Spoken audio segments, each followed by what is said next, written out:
Hey, Lindsay. Good morning, Jesse. How are you? I'm good. How are you doing? Can't complain. I turned on the heat this morning. I was like, holy shit, it's a little cold in the house. Weird they added new costumes I don't understand to SpongeBob. Oh, did they? Let me see. Yeah, they're all purple costumes. That's weird. Cuddly crabs. Oh, they're all dressed like crabs for some reason.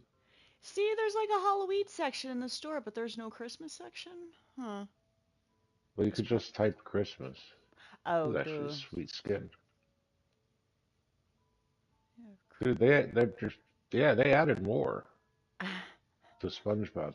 Those are the packs that you own ones, so you keep going over them because some of them will say update and they'll give you more free shit. Oh, wow. Okay. Yeah, it's a pretty good deal.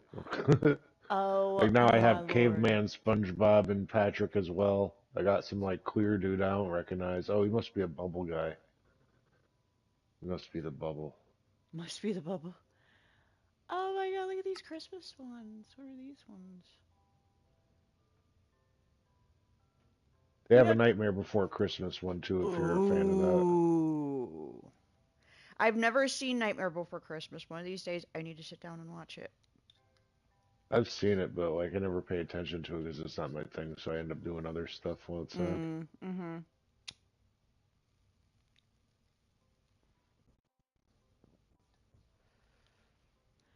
What's this one? Show. I want to show more. Show me the skins. All right, can you see this outfit? Let me see. Hold on. Let me back out of this. Oh, you look like Scuba Man from a fish tank. Nope. Okay, what do I look like? He's like some black guy. Some black guy. No, I mean no. You're a white guy this time with red hair and a green top, kind of looking like Shaggy, like a like if Shaggy were in the medieval era. Really? Because I totally paid to Mm, look like this. mm.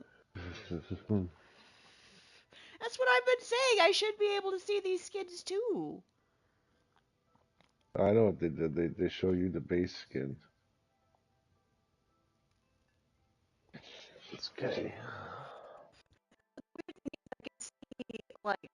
Like I know I've seen the Christmas ones that you've got, and I've seen the like the horror themed ones, but for some reason, SpongeBob, Ninja Turtles, Disney, they don't want to show that stuff. I don't know. It's weird. Okay, let me pull up my other chat. Hi, Clementine. Or no, you're not I guess Clementine. I'll You're just have to dress Odysee. like this to make everybody happy.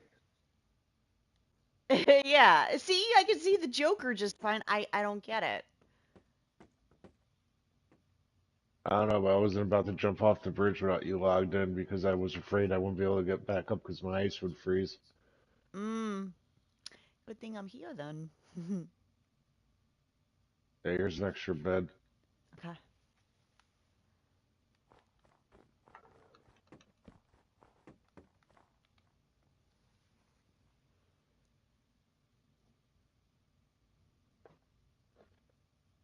Just don't fall off the bridge because I'm going to pick that bed up so you'll end up at the castle once you hit another bed. Okie dokie. I You shall might do. want to run back to this bed and set it as a spawn point. Oh, good idea. Will do. I'm going to go down and get dirt and bullshit. Oh yeah, try to get as many bamboo farms going. So I'll try to build upon the bridge more. This time I got the good controller, so I shouldn't have any problems. Unless if I fuck up and fall off the bridge.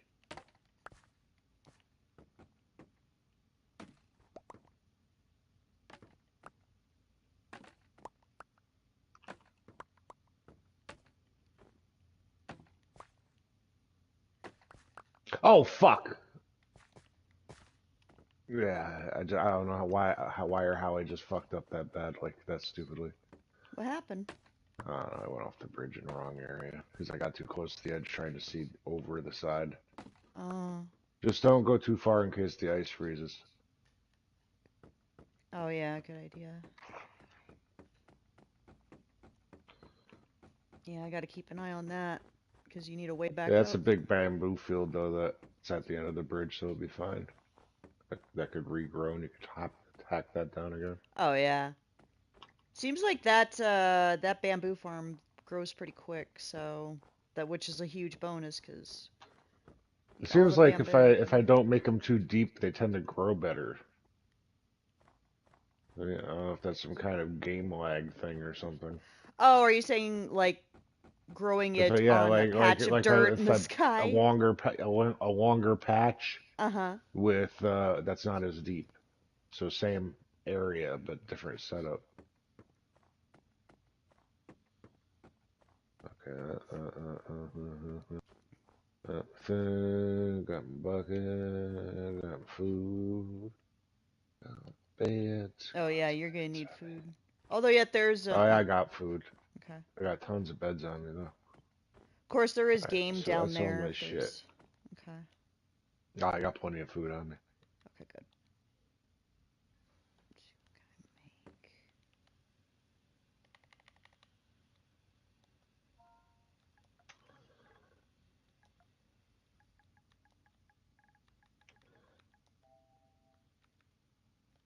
Make uh,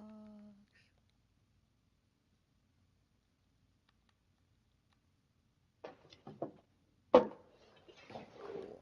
Got a little bit of blocks. Take care of that.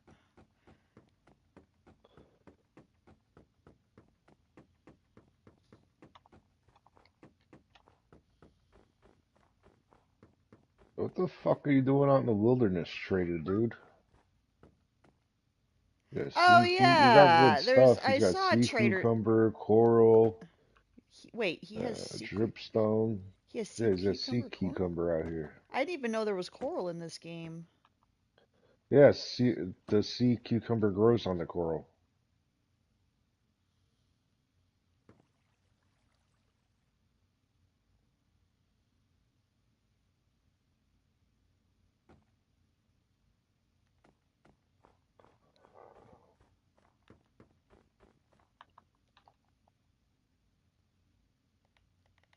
But the coral, you can never have it above out of the water, or it will kill it. It will destroy it completely.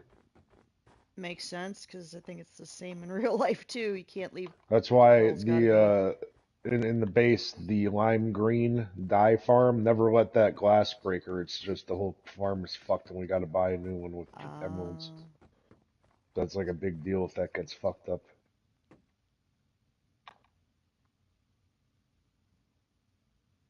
wow. And it's all snowy over there. Swear to God, I just thought I saw. It's a giant mountain down there.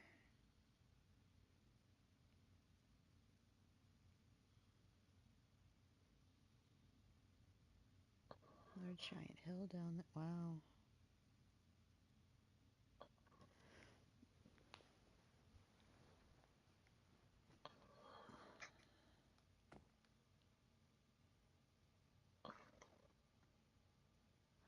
Oh, is that? I see like something red, like towards the right at the edge of the bridge. I wonder, is that the failed portal or whatever it is? The red to the right when you're at the end of the bridge, yes. Yeah. Ah.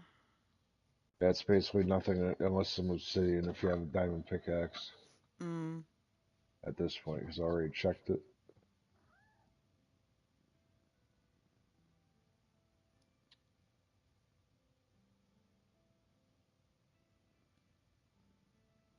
So I'm saying I want to spend the day just building, getting the fuck out of here because there's nothing Mhm. interesting on the horizon. Oh yeah, totally. And then of course there's getting the pandas over there too. That's gonna be Yeah, but fun.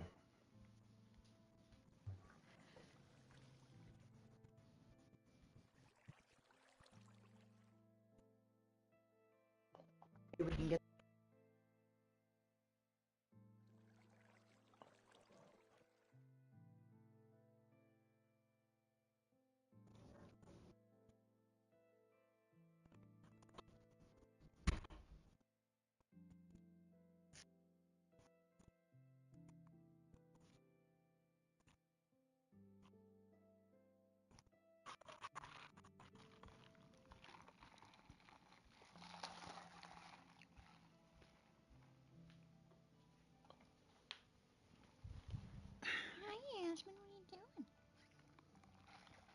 Just chilling on the floor there.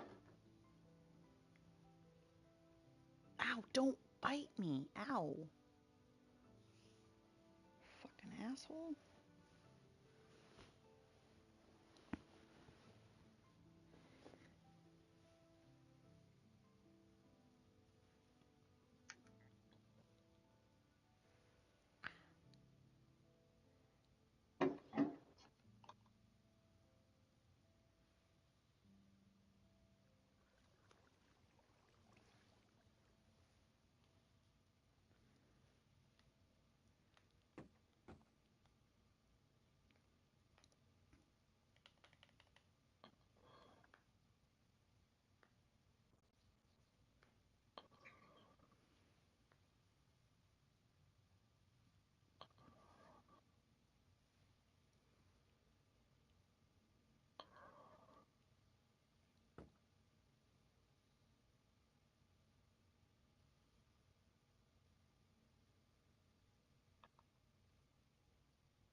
I'm gonna head back up. Okay. So far, the water's still flowing.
Oh, shit.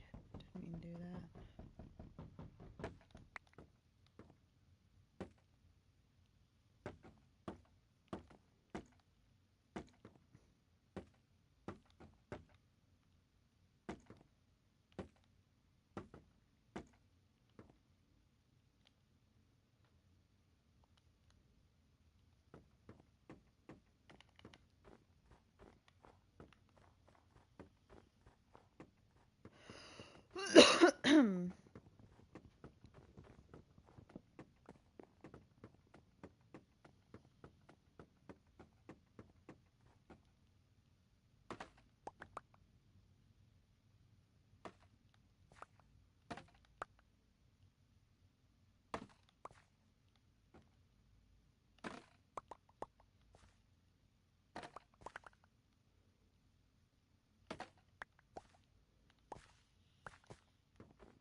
Dang, it's almost nighttime already.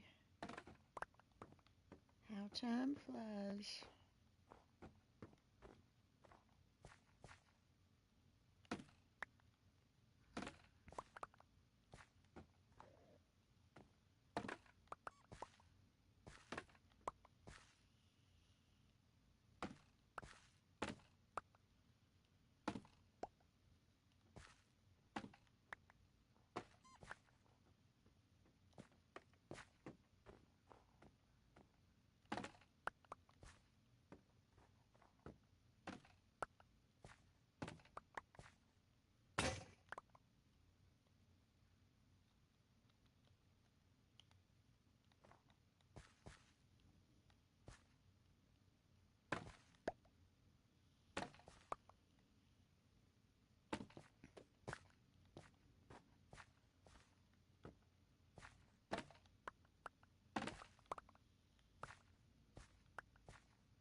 Lizzie, can you take the bamboo you've gathered, go back to the end of the bridge, and plant those two fields with it? Sure. I'm gonna go all the way down. Not all the way down, obviously, 'cause that's like 2,000 fucking blocks away now. Yeah. But you know what I mean. I'm gonna go down further Right. towards the chicken machine. Gotcha. Pretty soon it's gonna be time to move the fucking chests up again. I like that we got these smithing templates already. That was a good score. Mm-hmm. At least this journey has been fruitful for shit. But Mm-hmm. like, I didn't mean that. Ah.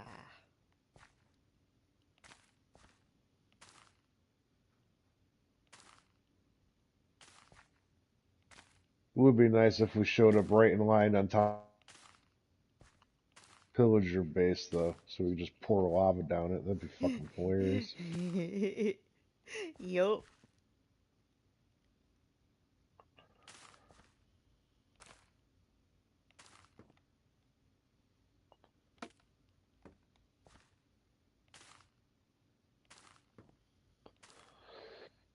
Like this is our house now. Biatch. Mm-hmm. Pretty much.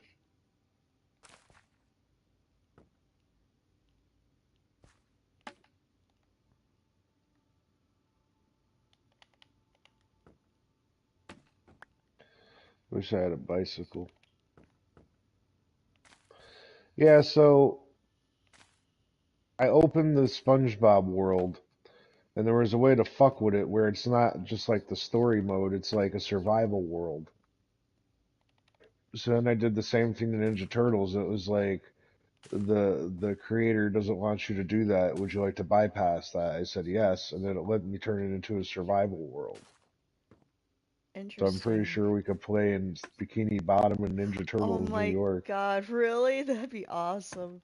I don't know how fleshed out either one is, because you know they were made for linear stories, but Right. whatever.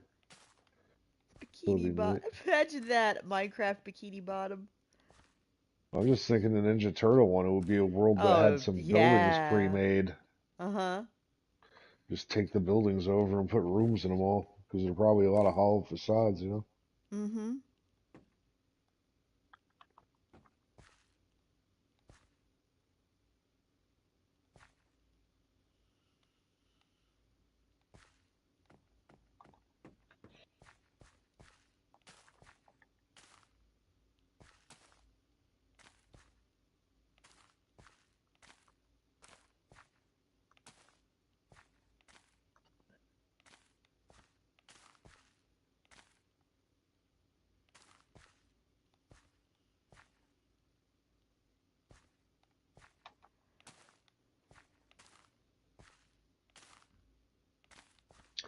I was watching like a couple of different who would win, Freddy or Michael or Jason or Michael Myers. Uh-huh. Not a lot of people were having much love for Michael Myers on that fight. They're just like, yeah, Well, fucking Jason, dude. let's face it. It's Jason. You can never They're stop like, look at Jason. how like the Halloween Kills or whatever, where that guy beat Mm-hmm. him up in the sewer. They're like, now imagine him trying to fight Jason. It's like, yeah. I mean, it seems like the only thing. They're like the one guy I like because he had like the original showing, so Halloween one versus Friday 13th two, right? Mm-hmm. He said that one would probably be an even fight. Then he was Yes. like most powerful versus most powerful version. He's like that's got to be Jason X versus Halloween Kills, right? Uh-huh. So he was still like still Uber Jason, man. He's like, fucking, Oh, yeah. he's got nanobots and shit. What do you want Especially from if you're me? saying Jason X Jason, it's like, ooh, okay. I think he got an upgrade. I think you got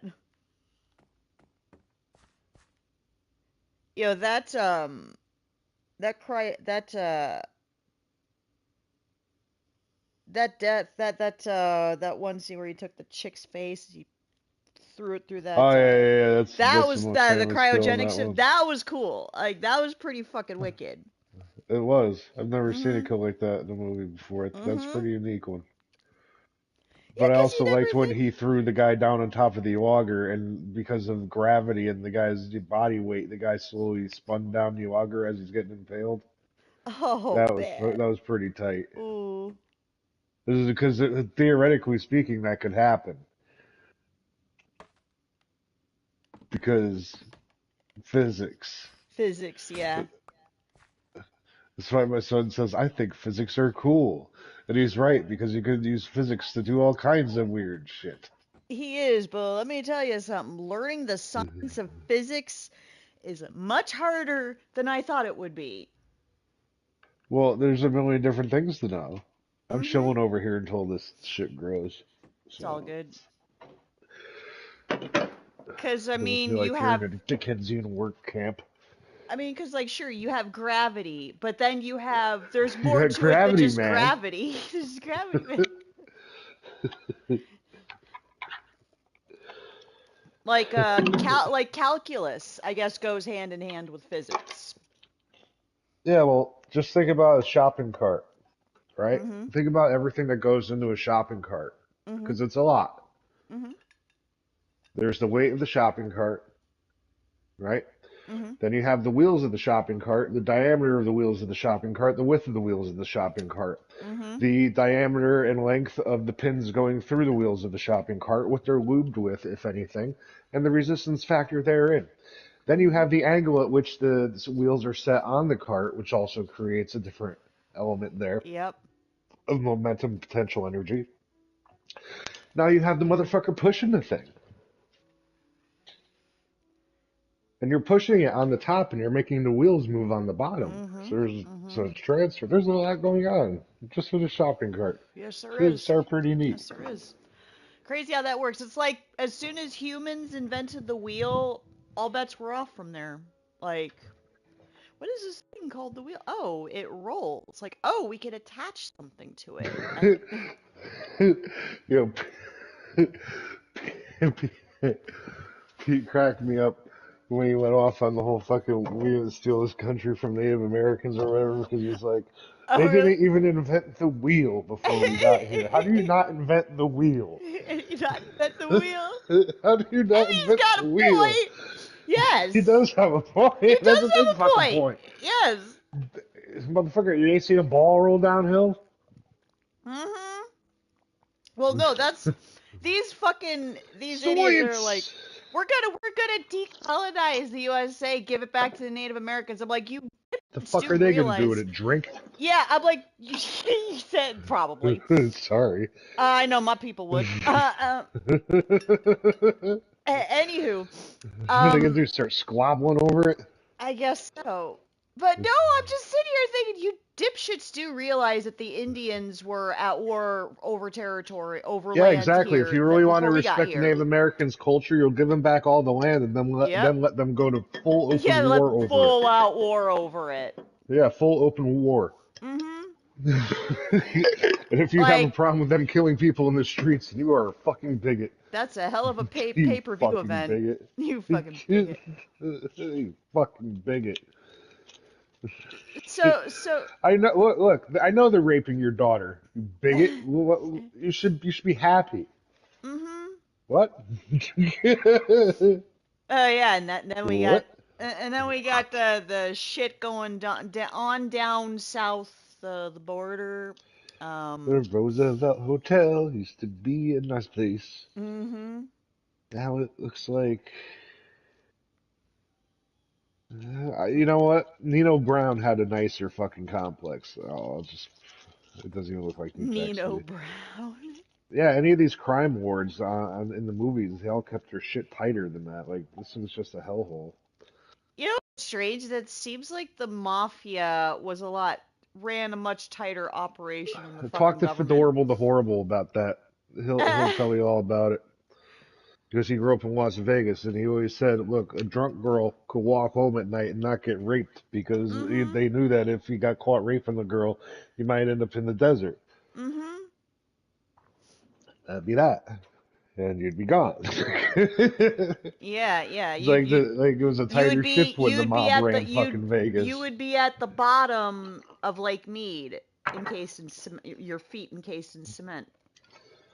Yeah, if they wanted to put that much effort into it, they'd probably just Mm-hmm. fucking bash your head in and leave you in the desert for the fucking animals. Ice pick. They'll be like, look, we didn't just abandon the body. It's a sky burial. It's very old fashioned. It's very Sky fancy. burial. It's very classy. Sky burial. I like Very classy. See, that. what we do is we leave you out here for the carrion birds to eat, just like the Zoroastrians Oh would. damn, that would be horrible. It's like your body's just left for the birds to pick at. Like, shit. The buzzards or It's the not a respectful vultures. end, but Yeah. hey, don't fuck up. You don't fuck with the mob. Like Vegas now is full of insane people. Oh, Vegas. I saw that when they had the Democratic primaries in Vegas, or not Vegas, but I don't know if it was just Vegas or if it was Nevada, but yeah, the commies basically took over the Democratic Party over there, and yeah, they changed the symbol and stuff. Now, like the old guard Democrats are freaking out, like, oh my god, like you idiots allowed this to fucking happen. Where they You didn't replace it with a gatekeep hammer your and a part. fucking sickle. It was basically a guillotine. So gay. It's okay. Oh my god, it just reminds me of like seeing a Democratic Socialist Party They're of like, we're America gonna put meme. you all on the guillotine. Yeah, I'm gonna break your fucking arm. Yeah, that won't be too hard. And you know what? I'm saying that to you calmly, just like I'm gonna break your arm calmly. Go put me in the guillotine. Come on, come on. This will be Yeah, great. imagine Put that me in the guillotine. skinny ass motherfucker trying to put you in a guillotine. Like, Actually, bring your yeah. friend and I'll break both of your arms while you Mhm. try to put me in the Mhm. guillotine. Mhm. I'll break your arm on his arm. Then I'll throw you on top of him in a fucking pile. Yeah, Put me in your guillotine. put me in the guillotine. Fucking do You it. fucking Fucking do schmuck. it. Clickety clack. Clickety clack. 45s don't let you talk back. How about I break your legs? Oh And it shit. wouldn't be. I would. Commies. Boy, it Like, dude, wouldn't you're be raised hard on to either. tofu and soy fucking beans. You're not made well for this. Like, what do you think? You're What do you a think this is? vegan. You ain't. Yeah, you're a vegan. You ain't been eating beef. You know what I am? I'm a Mm, well-fed white boy. That's what I am. yes, yes. Fucking, yeah, Full of steak and testosterone. exactly. That's why I'm not afraid of shithole countries either. I told my son that when he was young. I was like, look, you don't have to be afraid of countries where they don't have a good food source, okay? Yeah, yeah. He's like, these people are practically anemic.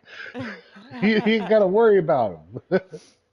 Man, that's They're why going to get drowsy by the time they invade. that's why these fuckwits just like boggle my mind. I'm just like, wait a minute, you're fucking oppressed. You're sitting there saying you're miserable and oppressed. Meanwhile, in third world countries, people are literally digging out of dumpsters for food. Oh But yeah, you North have it Korea. I bad. saw a grandmother. She was in an alley killing two mice she found so that she could feed them to her grandchildren. Oh That's yeah, terrible. yeah, That's yeah, yeah. terrible. It She is. doesn't It want to live is. like that. She don't want to live like that. I mean, we Korean have, people are cool. Korean people are really fucking neat, actually. yeah, Korean It's people. just the fucking commie leadership. And once the Yeah, commie it's leadership the is in, same with. real hard to get it out. It's the same with China. There's some cool Chinese people. Chinese food is fucking delicious. They're Oh yeah, run by a. China's fucking awesome, dude. Yeah. The Chinese people I knew were great. I mean, shit. Dude's Like, name was Kim. He was fucking great. He always gave me tea and shit. yeah. I mean, like, Chinese food or Chinese people are fucking awesome. Especially the ones that run the Chinese restaurants and they serve that delicious food. Oh my Yeah, but god. the thing is, it's just like it's the oppressive communism. Yes. It's just communism. But they want to sit there and say we're the racists because we're dogging. We're not dogging the country. We're dogging the assholes that run that country. Like, I mean, you look at China. Most of the But you people know, there are fucking victims let's because. say that world peace prevails and everybody loves each other like brethren, right? Mm-hmm. I'm still gonna make fun of the way you guys talk, just like you can Yes. make fun of the way we talk. Dude, there was this one guy. Is there not a Chinese comedian out there who goes, "Hi, I'm gonna talk like a big stupid fucking Dude, American"? there was the video of a Yeah, Chinese like what the fuck? guy impersonating an American, and it was the funniest shit I've ever seen in my Yeah, see, life. there you go. It was the funniest There you fucking go. shit I've ever seen in We my could life. all we could We all can get all along have a and make good terrible laugh. fun of each other. We can Yes. all have. That's why stereotypes are hilarious. Because a lot of the times they're true. And you know what? Hey, it's good to laugh at yourself every once in a while. My father used to my father used to go get the weed, right? Mm-hmm. Back before weed was legal. And there was this guy Ivan he got it from, right? But Ivan's dead, right? But his brother Uh-huh. was like a big drug guy, a big drug dealer. But anyway, the brother had a bar in Waterbury, right?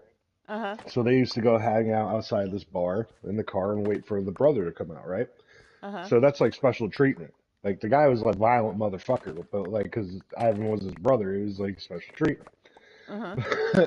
They'd sit there in the car, and my father said to him, "What do you think the cops would say if they pulled up and they see a guy and a black guy in their 40s sitting in a car together outside this bar?" He says, "Oh, it ain't gonna be good."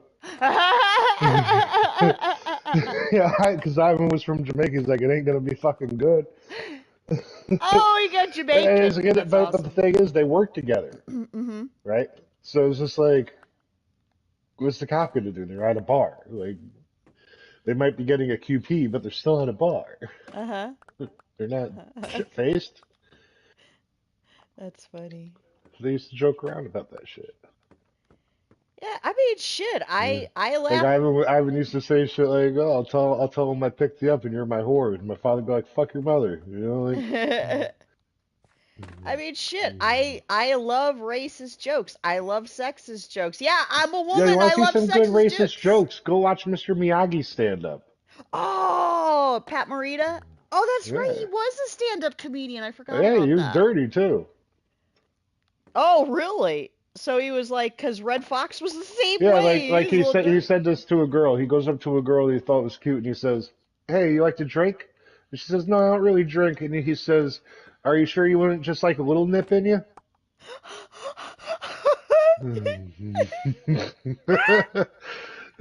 That's fucking funny. It's fucking funny. Hell You yeah, it's know why? fucking Because funny. Mr. Miyagi had a sense of humor. And if you can't deal with that, Mr. Miyagi, very, very evil Daniel-san, I guess. I don't fucking know. I don't fucking know what you people want from me. Man, like I He's a do. he's I a funny totally, asshole. That's who he was. I totally forgot that he was in stand-up comedy because I just, other than Mr. Miyagi, I knew him as what's his name from Happy Pat, Days. No, not Pat. It was Al. no, not Al. It was another He owned name. Al, or he ran Arnold. Was it Al's. Arnold? Arnold's, yeah. I thought it was Arnold. Well, Al's. Arnold's is the name of the place. Al is the Al was the big white guy. yes. So they never showed Arnold at Arnold's? Or was Pat Morita I think Arnold? Pat Morita was Arnold.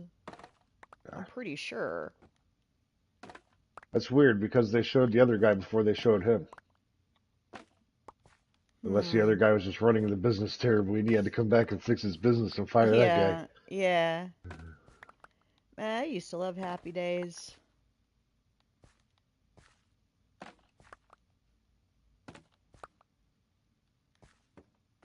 Fucking cut the heads off these pandas and wear them like a mask.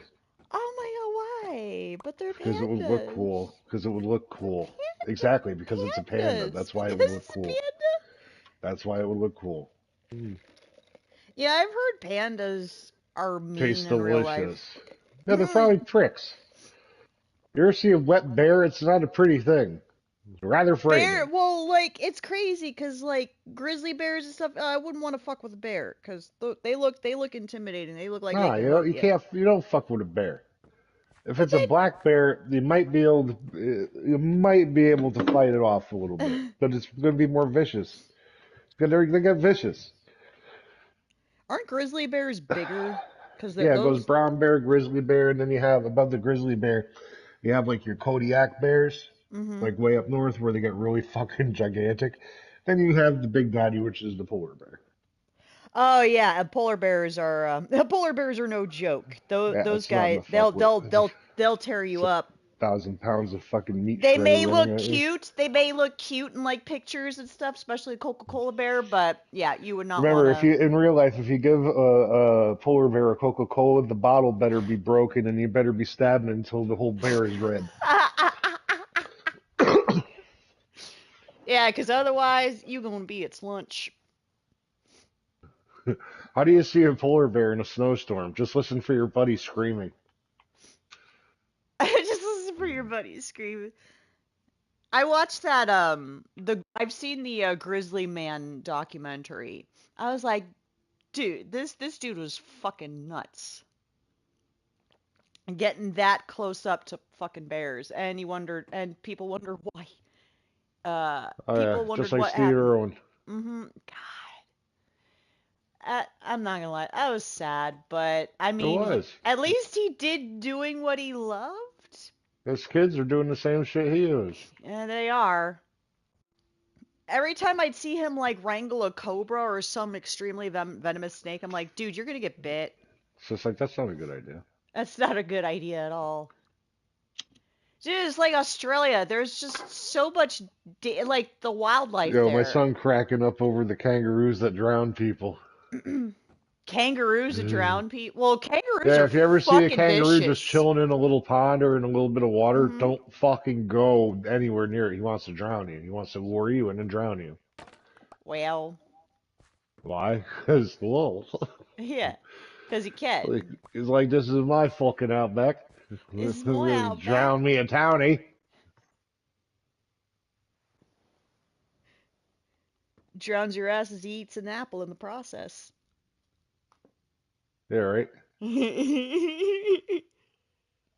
Yo, some of them kangaroos get like super jacked. I'm like, Yeah. damn. And yeah, they got one hell of a kick. I'm wondering if they could like break your jawline with that kick. Probably. Break your A jaw. man could break another man's jaw. Well, yeah. Kangaroo damn sure could with them legs. Oh yeah, and then with that kick, they put enough force in that kick. That could be devastating. And then you've got the platypus. The male platypus actually has poison talons. It's or poison claws. Is it enough to poison a person? Yeah, apparently. I guess a person can get sick off of platypus venom. But it's only the but to my understanding it's only the male platypuses that are the venomous ones. I'm like, "Oh man, I thought that platypuses were so cute with that duck bill."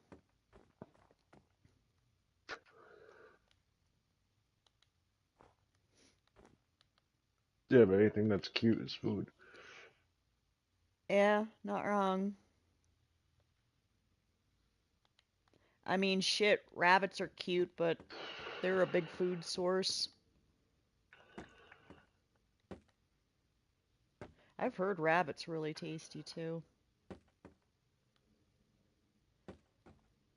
Yeah, for some reason, still never had rabbit. Yeah, Hasn't I've come never up. had rabbit either. I mean, I try it.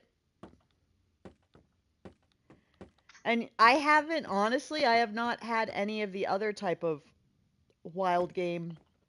Like I've never tried venison or elk and I don't know, like I want to try it, but I'm afraid I won't like it. There's no fat in it. Mm. Well, I You mean, gotta yeah, try it a couple of times because the difference between like a good tasting piece of meat and shoe leather is just like, a few seconds. uh-huh. Few seconds on the grill. Yeah, I mean, my experience trying lobster was almost ruined. Like the first time I ever had lobster was a horrible experience, and I'm like, thank God I gave it a second try, cause that was I bad. was wrong the first time. Oh, so it was my cousin's. So get this, it was my cousin's wedding at her reception. It was they served up like it was a roast and lobster tail. And this was at a 5-star resort, Jesse. 5 fucking star resort. The lobster was overcooked and it was so rubbery and dry. I was like, this is lobster. This is what lobster is supposed to be. And my mom was like, I assure you, this is not how lobster is supposed to be cooked. I assure you. Yeah. I assure you somebody fucked this up It's up, royal. yes. I hope they got their fucking some money back on that one. It was fucked Yeah. up. Because I'm just like, okay, I can't be the only one that got a plate of overcooked lobster. It was so fucking nasty. I was like, really? And it's 5-star That's because they resort probably did a too. bunch of them at once and they didn't know what they were doing. Yep. And I'm just like, that's That's just Chef's Wine. Yeah. Oh, that's true. Yeah, I should ask her about that. 'Cause I couldn't believe it. It was like, this is at a 5-star resort. Like, man, chef must have been having a bad night that night or something. Yeah, well, you know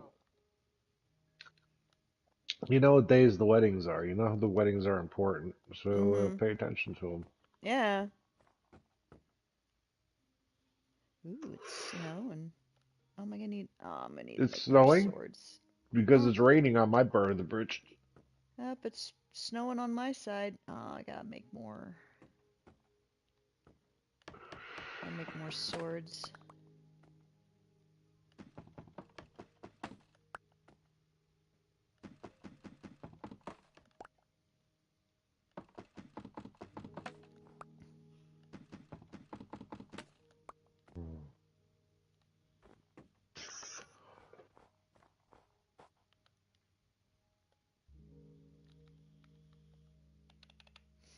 Hey, because Suzanne Summers just died, people have been doing videos regarding her, Uh-huh. and there's a video about the show Step by Step, Uh-huh. right? And the kid who played the oldest son, JT, Uh-huh. uh, he quit acting immediately after the show ended. Would you like to know why? Oh, did. Ooh, I think I have an idea, but I'm You'll never curious. guess. I'll never get. Okay. It's so weird. He was leaving the show one day, okay? Uh-huh. He goes home, but he don't make it home because he gets tailed straight from the studio by some weirdo car. So he goes to a gas station or something, and the car cuts him off where he can't get out, and the guy gets out of the car and starts shooting at him. He shoots him in both arms. So that kid got shot in both arms, What? and he barely got away alive because of some crazed fan. So after the show ended, he was like, I never want to have a crazed fan again. I'm gonna work at my parents' fucking gas station and live a normal fucking life as a merchant. I can't say that I blame him. Holy shit. Seriously though, somebody chased his ass down. He was a kid. A He was kid, just a too. fucking kid. Like, why would you do that? Like, why? What? What about that show made you want to shoot that guy to death? Did you Jeez, hate his talk about. character? Do you think Jeez. that TV characters are the people that portray them? There are people that are like that, too. It's fucking scary. I'm just like, you. TV is real. You're. TV people are real. Damn, that is scary, yo. Well, it's like the story of that one girl, Rebecca Schaefer. She used to be on a sitcom back in the 80s. She was shot and killed by a deranged fan. He showed up at her doorstep and just shot her.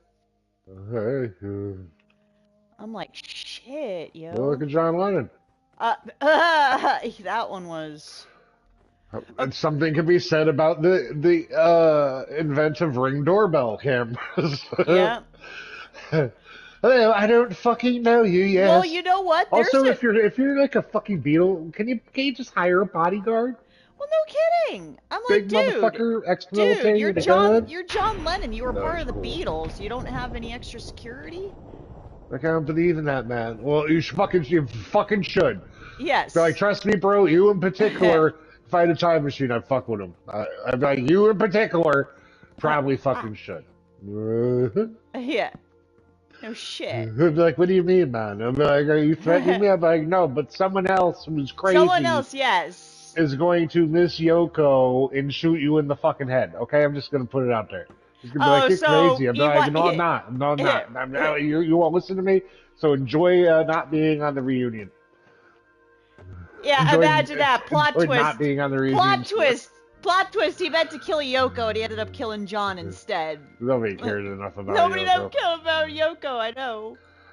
The only reason somebody would ever kill Yoko is like during like when she's singing, Oh, just to make God. it end. Shit, they Seriously, had. have you ever heard her shit? Oh, I It's not even a have. I'm joke. just It's not even like. avant-garde. It's not avant-garde. It's just ass. It's Boy, ass. Ass on ass. I'd rather be waterboarded than Fucking listen to terrible, her dude. sing. It's like really objectively bad. Shit, I know it art was. is not supposed to be objective. It's supposed to be subjective enjoyment of art, but fuck you. That shit is Terrible. No, no, no, no. Not supposed. Muy terrible. Art is not supposed to be completely subjective. I'm sorry. There is such thing as Yeah, to like be when you dissect an elephant into vivisections, that's not art. If you draw or with feces, that's not art. Like or taping a banana to a wall is not art. what? Yes, Wait, what? somebody taped a banana to a wall, and this piece sold for like $10,000 or some shit like What that. was the deep meaning of the banana on the I wall? don't know. I don't know. I'm just No one sitting there like, does. no one does. That's the thing. Or putting a cross, Jesus on a cross, upside down jar of piss is not art. No, but if you want to make a gigantic Christ the Redeemer, that would be art. Oh hell yeah! Because that would take talent and skill and make something beautiful. For I'm not, some I, you reason, know, because I'll put it like this. As far as I think about God, God would have to be on a far higher dimensional scale than the human beings, right? mm-hmm, He'd be a dimensionally higher creature than us, I would think. mm-hmm. Can we assume that for the argument's sake? Yes, yes, of course. So, just like if you were a two-dimensional creature looking at a three-dimensional creature, you would never see the third dimension. When we look at God, we'll never see all of his extra dimensions, so we'll never know Mm-hmm, the entirety of the thing we're looking at, mm-hmm. making it much like the elephant in the dark, where you have a piece of the puzzle and not everything. And like I like to say, you're looking at a gem, but you're only looking at one facet of the gem, and you're not seeing the beauty of the overall gem. Mm-hmm. Therefore, every single world religion is absolutely wrong and invented by a guy Yes. named Larry. And if you Yeah. don't like it, I don't care. You may not like it, but logically, you must accept it. Yep, yep. And if you really want to have real faith in God, you'll wait till the end and just have Mm-hmm. faith that there is something there to wait for you. And when you meet him, that's when you can be judged. And it's going Yes, to be even better because exactly. you're not going to know the criteria on which you're being judged. Exactly. Yeah. See? I'm not religious, but I'm spiritual. See, I'm the that's what same happens when a way. I'm man the does that same instead of way. a hippie bitch. I'm the same way. Like my dad put it perfectly. I like the way how he describes himself. He describes himself as a spiritualist, Yeah, like but as usually in that means I'm full of shit and I don't know what I'm talking about. I have a very strict way that this goes here. You either don't know what the fuck you're talking about or you wait. There's no mhm, in between. yeah. Anybody who claims they know anything about God is absolutely fucking No. wrong. And I'm right because why? Because All fuck I you. gotta say is, you don't know. I don't know. That's How could you right. be wrong by saying That's you don't right. know something? Unless, of course, it's what's the answer to 2 plus 2? Which is exactly why I can't have this conversation with like Christians or like the or people Because you who just are in go, organized. but Jesus. And I'm But like, yeah, Jesus yeah, this but and Bible Jesus. this. I'm just like, okay, I agree that Christians have a great moral code. The Ten Commandments is an Yes, excellent moral exactly. That's code. exactly what it is. It's a moral code. Yes, it's an excellent moral code. I mean, who who could be for stealing and murder and shit like that? That's beyond evil. We can all agree. Like any sane, rational-minded The person can Ten agree on that. Commandments, otherwise known as shit you shouldn't have to be told. Yes, exactly. Like you shouldn't have to be told. Yeah, Thanks for the don't list, kill homie. someone. Don't murder I'm glad. someone. I'm glad that the people that you come from used to have to be told such things. Mhm. There you go. There's your Jesus right there. Need to be told not to kill anybody. But then atheists can be just as fucking obnoxious as the religious people. Like it drives me fucking nuts. It's like, oh no, that doesn't exist. It's like, yeah, well, how do you fucking know, retard? Dude, I thought that was a pillager. It was a furnace with a snow fox on top of it.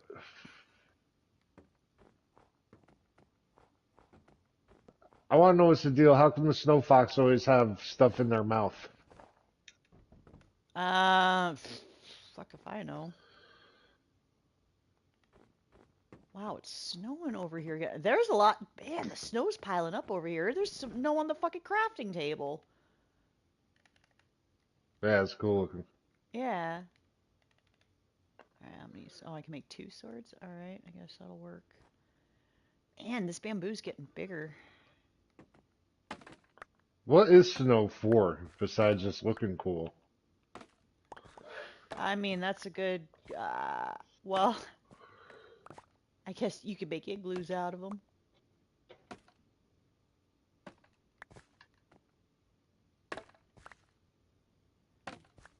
That's funny. I've only seen snow once in my life, and I was going up to Flagstaff as a Really? kid.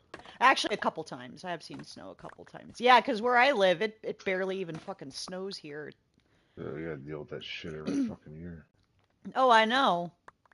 I've seen the pictures of your pool, like, completely just covered in snow. I'm like, Jesus Christ. Oh yeah, where you can't even tell where it begins and ends. Mm-hmm.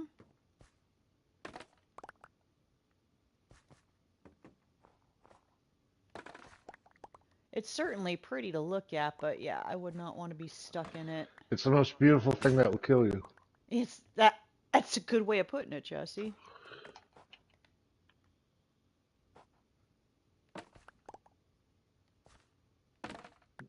Because it certainly is reminiscent of every Rockwell you've ever seen, but Mm-hmm. It can kill you. but Yes. fucking cold. Mm-hmm. It's cold.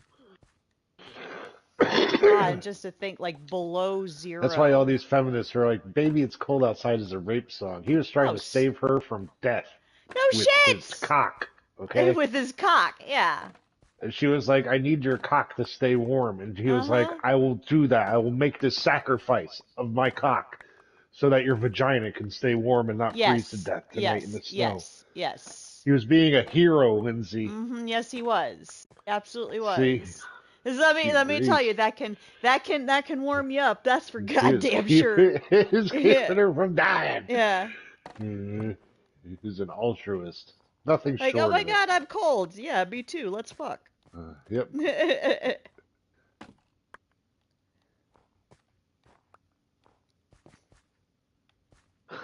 He was an altruist. Ultimate. Oh, I only had one. Oh, I hate that the. I hate how these bamboo stalks eat up swords like it's nothing. I know it. Damn, snow keeps getting on the crafting table.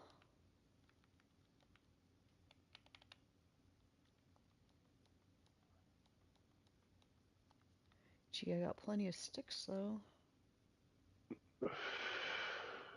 When's there gonna be another normal dog on here so that I could use this bone I've been holding in my inventory? Oh, you got a bone? Uh, I got a bone to pick with you.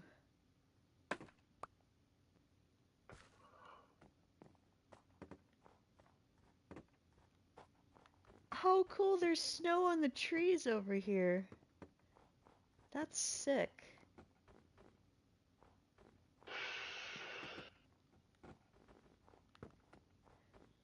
yeah, Dang, you the might as well snow. dice that tree down. It ain't getting no bigger.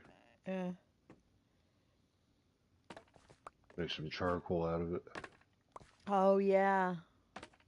Oh, that reminds me. I think I got some torches I could set along the bridge. I got it. I got Okay. 32 of them left. Okay. Besides, I got some bridge pieces to put on. This reminds me of real life building things where you have to clear the snow off of it before you could actually work. Oh, man. I feel bad because. Do you know what torch down is? Mm-mm. It's like a rubberized roofing material, but when you put it on, you use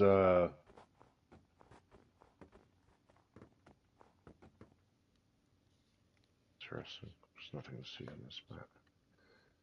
Anyway, you use like a propane tank with a hose coming off it to a metal stick with what looks like a soup can on the end of it, and it's a torch down torch, right? Because you got to Mm-hmm. melt it on. But we were using those to get ice off of the rafters before we could build. Like it's, see, I Oh, hated it. It wow. sucked. Oh, yeah, because you had to That's do why that. I keep thinking about like doing a handyman company, but I don't want to do like big jobs. I just want to do like handyman shit, like small shit. Yeah, I was like thinking that like I could see you doing something like that, like little handyman work, make a good Yeah, decent 'cause I amount of don't want money to for. like do big projects or anything, because it turns out to be a pain in the dick. Because then it's all fine and dandy in the summertime. Then it's fucking February, and you're like, my life sucks. Now you have to be licensed as an independent contractor, right, to do Yeah, that you kind have of to stuff. have like fucking a license and like 3 or 4 insurances or something. It's stupid. I'm gonna have to ask my stepdad about that because I know he does contracting work. Yeah, I gotta talk to my old boss Tom about it because he was the best builder I ever knew. I was gonna I ask don't you know how if you anything's did. changed, but I was gonna ask you what carpentry was like out in the snow because I'm sure you guys had to work in the snow it and stuff. sucks. It sucks. You have to park wherever you gotta park, then you gotta walk to the job site through the snow. Then you Ooh. gotta fucking open up the cargo container and pull out the generator and try to get the generator going. In the meantime, you're trying to get a fire going because it's fucking cold. Oh And once you get man. the generator going, you could start pulling everything out to get to work. 0 fucking Wow. degrees. It sucks dick. Now, did you do like mostly residential stuff, or Yeah, did you do definitely mostly residential. residential? Yeah. I bet you commercial buildings are a whole nother ball of wax for carpentry. Well, the main difference between commercial and residential is that in commercial you use a lot of aluminum studs Mm-hmm. and shit like that, but it's all the same. It's all the same shit.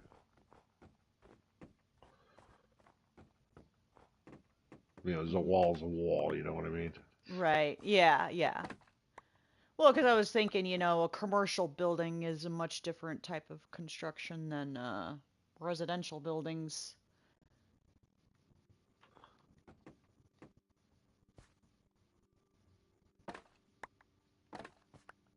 All right, This dog's going to got start big. moving all the shit down again.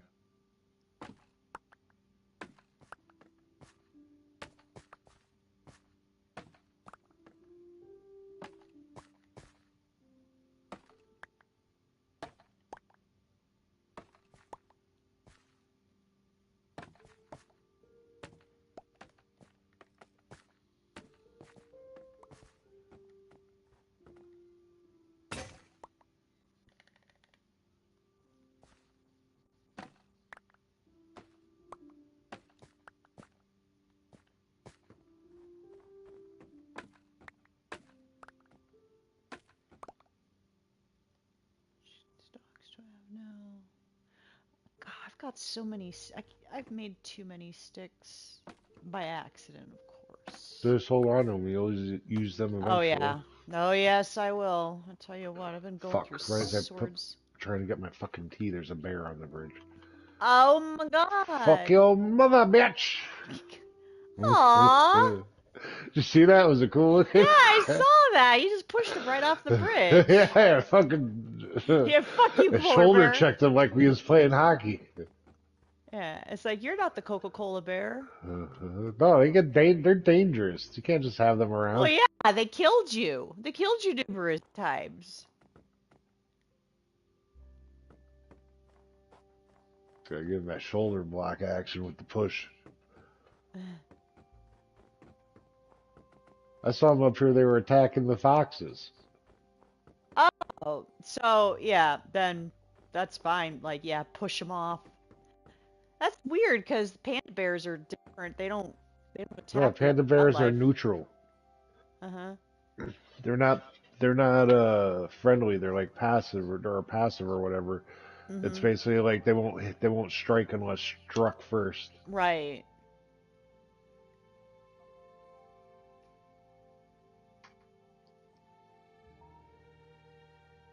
Oh, the stars are moving? Oh, that's cool.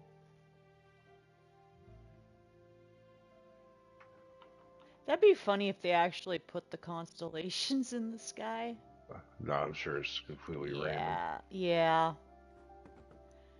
Only thing I can point out in the sky is Orion.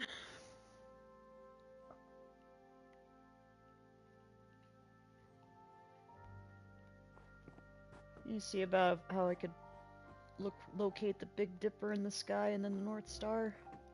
Alright, I'll be right back.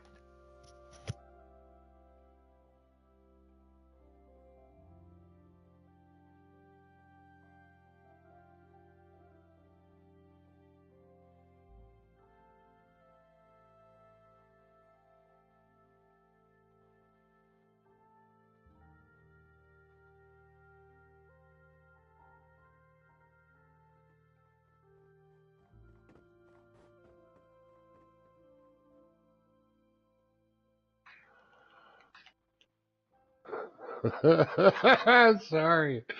That's so wrong. Let's push the youngin' right off the bridge. Can't feel bad on these mean streets of Minecraft.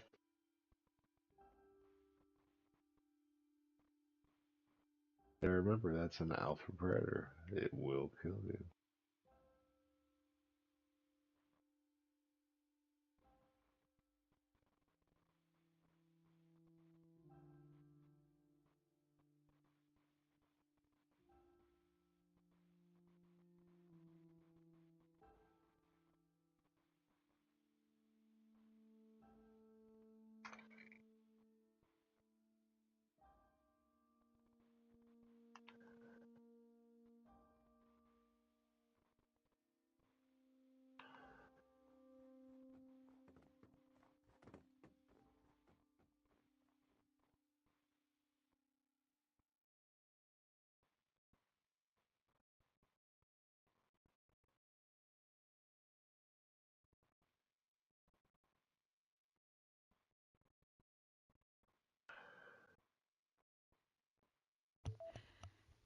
All right, I'm back. What happened?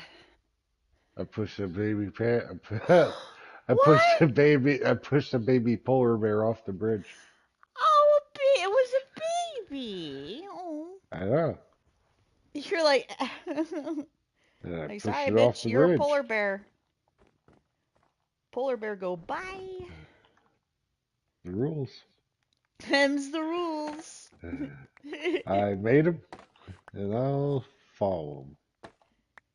I made them and I'm keeping them. Don't like it? Get the fuck out. Right off the side.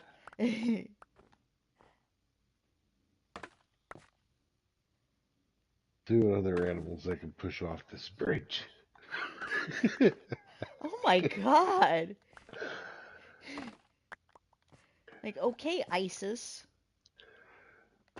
This bridge is delicado, man. One flick of a flint and steel will take out thousands of fucking feet of it. No kidding. So I'm glad this is like a private thing. This shit would not fly in a public server. Oh no, it would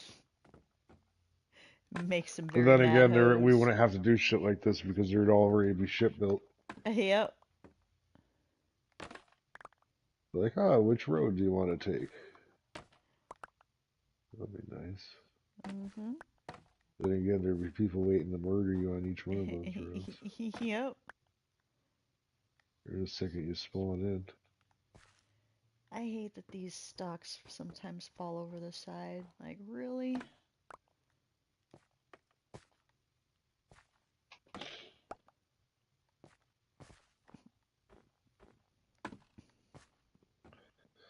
Everywhere there's snow, replant the bamboo stalk, so I don't have to come back and fix it later.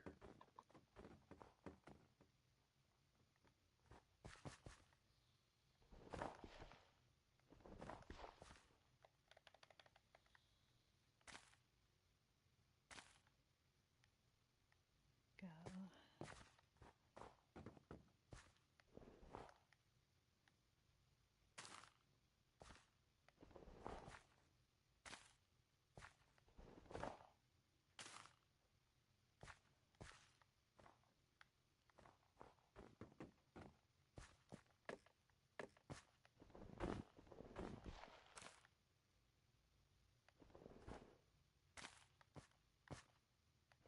Bridge is fucking long.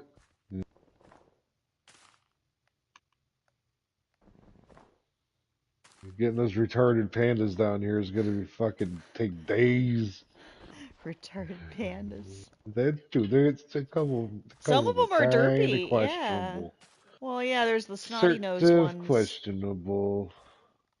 The snotty nosed ones are a little adorable, but you could I tell they're a wasn't even thinking little. of them. I don't even know if they're fast or slow. They're actually pretty fast. It's the happy ones for some reason are the slow moving ones. I don't know why. It's annoying. Like, Retarded really? ones. Yeah. They're retarded.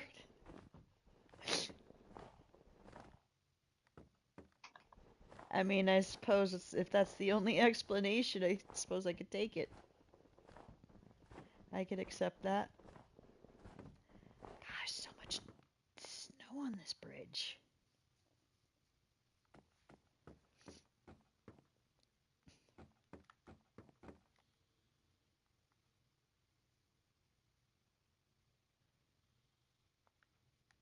probably make some more swords.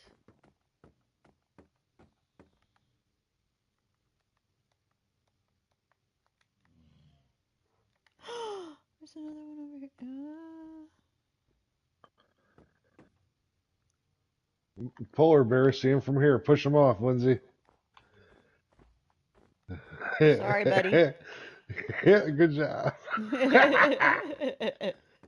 That Oh felt yeah. so wrong. No, it's cool. It's cool.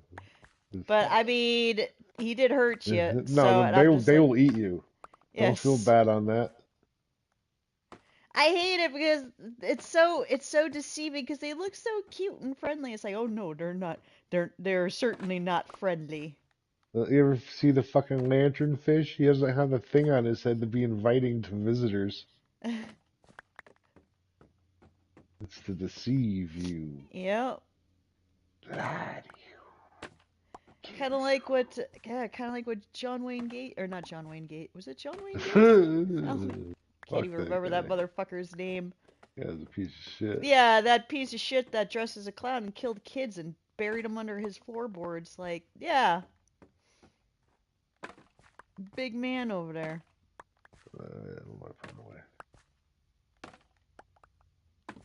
Damn, but he was a creepy ass looking clown too. Agreed. He did give off serial killer vibes. Fuck yeah, he did. Yes, he did. As far as I'm concerned, he fucking did. He looked weird. He looked off. Uh-huh. Yes. Yeah, exactly. Like it Like amazes I've me. seen people like dressed as clowns to do like events and shit. They're Uh-huh. not weird. They're Yes. normal. They're just Yes. it's a gig. They enjoy entertaining the kids. Yes. But then there's John Wayne Gacy, Yeah. who does not seem like he's all together with the rest of the Mm-hmm. group. Mm-hmm. No. You know what I mean? Yeah, it's like with that makeup that he has on, it's like that's creepy. I mean, shit, the Terrifier clown looks more friendly than him. Like, Who art? Which one yeah, was it where he hung the girl upside down and sawed her from her pussy to her face? I don't know. I just remembered seeing the Terrifier That's the clown, and one I'm I like, saw. He was in like a diner with a garbage bag, and they thought mm-hmm. he was weird. I didn't see the other ones. I need to, like, I'm tempted to watch the first movie, but I heard it's kind of stupid.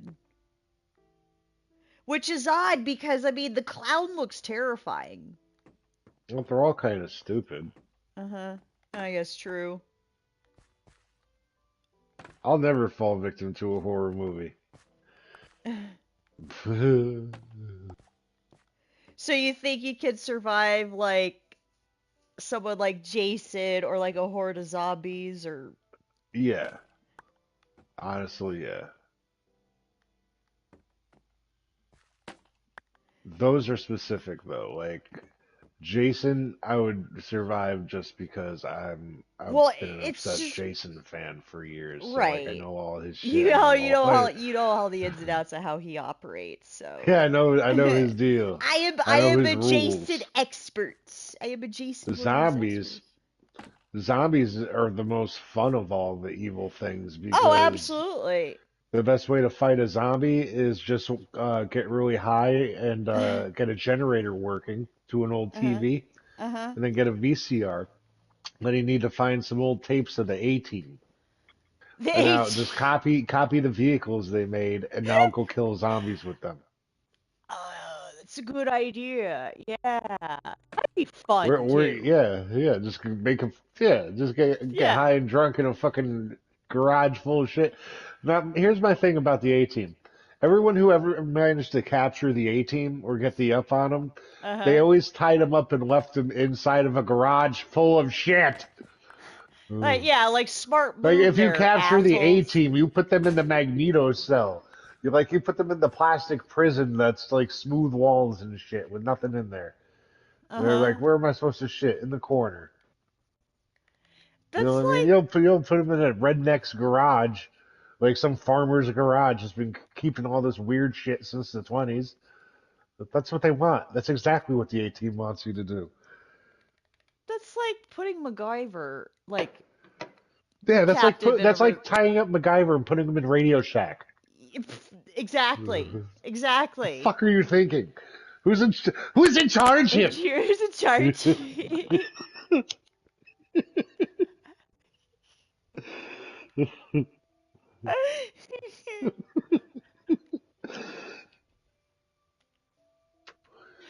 Tie up MacGyver. Where'd you leave him? Home Depot? You fucking idiot.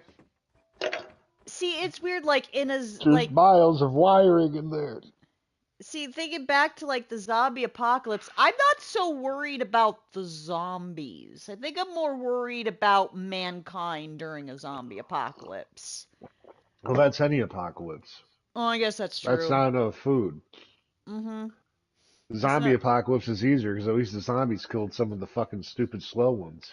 Oh, that's true. That's true. See? Oh, like The Antifa. shit just got They way would be the worse. first to get slaughtered by the zombies. I think that's Anybody, hilarious. honestly, anybody who's fat would be dead. That's how it would go. Yep, I yep. hate to Oh, break it that's to you. true. Yep, yep. You want to solve the obesity crisis? Yeah, have a zombie Like, apocalypse. be like, "Hey, where's Lizzo? Is anyone else shocked that she did not make it? Yes. No. No, no, no. No, no, Like, no. yeah, all you quote unquote body positivity bitches. Like, yeah, you're gonna be the first to go to zombie apocalypse. They're gonna chow down on your ass. Nasty, fat, blubbery Hey, ass. Lindsay, follow me. Okay. You got any empty inventory space? Yeah, I have some empty inventory All right, space. follow me. So I'm just taking I think I'm like, all the shit from the chest and bringing it down here. okay. I think I could squeeze Ooh, some room. say a Coca-Cola commercial. Yeah, don't growl at me, bitch. Here, go join your mama. Oh, poor Ugh. baby. Sorry, Dude, it's baby. warm. Why is there so many polar bears? I don't Bam, bam, bam, know. bam, bam, This bam, is. bam. I'm the best around. Don't you growl at me. Don't you growl at me. Don't you growl at me, motherfucker. Punch you It's in the like you're pushing face. me over a bridge. Don't growl at me. Oh shit. I'm low on food already. I have 2 mutton left, so I'm gonna need some food soon.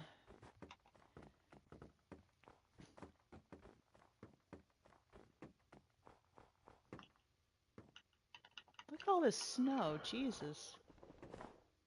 Ah, grazie. Yep. Aw, it's a little fox just running beside you. Too bad you can't, put leashes on them.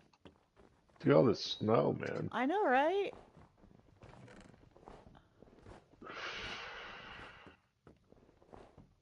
Alright, just take everything out of these chests. Okay.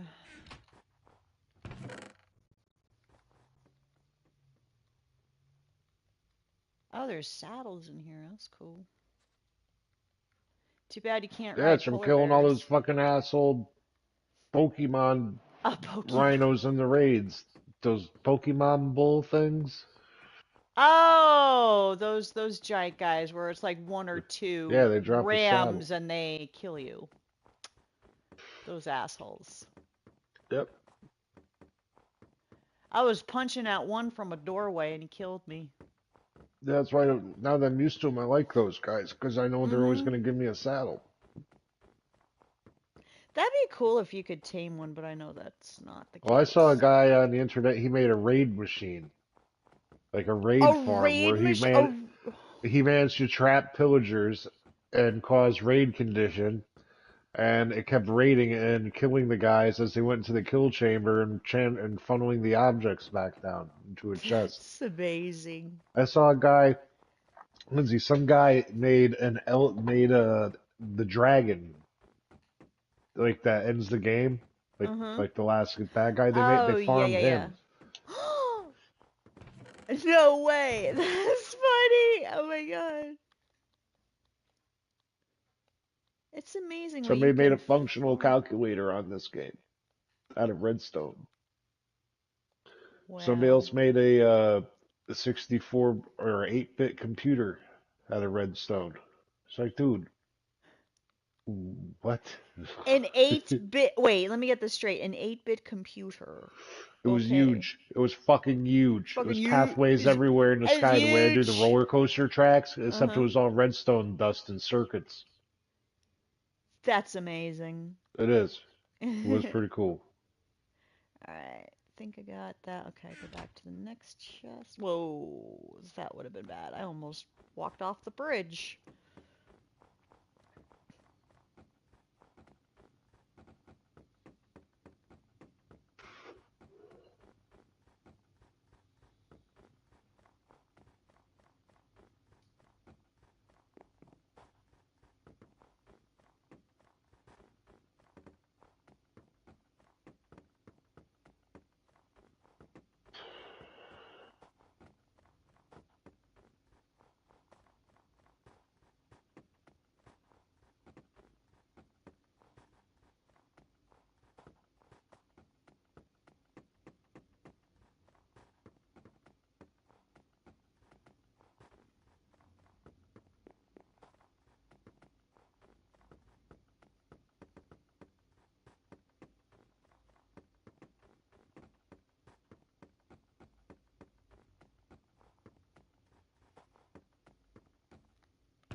Got another recipe unlocked. Cool. Just from picking up Did you pick up inventory. something you never picked up before? I guess so. I'm like, fine by me. More to add to the recipe book. Yep. I see we've got a carved pumpkin in our inventory. Yeah, I stole those from down there. Oh. I didn't know they had carved pumpkins down there. Yeah, they put them on their scarecrows. Oh, duh, of course.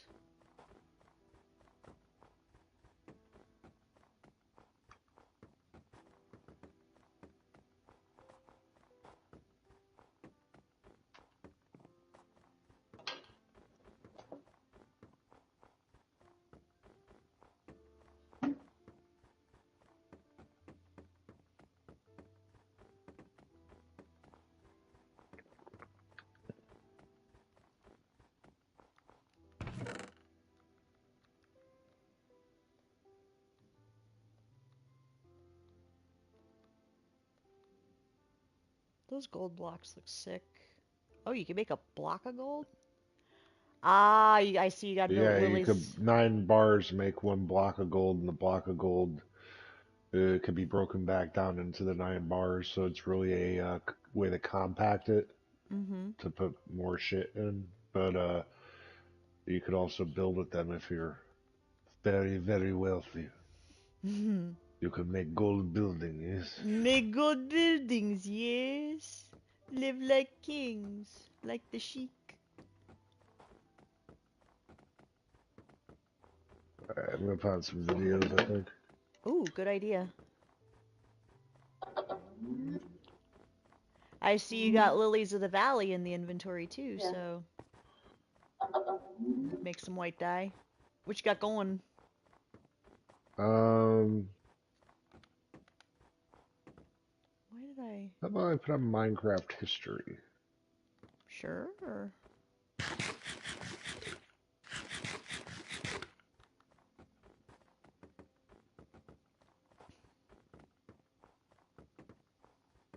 Forgot to dump this stuff off. Crazy thing, yeah, Minecraft is well over a decade now. Wild. Alright, let's try to put some time in. This is Big O Entertainment. Actually, let me just copy the link and put this in the chat Oh yeah. if I'm going to be playing the homies video. Oh wow, that chest is full already. That chest is full already.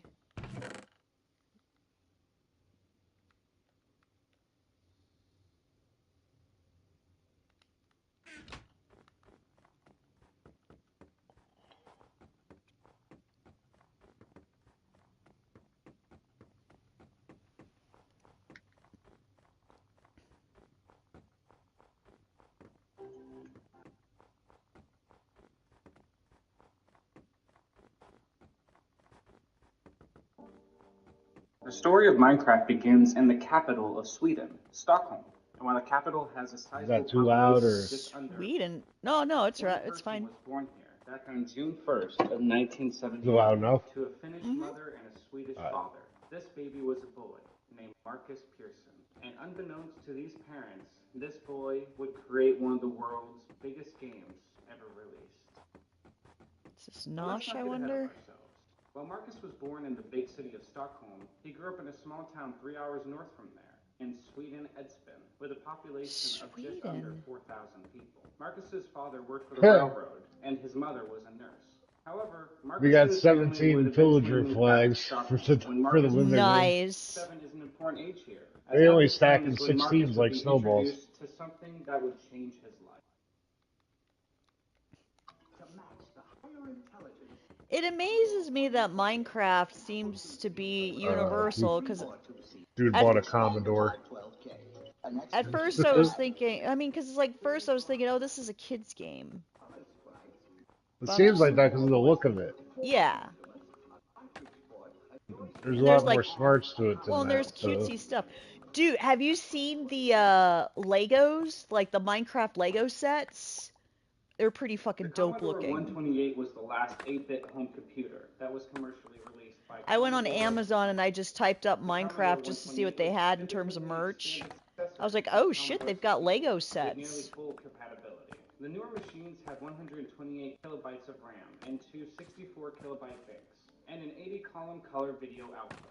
It also included a Zilog Z80C2, which allows the Commodore 128 to run CP/M as an alternative library. Coupled with the Commodore 64 software library, this gave the Commodore 128 one of the broadest ranges of available software among its competitors. The Commodore 128 was released in 1985 and sold 7.5 million units worldwide.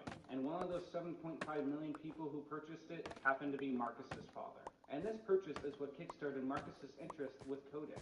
Helping to fuel his new passion, Marcus's family had also subscribed to computer magazines.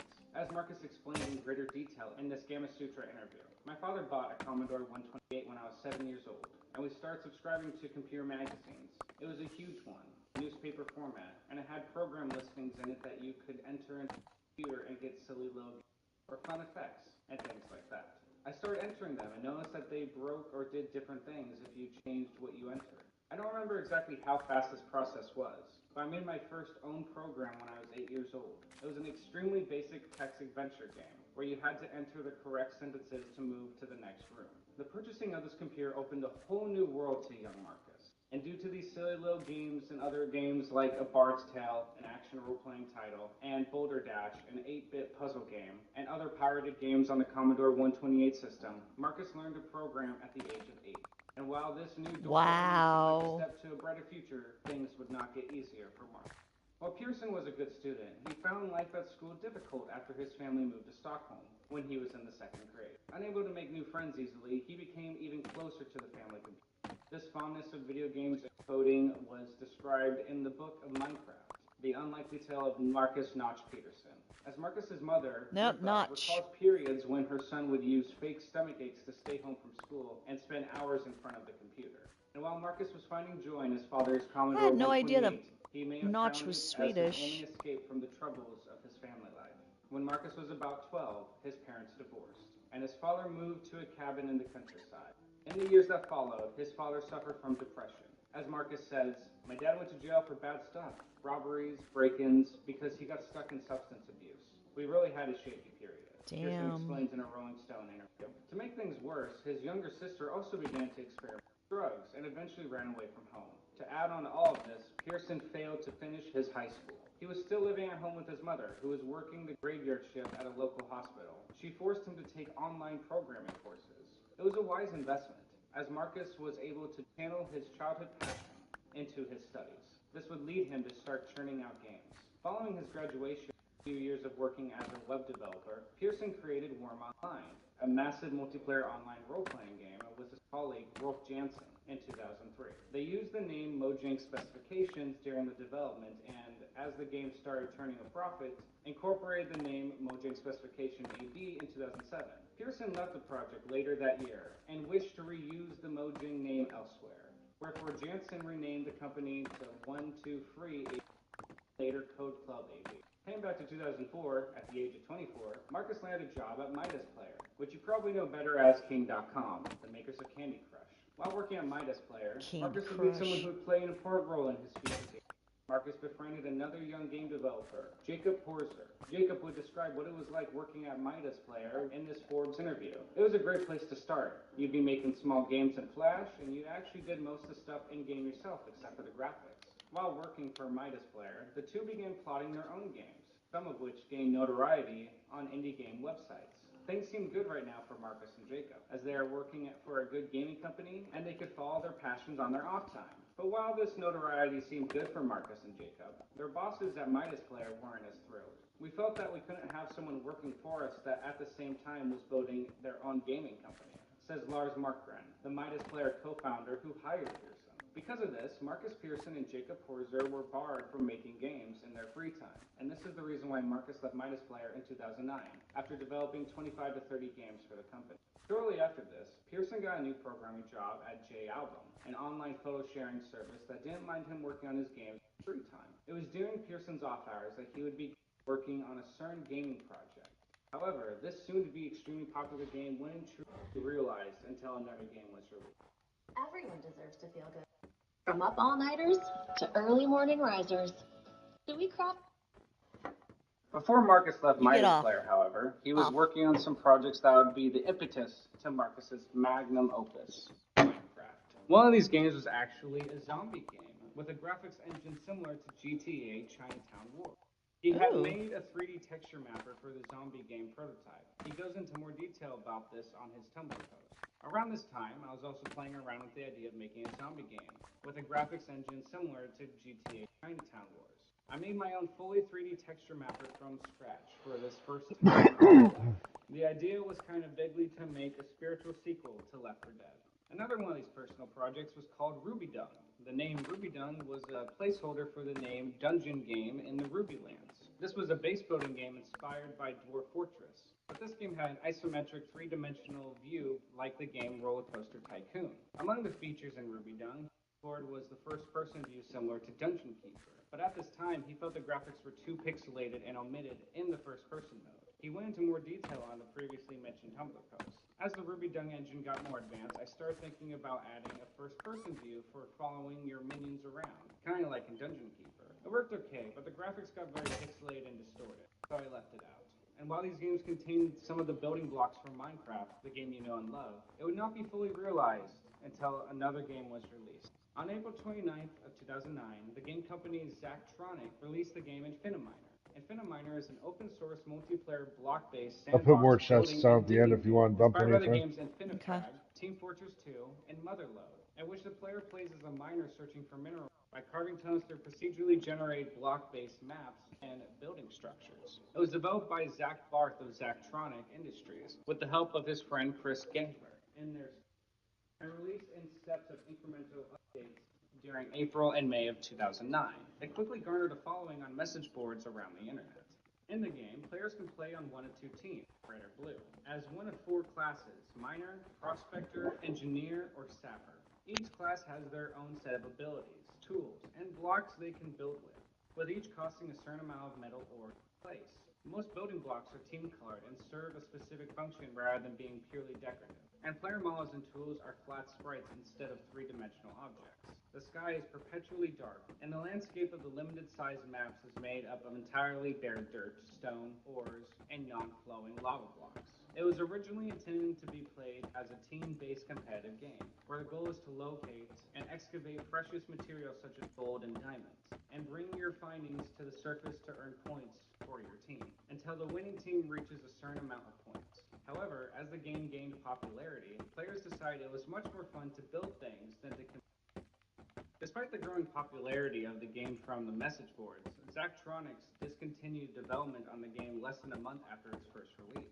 After a major source leak was discovered which allowed hackers to make unauthorized modifications to the game. Soon, there were players using modified clients to cheat on servers, and multiple communities arose, each with different versions of the game. And it was hard for the developers to maintain Infiniminer, resulting in further development ceasing. While Zachtronics discontinued the development on Infiniminer, the game was still downloaded. And needless to say, Marcus was a fan.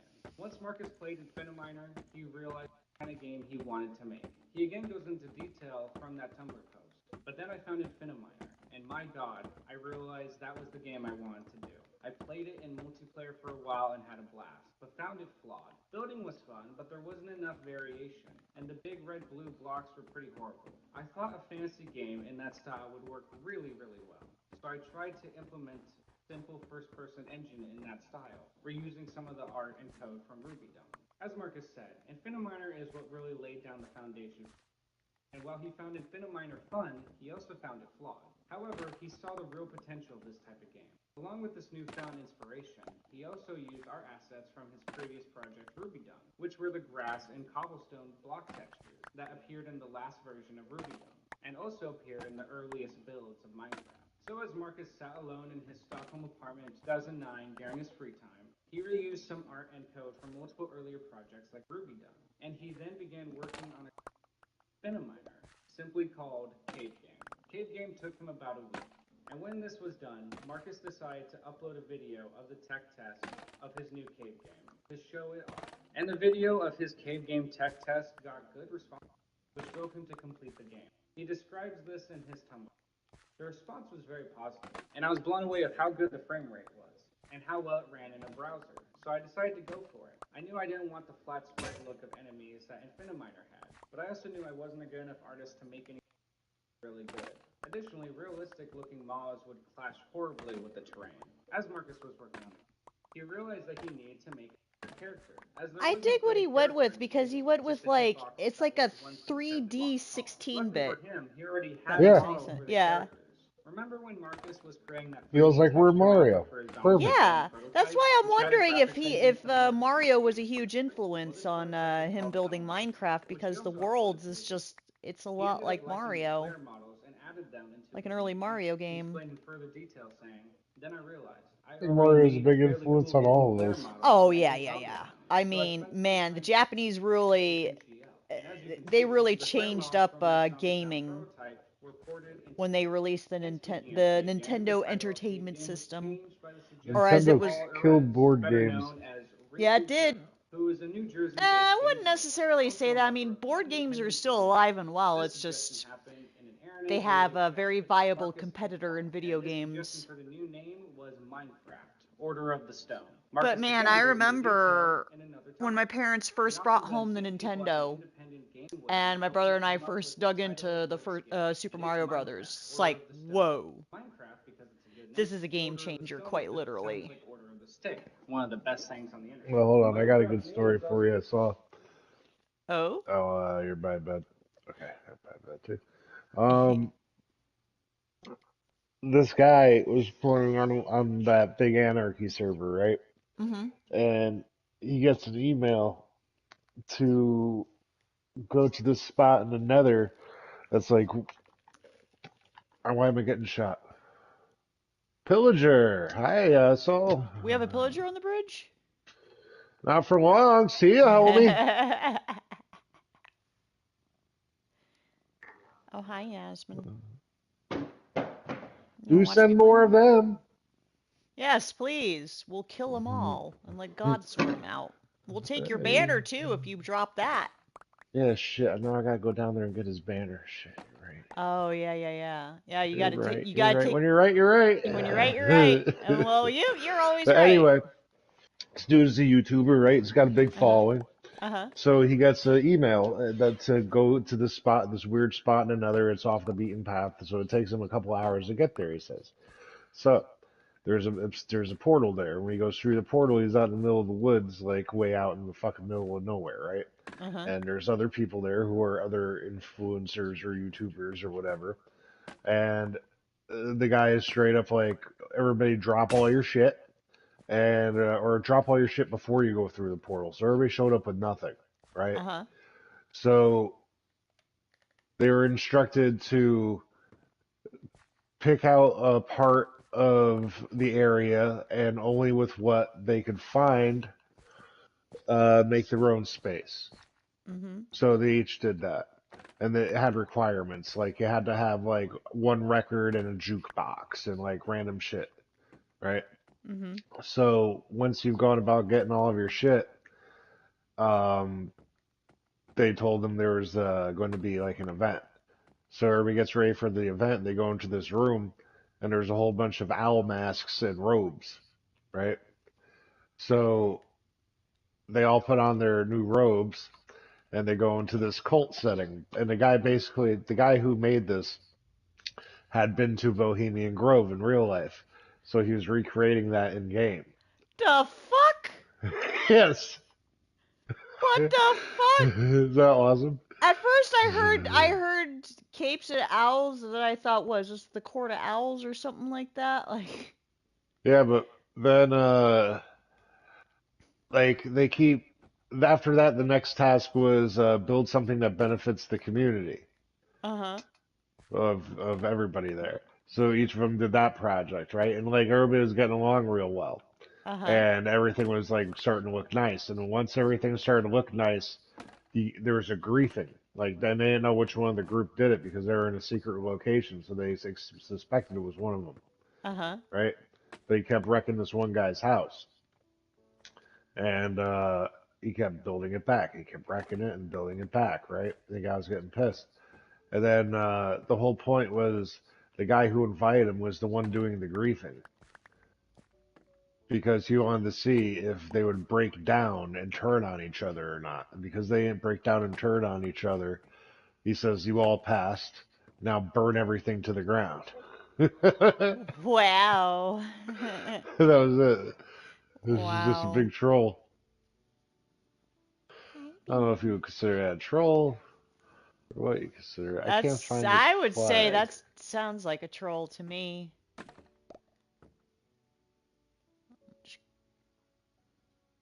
Where's this banner? I want the banner.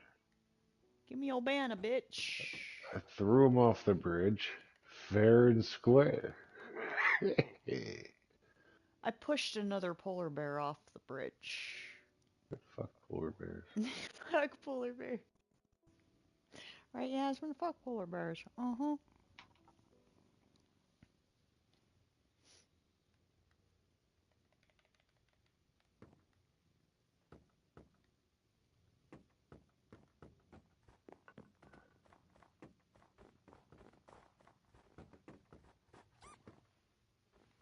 Jesus, this fox trying to trip me or what? Like, why are you going ahead of me, dude?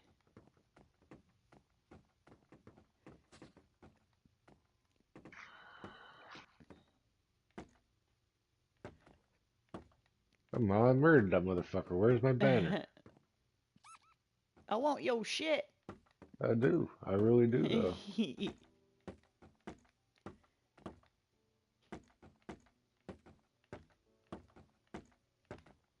I don't know why these raiders think it's a good idea to come up on this bridge.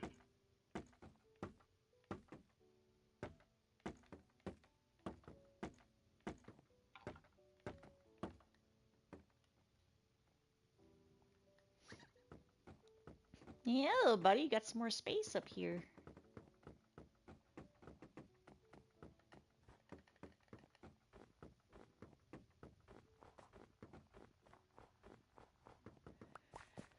Great, now thanks to this coffee, I gotta pee again. Swear, it seems like no matter what I drink, I'm peeing every 5 minutes.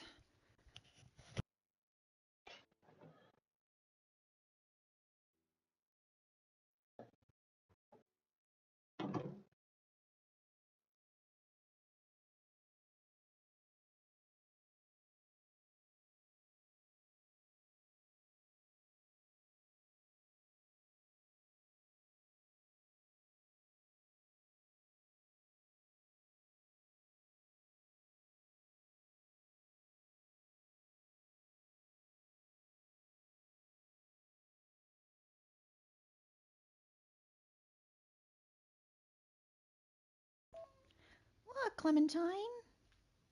Can you move, you silly cat, please? Hi, come here. Come here, baby. It's okay. Come here.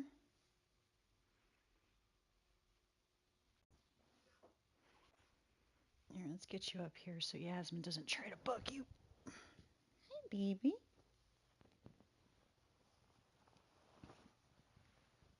want my lap? Come here. Come here, baby. Hi.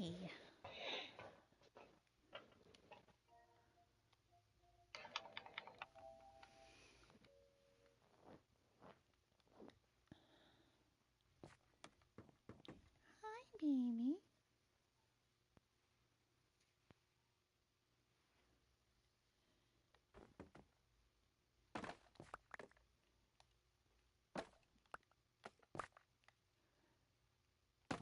I love that the bamboo grows pretty quick. Downside is that they eat swords like no other. Yeah, the swords are the only thing that pop them like that. Right. Yeah, exactly. It's like one hit and they come tumbling down. Watch her try like something stupid like take a pumpkin pie and it works faster than a sword because that's the logic of this game. Yep. They're like, oh, it looks better than a sword. Pumpkin pie. What? Wait, what? Wait, I'm like, I get really high before I make this game. Like, oh, I get it. He's like, yes, I'm. Where's he from? It's like, Sweden? damn, Notch had some big dreams for this game. He pissed off a lot of people too. Actually, if I'm not mistaken, he pissed off the Wokies. So to my understanding, he's pretty based. This country boy, right? Oh, yeah, just feed the What you want from him? I had He no didn't idea. make you confused. Yep. Is that his fault? God,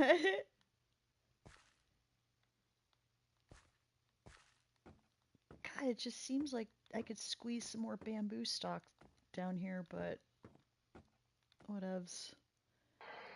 It's not allowing me to. This.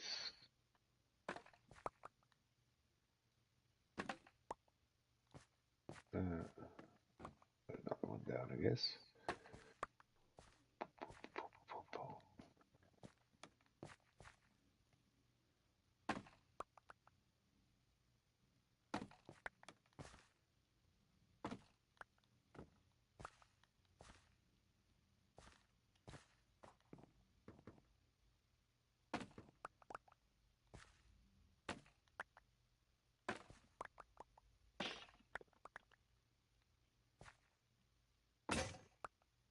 Yo, these polar bears gotta learn to get off my fucking bridge. No shit. Hey, bear.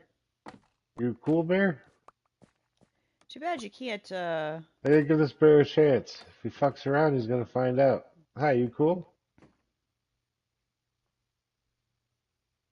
Oh, he's being cool. Should I leave him? Well, yeah, I'd say leave him as long as if he's not attacking you.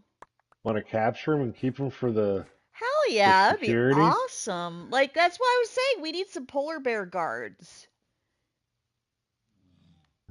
Like, if we could turn them on the pillagers, hell yeah.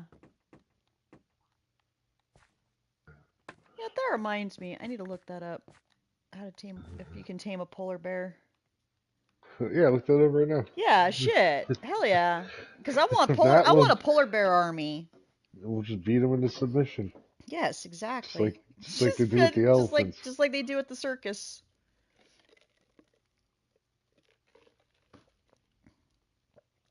Okay. How to tame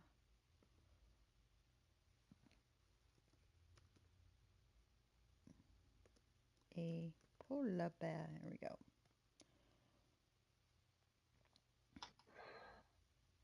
Players should bring along several fish for each bear they wish to tame. Feed the polar bear the fish and then keep doing so till hearts appear above their heads. It will take several fish for each bear, so make sure to have plenty on hand. Once the hearts pop up, the bear is tamed. So you just gotta feed them fish. Makes sense. That's how they did it at SeaWorld. Or the zoo. You don't want salmon. Mm-hmm. Well, everybody loves salmon. No, you don't want salmon. Oh, you don't want salmon. What kind of fish does you want? Do we have fish?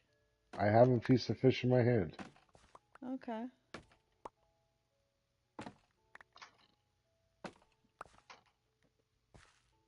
Try it with a pufferfish. Oh, no, you do not want a pufferfish. But it's fish. He doesn't want the salmon either. It's weird. It doesn't I think say you'd like. want raw salmon. That's like bear food. Like I wonder if you're supposed to cook it. Why would he Well, want cooked fish? I don't know. Fucking stupid. I mean, I'm just trying. I He's a don't get the bear, logistics. Lindsay. He doesn't have a I don't get. TV. I don't get the logistics either. But it's Nope. Minecraft. There's no None of that logic. works. None of that works. Try something else. Look it up again. Okay. Did you look up polar bear? Yeah. It says how. Yeah, how to tame a polar bear. No, that is Several not correct. fish. You cannot feed him fish. Can I give him So. fish like this? Do you like it And like that? they Can I don't just even. throw it at you? Yeah, they don't even say specific fish too. It just said fish. I have two different kinds of fish. He doesn't want either.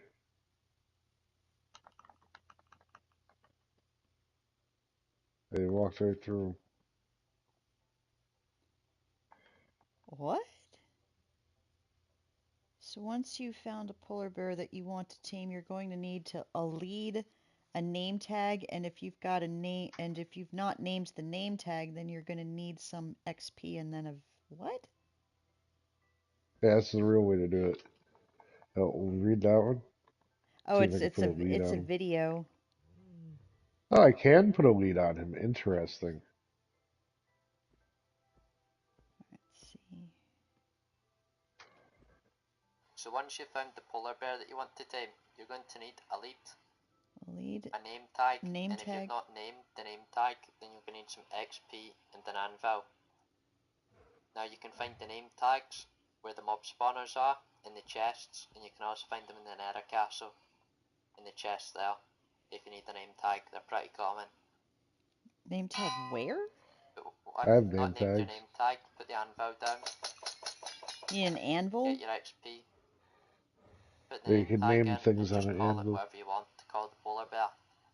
For example, I'm going to call this polar bear Yeah, I John. don't need to hear that, Lindsay. I could figure that one out. Now when Okay. Um, A name tag? You yeah, can put a name name tag. tag on. I didn't even know they had name tags in this. That's amazing. You need to watch videos about this game so you know what's in it. Yeah, I know, but Well, what? I don't What else know. you gotta do?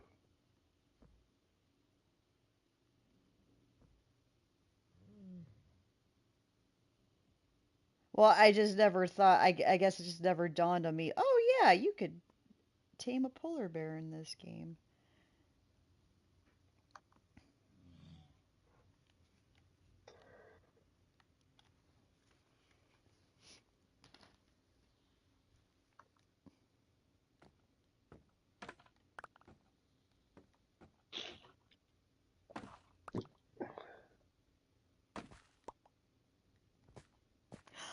Polar bear just like crawled over the bamboo farm. That's funny.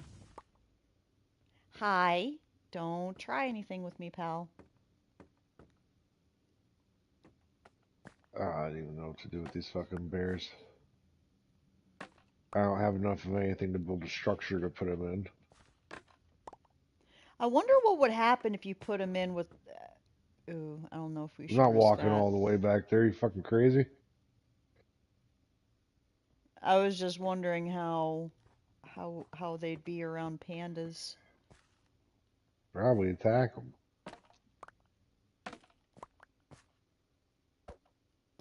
Yeah, I wouldn't want to risk that. Great. Now there's pillagers on the bridge. Let's see if they like my pandas. Or let's see if they like my Polar bear? polar bears. Like my polar bears?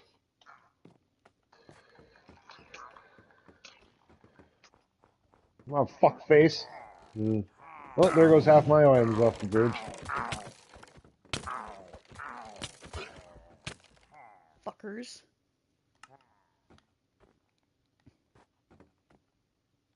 That's the wrong way. Fuck out of here. Get the fuck out of here, asshole. Ah, off. Get out. Out. Out. Out. Bye. See you later. Bye. Bye-bye.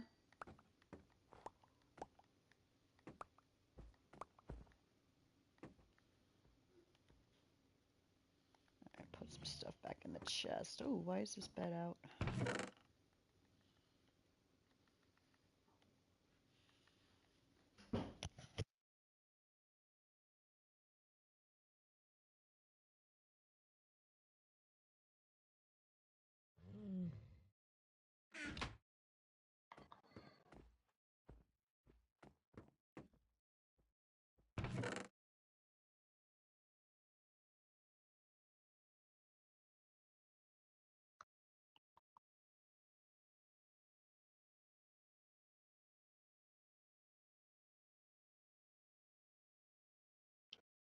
Yeah, my bed was saved a mile away. Alright, now where's all my shit?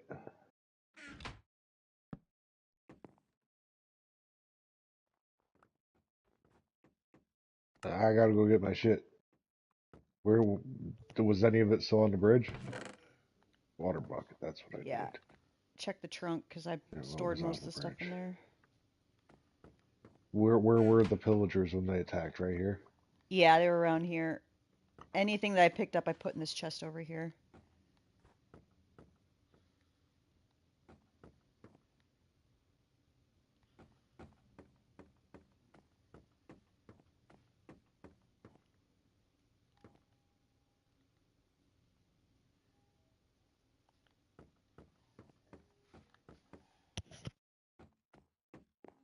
Come on, hit the ground.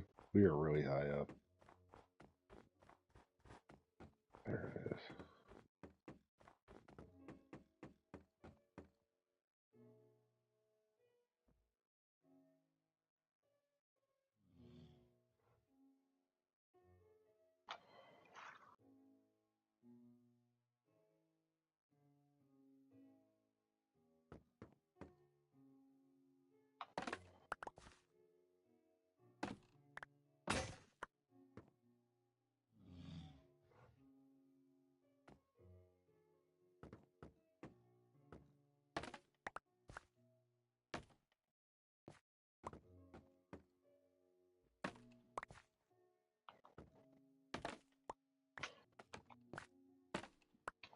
Yeah, how are they shooting me through water? They didn't figure out that physics?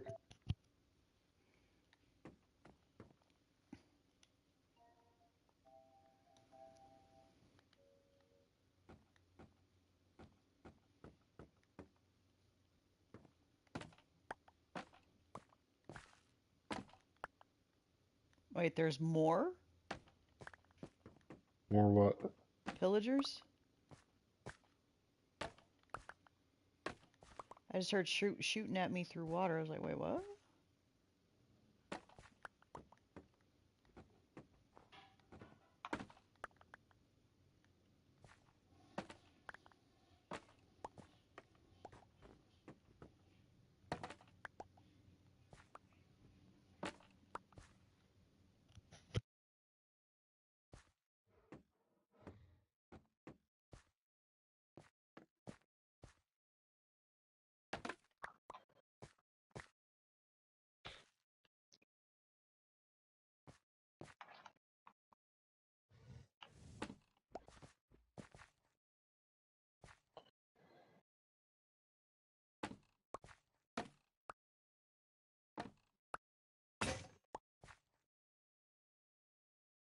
Are there more pillagers?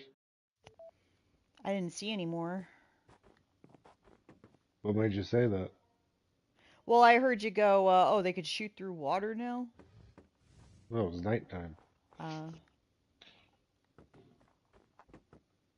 no, there's one polar bear just like dancing on top of the bamboo. That's funny. I need to make more. Jeez, gotta make more swords already. Crazy.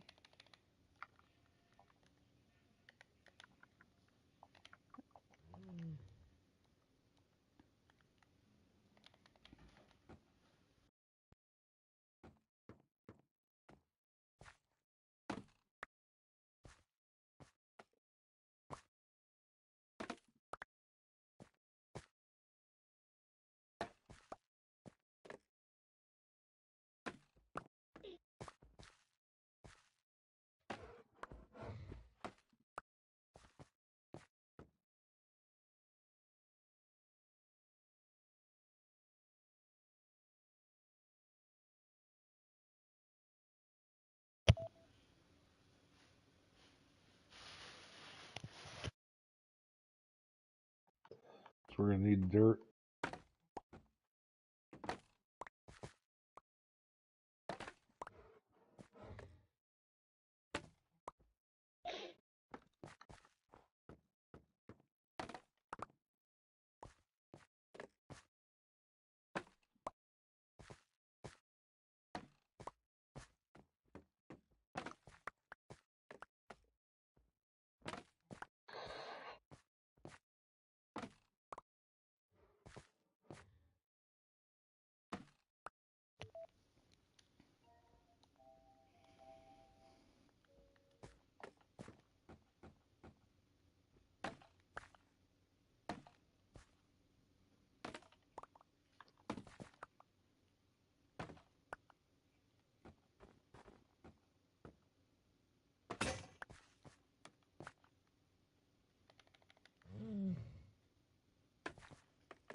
Oh, hi, Mr. Polar Bear.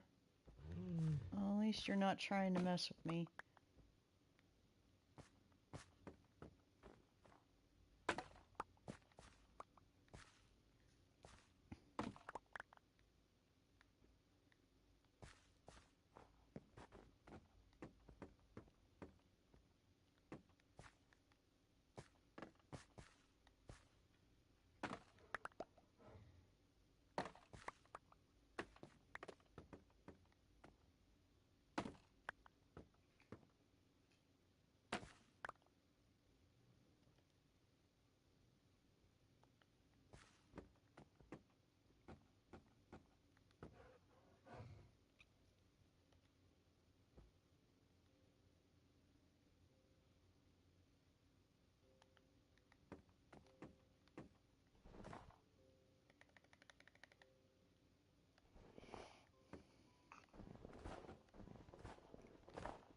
I wonder if we're getting polar bears up here because of the snow.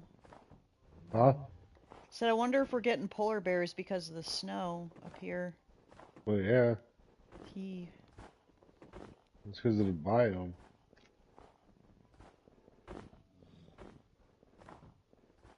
It's just crazy seeing polar bears on the It's just fucking weird that bridge. the animals spawn up on the bridge. Right. Period. Like, I mean, better that than zombies and fucking creepers.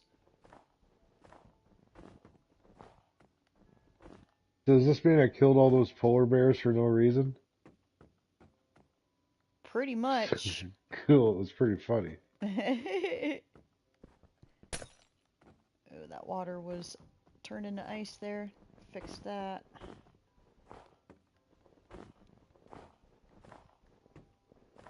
Still not enough snow to produce a snowball.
Hi. What are you looking at, polar bear?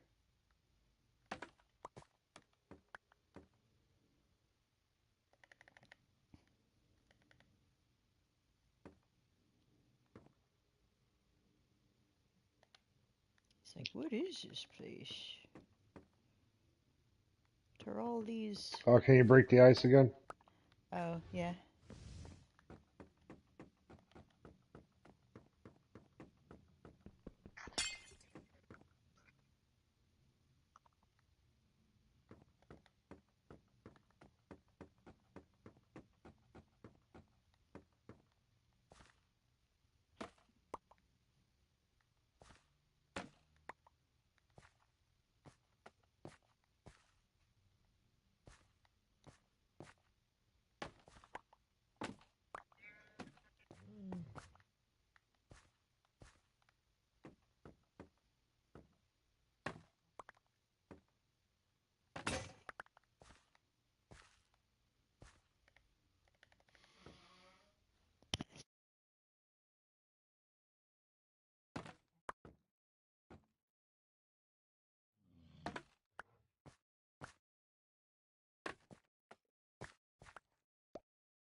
And of course, the bamboo goes right over the bridge.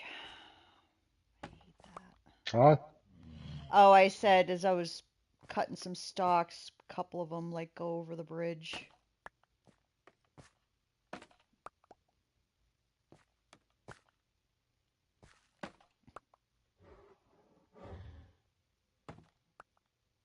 Oh shit, it froze, it froze. Okay, okay.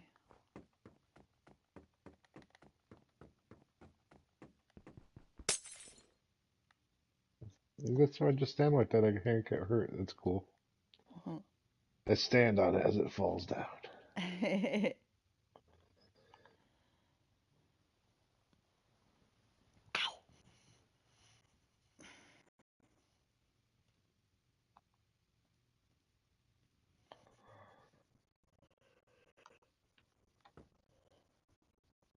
It's nightfall already? Holy shit.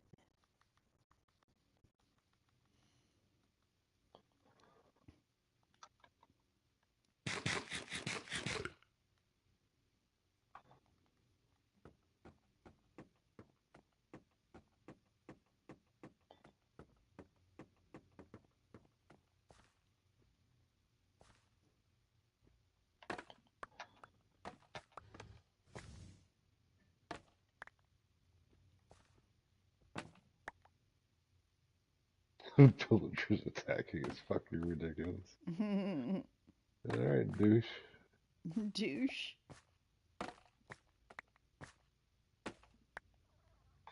Nick, I know I burnt down your house. Can we both just admit that that was hilarious? I mean, let's just let bygones be bygones. Yeah, because if not, I might have to do it again, and you wouldn't want me to do that. like you got a considerable amount of your house left. And Mm-hmm. look, you even have pumpkins. Like, I'll burn the rest of it to the ground, though. Oh, there's a village. Oh, we got another village in the distance? Yeah, forward on the left. It's funny how they don't come into view until you're right upon them. Yep. Oh.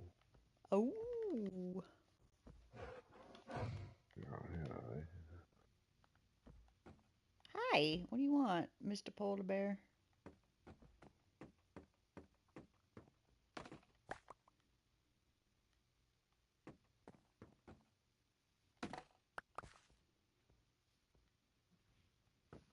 It's just weird. I thought they would eat fish.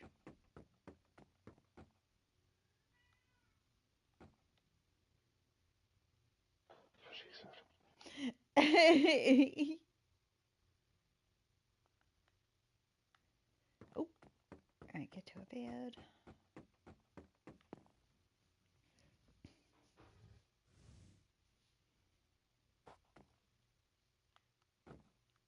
Alright, here we go again. Another pee break.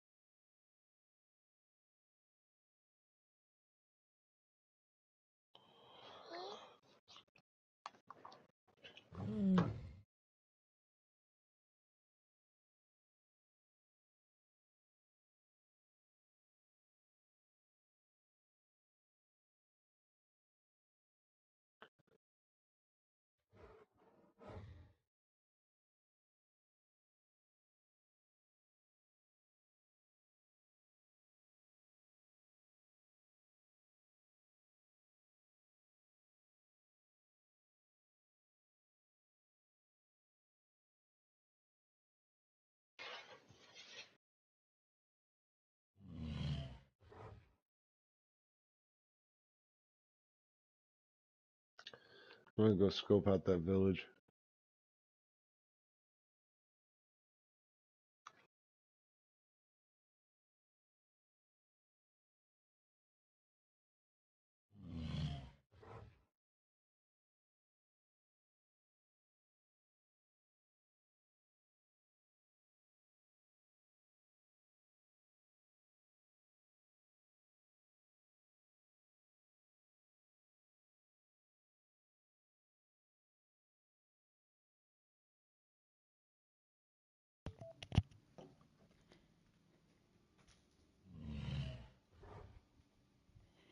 Gonna see what the human Squidwards have to offer.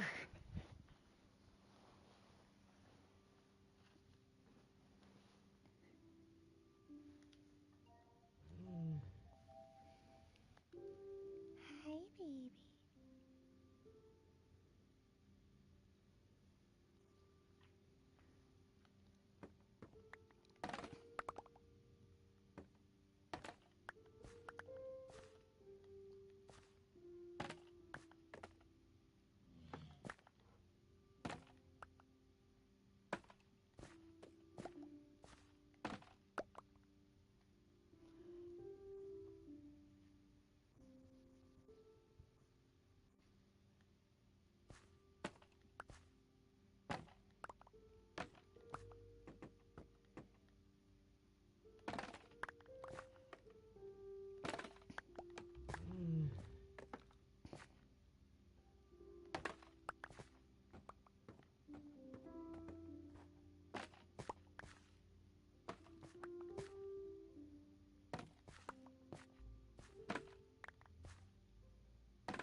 Ow!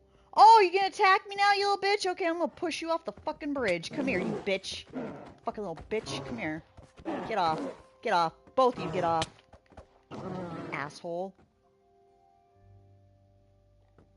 I just got attacked by the polar bear. I didn't do anything. I was just cutting bamboo down.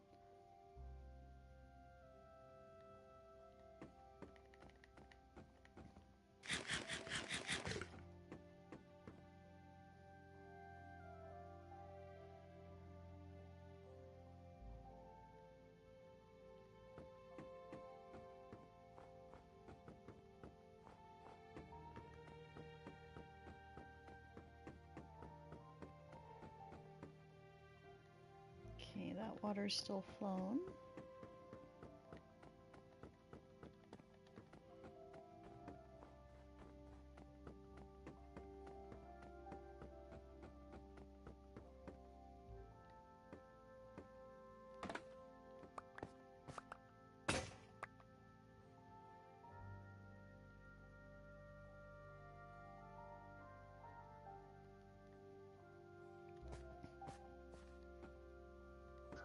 Yeah, when you get close to the pillager outpost, it's still burning. It's funny. Should I just go over there and let it finish burning? Why not? God, I gotta make more swords already. Jesus. Oh, we're gonna do this. Use one of the trees.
Oh, got a few snowballs. It's nice.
Nice, man. Appreciate it. This Cool. is the fourth colored death channel right now. I know. Yep.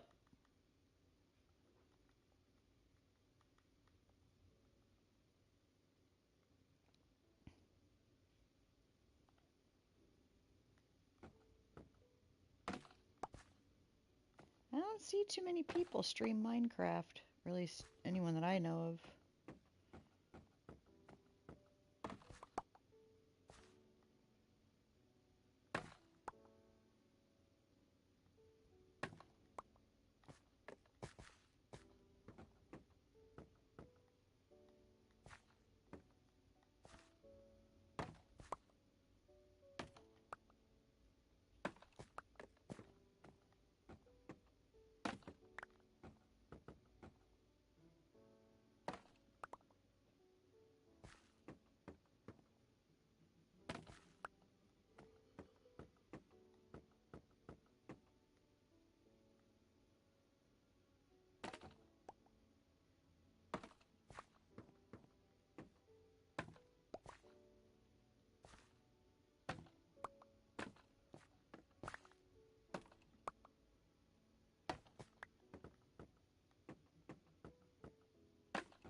Used to have a block of 64 I can lay down.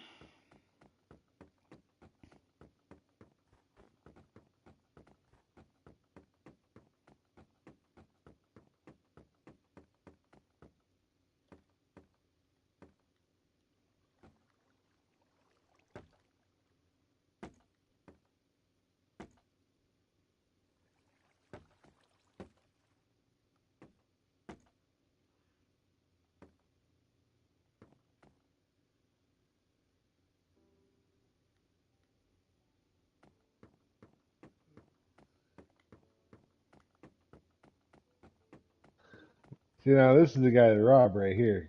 Taking these pumpkin seeds, your iron nuggets, your Oh, emerald, he got your some iron nuggets. nuggets too. Nice, Got a lot nice, of nice. wood too.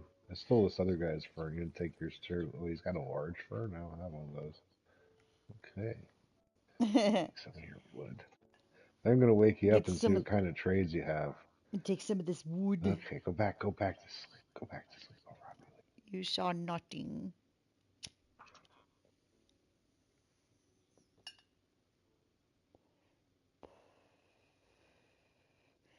You know nothing, you saw nothing. Right, Yasmin? I need food. I'm starving.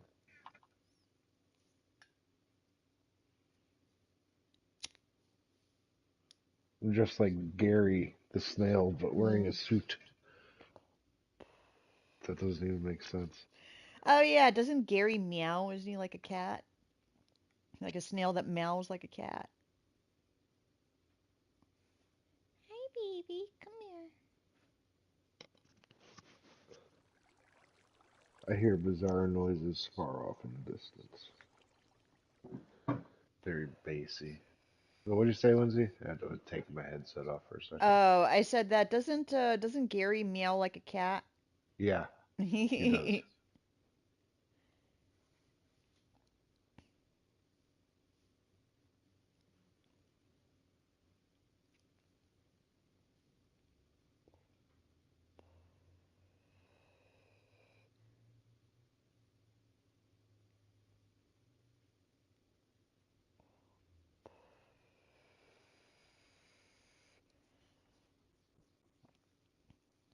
SpongeBob, probably the last of the greats as far as like the Nicktoons era.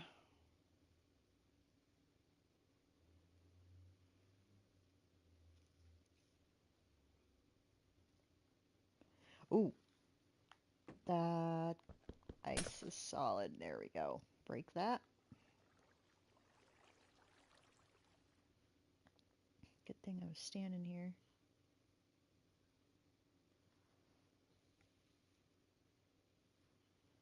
Dude, Minecraft is fucking addicting. Mm-hmm. Do you play it on PlayStation or do you play it on Xbox PC. something else? This is something else.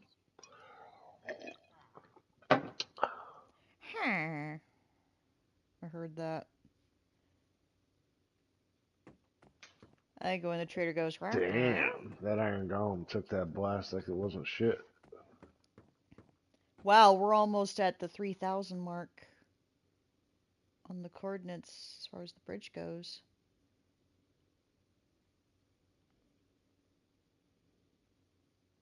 I love it how even the stars move.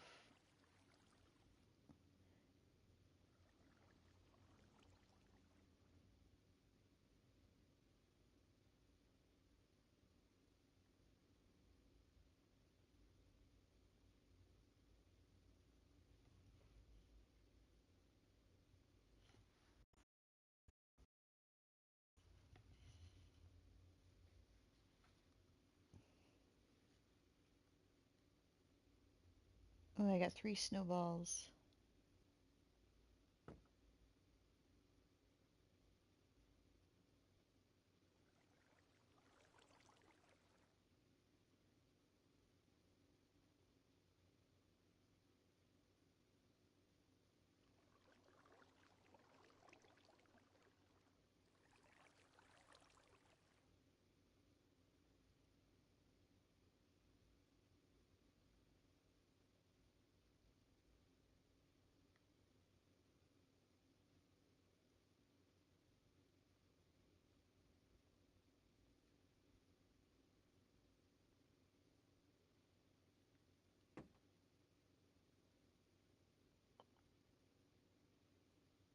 Oh, there's the moon. Oh, it's a half moon.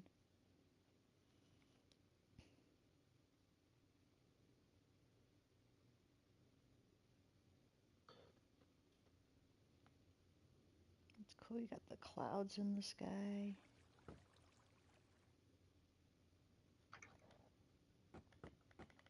Aha, emerald. Oh, could always use some emeralds.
Ah, baby.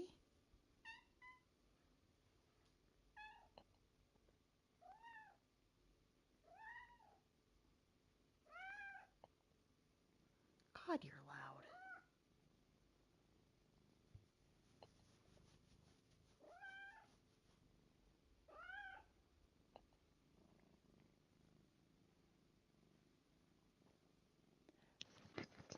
Ah, don't bite me, you stupid cat.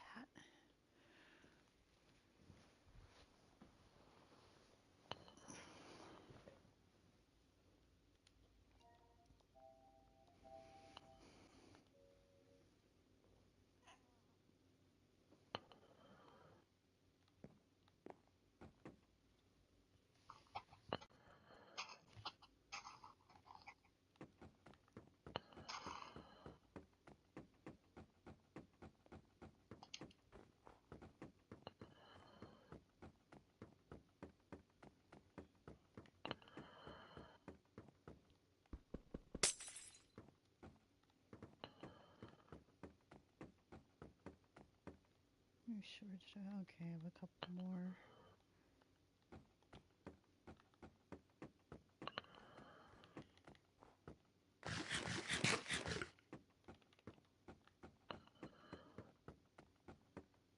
Oh, those stalks aren't nearly tall enough.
I just saw Chef's cucumber salad pic. I'm like, Hey, you seen that? ooh. I'm like, sounds so good. I love cucumbers.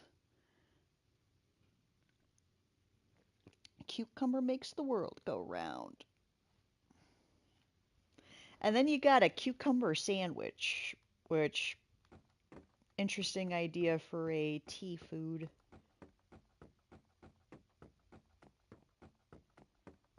Oh yeah, we're just gonna put slices of cucumber between 2 slices of bread.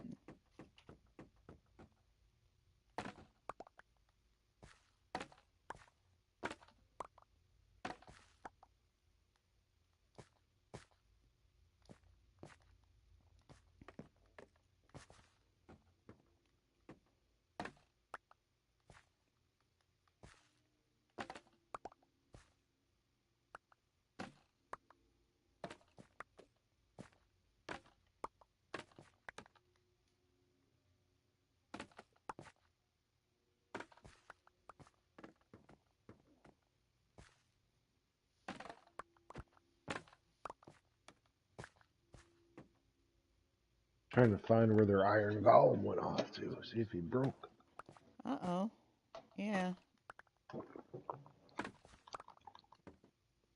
why I keep running around this village, by the way. I'm not targeted.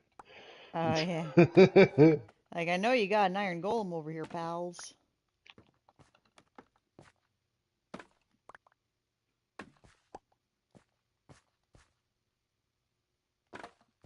I did a minute ago.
Yep, see, that one went right over the bridge. That sucks.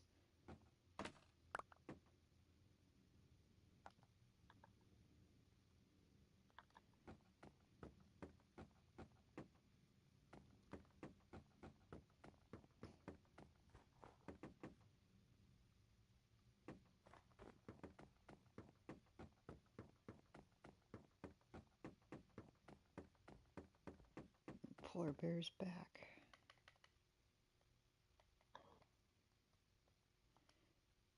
Swear, you end up attacking me, you're going right off the bridge.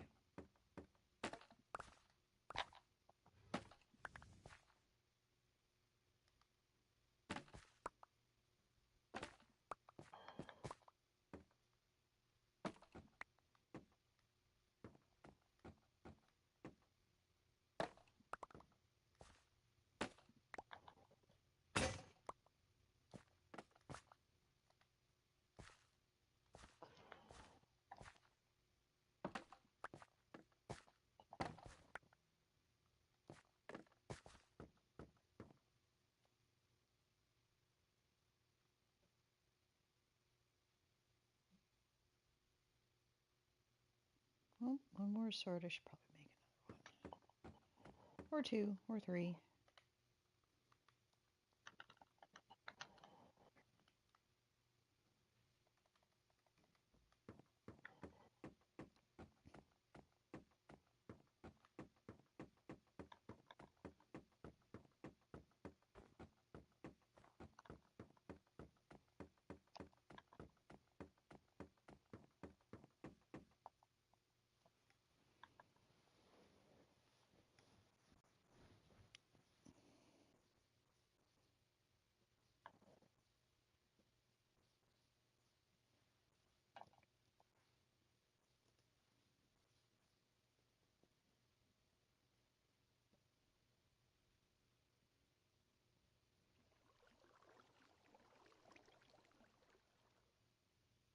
next round of debates, which I think is in November. I forget what it is. I thought he said he wasn't going to do it. Vivek did? I thought. Oh, I have to go back and look. I think I don't know that he's going to. Or didn't he say it was up in the air? Yeah. And that's where all the speculation came from him possibly dropping out of the race, because his Q3 his Q3 earnings, his Q3 fundraising was not good. What? Just pets dropping out like, oh, bye-bye, bitch. Have you seen the hosts? They did. It's the same liberal hack who've job, been like, lying to everyone yeah. 20 years. You're like, you're going to go on here and watch these people interview presidential candidates. Yeah. And, like, Don't you think you should have some conservatives up there that could bring up some like the first debates? I love how John refers to Josh as his handsome heterosexual partner. Because I want to see what they're going to tell our enemy. They're going to tell the opposing political side. But now with this one, it needs to be let's put conservative. That's a good point. Got me another banner from inside the place here. Nice. Yeah, I keep attacking them. No more I don't liberal know why. bullshit. We've already been down that road. We know where they stand. There's nothing left here. Who do they bring in? They bring in more liberal hosts. It's like, why? The chairwoman is allowing this. Why? This woman should be fired. She is worthless. Again, the GOP needs to burn down and be rebuilt without these And not wrong. But you're gonna bring in these bad faith panelists, and it's like. In one way, it is good because they're going to keep the 2020 election rigged. Yeah. In one way, they are going to ask the questions that a lot of us do want to know the answers to on liberal or progressive policies. Fair enough. Like, where do you stand on the trans stuff? Yada yada. Which Oh, she's making chicken salad. That's one of my favorites. Ask any questions that are really relevant to the upcoming elections as far as conservatism goes, as far as like how the GOP is. They're going to keep asking these stupid questions. And it's just like, when are we going to support Ukraine? Yeah. Do you support Israel? Do you support Can't help it. Palestine? Gotta go back to the see scene of the the crime. very hard line stance Just say, to steal no, these banners. I don't want to send them any more money. I don't want to They send look them good in anything. my living room. They're big. They can handle it. Done enough. This was Biden's gaffe, not ours. Thank you. Thank you, John. Exactly what I've been saying. Tonight. Uh-oh. Careful. Alright, I'm going to make sure that the water's flowing, okay? Because I'm going to basically be making a fucking dead rush back there. On your way back? Okay. Alright, making my way to the edge of the bridge to keep an eye on that water. Where's the fucking real exit here? And he was talking about this Israel-Hamas thing should be our number one priority. It's like, no, that's over there. That's one. I was like, That's two. Jump, I'm jump. not saying not to be concerned. Look, my position is America does have to take it. That's all, I think. What's going on? Every country cannot be in isolation to be successful in this world. You cannot. Yeah, I mean...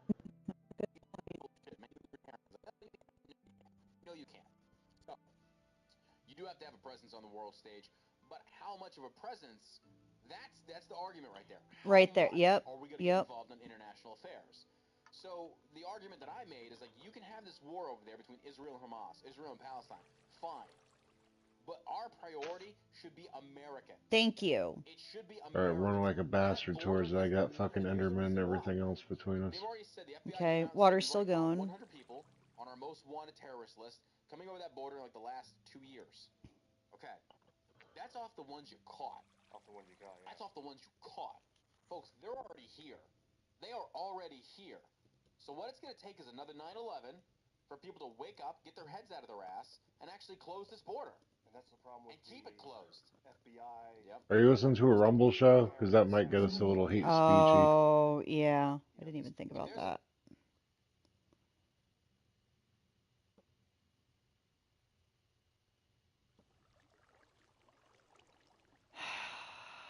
Yeah, thanks, YouTube. Hey, Rumble, it would be nice if you could actually, I don't know, make it easily accessible to stream games and shit. Just saying. Yeah, it would. I'd be streaming over there more often, because then I could say whatever the fuck I want, because apparently you can't do that on YouTube anymore. Oh, hold up. Got it. I was right up at the top. Shit. That's gonna take me back towards the fucking monsters again.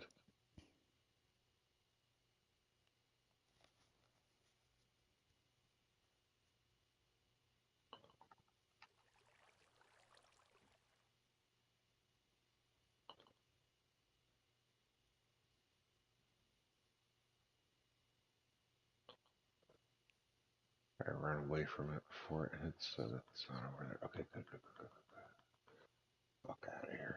Fuck out of here.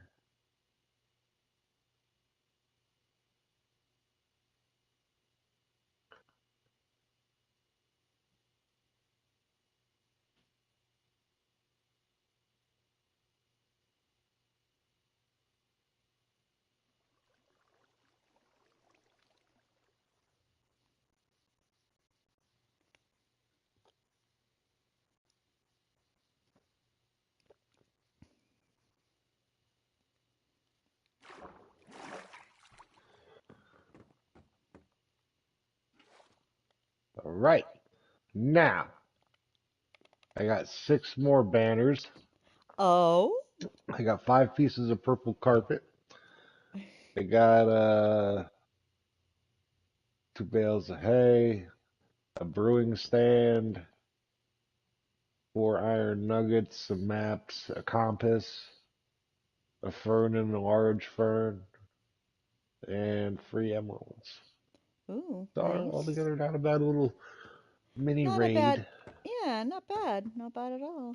The villagers are stupid. They are stupid. You just kind of sneak in and act like you're nice, and then take everything. Mm-hmm. They won't even know. They won't even know what's missing.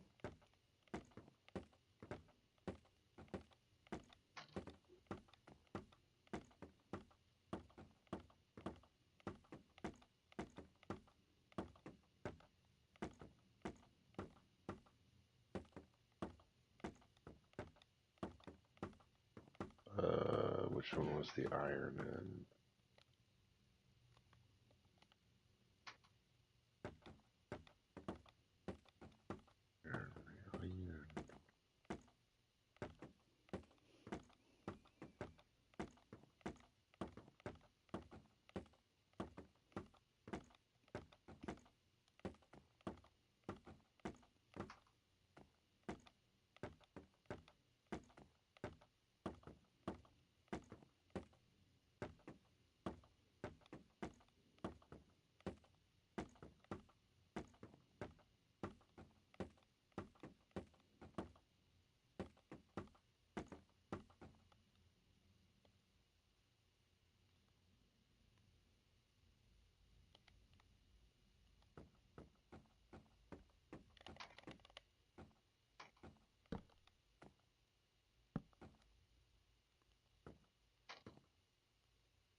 I'll be right back. You lie!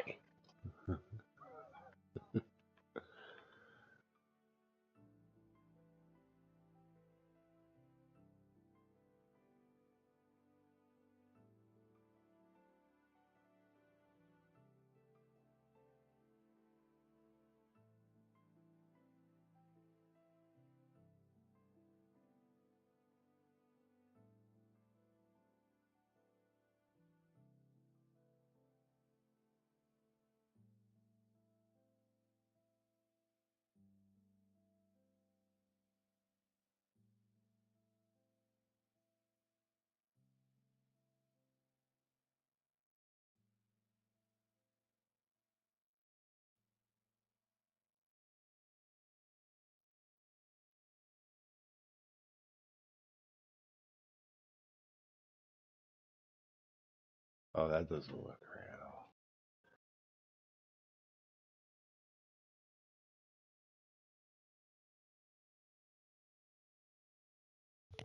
Okay, What? what? Oh, SpongeBob wearing clothes that all fucks up.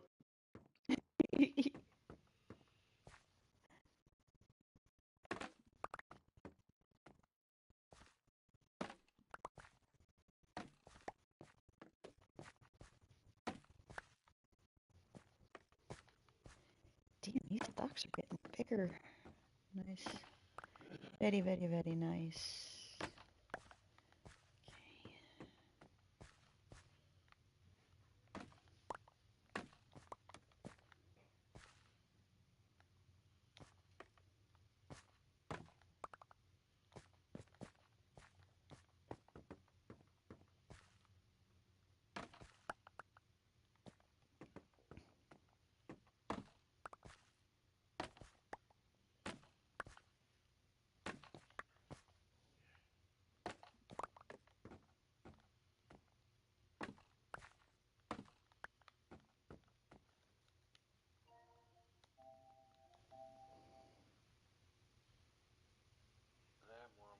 2000s, huh? We worked our ass off to get here. It ain't no Mm-hmm. joke.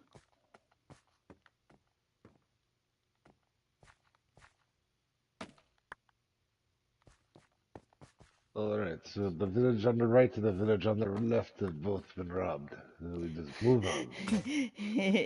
Like as if nothing happened, yes? Easy. Yes, yes. I'm gonna run back to that goddamn chicken machine and leave my guy there till it produces some fucking chicken for Oh, us. yeah, we're gonna need some more food, eh? How many? Okay. Probably make a few more planks. Do, do, do.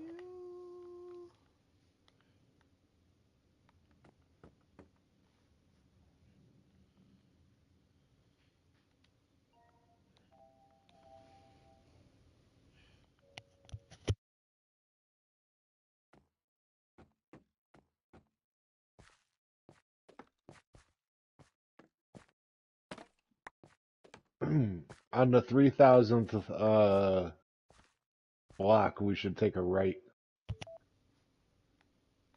All right.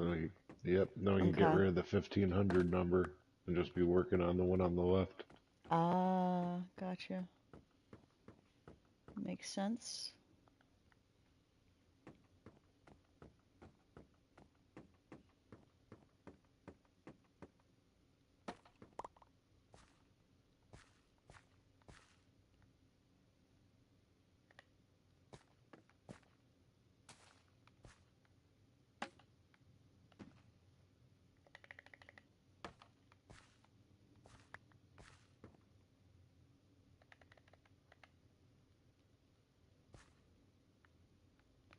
Okay, it seems like there's a gap here. I can plant a bamboo, but it's not allowing me to. Go.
Another polar bear on the bridge.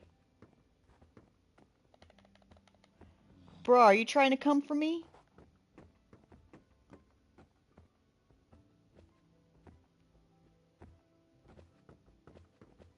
Oh, you trying to attack me, bitch? Okay, nope, nope, we're not having that. Get the fuck off my bridge. He just pushed me off the fucking bridge. Oh, you I gotta guess we be saw who was survival of the fittest on that one. motherfucker. Okay, where's that? Is there a... Shit. That was my stupidity. Thank God I wasn't carrying anything. I'm trying to see if I can find a spot down there I can jump. Kill that fucking polar bear. I didn't even know they could do that. Fucking polar bears. Yeah.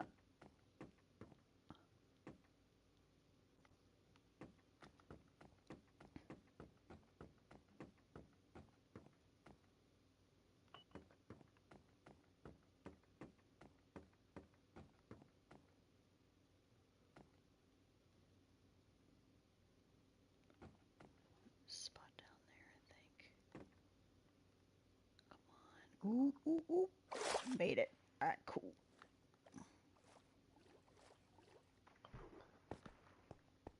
Now to get my shit back.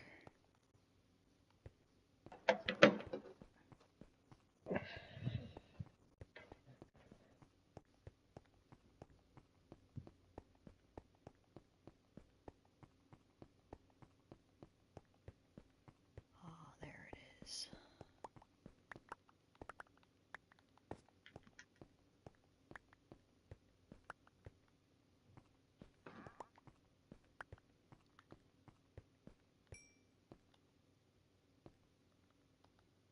Oh, my shit.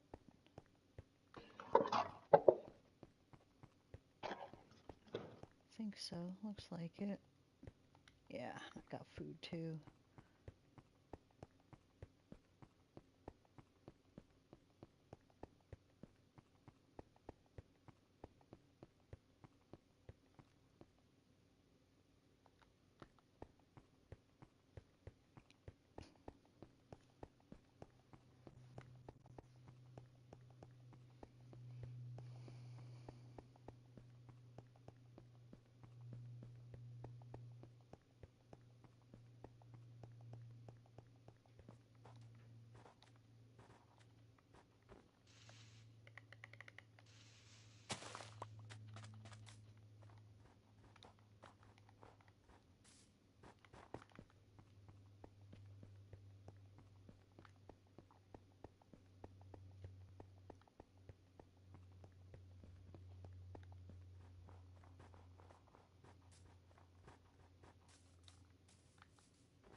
Oh, great. It's starting to get dark. Shit.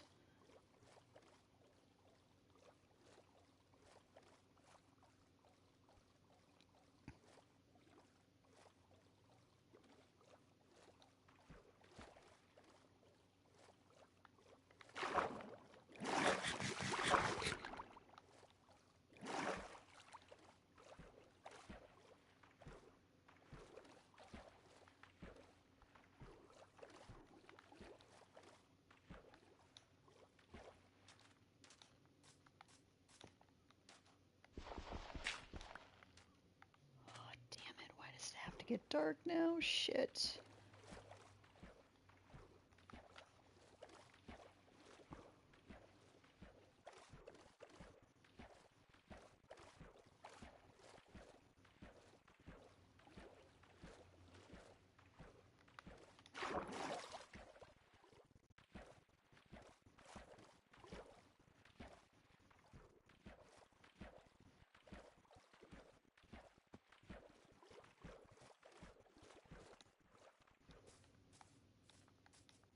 Damn. People are like, is 1.21 out? 1.21 out yet? And they're like, oh, maybe in the middle of 2024. I'm like, why are you advertising it now then, you fucking cocksucker?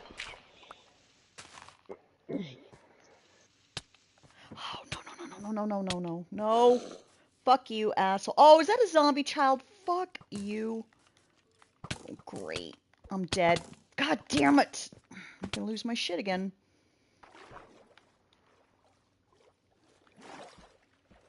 Back in the water I go.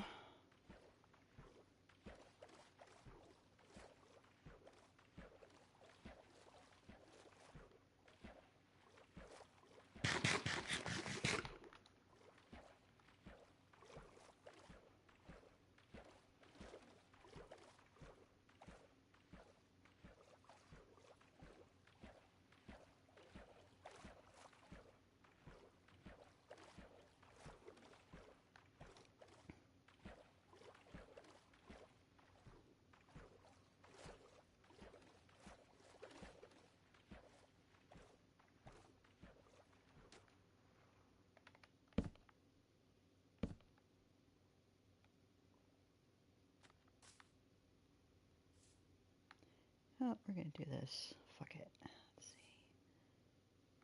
Actually, grab that. Put this torch right here.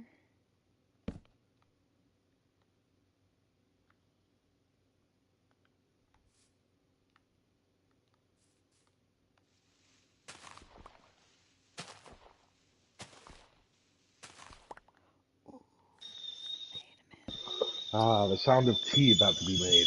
Yup. Do this. Mm. Tea is very good. Nothing wrong with that tea already. I drink many hot beverages. Yes, you do. I always have a hot beverage. I don't give a fuck if it's 100 degrees outside. I want a cup of coffee or a cup of tea. I enjoy my cuppa. Yo, cuppa. Yeah, you gotta have a cuppa. Gotta have a cuppa. You know, If you ain't got no I'm gonna cuppa. stay here in my enclosed dirt area until nightfall. Or until should I say daylight? Because like I got my shit back. Now I'm stuck in the woods and there's shit around here. I'm like, you know what? I'm just gonna You didn't build see like my a. old shit house? No, I haven't found your old shit house yet. It's on top of one of those I hills. built a dirt wall around me. Oh, you just built a like a cocoon around yourself? Yeah, basically, and I put a couple of torches in here. Fuck it. I heard some shit.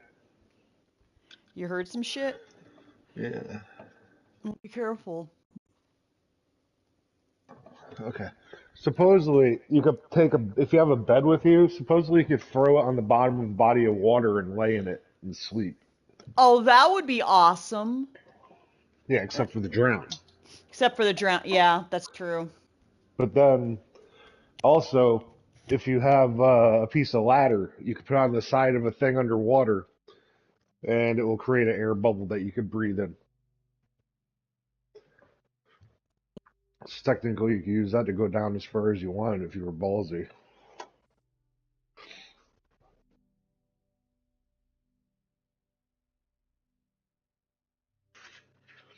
Wait, use a bucket of air by a ladder. Yeah, because the ladder is not Hmm. a waterlogged block. Okay. Very fascinating.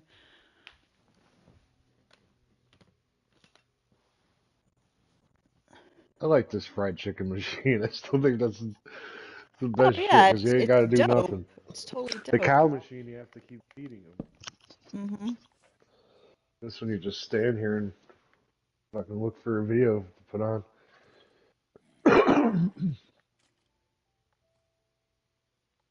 Oh, I hear you bastards around. You can't get to me though. Hee hee. Fucking chilly today. I'm gonna put on my heat. Oh yeah, I had to turn on the heat in my house early this morning. I woke up, I was like, oh, there's a little chill in here. And I looked at the thermostat and I was like, whoa, it's actually less than what I have it set at. Time to turn the heat on.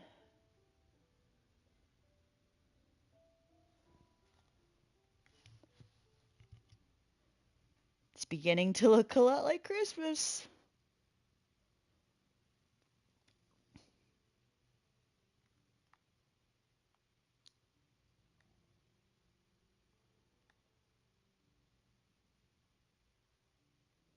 Sucks I don't have a bed in here though.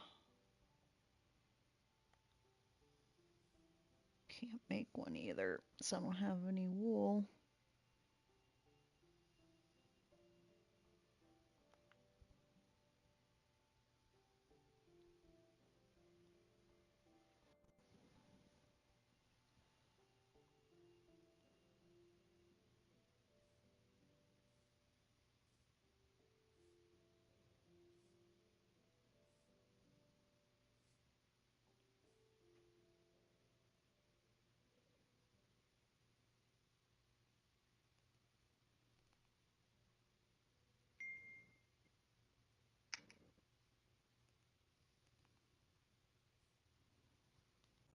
Looks like we're about to make chicken salad at chef's place of I've never work. seen anybody make chicken salad like that before. You know why? What? Because in the home, you make chicken salad out of the roaster chicken that you didn't finish. You Mhm. know what I mean? Mhm. Mhm. Mhm. Yeah, That's what I'm saying too. nobody ever just like sets out to make chicken salad. That's Yeah, neat, usually like chicken. different, Yeah, weird. it's interesting. Usually It's chicken not salad's made weird, with but like, leftovers. yeah, it's that's I guess how the sausage is made sometimes. I guess. Well, it's like I the guess you same. wouldn't want your public bought chicken salad made out of somebody's leftovers either. You Right. know? Yeah, true that. But yeah, it's like to me it's like roasted chicken is like best for like a chicken salad.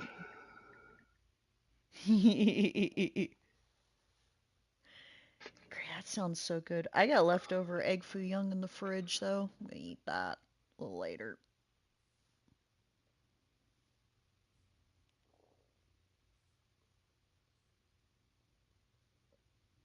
Damn,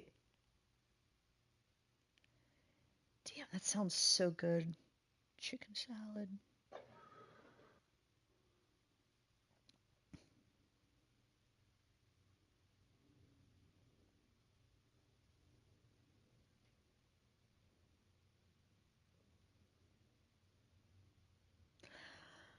Oh my god, yeah, that's another thing too, turkey. You take your leftover Thanksgiving turkey and make a salad into a salad. Oh yeah, definitely. Yeah, because Mmm. I never make mine into soup. I'm too busy making it into fucking chicken salad or Chicken, turkey oh salad. yeah, chicken salad.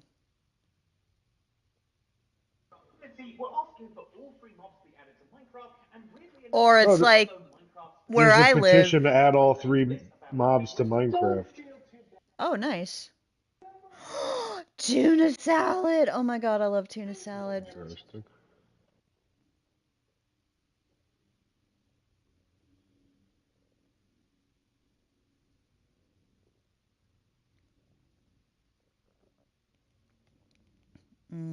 Tuna salad. Yummy. That stuff that in an avocado. Yum yum.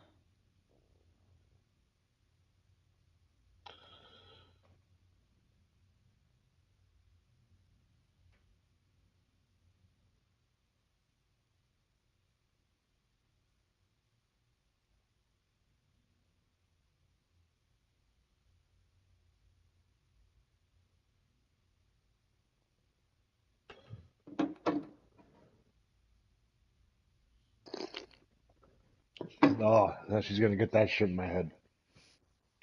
I think about my mother's fucking chicken salad all day now. I Oh, can't buy that. yeah. I can barely even make that. Nothing like a homemade uh, chicken salad, especially made by family. yeah, whoever's still got family out there, cherish them.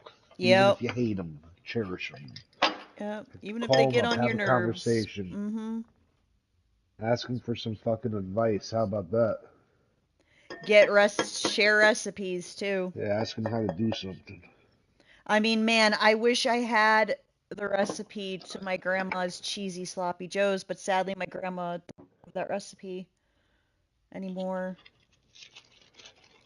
So I'm glad I got my mother's cheesecake recipe. Ooh. Oh, that's why I need my grandma's cheesecake recipe. That's She another put. thing I shit on when people say New York cheesecake. So I'm like, you don't even Mhm. know what New York cheesecake is. You don't mass produce shit. What is Because supposed to New be York a. cheesecake does not taste like what the Italian lady gave my mother in the 50s. Hmm. So if the old Italian lady don't know how to make cheesecake in New York, I don't know what a New York cheesecake is supposed to be. You know what I mean? I'm like, what is a New York cheesecake? It's very simple. It's just sour cream, cream cheese, vanilla, bit of Oh, salt. sour cream. Okay, interesting. Oh yeah, you got to put sour cream in it.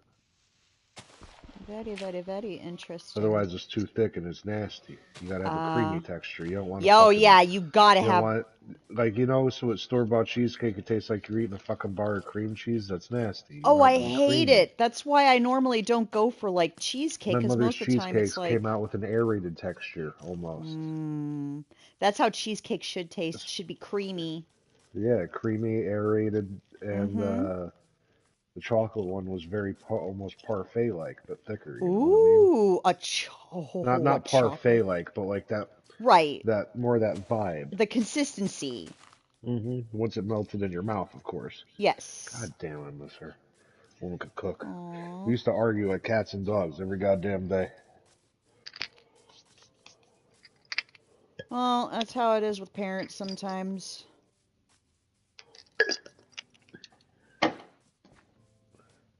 But when you're a teenager, it's like, would you leave me the fuck alone? And when you're an adult, it's like, would you tell me a story? Yeah. You Give know me what I some mean? advice. Yeah. I don't even know what my fucking parents would make of the way the world is now. Oh, for Because it went real. full tilt crazy after they both passed. Mm-hmm. Oh, there's lava over here. Holy shit. That's a pool of lava. So it's good to make a bucket and keep it on you. Yeah, I wish I had the bucket on me, but oh well.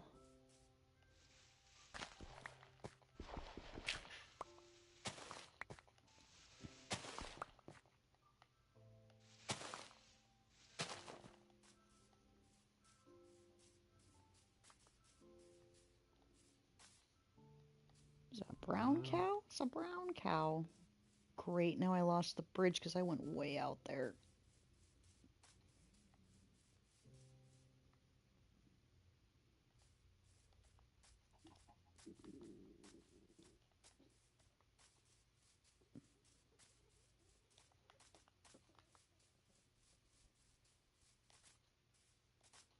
Okay, gotta go further out this way.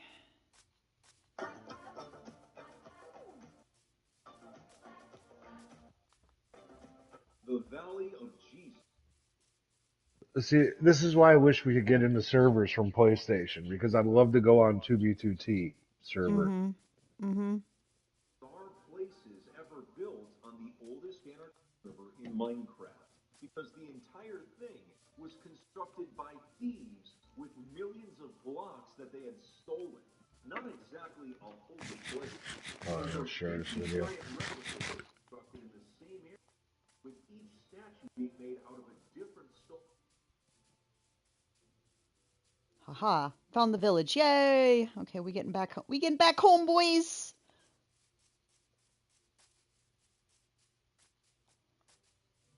Alright.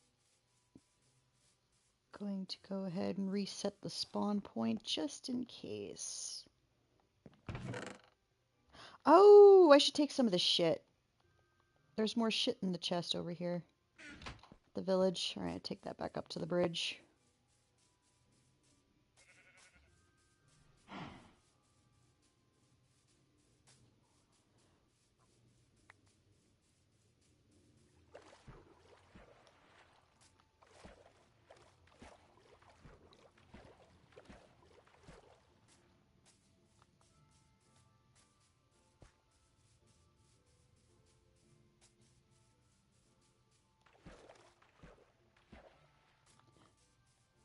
Haha, made it. In your ass. In your face, you stupid ass polar bear that pushed me off the bridge. Out of a different stolen material, oldest anarchy server in Minecraft, because the entire thing was constructed by thieves with millions of blocks that they had stolen.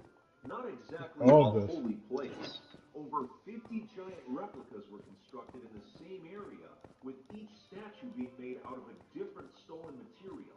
You had terracotta Jesus, you had creeper head Jesus, even TNT, which What? required some extra precautions. So, as a normal human being, you're probably wondering, They made why giant would Jesus people statues. build something Giant like this, Jesus especially on the most statues. toxic Minecraft Okay. server in existence? Well, the reason these together like this might actually surprise you. So today, we'll be discussing the bizarre history of the Valley of Jesus on 2B2T and the large This is amount of exactly why I want challenges on that to were overcome 2B2T. in order for this holy place I to be made it. built. I It's just a made it. whack Get server. started, I'd like to I thank survived the hundreds of wilderness. Couldn't get me, polar bear. Ooh, I picked up some Like, spruce because it's saplings. Griefer Central, right? Uh-huh. They found this one castle that was abandoned that was like 100,000 blocks from spawn, Uh-huh. right? And it was like 12 years old, and they're like, how did this castle survive? And eventually, like, people started filling it with signs like so-and-so was here and shit, Yeah. and no one ever knew who built it, and then it was blown up one day by an anonymous griefer. But, like, it was a whole big fight because, I'll play that video later. You'll hear the story yourself. But it's a very interesting server. Answering today's video. Online shopping that you could save begins in 2021 while the entire world was in lockdown.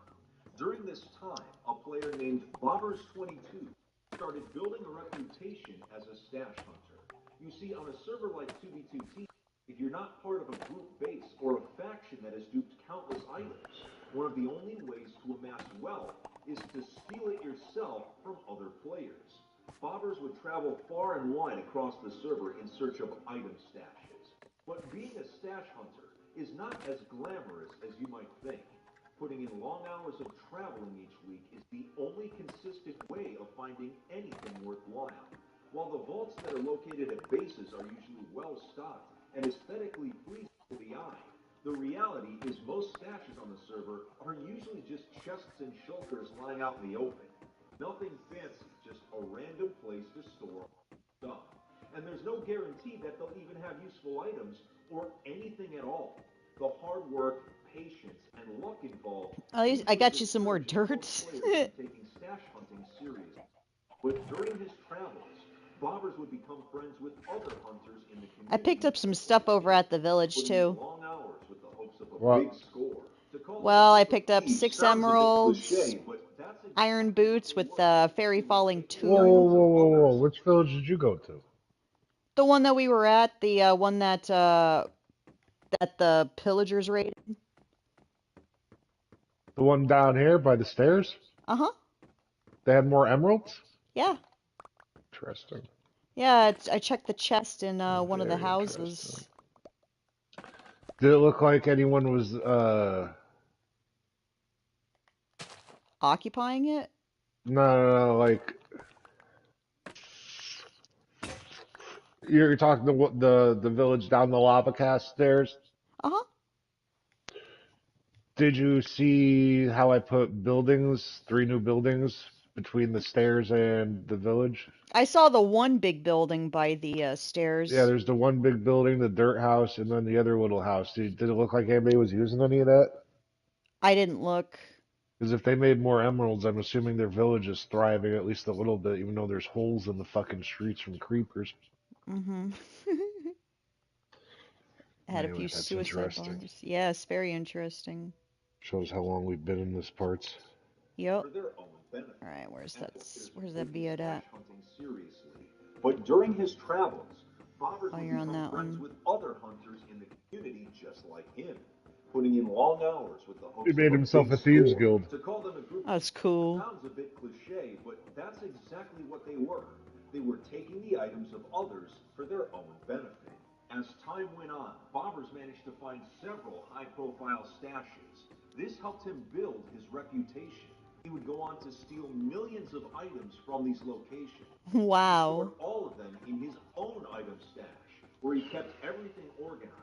Now, this is the only screenshot I'm allowed to show because 2B2T players could easily find the location if I revealed any more of it. But Bobbers had become so successful that he had a new problem: boredom. What's the point of having millions of items if none of them ever get used? On top of that, his stash had grown so large that he wondered if he would be targeted by other thieves. He couldn't just throw the items away, so what was the game plan? Well, he came up with a bizarre idea: a new take on an old tradition. Building a Minecraft replica of the statue Christ the Redeemer has become somewhat of a Oh my server tradition God. over the past That's decade, making amazing. appearances at multiple bases. They've always been built as a joke, since 2B2T is the farthest you can get from a family-friendly Christian Minecraft server. Bobbers wanted to take this tradition to the extreme limit, and the irony of holy statues being built by a digital criminal was something he couldn't pass up. His idea was to build multiple statues with every type of block he had stolen, including ones that were difficult to place, such as end rods and creeper heads. But building something of this magnitude was going to require help and careful planning. His stash hunting friends agreed to lend a hand, but Jesus they weren't exactly Valley. the best builders. So they got into contact with a group called the SBA, the Spawn Builders Association. They asked if anyone in Spawn the Builders would be willing to Association? volunteer to Oh help my with the God. project. This is Anyone that this is accepted the wild. offer would only need to make the trip out to the build site, which was in a giant mesa biome. All the materials would be provided, and they were to not discuss the details of the project with anyone. Pretty soon, they had a basic roster of builders ready to go, and on November 1st, They got a dedicated army of trolls. construction began. Bobbers had transported the majority of his building blocks from his personal stash over to the build site. Over 50 different Minecraft block IDs were assigned to different players. While some would be a single Chef's solid got color, chicken salad. others would have some Oh, variation. nom nom The nom. first few statues Nom were quite nom. simple, Yeah, the always glass following Jesus the looks same awesome. blueprint, but a few of them were a little trickier. Blocks such as creeper heads required an entire second layer underneath just so they could be placed. This effectively meant building two statues in the same place and then deleting one of them again. So it was double the work. The TNT Jesus was a challenge because it required a layer of water surrounding it. In case of an accidental ignition, this water was to prevent TNT from flying into the other statues. It might sound like overkill, but you have to remember, in Minecraft, TNT can get thrown long distances under the right conditions. There were some block types that were off limits for the builders, mainly chests, shulkers, and furnaces. Since all of these are technically containers, putting too many together in the same place will sometimes trick the server into thinking that you're building a lag machine or attempting to crash games. Yeah, you'll get This banned can for that result in shit. having your account get kicked Wow. from the server and even potentially lose priority Alright, queue I'm gonna status. go all the way to the edge of the So bridge, it was drop not off a the shit risk at the the builders chests. wanted to take. Surprisingly, an enchantment table Jesus was made despite the block technically counting as a container. It was tough to even get close to it because of how badly all the spinning books could lower someone's frames per second. Because of a notable incident where enchantment tables were weaponized, some were concerned that the second advent So they house masters weaponized might just enchantment show up tables. and take So they the go lag but machine. somehow it snuck under the Speaking radar. of an The builders speaking Ridiculous. of enchantment table, I can't wait to test and that Bobbers out. would head back to his main stash and bring the It's like I blocks want to for use. enchant items so After a few Gotta badly. days do of that before we construction can on the make an ice project, farm. over 1 million Yeah. blocks had been placed in total across Oh, I all agree with statues. that. They still had a ways to go, but this was where the fatigue started setting in. Building the exact same thing over and over can go really quickly. When Bobbers asked for a second round of volunteers from the SBA, many had no interest or thought the project sounded outright ridiculous. It was a tough sell, but despite these morale issues, progress continued. One of the builders, Simon, figured out a way to make the construction of Cauldron Jesus more simple. Using Baritone, which is a program that automates actions in Minecraft, he was able to trick the game into thinking that cauldrons Ooh, were actually damn, iron some of these blocks, bamboo stock which got allowed them to be huge. placed without any Huge. It was It's all smaller huge. plants like this that got rid of some of the headaches for Nice.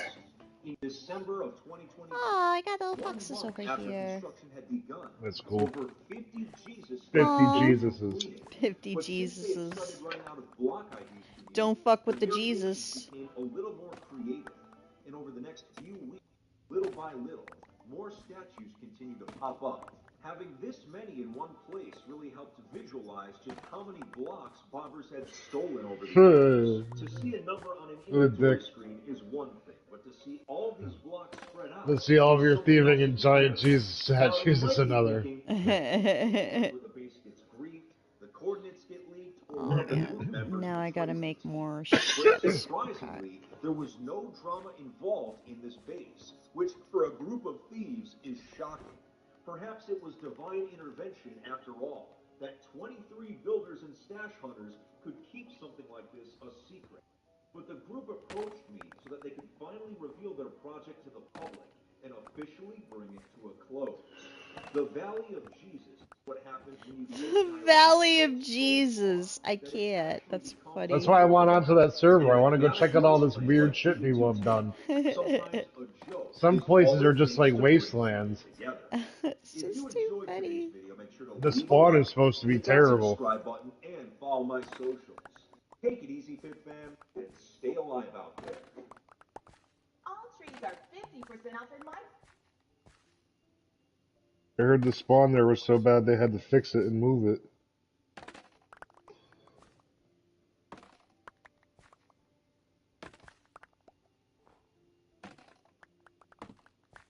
Who was the king of the oldest anarchy server in Minecraft?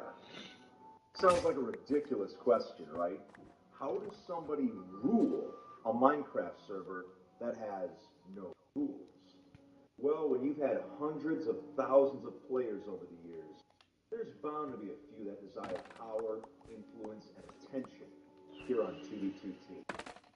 Today's video focuses on two individuals who both called themselves the king of 2B2T at one point.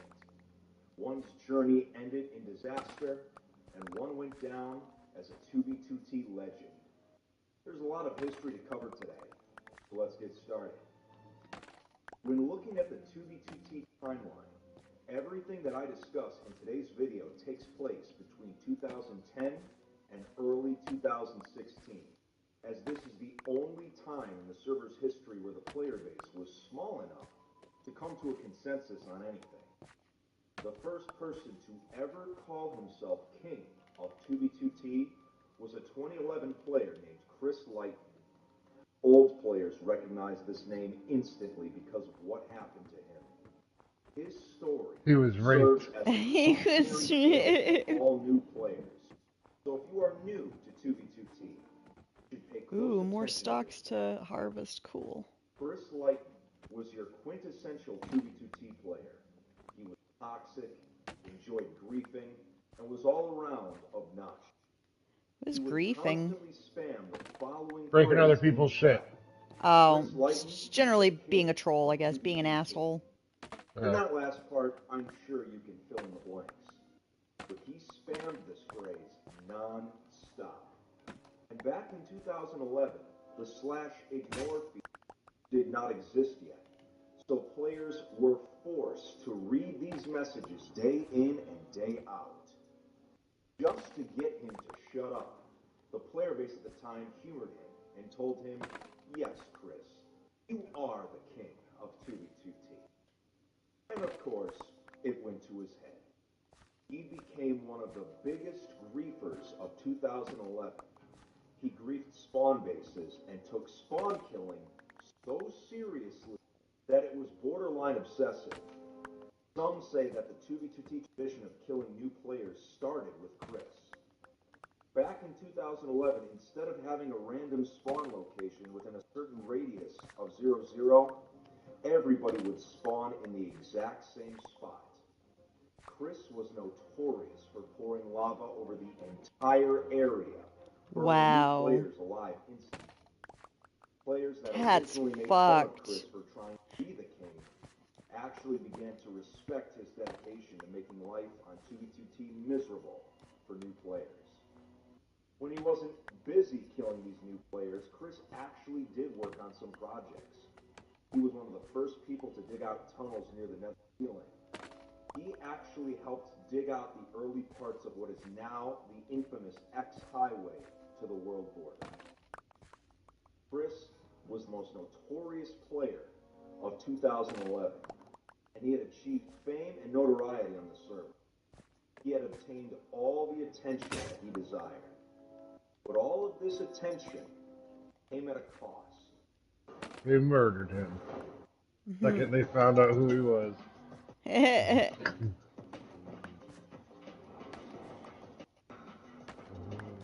Just watch, that's what it was. And Jesse's like, I meant that to be a joke. Like they found his IP address. And they fucked him up the ass. Yeah. Wrapped him around a little bit. Some players had grown so sick of Chris that they wanted to make him leave the server forever. After doing some basic research, the players discovered something shocking. The true identity of 2B2T's self-proclaimed king. It turns out that Chris Lighton was not just a Minecraft username. Chris Lighton was his actual name. What a dipshit. Chris had Idiot. doxed himself. Nice by job, using his idiot. real name as his Minecraft name, and the toxic player base of 2B2T took advantage. He was harassed to the point of quitting the server. Serves you right. Unfortunately set precedents for Gonna be a dick? People are gonna be a dick right back to you. That's why I tell people, you're using your real name. Like, what a tard. Chris had come to 2B2T begging for attention, and unfortunately for him, he got it tenfold. Chris's story is a cautionary tale for new players about why it's important to keep your personal details to a minimum when dealing with 2B2T. After Chris left the server for good, there would be many copycats throughout the years that would try and copy Chris's style and persona, even going as far as using his exact same messages in chat. But it wasn't until a few years later, until the next contender for king came along, someone who I would argue came closest to being an actual king of 2B2T.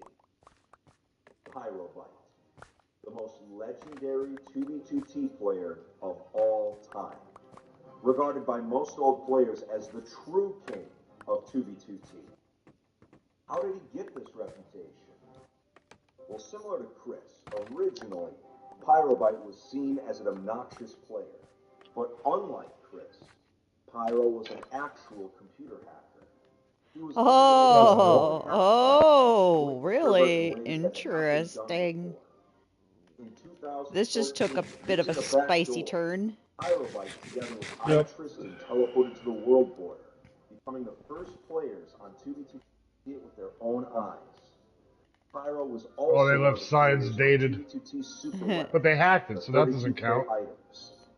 Much like his predecessor, Chris, Pyro himself enjoyed griefing the spawn region and started the trend of naming withers after himself. He would name all of them. Pyrobyte is the king of 2B2T. He spawned them all over. I personally can remember New Year's Eve of 2014 going into 2015. I was on 2B2T that evening before heading out for festivities, and while I was playing, I was greeted with this sound. Pyrobyte spawned about 50 withers in the span of about a minute, all of them named after himself. Pyrobyte was also known. Oh, Chef says they're working on mozzarella bites next. Yummy. Being a member of Valkyria, he established good relationships with the player base at the time. He would be a part of many bases in his time, but his leadership abilities truly began to shine when he was selected as one of the leaders of Asgard 2, the largest group base on 2B2T in 2015. Since the majority of the active player base lived at this base and saw Pyro as a true leader, most took Pyro's claim of being king as fact. He was a powerful player with backdoor access, but never used the access maliciously. Of course, like any ruler in real-life history, he was not perfect. While posting screenshots in a group Skype chat, Pyrobite accidentally leaked the coordinates of Asgard 2. Pyro knew that his favorable reputation would suffer if the truth got out. Nobody could know that Asgard 2 was his fault. So he decided to hide the truth. His accidental leak was so well hidden that even I didn't know about it until years later. In fact, me finding out this revelation is part of what made me want to make this video in the first place. Now that we finally know the truth behind Asgard 2. But telling us all that a cool leak had happened and that griefers were on their way, Pyro knew that if he could channel the base's energy and anger at something, it would make it easier for people to move on from Asgard 2. All of this would culminate into the creation of the third incursion at Spawn. Since Pyro felt bad about causing Asgard 2 to fall, he wanted to give the base members a memory that they would never forget. So using his powerful repertoire of items, he utilized infinite blocks to help build one of the most famous structures in 2B's history, Wrath Outpost. Pyro What proved outposts? his leadership by turning what could be seen as a tragedy into one of the most positive experiences players had on the server. I still look back fondly at those times. Like, he hacked the piss out of that game because he made a mistake, so he wanted to be nice. So he totally broke the TOS. He broke the shit out of the TOS. There was no TOS anymore. It was just rape. So he so he decided to no longer be the Grinch. Well, what are you gonna do? Yep. Go look at this printer, G. I wonder if you have it or if that's why you didn't make the deal. Let me pull it up. Printer G. Don't have it. Yep, I knew Let's it. see. Can't run, can't catch, do short. What else did it say? In the community, there's this running joke that you can quit the server at any time, but you can never leave. Oh, they raided. Pyro. They're raiding down the lava stairs, Lindsay. They are? Oh shit. He left the world Do we engage? behind. Yes. Okay. And very few have heard from Let's fucking go. Alright, I'm gonna drop off my shit then. Yeah, put your shit in the chest and get down here. Okay. Refuses to give up any details about him. And I can't say I blame him. Pyrobite is the closest 2B2T has ever had to an actual king. You know what? He had immense power. I'm gonna put a chest down there. Yet showed restraint in using it. Ah, fuck you, you polar bear. Oh, you wanna come after you? Gonna come after me, bitch? Come on. There's no time for polar bears, it's a raid. Oh, I know. You want my opinion? I tell you that yes. I'm just running from a polar bear. Alright. While there have been countless copycats of both Chris and Pyro over the years, Yeah, I'm gonna put a chest by the lava stairs, drop my shit off there, and then now with the player base game so on. large and divided on a multitude of issues, having the community agree on someone being king is borderline impossible. The era of kings is long gone. But it makes for an interesting memory and a very interesting story. If you enjoyed today's video, make sure to subscribe and like the video. Also make sure to follow Twitter and Instagram. Which way am I going? And you can follow me on Twitch to catch my weekly live streams every Monday. Alright, Yeah.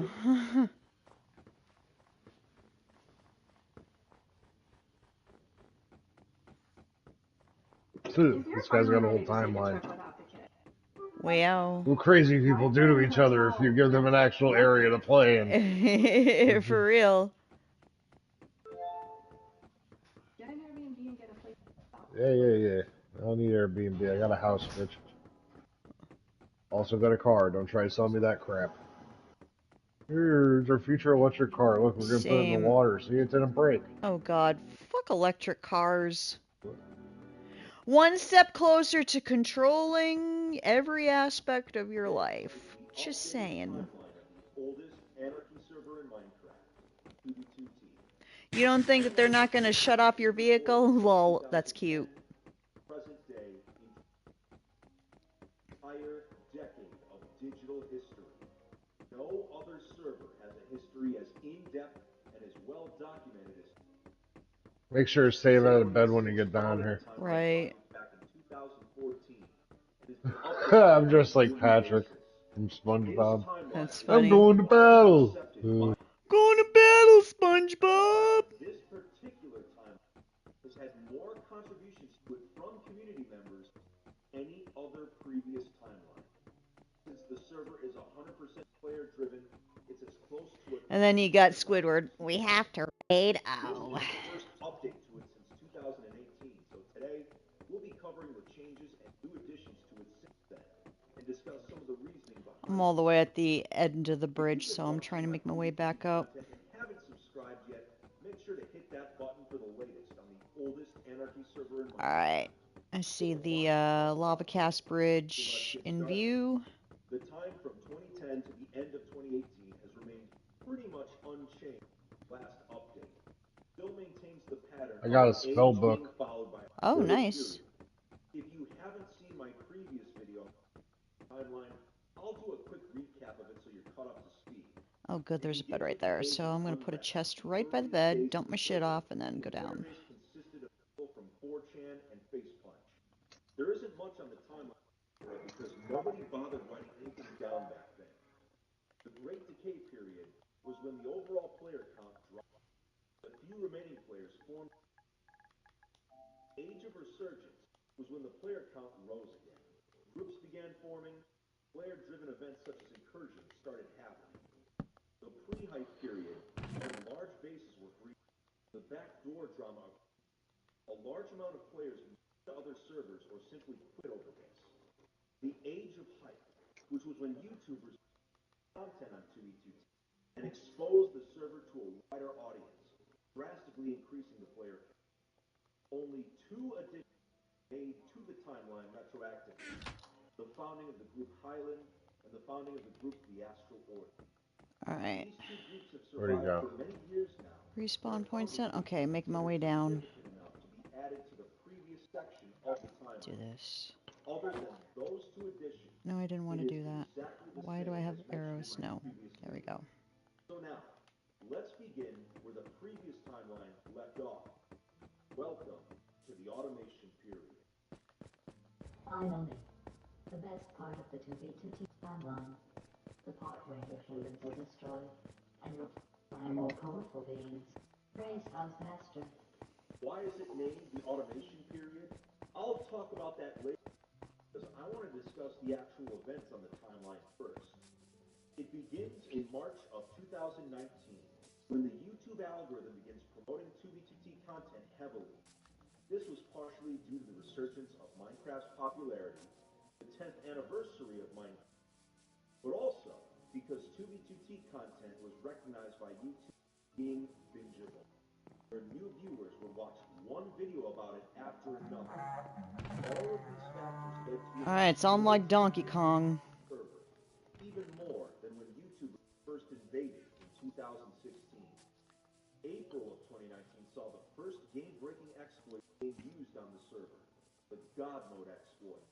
Without going into technical details, it allowed players to fly around while invisible and invincible. Save it a bed in the village. Okay. It's easier. By using Yeah. 32K swords to kill anyone they felt like. It was unknown how it worked for a few weeks, caused a panic. Completely shut down spawn PvP. There he is, on my right. Your right, too. Copy that. Etiquette joins the server for the first time and introduces an entire audience of people to it who had never heard of it before. The destruction of the largest, most ambitious endbase Damn in it. server history, Spaceball 3, and the conclusion of a player-driven event Fuck that asshole up. players that joined due to the algorithm or You're a bitch.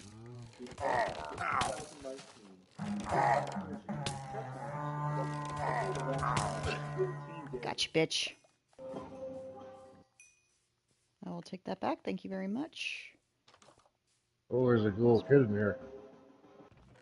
Where's my Don't axe die, at? kid. Great. Son of a bitch took my axe, didn't he? Oop. I got the axe. There. Okay. Grazie. Organic Valley Farm, where delicious start, and nature gets to do its crazy wild thing. Organic 1,000 acres of coming into another one of Wait, because ads. land that supports all. The failure of the eighth incursion would allowed a group of players to come together to start All right. what is now known as the Oh, we got a whole bunch of Johnnies coming in. Oh. to honor the legacy of all the previous incursions, but also attempting to have a non-stop presence at spawn. This group still survives to this day. Hi, In bitch. September of 2009, one of the most useful hacks You in the server's fuckface. history, Entity Speed, hatched. Entity Speed was one of the easiest ways to travel to two. Its removal, long distance travel, Fuck you up, asshole. Where are you? Oh, we got a pillager. Or a... No, vindicator. I hate that, because 2 hits and he kills you. saw the rise of the No Server November movement, where exploiters Holy shit. Okay. every single day Come on, bitch. that players It's Tango, motherfucker. removed after book bans hundreds of other 100K mapping Great. I could probably kill that vindicator if it wasn't for the bowman. spawn region ever taken. 100K blocks by 100K blocks. In December, the largest player-made spawn Great. in server's history was created. The spawn mix logo, using 28 Come here, Mr. Creeper. city. The project was We need a suicide bomber.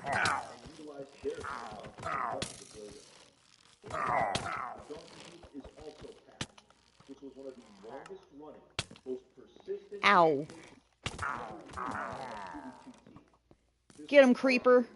that Elysium was a large community-driven Yeah, he definitely took the fucking blast on that one for me. Yep. server's history finally being compromised thousands of accounts. Fuck's sakes, just die already. Oh, great. Now we got skeletons down here, too. Wish these motherfuckers had a golem. Well, one of the bowmen's dead. Why is it called the automation period? Well, there were actually 3 possible names. Oh, great. There's a zombie cover with gold armor on. Fragmentation period, automation period. The algorithm period was considered because of how YouTube's algorithm brought far more attention to this than anyone would expect. According to Sato, he didn't want the timeline to end up becoming. I have one more remaining.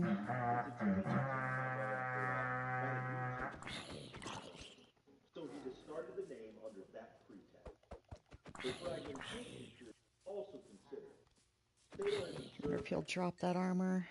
very divided, not just by tech, but even by Oh, shit, I got a horde on me now. more Fuck. and more Okay. large 2v2t factions expanding their grasp to other anarchy servers like Constantia. There is also an interesting phenomenon that player affiliation has become more relaxed. It's not uncommon to find players who are in multiple groups at the time. Yeah, come here, bitch. I want your armor. Considered a huge risk due to insight. It's still very much a risk, but it doesn't have to grow. Paradigm shift. Sato's reasoning of why the period of automation is chosen is that it represents the future that 2v2t is headed towards, a more technical and efficient. Despite the fact that Watch out, Creeper. 1.12 for years now, somehow the community has still managed to innovate, finding new exploit groups and glitches that have shaken things up and kept the servers somewhat interesting despite the lack of upload. There's an arms race by groups and factions to acquire competent coders. Ah, I hate these fucking skeletons. Fuck you, Creeper. The 2v2t meta is already the most efficient when compared to the Minecraft server. These coders are pushing the server to its absolute limit. And of course, I heard you, bastard. Oh, I see you. Come here, motherfucker. Shit. There's a creeper right by him, too. Are you fucking fucking kidding me? Stupid ass. Ooh, you can drop your gold helmet if I kill you? Baritone became able to build structures, which eventually made it possible for the 28 million block spawn mason. He's over here. No, I saw him. There you are, bitch.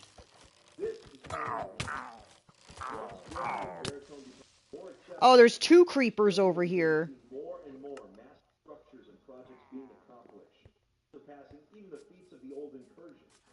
Sato says to not be surprised it's become God damn. instead of just the period of automation. He'll be updating the timeline again in 2020. Make sure to look out for that. Wish a creeper would blow up on him. By yourself. I've included a link to it in the description of the video. And thank you so much to Sato. I heard him this way. Yeah, he's down there. He's right here.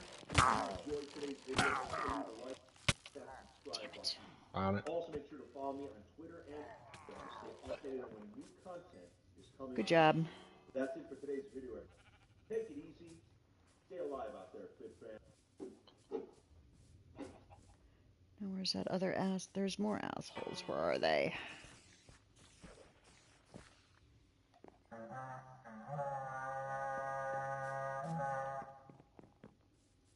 I'm gonna go where the horn's sounding.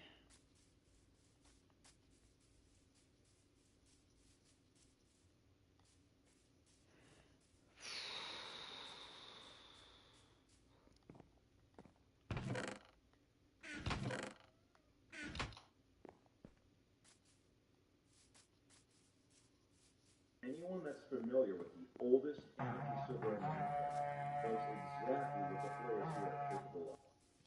When you have a server with no rules, Oh, here come the bulls. Uh-oh. there's going to be some competition. Now it's game on. Need to find my shit before they come in. Oh, a zombie child over here. Shit. Get the fuck away from me, asshole. Some were major success stories. Real bitch. Aha, one hit and you're dead. Fuck you. Well, think of it as a group of Oh, there you are, bitch. Come here. Come here, bitch. Fuck you up. but it's a little more complicated. Don't worry.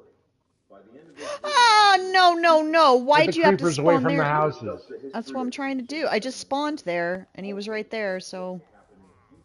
in regards to that. There's a lot to cover today, so let's get started. Incursions are split into two separate eras. Now, where's my shit? The classic. These incursions You have 5 emeralds.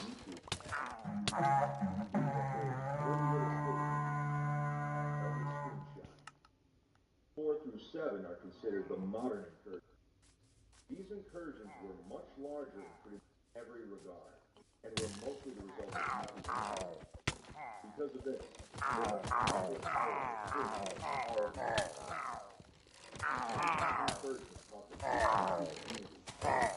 one way or another. All 7 lessons will be mentioned.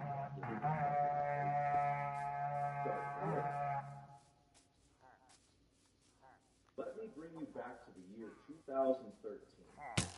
There was a group of players a base called Vault. These players decided one day they wanted to start to spawn in order to do something that an organized group had never done before. Take control of the wasteland of 00. Spawn invasion. The last remaining city from the Face Punch era, and used it as a base of operations in order to control spawn. Being so close, the group was able Got to one. do regular patrols, killing any players that stood in their way, and befriending some of the more advanced players. Housemaster, the admin of 2v2T, had recently flattened spawn in an attempt to eliminate lag, so the patrol had a very large area to work. The Valkyries called it the spawn invasion. Lasted only a week. That's right. Oh, yeah, you got one of those bastards that... I got a bullet hog in my thing. ass, yeah. Yep.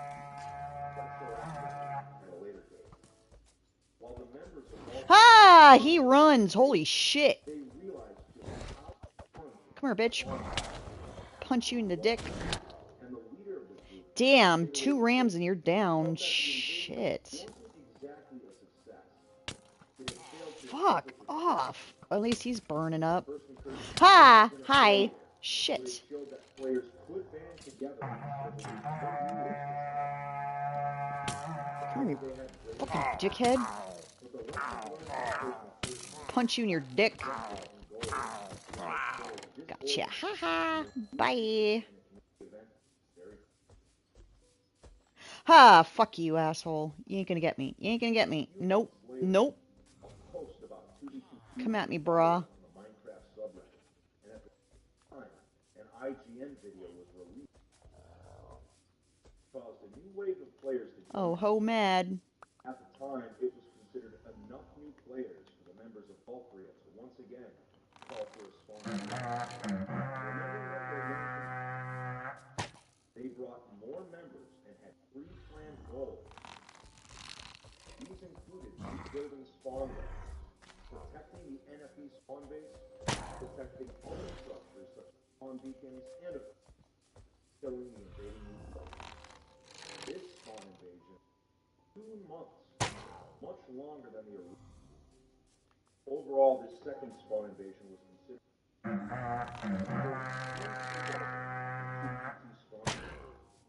the lesson learned from the second incursion was that having goals helped maintain player presence in spawn. He's over there. Over on the other side of the building over here. Right in front of me. However, 2 months was I don't have any more arrows. Hey, bitch. Oh, you staring at me, huh? Are you Punch you stuck, in the bitch? balls, bitch. You stuck, bitch? Cry some more. I'll beat you up. Crush your skull in with my crossbow.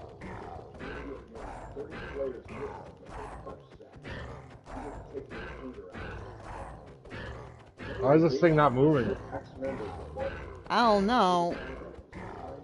I'm hitting him, but he's not going down so easily.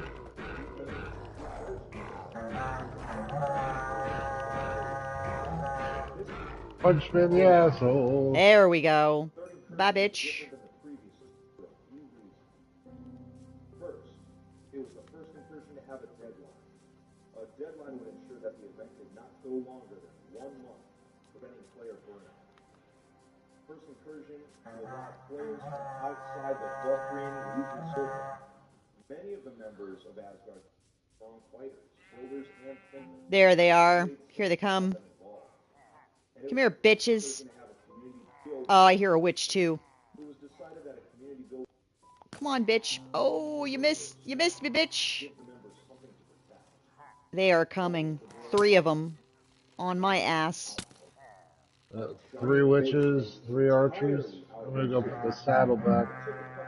Oh, they're chasing after you.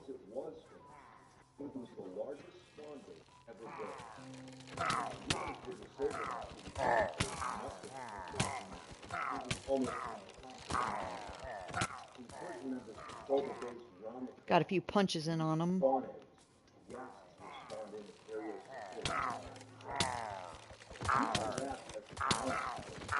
Here, just lead them over here. Hey, assholes. Here, come into my spawn. That makes my life easier.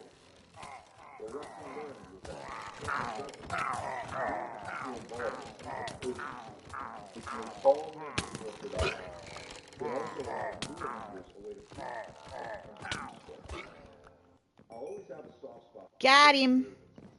Alright, how many emeralds you got? I have 1. Alright, here, take this one. And put it in the chest by the, that big chest by the stair, in the big building by the stairs.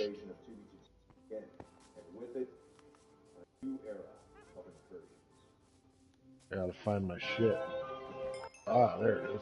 Wasn't much shit, but... Yep. Yeah, get that emerald, get those emeralds safe. I keep fighting. Right. Oh, Lindsay, take this too.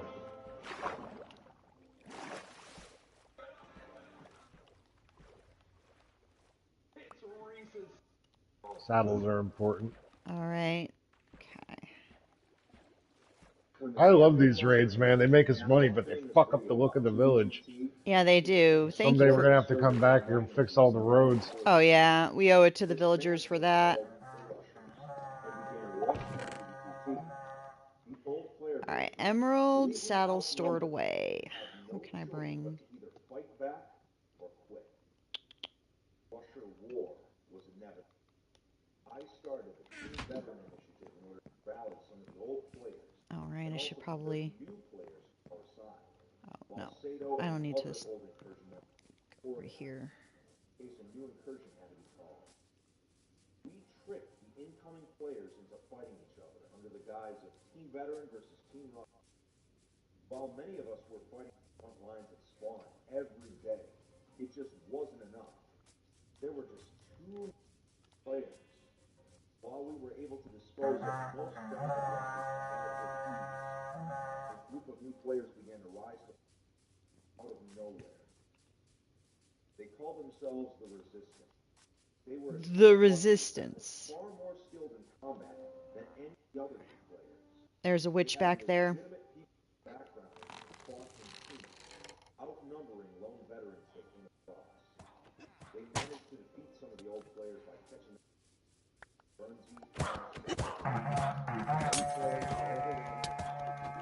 culture was not being respected, and now longtime players were being singled out and attacked. That was the final straw. Old community came together again, and the fourth incursion truly. For the first time, the incursion was willing to take in new players. Of course, her spell takes me down to one fucking heart. Stupid witch. Or some Wukong's lag machines. By using social engineering, hacking, and brute force, all resistance supply stashes were wiped out. And in July of 2006, late one summer evening, Persian banded together and carried out a raid on the base. There you are. The place was afraid of the time. Ooh, wizard guy. In the weeks leading up to my duel with Russia, the fourth incursion continued to fight at spawn, weakening the resistance and continuing to kill Russians. While this was happening, a new form of combat was emerging. Crystal combat. End crystal Oh, you so bitch! powerful that they could kill any player with only one or two explosions, even with god apples. This meant that we turned traditional PvP battles into kamikaze runs. None of the sides were Ah, Vindicator, I gotta be careful with this asshole. One hit and I'm dead. Yep, shit. Days after I won my duel against both sides of the conflict re-geared for one final confrontation at spawn. This would be the last true battle of the Russia War. Unexpectedly switched sides before the battle and was ready to fight alongside the incursion. I want your axe, asshole. I gotta pee now. Oof. Some end crystals were used, but the majority of the combatants used traditional. The battle lasted almost an entire hour and ended with Russia winning the battle, but still surviving. This would go down as the last major battle in still used traditional. Summer came to a close. Then there was an arms race in the video game. Finally over. The members of the fourth incursion went their separate ways. Incursion was a success, and the lesson learned was that adapting to server change was crucial for keeping a player movement alive, and allowing some new players to join the incursion stronger and more diverse. Once the war ended, numerous groups and factions sprang up after both Team Veteran and Team Russia evolved. These groups attempted to gain as many members as possible and began fighting for control of the 2v2T. During this time of struggle, one Oh of the great, did my joint fall out of my overpowered ashtray? duplication Fuck. exploits in 2v2T history became public. The server was falling even deeper into chaos. A player named Jared 2013 attempted to use this advantage. You're probably familiar with Jared if you've seen my video on how to die. seemingly for no reason, Jared called for an incursion and started calling it the fifth incursion. At first, the community thought it was a joke. Hey, these assholes like, come here, bitch. Oh no, you're not getting me. I want your axe. Give me your axe. Oh great, I'm dead. 3 of them on me. Oh, you mad hoe? Mad hoe? Come here.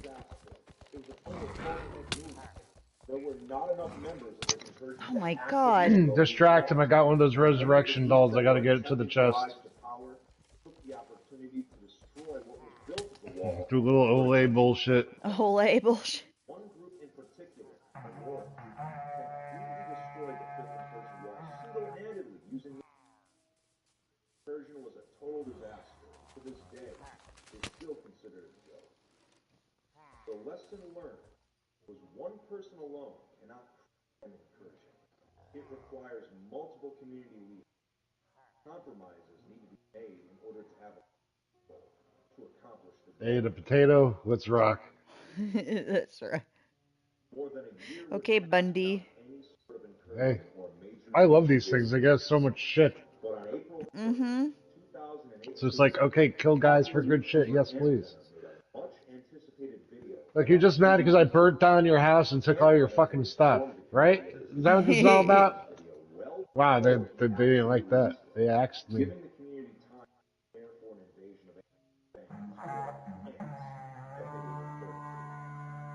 major groups that had survived the chaos of post-war 2B2T were now established forces on the surface. While not entirely hostile towards each other. Oh, great. Now we got the nighttime assholes joining in. Yep. The leaders of each group and many of the established Ha! members I got you to kill him for me. Fuck you. By numbers, this incursion would be the largest ever, with hundreds of players all taking part. Management was even split between different community members, ensuring that no single person could be calling all of the shots. The wall idea was brought back, except this time. Great, which means we're gonna have creepers to deal with. That's gonna be fun. Oh, hi, bitch. Got more emeralds? Nope. If you get emeralds, just run them to the chest.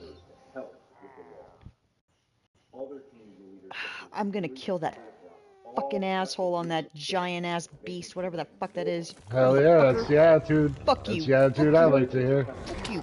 Look at me, a sword. A wooden sword. Beat these guys with a Punch your poking. I'll punch your little riding beast a few times in the face, you asshole. Oh, are you stuck? You stuck. Haha, he's stuck.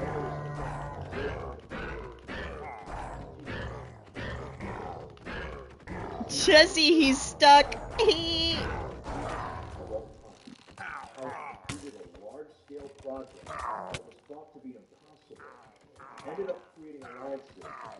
sure to get the saddle.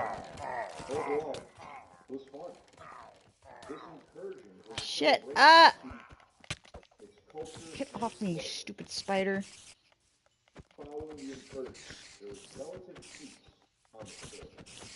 Did you get the saddle off the big douche? Nope. I died before I could grab it. No. If he died, it fell. It's somewhere.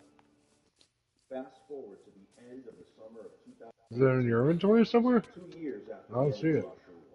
Aha! I do have it in my inventory. I'm gonna go back to the, Yeah, get to the thing by the get it stairs. to the big house, yeah. Instantly, the community sprang into action. But this Fuck you! Where is that thing? Okay, there it is. Alright. Still fatigued from having just finished an incursion months before, the community began to debate what should be done. Fuck you, zombie. This time around, Jared desired a And we got a creeper down there. Y'all can kiss my ass. Kiss my ace. Incursion already had a few problems. First off, Fuse's fans mainly played on the server while the majority of the North American players were sleeping, meaning it was easier for them to escape spawn. There was no actual enemy to fight. Secondly, the anti-incursion group, still upset that they had failed to stop the sixth, felt reinvigorated and attempted to thwart the incursion even harder. Crazy to think that this village got raided again. Total control. But he needed a reason to take control. So he went to the first. Oh, we got a Vindicator over here. I hate these guys. It's like 2 hits and you're done. He began using his I don't know. abilities to kick That's what's so frustrating. I need a better weapon. He removed them under the guise of kicked for inactivity. If he knows the flow of the realm and disturbed the leadership for over 12 hours. Where are you, fucking asshole? Come here. Somebody he didn't like, he kicked out one of the previous invasion members. He kicked out some of the city people, self-included, since we were all well aware. By that point, I'd already secured a duel of views, so being kicked out didn't really bother me. But from here, I got a fucking zombie villager on me too. Shit. That's okay. Just keep me respawning here, pal. I'm gonna kick your ass before you know it. Come here. I ain't finished with you. Yep, that's right. I ain't finished with you. saw past the scheme. Instead of trying to salvage the dying person, the leaders decided to let Jared have it. Come on, bring it. Bring it, asshole.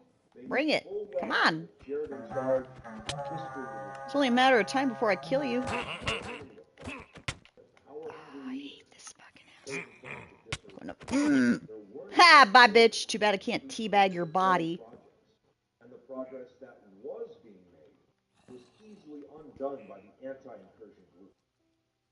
Previous groups that left the incursion had now become its target. By the time I fought Fuse in our group, the 7th incursion had collapsed into itself. The community was left appalled, disappointed. Ah, I hate these fucking Vindicators. The incursion was defeated by a different group. Jared's 7th incursion was known as one of the most colossal failures in 2B. It was such a disaster. Ooh.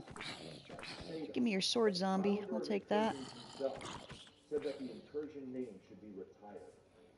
That the name itself meant nothing anymore. The lesson learned here was that allowing unstable players in positions of leadership will weaken a group, no matter how many components are in it, and that an destroy without solution. That brings us to the future of incursion. He said the community is weary about the name incursion. It's meaningless now.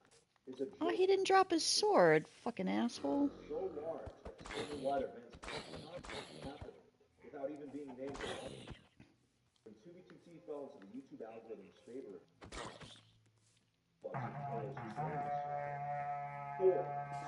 four different discords all popped up, all claiming to be the truth. And of course, all of them run by new players who have never even been in an incursion before. Someone even started a ninth Heard you, bitch. as a meme. I hear you, bitches. That the days of Fuck are you? Oh, there you are. Hi, hi, come here. Fucking punch you right in the dick. Oh, I got 2 Vindicators on me. It'll probably have some other name. That would be the smart thing to do. But what will that name be? Well, Ooh, give me your sword. Give me your That's a sword, bitch. zombified villager. Yeah, I know, but he's got a sword. Want that sword. Taking a lot of fucking hits. Yeah, he is. But if you want to discover more of the decade-long oldest anarchy server in Minecraft, make sure to hit that subscribe button. Also, make sure to follow me on Twitter and Instagram to get updates on when new videos are being released. Era of incursions be coming to an end. What will happen next on 2B2T? I guess we'll have to wait and see. Take it easy, everyone. Looks like one up there. Stay alive out there. Fucking spider over there, too.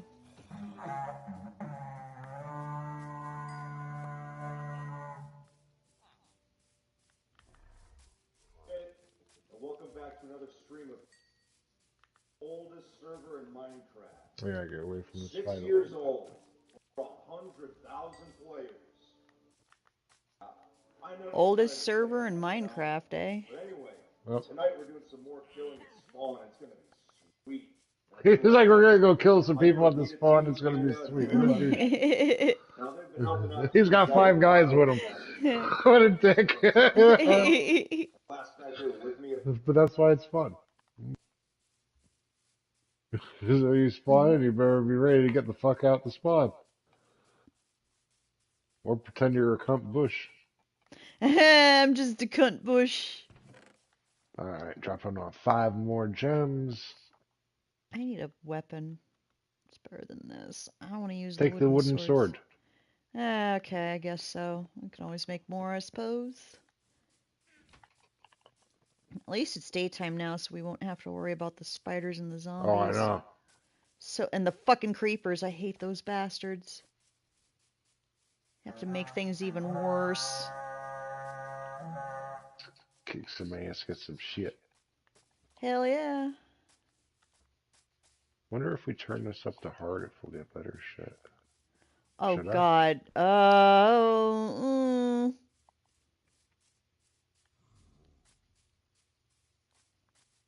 We're gonna be in for some hell though if that's the case. Experiment. Engage. Experiment. Engage. Oh. I found one of those beasts. Come here, you little Oh, beast. there's a big boy. Ah, damn, he killed me in one hit. Yeah, me too. Fuck. Fucking jerk. Come here, motherfucker, where are you? Punch you right in your fucking jaw. He's up here. Up the hill. Alright. A big man.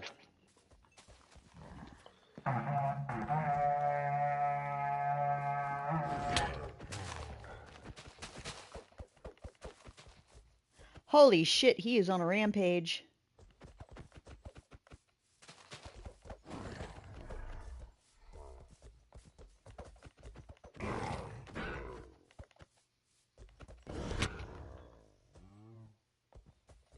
There go my potatoes.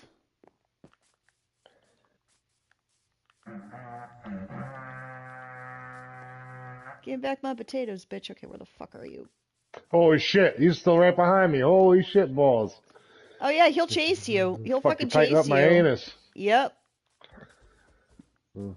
Yeah, you better keep your anus clenched around this fucker. Stop running around in the open. I want to kill him in the doorway. Get rid of him.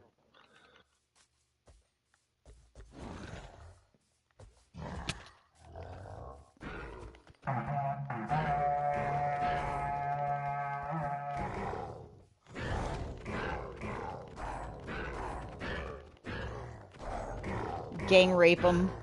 See, Yeah. they're dumb. Victory. Oh, we went already? Mm-hmm. Oh, fuck them. Hell yeah, Look at this poor, motherfuckers. devastated village, though. Should we put this place back together real quick? Yes, we should. Alright. Might be a good idea. Make them happier. Go out into the woods, get some fucking dirt. Fucking creepers had to go and destroy everything.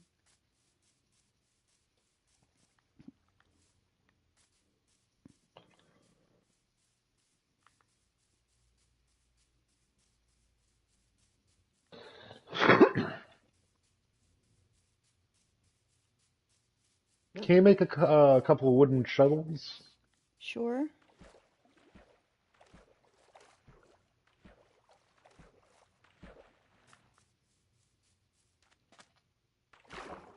Couple wooden shovels coming right up.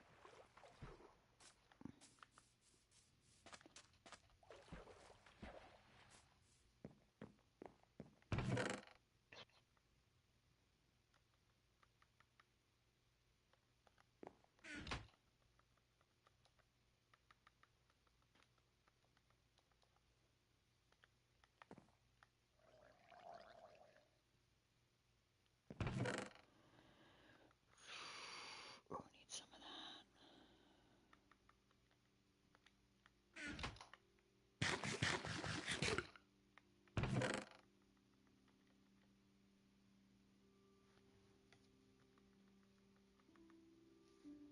It's dirt. I need spruce planks. Oh, here we go. That'll work. Where's that? There's a crafting table down here, I thought.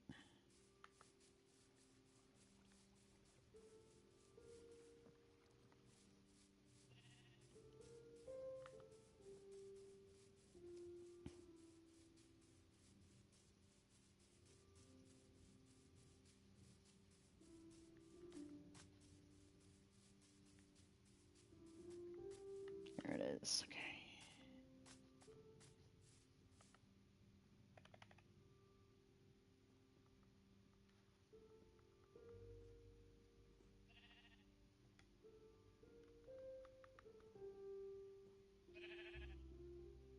Oh, I need sticks. Of course I do. No, this place is fucked up. Yup.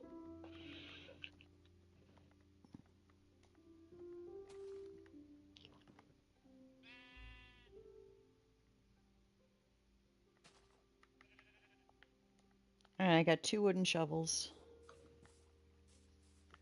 Start fixing the paths. Okay. And start replacing dirt.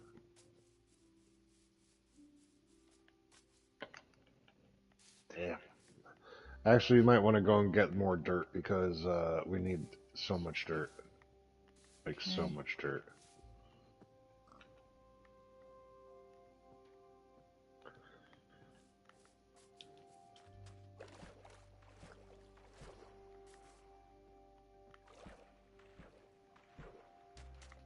Let's do this.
Gathering a lot of dirt over here. Oh, there's a drowned over here. Oh, shit. Alright.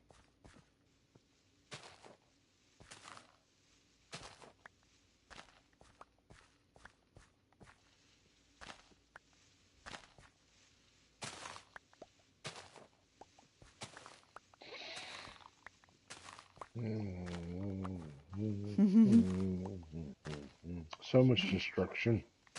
Mm-hmm. Luckily, I found a lot of dirt over here, so gather up enough to go. care of that. Take care of the village.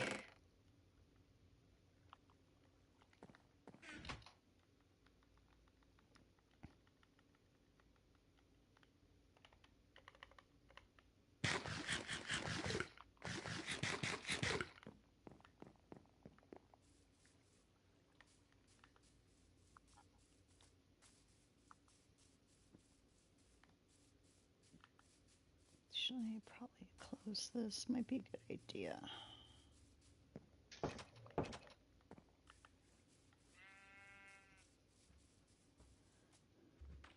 Ah, shit. Almost drowned there. Oh, it's almost dark. Shit.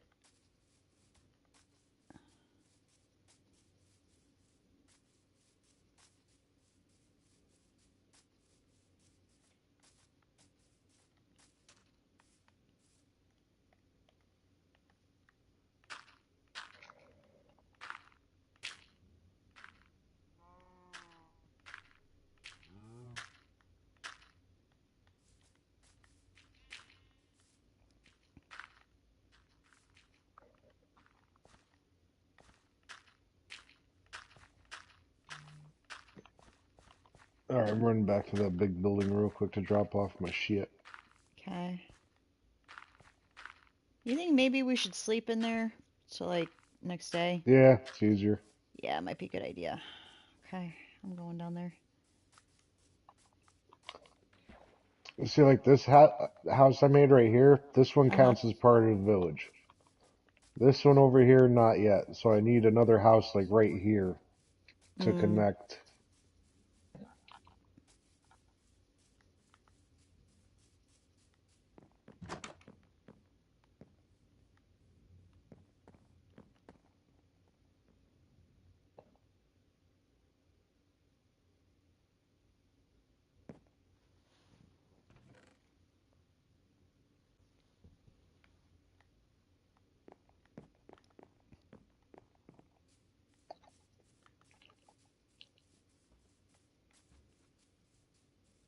We got 17 emeralds off of that. That's nice. That ain't bad. Not bad, no bad at all.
Oh god, definitely looks a lot better. So many giant fucking holes. Hopefully that's not what he said.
It's looking a lot better.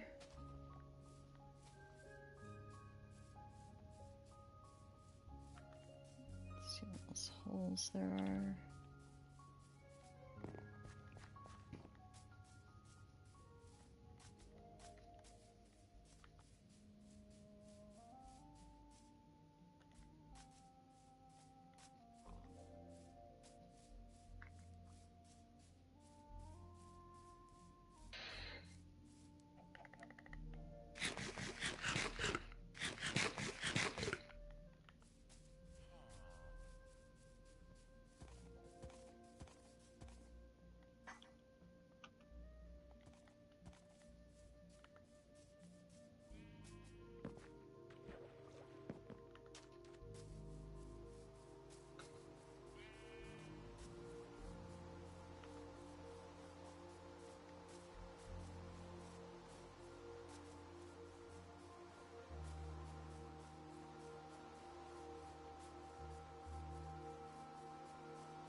Oh, we got a couple excuse me, Mr. Llama. I got a trader in here. See any living villagers? Nope, I didn't see any.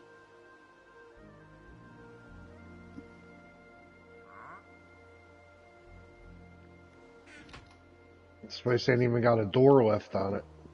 Mm-hmm.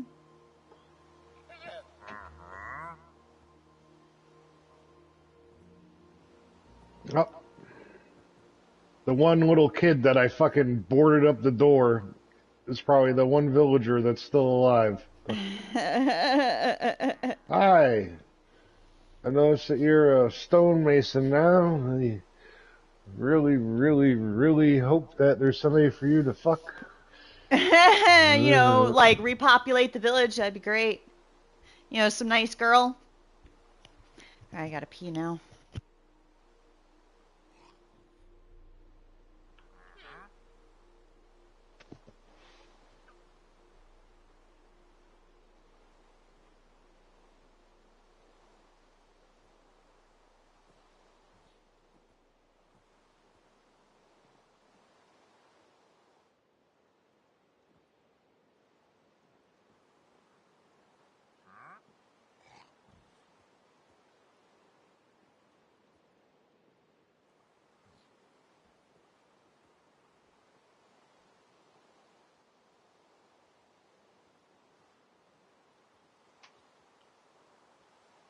I'm really hoping he's not the last one left alive.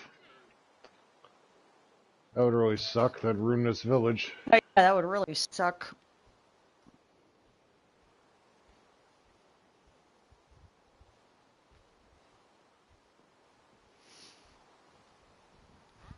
Okay.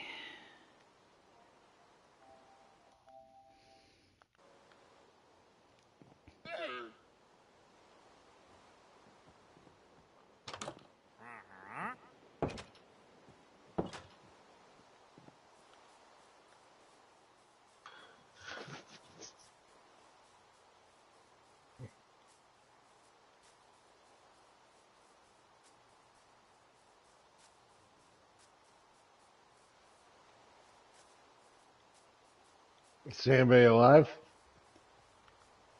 Nope. Let's see.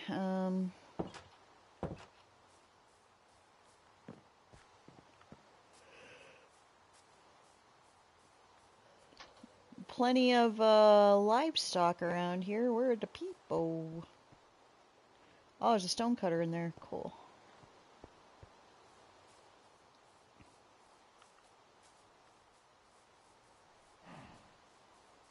Yeah, I'm not seeing anyone.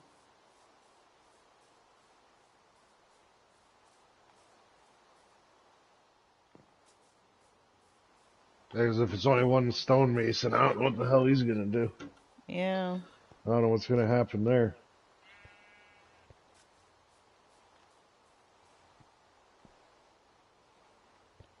I'm not seeing anyone around.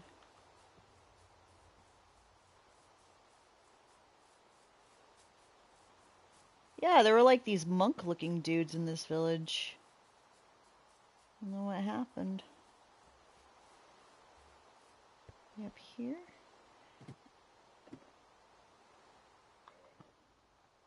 Nope, nothing down there.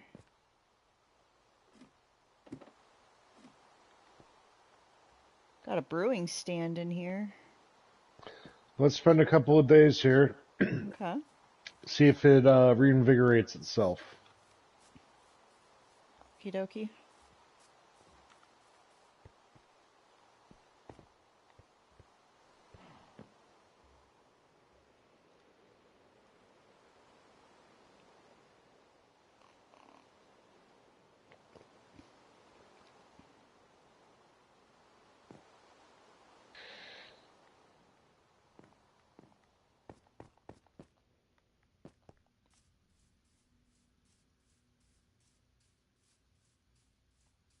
Oh, I got a donkey over here.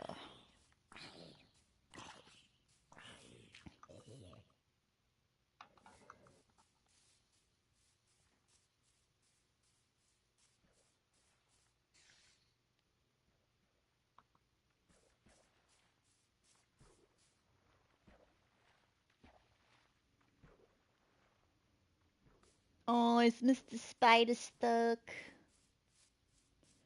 Stuck in a waterfall.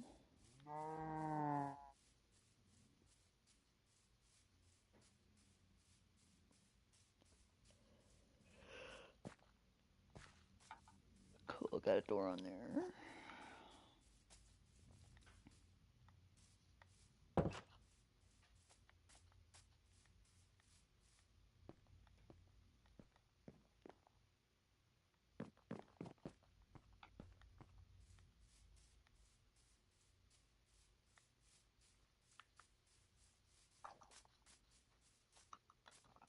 Oh, it's like they're all dead. This is sad. What? I said it's like they're all dead. This is sad. It's like there's no way those pillagers could have killed them all.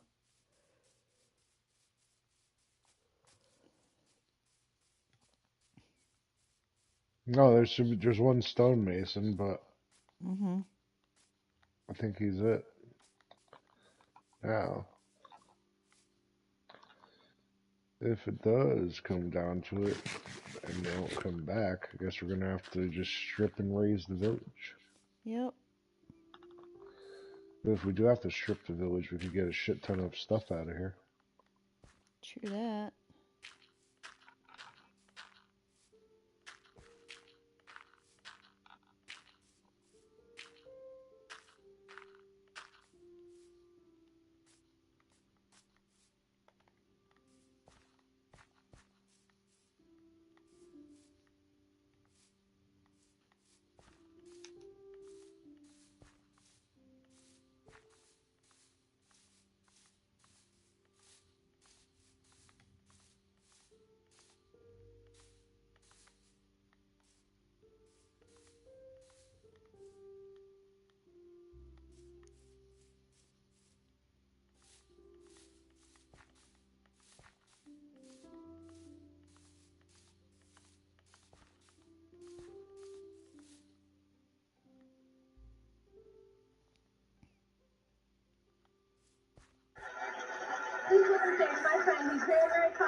Yay, get some comedy up in this bitch. There are a lot of people in the bathroom.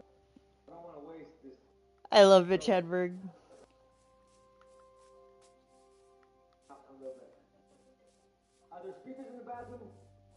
I'm gonna follow this dude around.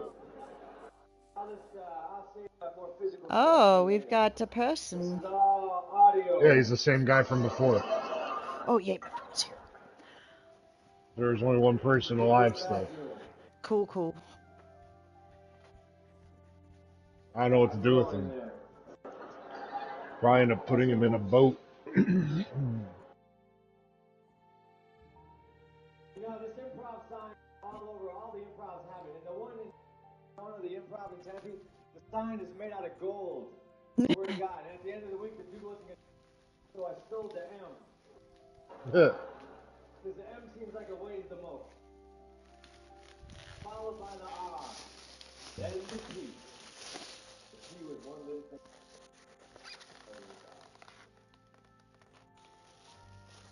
Then I had a gold M. Want to buy a gold M? Oh, what do I need a gold M? Well, how about a gold W? Gold W. I had a bad set here last night, and they added an E to the end of the sign. Stay safely inside this house and eat my sandwich. Now let me ask you this. Why do you think there's a brick wall behind comedians? Maybe in the old days, there was a wolf that did comedy, and he wasn't that funny. All the old clubs had straw in the back. But the wolf would have a bad set, and then huff and puff, and fuck shit up. Then we went to Sticks. And once again, he huffed and puffed, and the motherfucker fucked shit up again. Now we're at Bricks. The wolf ain't funny, but he can't do shit. That's the improv fairy tale.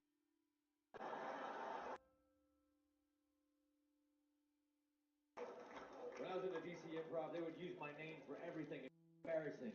Like after the show, I'd go hang out in the green room, and there'd be maybe 2 people wanted me to say hi or take a picture. But 2 people out of 200. And then they would get on the microphone and go, ladies and gentlemen, we need to clear out the showroom. Mitch Hedberg is not here anymore. For 2 fucking people. That means 198 people saying, who the fuck gives a shit? Then they would say, it goes on, listen to some more. It goes. Then they would say, ladies and gentlemen, please do not yell Mitch's jokes during the performance. Because like one guy yelled a joke out and I got upset because he was too. Anyway, fuck it, I gotta work on that. But it's so fucking funny. They were using my name and making me look like a. Trust me, it's hilarious. Go into my head, they come back out.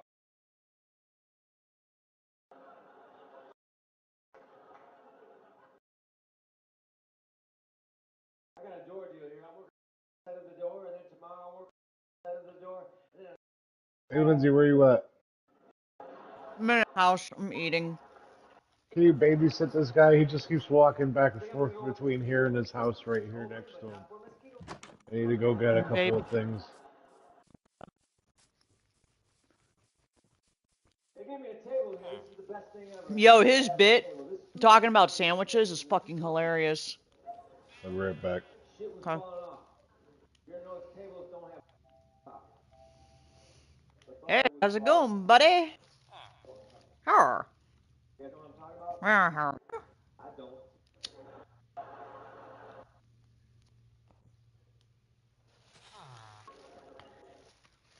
Yeah, someone's got a hat wearing. There's that other fucking. Okay. Fucking hip.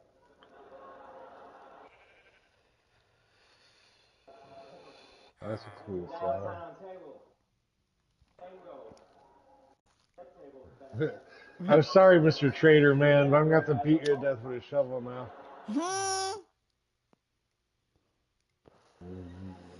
It's hardcore. Dude, where are you going? What else would you do with the souvenir glass? You always keep You always keep the souvenir. What is this? What is that? Killed fucking llama too. Fuck you, I wear motherfucker. glasses. I stopped wearing them this year. Clay, except You wear glasses for and you talk to emerald. someone, you always think they're outside of a window. Hey, why don't you come inside? It's raining out.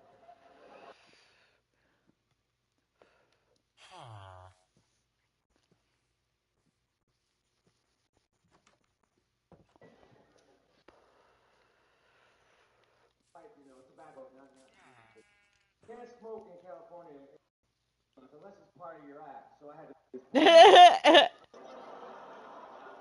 Yeah.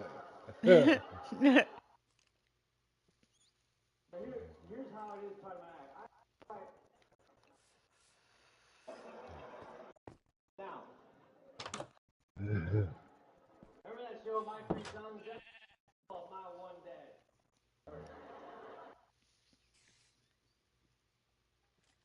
That'd be funny if you were a drummer and you accidentally grabbed two magical wands instead of drumsticks. You're counting out the beat. 1, 2, 3, 4. Oh shit, my face. Oh shit, my face. Sorry, Rick. Damn, I miss this man.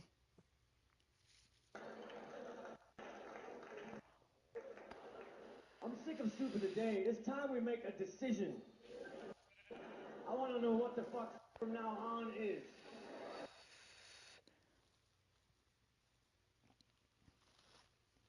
I got a vest. If I had my arms cut off, it would be a jacket. TV,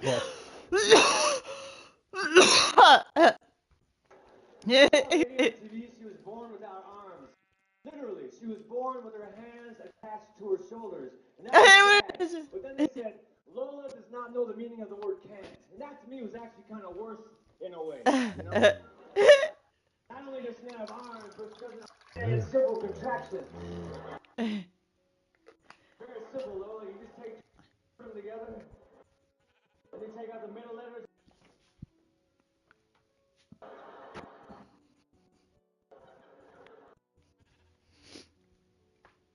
I got an idea for sweatshops. Air conditioning. Oh man, I almost knocked my glass over. That would have been bad. I would imagine the inside of a bottle of cleaning fluid is fucking clean. Oh, there's no bed in here. I've been traveling by hot air balloon. Those fuckers are on. When does the Geek start? Thursday? Is it downwind? No? Shit, can we start it on No Friday? bed down there? You don't need a pilot's license to run a hot air balloon, do you? Mexico. What?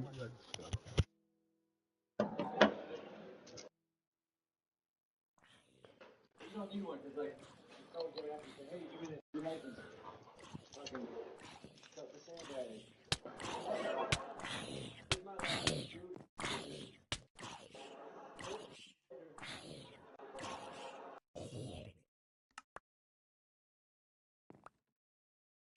I want to ride in a cold. I'm afraid of heights, and I don't want to leave here. Well, then take a ride in my cold air balloon. Cause we ain't fucking going anywhere. I bought an acre of land in South Dakota. It's a Badlands. I got me an acre of bad. That shit is mean. Like it's land. Where'd the guy go? You know, like dirt that's horizontal. There was an animal walking. Since the land was bad, it opened up and swallowed This it. way.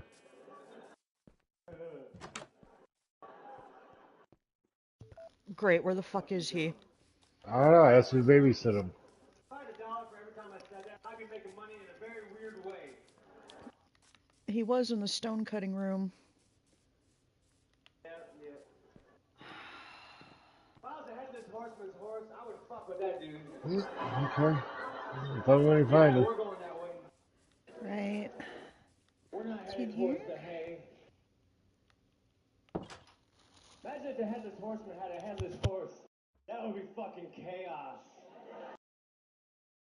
We need a head.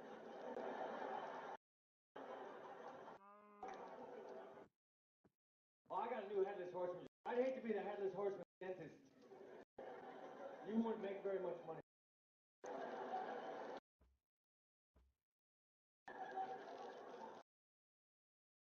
I love haunted houses. I want to open up my own. Many. The market's saturated. I got to open up something else haunted, like a haunted motorcycle. Yeah, I know it ain't much, but sit on it. It'll scare the shit out of you.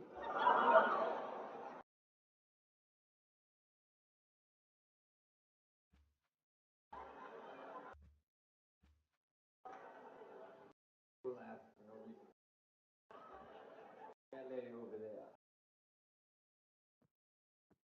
What am I drinking? NyQuil on the rocks. When you're feeling Invite him. sick but sociable. Anything? Now, is a hippopotamus, or a really cool hippopotamus?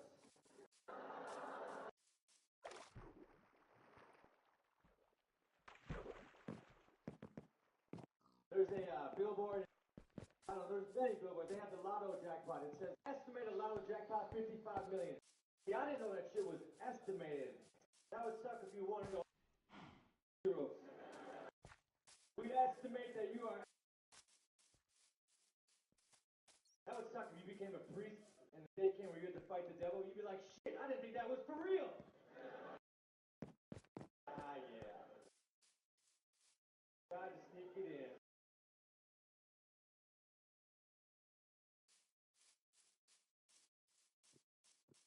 Oh, I bet you do. Guy says I got something for that pipe for you.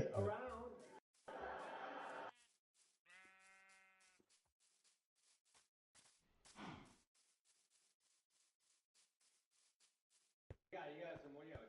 Dope? Fucking doper? Arrest that dude! Room service is expensive, we all know that. I ordered 2 tiny frosted flakes, 34 bucks. Tony the Tiger was on the bottom. They're fucking expensive.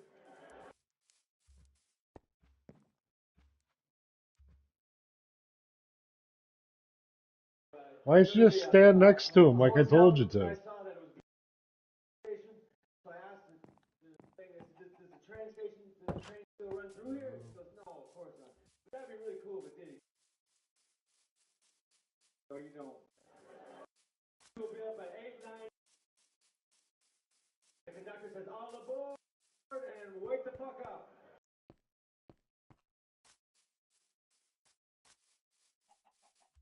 Hey, when I'm on my hotel, someone else's floor is wrong. Like, the song gets on and presses 3. I'm like, you're on 3?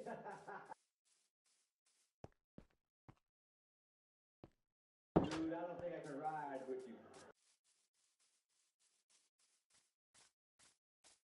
My hotel is haunted. I'm lying on the floor. He's the last one, so he probably despawned or something. So I kicked it. Of course, all my clothes were made out of blankets. That way I could see with my clothes on. Fucking hey, I'm tucked in.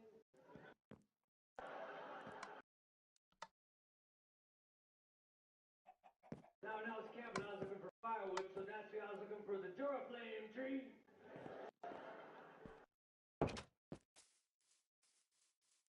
I want to go to a tent store. The guy said, what kind of tent do you want? 2-man, top tent, circus.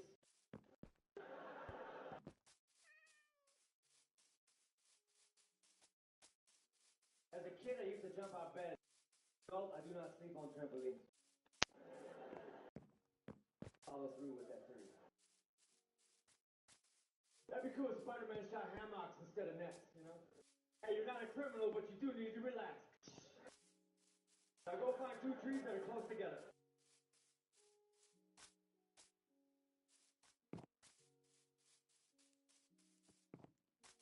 I like those blow-up beds. They brag about them. This bed blows up in 3.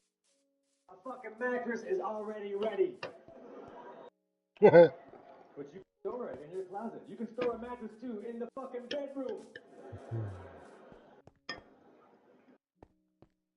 You know the Tempur-Pedic bed? The Tempur-Pedic bed is from NASA.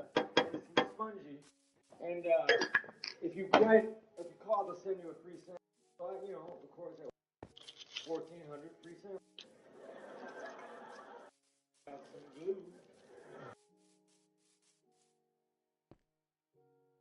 Basically, I fucked over now, which makes me scared of their space program.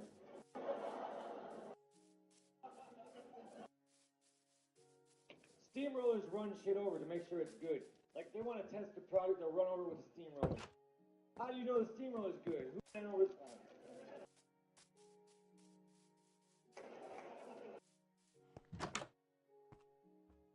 That'd be cool if you lived with a monster. You would never get hiccups.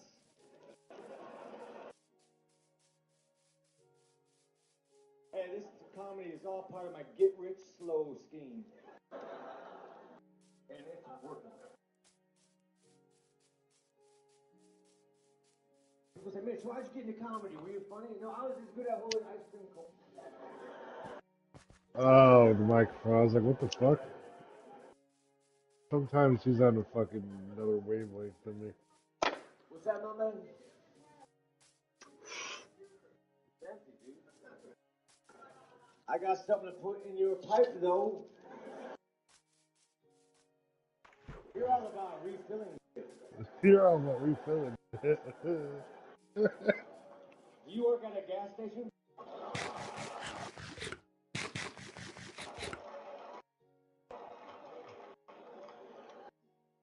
Yeah, I'll take another one of these. What's your name, sir?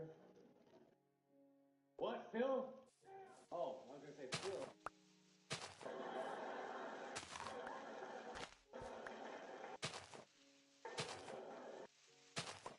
Your name is Bill? What? You're full of shit. You're a plumber. Well, let me get to the question then. What do you do for a living? I guess we're doing words. I'm a plumber. Okay, that's nice.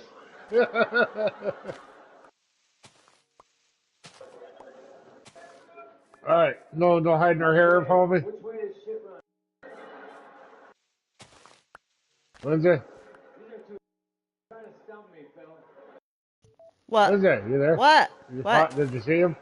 No. Alright, let's what was it called there? Raid the place. Raid the place. First off, I'm going to save my game right there. I'm going to put all this shit in this box because I'm sick of starving to death. And I'm going to go drown myself. I'm going to magically appear upon my shit because I'm smart. Okay. I'm going to go drown in an inch of water. Can I do that? You do you, I boo. do. I can't do that in this You game. Oh, can't wait a minute. Yeah, I can. I can dig a Yes, hole. I can. Good. Drown it, son of a bitch.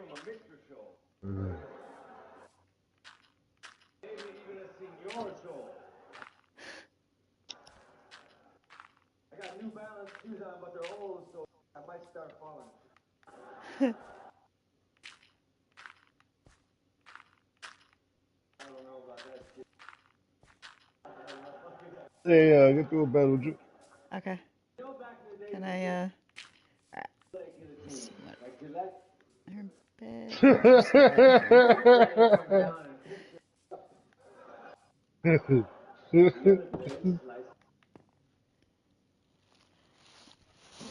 Ooh, pickle. Give me my pickle. I'll take the pickle. A burrito is a sleeping bag for ground beef. It's true though. Sleeping bad for meat, cheese, and veggies.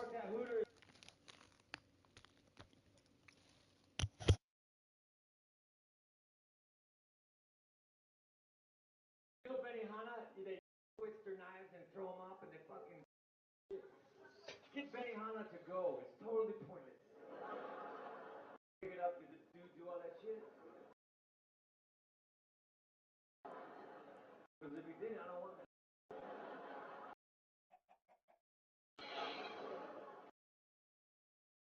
I got a drive-through restaurant. Alright, everything they ain't nailed down, Lindsay. Drive-through food to you in 30 seconds or less. That's too fucking fast. Doors, everything. Take the doors. But you know what they did? Because some I was there, I saw a dude like me eating what I was gonna order. Like, Torches.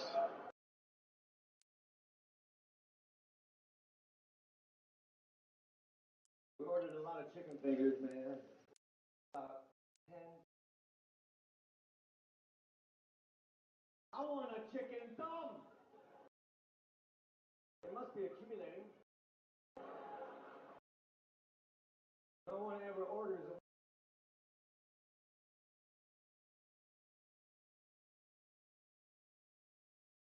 I love carrot juice, but you know, I went to this one store and I said, "You got any carrot juice?" No, sir.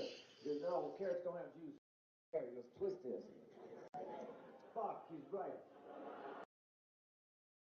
What's that orange shit I've been enjoying?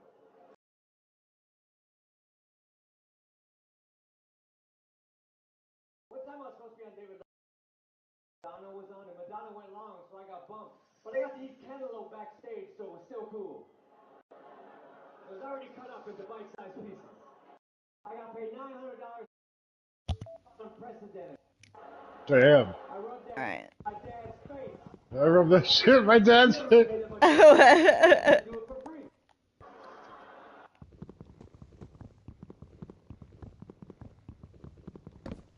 I like Texas, because Texas is the only state ballsy enough to have its own toast. I love Texas toast, but I do want to have a Texas toaster. I've got to stop that shit. Texas toast, man. Fucking shell potatoes, Denver omelet, shit. Colombian coffee.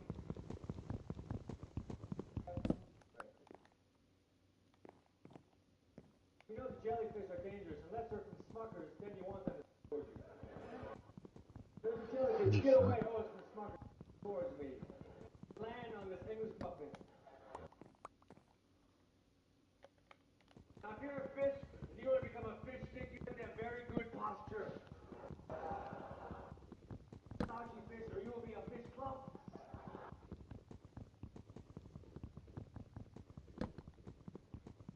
I had one anchovy, that's why I didn't have two anchovies. One anchovy fucks it up for the rest. Tastes like shit, I know. Now, if you like anchovies, oh. Seahorses are slow. If I was in the ocean.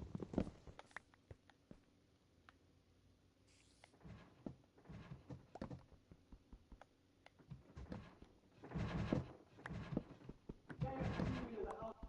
Got the water way too much. Ugh. That's why I go out now. Out of the seaweed. Till when? Till forever.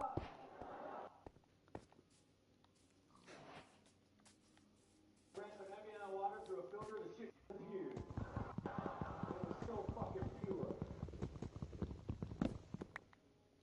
I'm an ice sculptor. Last night I made.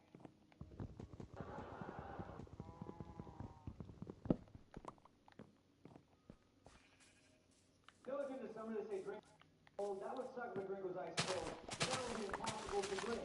Yeah, It would man. be solid. Yep. This is doing it with ice cold. God damn it. I guess I can lick.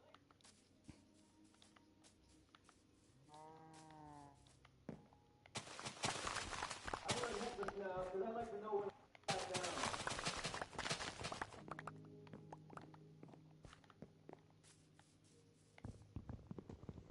This one commercial says, "You know about slip covers?" So I did. So I did. And the commercial tried to sell slip covers, but fuck they were.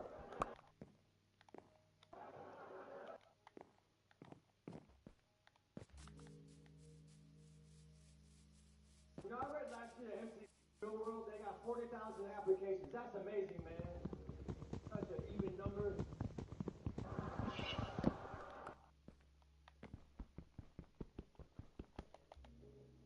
The Guinness Book of World Records listed in the Guinness Book of World Records for being the book that has the most world records in it. Some guy laughed at that pretty hard. We are hanging hard. I got a jump rope. That thing's just a rope, man. You gotta make the jump thing happen. Oh, it doesn't take the stone cutter? What the fuck? Nope. Not without feather touch. Over there, I can feel Ah, shit. Well, so much for that. No more stone cutter. Got a brewing stand though. I'm running the load up the stairs. Okay. I think I've taken. Oh, there's a torch up there. Take that. Gimme. I can read minds, but it's pointless because I'm illiterate. Fuck it, we'll take this too. I know what you're thinking. Could always use some wood. I get squeeze a couple more laps out of it, but it was not too deep. I asked directions to the store. This guy said, "That's just a hop, skip, and a jump away." Well, that's not how I'm getting there. Got directions for those who are walking. I like when they say a movie's inspired by a true story. That's weird. The movie's not a true story. It was just inspired by a true story. Like, hey, Mitch, did you hear the story about the lady who drove her children into the river and they all drowned? Yes, I did. And that inspired me to write a movie about a gorilla. For real.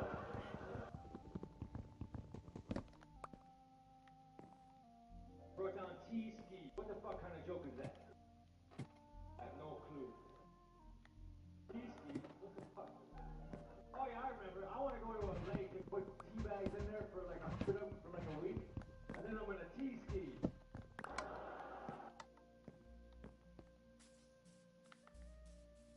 I think we're seeing squirrels on water ski. Better get out for water sports, dude. Winter is approaching.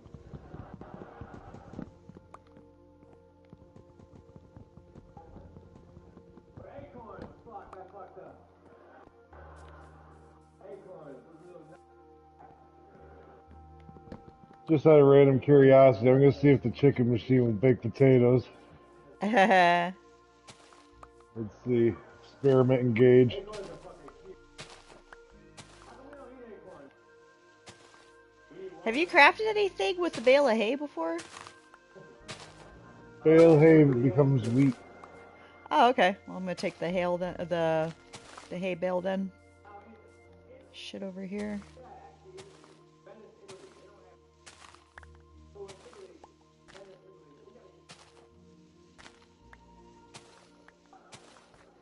Hey, Venice, if you're not book smart, but you know what's going on, you are canal smart.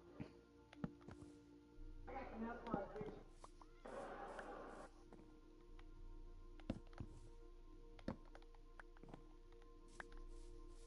I was writing a letter, I had a problem, I said, hey, Arkansas. He said, I don't know, just start spelling it, then quit.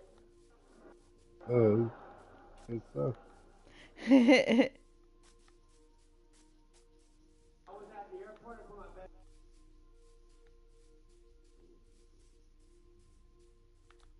Months the whole shit.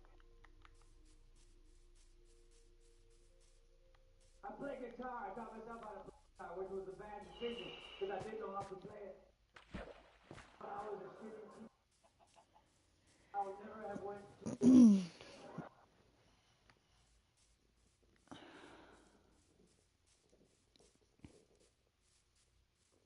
Flintstones vitamins are chewable. All vitamins are chewable.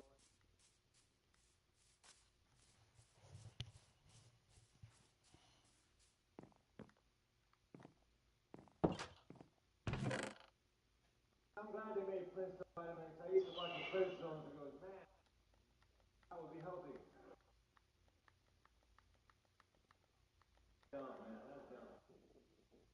That joke's retarded. Walked by a record store, the sign out front said they specialize in hard-to-find records and tapes. Nothing was up with eyes.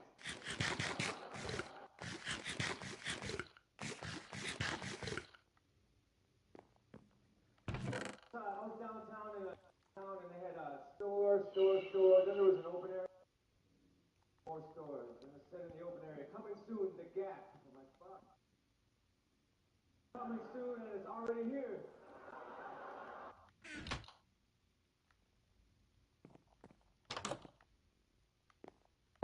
Try not to smile on Farming is fun. I spilled some vodka on the carpet yesterday, so we vacuumed it, then the vacuum was the Hoover could not vacuum it straight line. Sorry to joke, I know.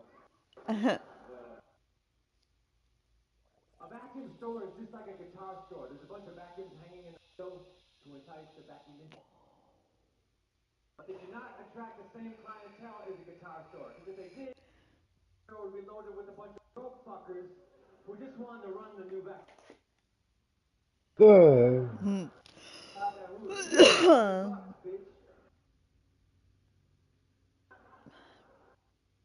Second CD is in storage. When you have a CD in storage, you have to do in-store appearances. If nobody shows up, I just pretend like I'm shopping. That's how I shop. I sit behind a table with a pen.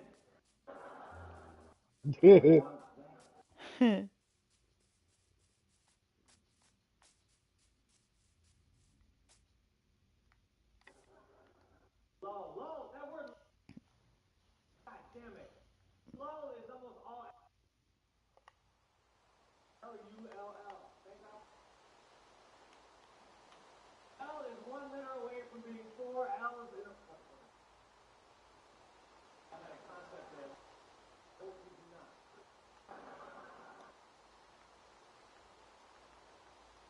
Some of these jokes need work. We're like half there. Unfortunately, you guys have had it out on the good half.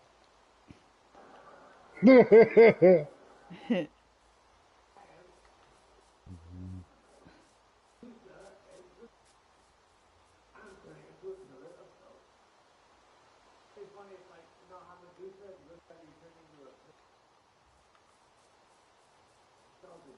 Hey dude, look at that snake.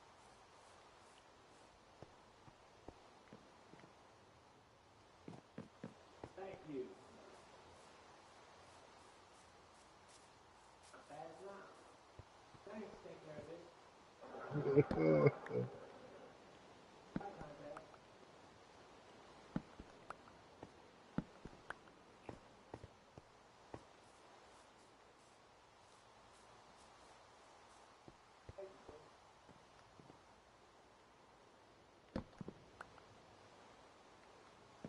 Yes, it's sanitary.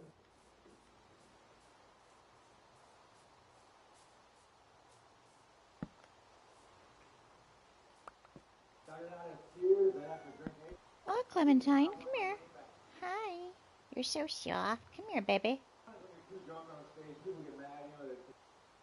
Baby. That'd be Come funny here. if people could get Hi. money back for other shit when I was really drunk. I saw Mitch Hedberg, he was drunk, and I wanted to return the call.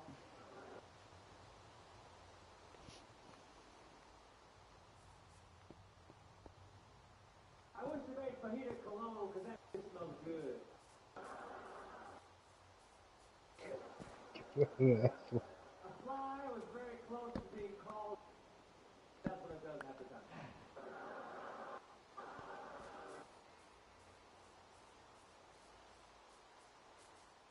A belt that's holding up my pants, but it's fucking heavy, so it's weighing them down. If it weren't for the belt, my pants would be.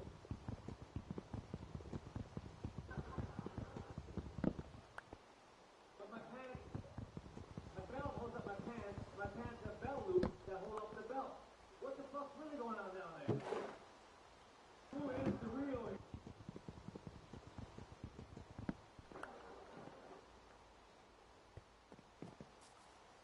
I'm here. That was funny. You wash your hair, then you put gel. Clean now, then you put.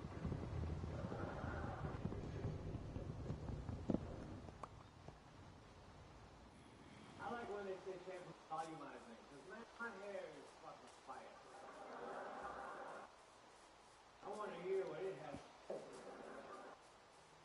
Shampoo is a. Quit coming up, that hurt. Oh fuck, I'm not gonna. I want to get disappearing ink later. So fucking Mitch. You fucking. 10 minutes later. Fucking Mitch. Alright, altogether we have 69 emeralds so far. Oh, nice. 69.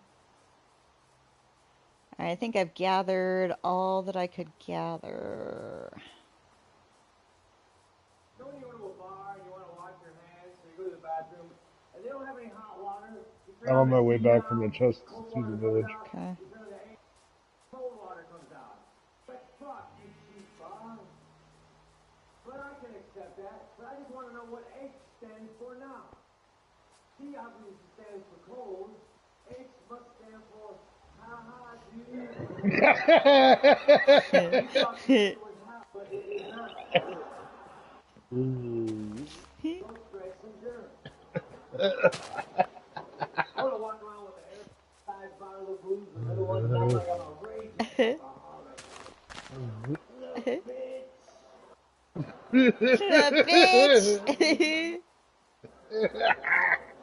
Fuck you.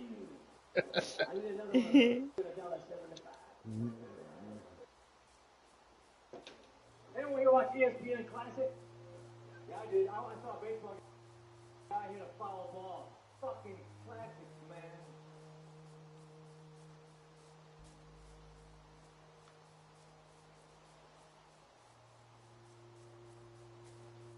I want to have a show that's called Now, but it's about people who are really fine. Jay Leno, where are they? In Burbank.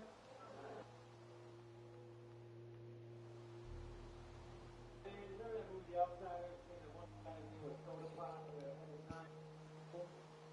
Not true right now. Soda Pop. That's what I'm gonna do. Switch this out. That goes out. That there. I told the crowd last night to fuck off, but then I felt bad, so I said, Okay, got bread now. re-invited him. I collect stamps. The easiest way to collect stamps is not fancy.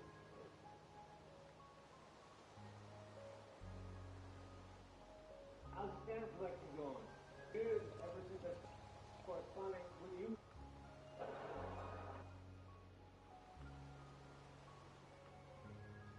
You know, batteries make insubstantial, don't you think? If you take the batteries out of a radio, this thing's a piece of shit, actually. You put the batteries back in, it's like, oh, that has got the weight I need.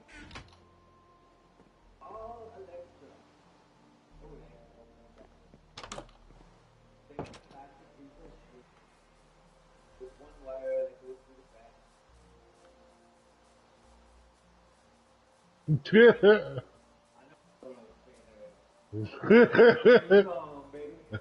This song, baby.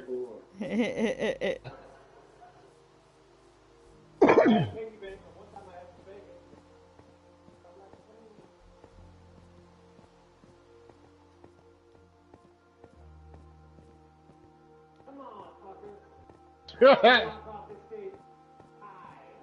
I'm selling t-shirts after the show. They don't have my name. They're just Haynes 3. I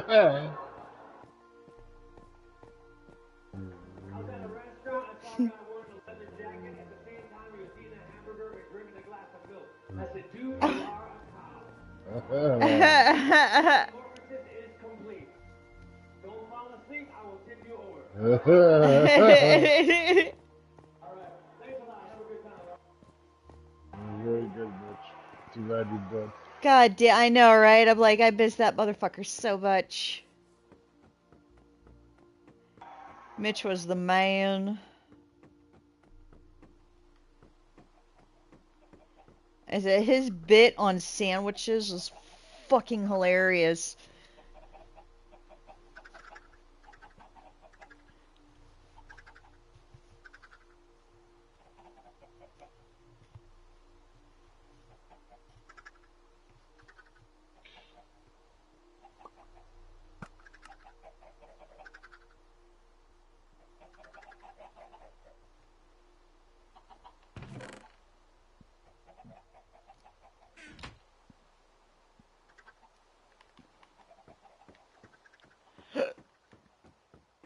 Set my spawn point. Now I'm back on the bridge.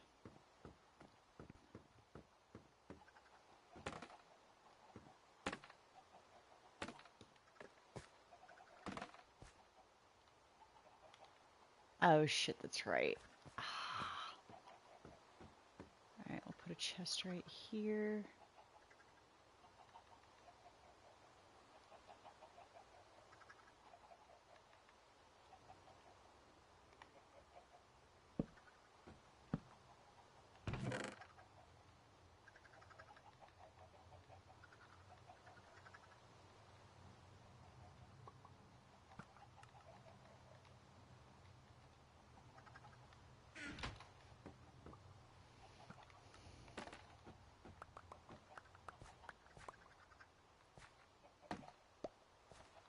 I'm Questlove, and this is the Valveni. Join us in our quest for credit.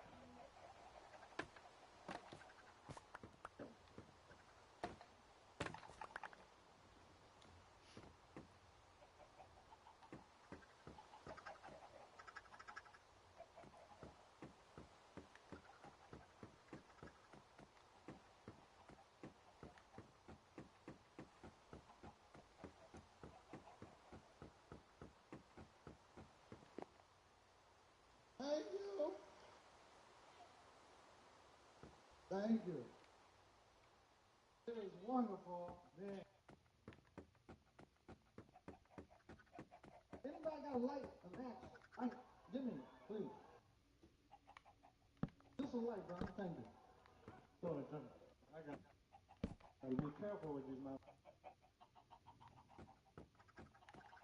Put a couple chests over here to transfer all the stuff from up there if that's what the plan is. I remember the first time I had an orgasm when you first started jacking up, you didn't know, right? You had that funny feeling.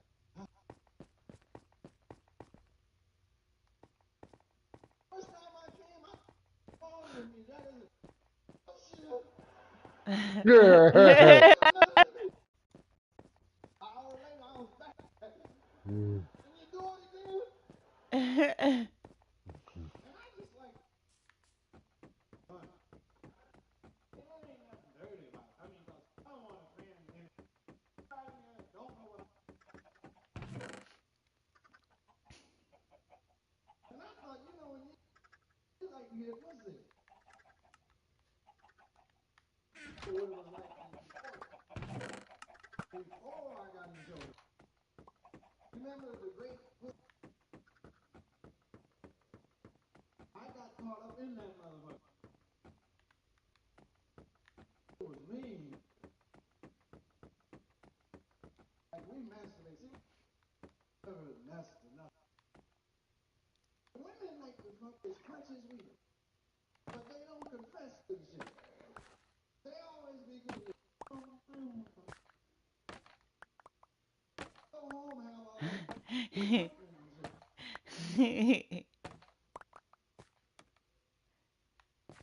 can't come here. All things on my list. Nothing.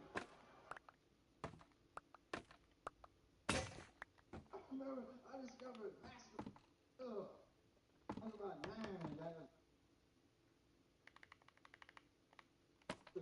That's when you had to jack off like this.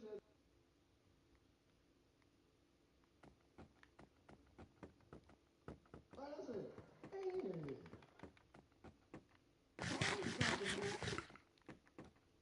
So that dad don't know about. They couldn't keep my ass after that. One of these motherfucking hands. Georgia. My father goes, boy, what the fuck? True, come here.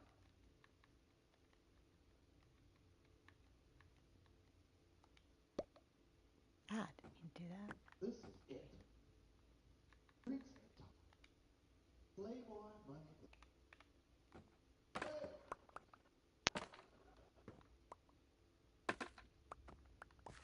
It was like just like shit you never see in your life. One of them kind of probably want to say, don't get the pussy.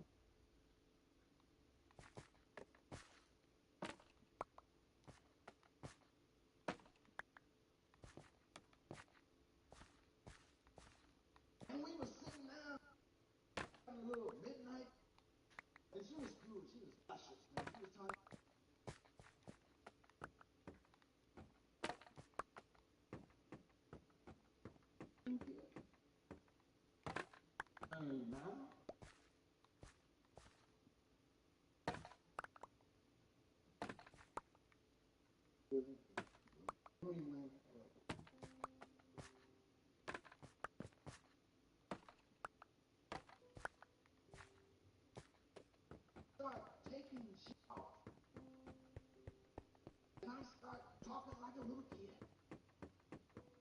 And the more she was younger, I would get. By the time she got, I was on the floor. Can I melt these iron boots? Sure. I ended up in the womb. Hey, up in the womb. It birth to me about 9:30. All this shit happened before I was married. Of course, darling, you know. Because we men, we do.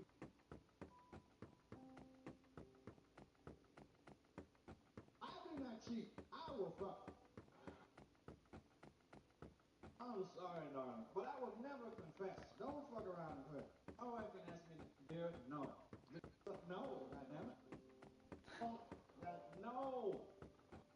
But I saw you was it. No, I was not. I had my dick out. I was not fucking nothing. I don't even know. I don't get. No. I was not fucking her. I told you that 10 years ago, goddammit. Being there is hard. Hurt. But the shit is hard.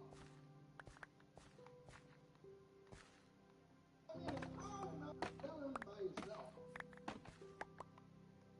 Oh, I know women got to feel this way too. Every day the same.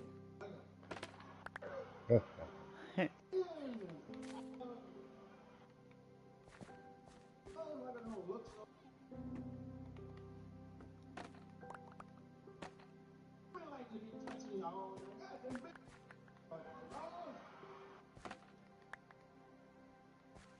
Just hit the fuck out of the face. I love you, but there's something about when the pussy's just there. You know, I like when the women put something new to like, let's take a leave. Come back in 6 months. Then we can fuck up. And I try like to deal on an emotional level. So this shit is hard, like expressing your feelings. Right, like women always come back.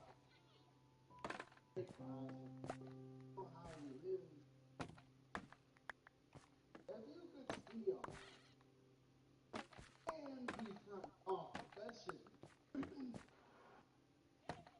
I mean, we go out in the bars and talk shit. Like, yeah, man, hey, man, yeah, shit. This guy, man, fuck it, you know. Yeah, bring me a fish. Try not to call him up, right? You ever get to that? Hey, trying to hang on calls. Wasn't easy finding our gals. What was easy? Choosing Denver. I know. I went to Arizona State Penitentiary. Do a film with Gene. Oh. Stir Crazy. Stir Crazy, a film near. Huh. It's filmed here. Didn't know that. Strange. There's 80 black people in there. What? They're all in Arizona. Plus motherfuckers in. And I was there, and I always said the black fucker, you know, real ladies, nice people, that way. I was there 6 weeks, and I talked to some of the there. I think they're pretty bitches.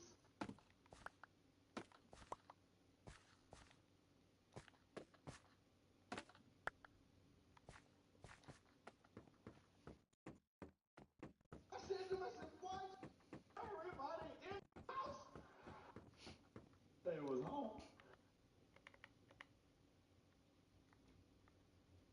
I met a motherfucker named Evil. He has a sense of triple life.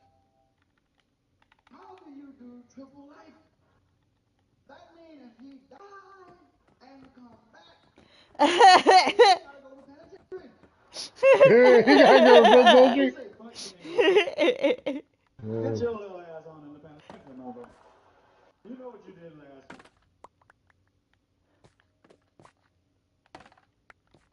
And Gene Wilder always like to jump in the middle of it. I said, Gene, bring your ass out. What do you think they do to us, bitch? I said, fuck us. We would be pussy on. Yeah.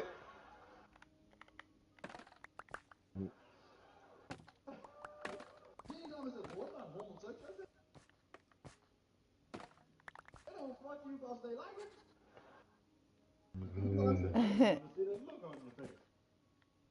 I just can't imagine two old big murderers fucking each other.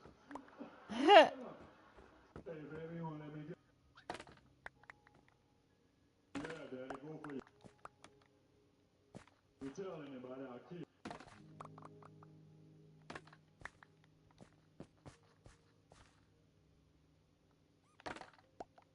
Cause you gotta admit, an asshole look like I don't care how you dress it up.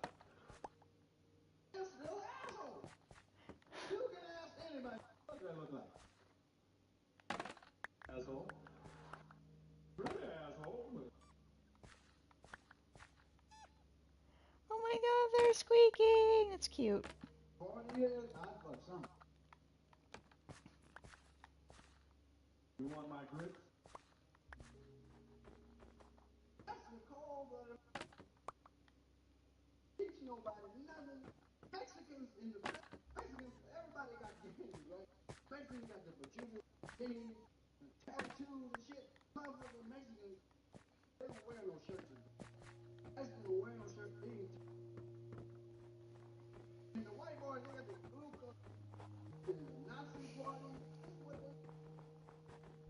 They're all criminals, and they can't unite. Right? And the black brothers, Some double Muslims. Damn, I miss this man. He just don't make them like they do now. Yeah, exactly. That's the problem.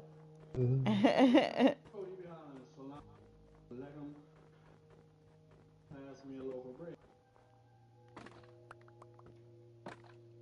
I met a dude, I went to Africa, I went to the motherland. What's the mother? 700 million black people. Not one of them motherfuckers. I looked in every phone book in Africa. I didn't find one goddamn bride.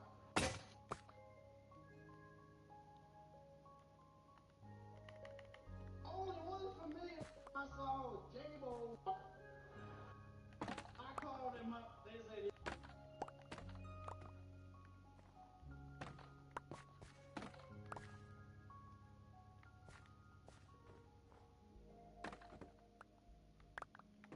so I went to the motherland. It was so beautiful.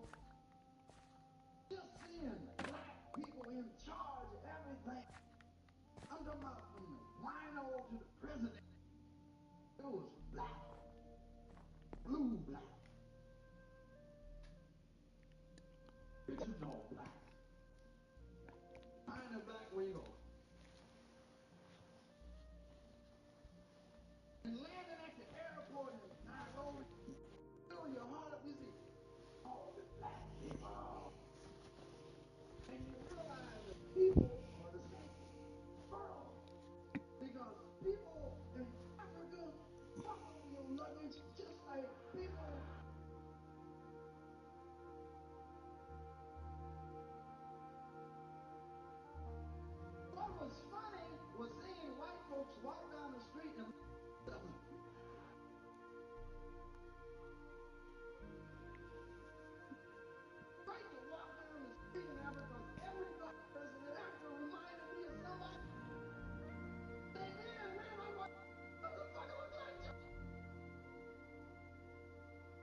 man like these people, right? And you be looking, it's just smile. Oh, God damn. Look at this shit.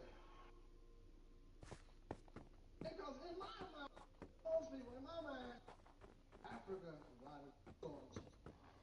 You know, Tarzan. Tarzan wouldn't last a week.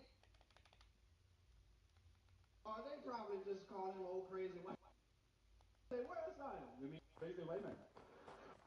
Crazy. Right? You get back up in the trees with Jane with it? No, she horn and Nairobi.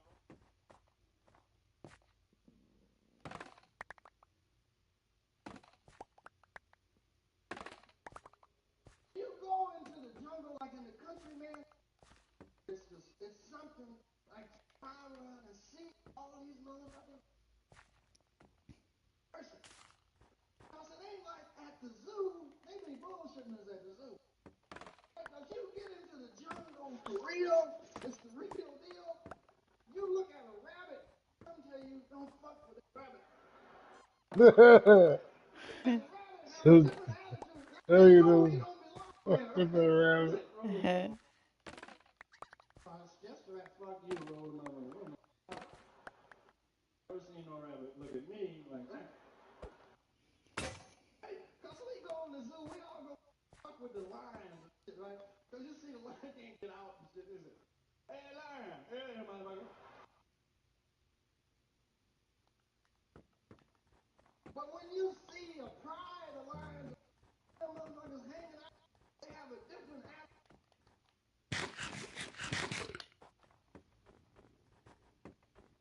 Yeah, get your ass out the car.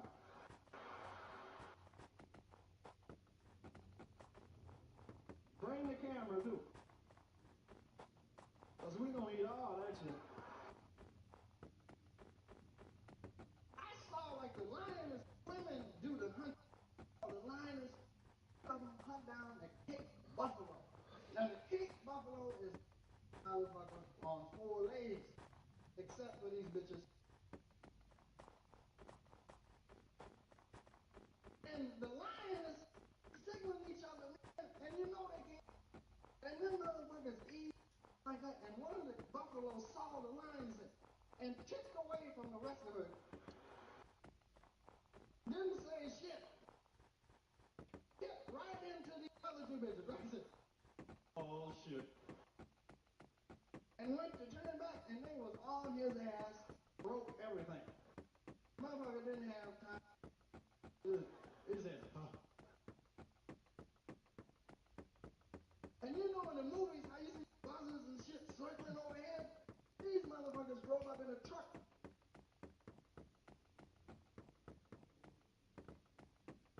No, keep the motor running. We won't be.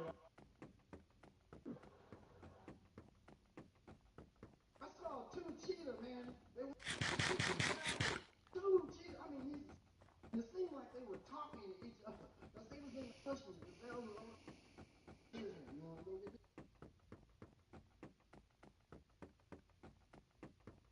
Wait till they get another 100. Like my family. Everything all right? Tour season gonna open up. Might be able to get us something this year. I got an arm last year. Far enough now, man. And the gazelle heard the mother say, ah! The other gazelle said, run, I can't move. Tough shit. And one of the gazelles put a move into, and the cheetah couldn't stop that, so he fell over 800 times. I'm gonna get you, motherfucker. And you got away this time.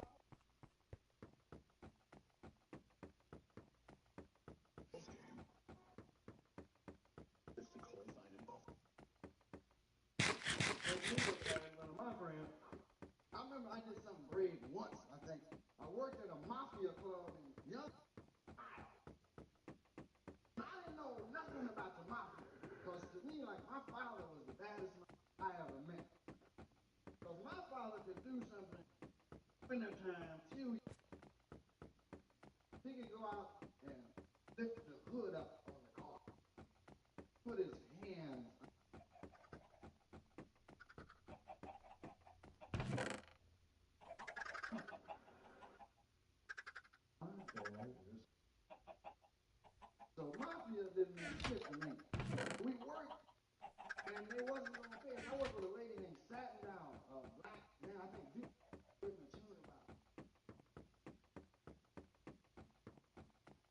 she was fine.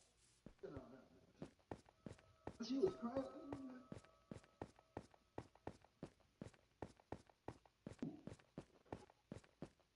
Motherfucker gonna marry me. You still want to go baby. And I had a pistol. I think how ignorant I was. I was 19, man. I didn't know how a blank cap pistol. I bust in the office. You motherfuckers, get off the money. Doing my best black shit, you know. Because that usually scared the average white motherfucker. You know how it is when you and motherfucker don't, and you can feel there's something wrong, and you and he's saying there's something wrong. There's some look missing in this motherfucker's face. And I'm sure that them people there today laughing. Because he started laughing. He just looked at me. Fucking kid, hey, come here. Hey, wait a minute, come here. Hey, Tony. Wait a minute, come here. Do it again, man. He's just doing it again. Hey, Tony, stick up. Come here, you fucking. You're a pebble on him. Fucking stick up. Hey, Tony, was you scared? What a magazine. They always say some shit, you know. Hey, pay everybody. Hey, look, pay. Hey, they always want to be grabbing you. Fucking kid, grabbing your face.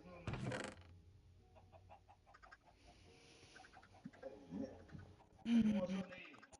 And they got everybody to go, but they make mistakes. I was sort of like a pet. The motherfucker kept trying to feed me shit. Booty. That bottle picks up some phone. Okay, sprinkle a little spoon. Fry it up. They like fried food. Okay. Fucking kid, huh? Oh, yeah, get him a Z. Fucking kid, That's some goosies, And then they start telling mafia stories. And mafia stories consist of eye funny. That they kill. And if you ain't killed nothing bigger than a cockroach, that shit start worrying you after a while. This is it. These now, let me tell you, hey, I remember me. Down from Tupelo, Mississippi, Bible.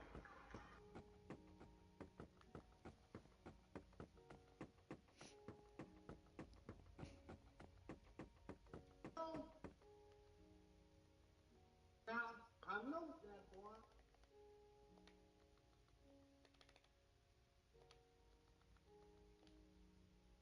I got on his ass. Fuck him up upstairs. Fried up what little brains he had. Cause I don't know what the motherfucker. He could make a motherfucker laugh at a funeral.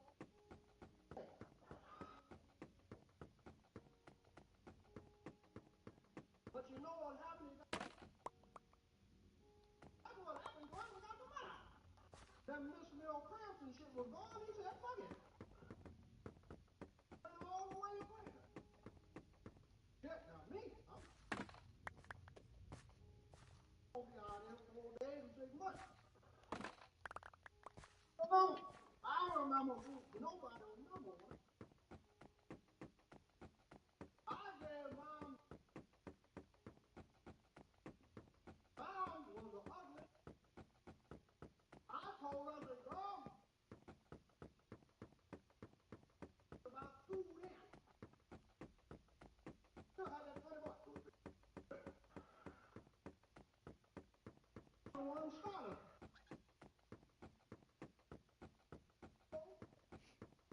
That's this one.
Ballet.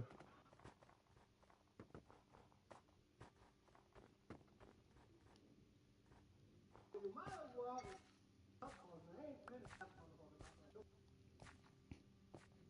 Now, there's no fighting up high enough. That's what I do.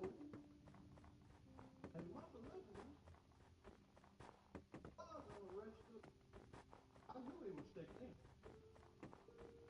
I left through a hard time because my feelings were hard time. But they ain't back. They didn't even have a year for it. Just going hard.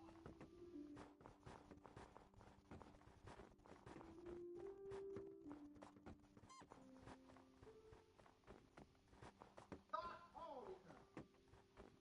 I think the sun came out on women. And if you didn't have fires up early, you missed it. So I happened to be out there one week, and the sun hit me right in the face, and I barely went up above it. I didn't have nothing else. So you might as well. Time went on. I remember the fight. That's why they didn't want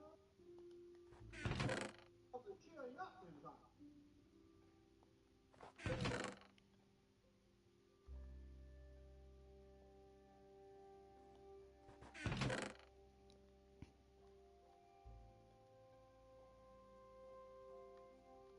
Cold black.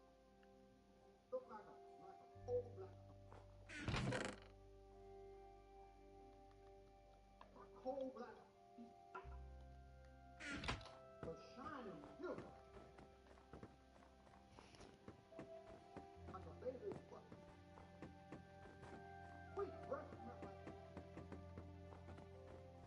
That's how tender she was.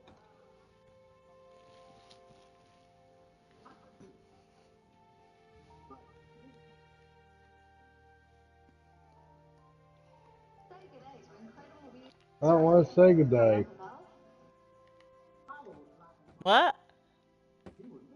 No, ad. Ah.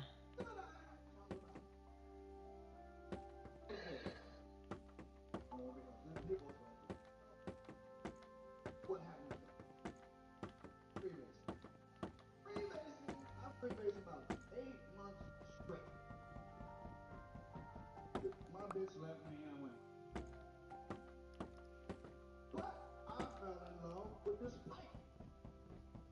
This pipe controlled my very being. That's what we say. Smoking today.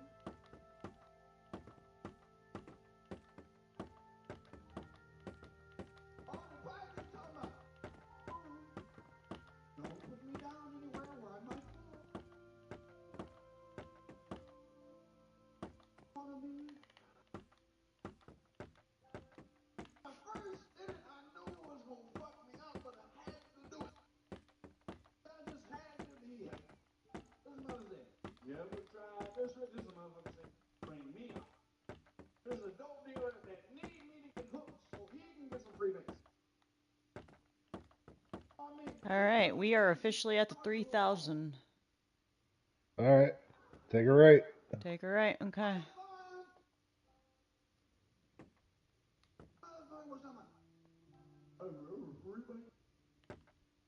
Hey, why? Wait a minute. He told me he saw Jesus.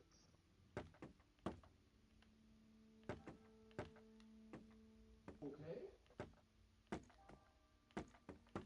Do it in one way to do it. Finish your part.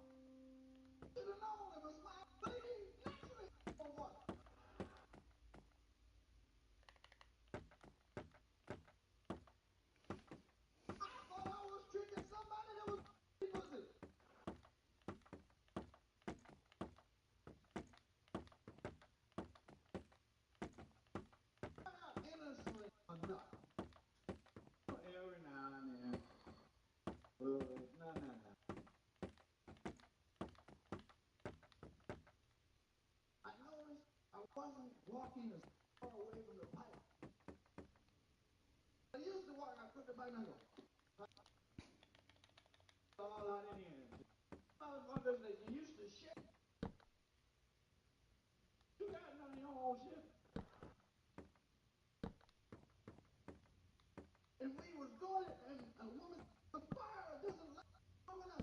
And we kept trying to get it. I said, what fire do you want? And the dude said, ever. A junkie. Oh, and I kept saying, I quit any time I want to. Finally, one day myself, when? I thought you liked me. You gonna ask me that? I don't give a fuck. You were in it. Find excuses to smoke or something. Hey, look. Hey.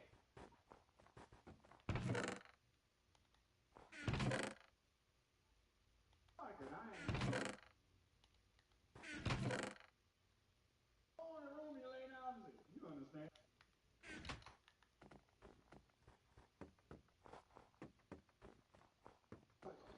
Sneak was that bad.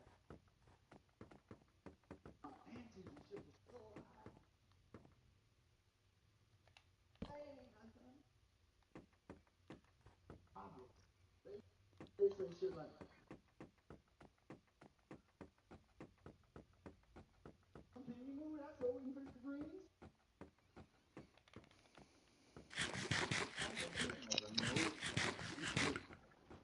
And it's weird because nobody can talk you out of doing shit. Right? Because like, I FaceTime to some people. Yeah, I gotta do it. Because I would be out.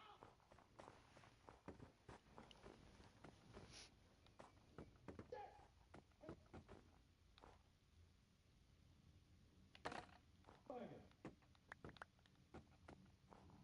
Go in the car, you know.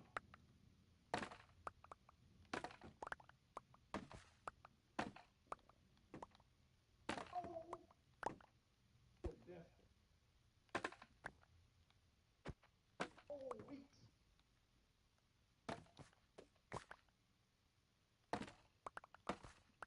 Of all my neck.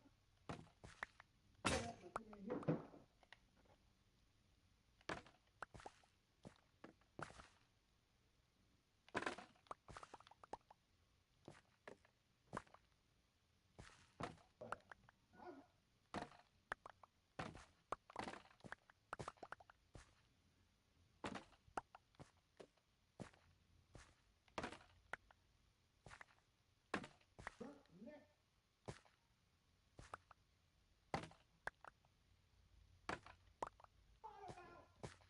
Because nobody ever said nothing.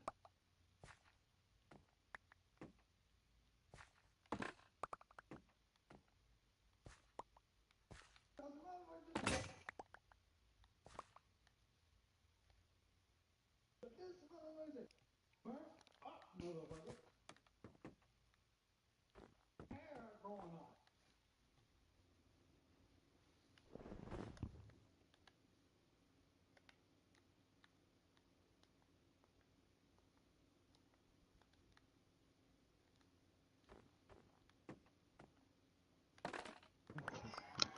That's really funny. I can see how it burned up. Okay. That's fucking funny. I know y'all say, okay, come on. You promise not to tell.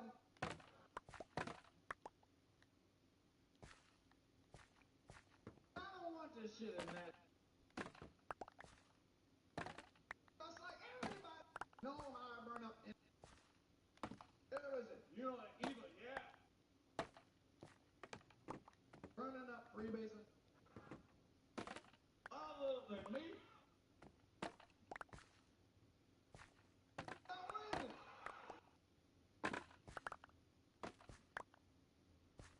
Nobody else burn up freebasing. Why do you happen to me? Burn up freebasing. Burn up big old quit freebasing.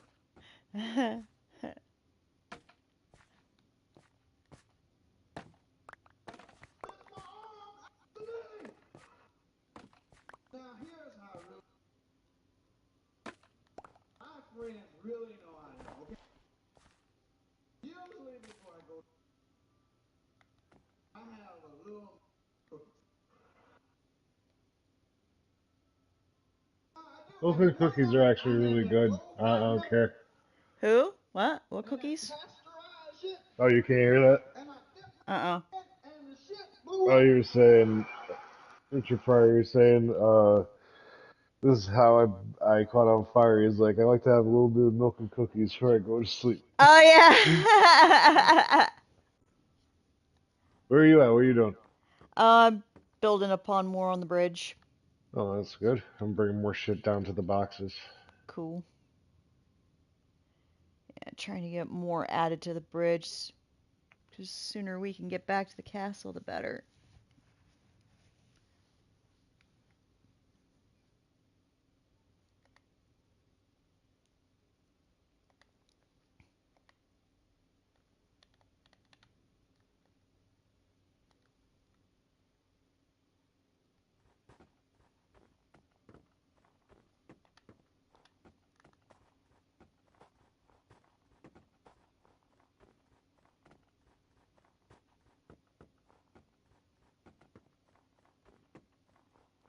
It's kind of funny. We got paid emeralds to defend that village from pillagers, Uh-huh. and then we ended up pillaging it in the end.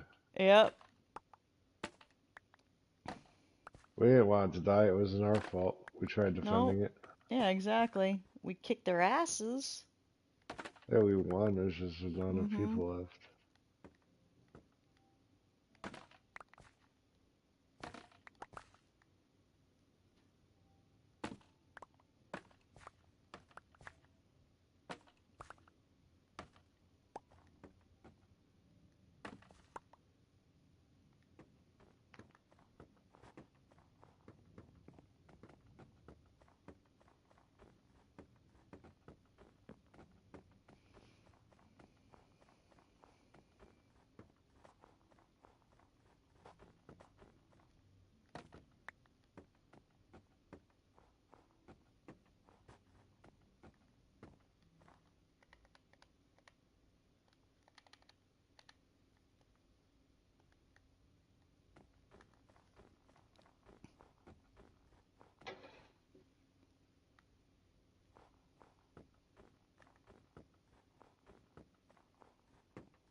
When we have our Grand Panda Exodus to the castle, it's going to be very much a pain in the ass. Yes, it is. We're going to He both ain't have to pay a lying. lot of attention Yep. and work in tandem somehow to get them to not fall off the bridge.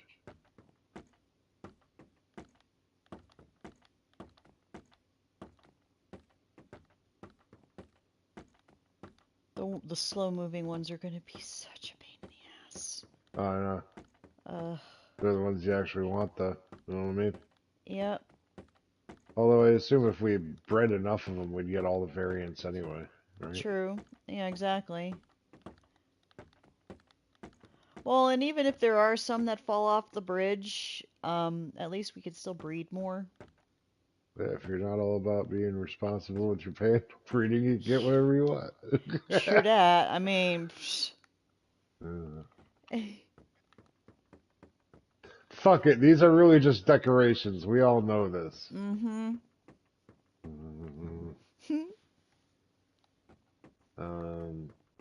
That's full.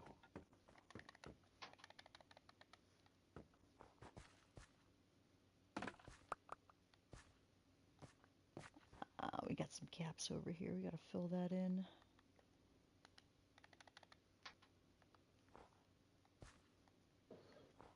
What the hell? I can't plant bamboo here? That's weird. It's enough space. I can't see why I couldn't put it there. That's weird. Because when you look down at the tiles, imagine each top of the block was separated into 4 sections. When you place bamboo, it's going to lay down in any one of those random 4 sections. Therefore, randomly, it might look like there's a bald patch where you're not able to plant anything because of that. It's really weird how bamboo just decides to grow.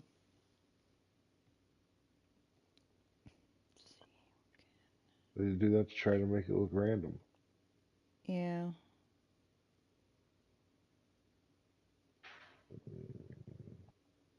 One minute here.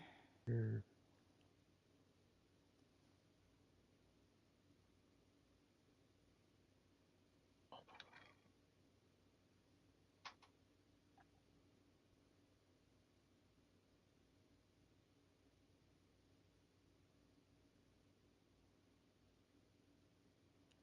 Oh, why is this going so slow? There we go.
He's the best. Let's go in there and see the show. Something.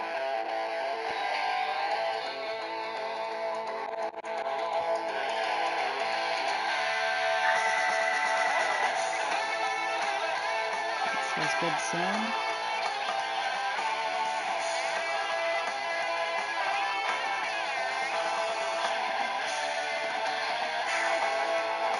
We are at the part of the show.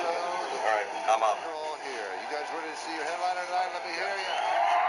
You know him from the star of the Comedy Central TV show Insomniac with Dave Attell. Ladies and gentlemen, Dave Attell.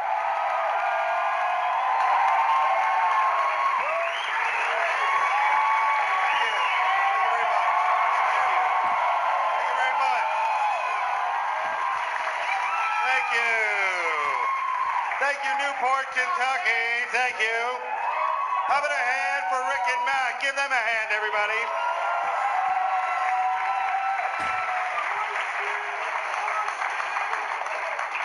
You know, I'm doing a DVD. That's why you see all the cameras and stuff around here. This isn't an E! True Hollywood Story or some bullshit.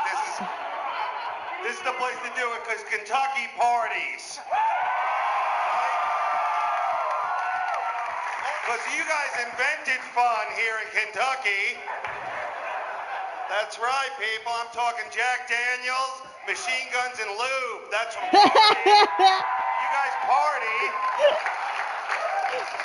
Drink it up, people. Some of you are probably hammered already. If you are drunk, here's a drinking tip. Remember, later on tonight, when you're super hammered, it's pants down, then shit. All right? Wow. Oh, what? Nobody likes a messy backseat of a squad car, okay? Just because you're drinking scotch doesn't mean you're wearing a kilt, all right? I'm glad to be here. What the fuck is that? Holy shit. No wonder no one's laughing. With Mom and Pa crystal meth heads behind me. We lost the rolling crank lab. What are we gonna do, Mother? Crystal meth. Are you on it tonight? You are? Well, straighten up, honey. Fuck the show. Let's go down to Victoria's Secret and scream whore as the women walk out. Whore, dirty, evil, wearing those fancy panties.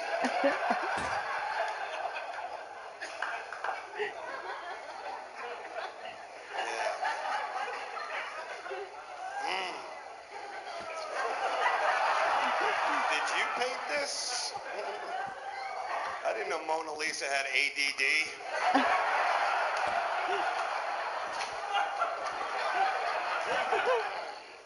So, I've been traveling a lot, people. I'm glad to be here because you know what you guys got? Riverboat gambling. Casino, riverboat gambling. That is a white trash Venus flytrap. You want to get rid of the white trash in America? Have a free Toby Keith concert on a casino riverboat. And the boat will sink from the weight of their mullets.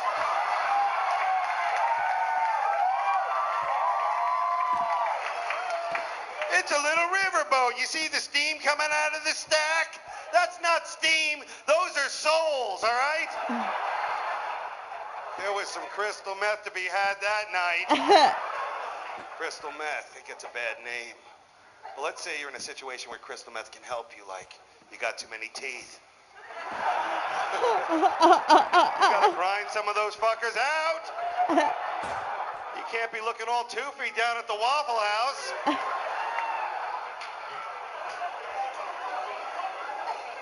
I'm mostly a drunk, you know. I'm a drinker, an alcoholic. I'm not. Thank you.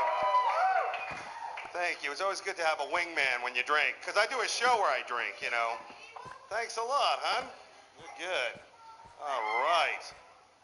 Nice. I do a show where I drink, so when people see me, they give me a drink.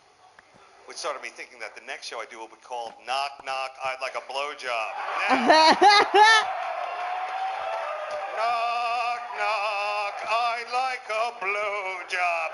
But I'm pregnant. Your mouth's not fucking pregnant. Now suck it.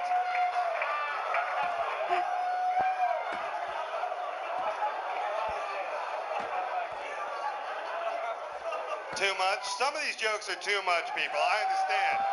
They are. The best you can do is just roll over and let it drip out. You know what I'm saying?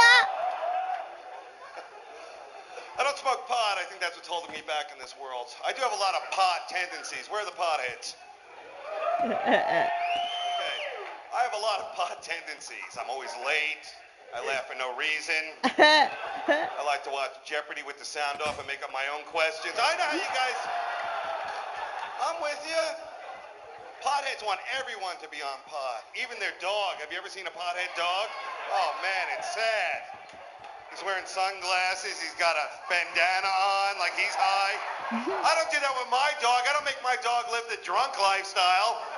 I don't make my dog fuck fatter dogs because he has no idea what he's doing. Oh, Fluffy, you were hammered last night. That wasn't even a dog you were humping on. That was a dirty bag of laundry. You need to find dog Jesus. Whenever you say pop, people woo. Too bad they don't get excited about other things in life, like jobs. Yeah! Let me try one of those. College people, where are you? We got some college people there? There you go. Enjoy those years. Do it while you can, people. Before you go to college, they give you a brochure. Has anyone ever done anything in that brochure at the actual college? Have you sat on a lawn with an American Indian, an Asian guy, and a lesbian talking? Have you high-fived a guy in a wheelchair? Have you done that? Why don't they put some pictures in there of things you will actually see at the college? Where's the frat guy with a beer bong hanging out of his ass? Or how about a fat girl leaving a dorm room at 3 a.m. crying? Where's that picture? Oh, shit.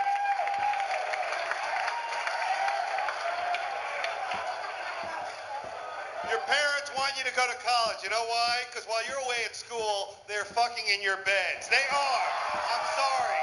Yes, they are. Don't run from it. Mommy and Daddy are fucking in your bed.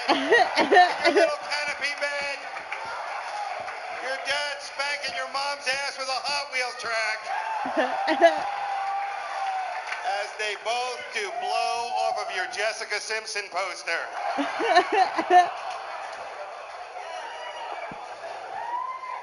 That Jessica Simpson is hot. Yeah. Every dude in this room has had a fantasy about Jessica Simpson. Here's mine. Jessica, hold your sister Ashley so I can kick her in the throat. She sucks. She's bad.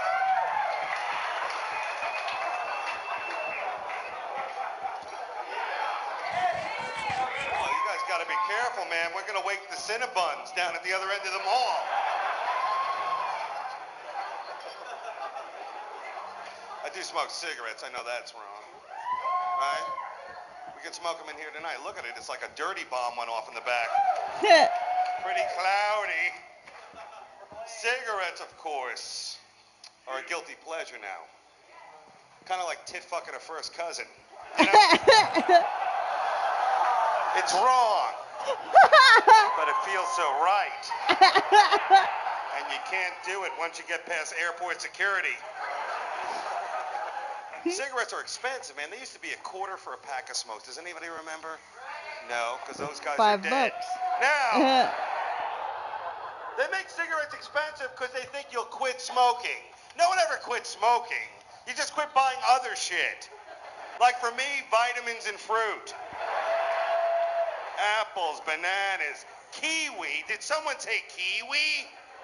I haven't had a kiwi in 8 years. Have you seen a kiwi? It's the weirdest of all the fruits. It's so expensive. It's green and it's hairy. Like it's hungover too. Sometimes when I'm jonesing for a kiwi, I'll take a lime, cut it in half, and throw some pubic hair on it. Yeah. Ghetto kiwi. I'm killing. It's all about diet, people. You gotta eat right. What's the best things to eat? Chicken and fish. I'm thinking, why not combine the two? Penguin. Yeah. Come on, think about it. A penguin's like a little bit of both, isn't he? He's a bird, yet he swims. He's a buffet of good health. And he's waddling around, tempting you to eat him, not a seagull. That's what you eat when you're a fucking homeless fucking BTK serial killer.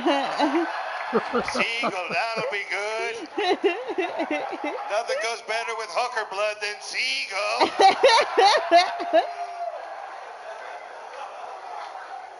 No one will eat a penguin because they're too cute. They're too cute. Remember when you're little and your dad or whoever's fucking your mom takes you down to the zoo? Right? I don't want to leave anyone out here tonight. Everyone gets to play. And they'd be like, look at those little penguins. Aren't they adorable wearing those tuxedos like they're waiters in a fancy restaurant? Come on. How good a waiter would a penguin really be? Let's test it out. Who wants to help me? You want to help me? Okay. Now you order like a meal or something. I'll be the penguin waiter. Let's see how well he does. Go ahead. Chicken Parmesan. Okay, well, I'd love to get you that when I get some fucking hands. I don't have any hands.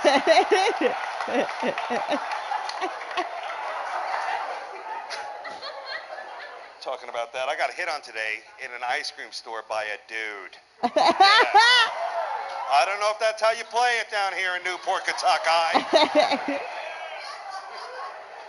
Anywho, I'm in the ice cream store, right? The guy ahead of me is ordering his ice cream, but the whole time he's hitting on me. I swear to God, he's looking at me. He's like, I'd like mine with 6 inches of hot fudge on top.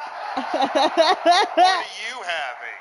I'm like, pistachio would be good, I guess, because it's vagina-licious. Damn, this pistachio's giving me a headache. There's a lot of hot women here tonight. And look at them in the back. Any redheads? There you go, Red. Oh, look how hot you are, Red. Let me ask you a question, because I love redheads. They are just wild, man. How many dates, Red? How many dates would it take for you to feel comfortable with me calling you clown pussy? Now, it's a turn. 1. Oh shit. Clown pussy when we're loving, circus snatch when we're hating. Circus Snatch. Did you know that was the original title for the Reba McEntire show? It's true. Circus Snatch. Don't rethink it. Let it go. All right, now. Nice sweater. All right. Sweet. Wow. Holy shit. Wow.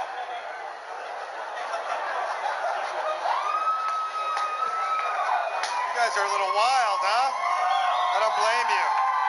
I don't blame you at all. Sure. Let it out. I travel a lot, people. It's nice to be in a big town. I usually hit little towns that even OnStar can't find. Last summer, I was driving through Florida in a car with no air conditioning. Yeah. You ever been in Florida in the summer with no air conditioning? You know what they call that? Cuba. Yeah. No offense to my Latino friends. No offense. Where are my Latino brothers here tonight? One dude in the kitchen. All right. Anyway. Latino dudes are cool. You know why? Because they're tough and they also know how to dance. Yeah. You show me a Latino dude who can't dance, and I'll show you a Filipino, all right? You guys are cool, man. What was the big issue this year? Same-sex marriage. Who gives a shit? That's right. All right, people. I think a man should be allowed to marry another man, as long as they're both the same race. All right, I'm sorry, I'm from Louisiana.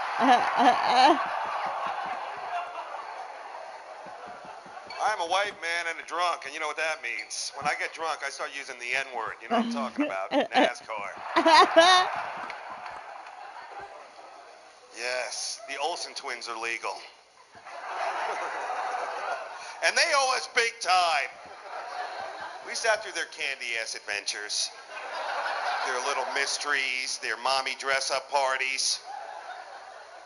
They're adults, and I want an adult movie. The next Olsen twin movie I see, R. Kelly better be in that bitch, all right? They're barely legal, like in the magazine. They're barely legal. Have you seen that magazine, Barely Legal? That means when you look at it, you're almost a pedophile. Yeah. You're not Michael Jackson, but you live in his neighborhood. Yeah. You're a Ferris wheel and some analies away from being M. Jackson.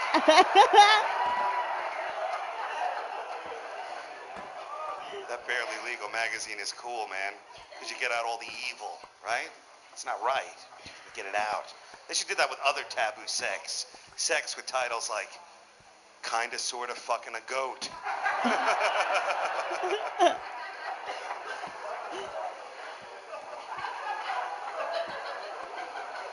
We've all got an inner child, people.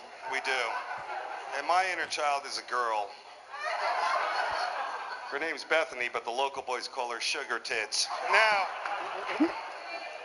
I was in the Boy Scouts of America. Any other scouts here?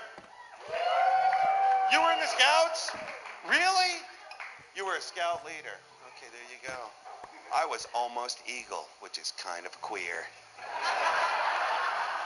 Being an Eagle Scout's like being a black belt at nothing.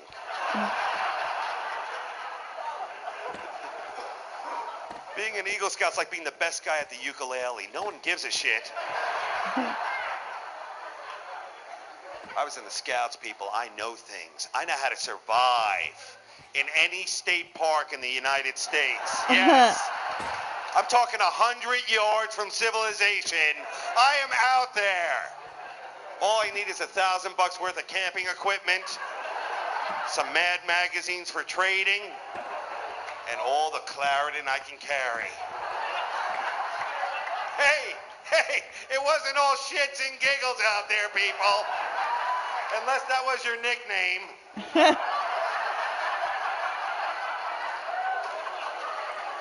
We had to learn things, important things. Like a snake bite. You're a scout leader. Take us through it. You get bit by a snake. Let's just say, you're leaving the show tonight. We're in the mall, okay? You walk... You're walking past like the bad part of the mall, you know, the hot topic, which is the evil over there, you know. It's where the devil shops. Boogie, boogie.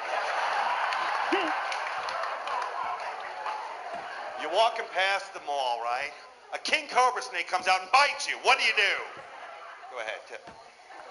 Suck out the poison while with your right hand jiggle the man's balls. That's right. Yes. Yeah. You heard me. That's how I was taught. And we practiced all the time. Ball jiggling. Ball jiggling. Don't forget the balls, ladies. Do not forget them. The balls are the posse of the penis. They are. People look down on the balls, especially when they're on their chin, but the balls are important. Ladies, while the penis is inside you, the balls are outside, working security. It's an exclusive club. There's a velvet rope. Not everyone can get in now. Finger, I'm sorry, not tonight. We're booked up. But wait, there's another club right around the block. It's a little dirty.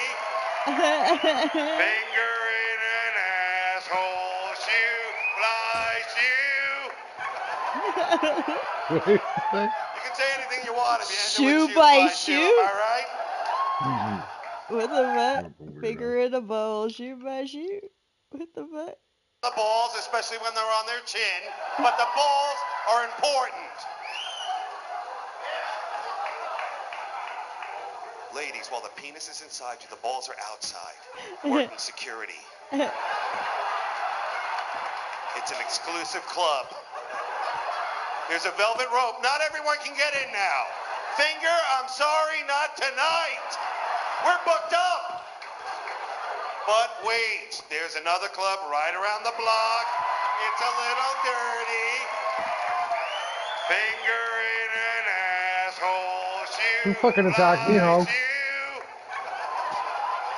Here, look. Go visit your mother. You want if you end it with shoe, fly shoe, am I right? Because I throw the baby off the bridge. Some of you are laughing because it's funny. Sorry. You're not Some real. of you are afraid to You're laugh not because you real. ate corn today. Hey!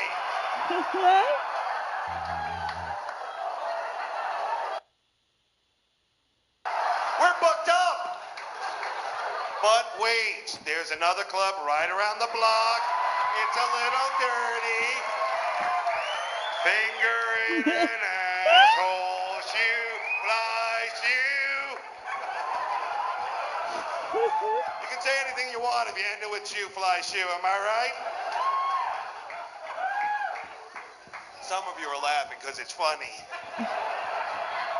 Some of you are afraid to laugh because you ate corn today. Hey!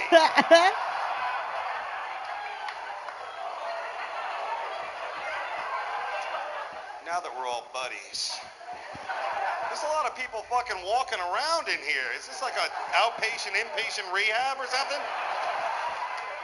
I can't fight. You'll figure that out in the parking lot. I can't.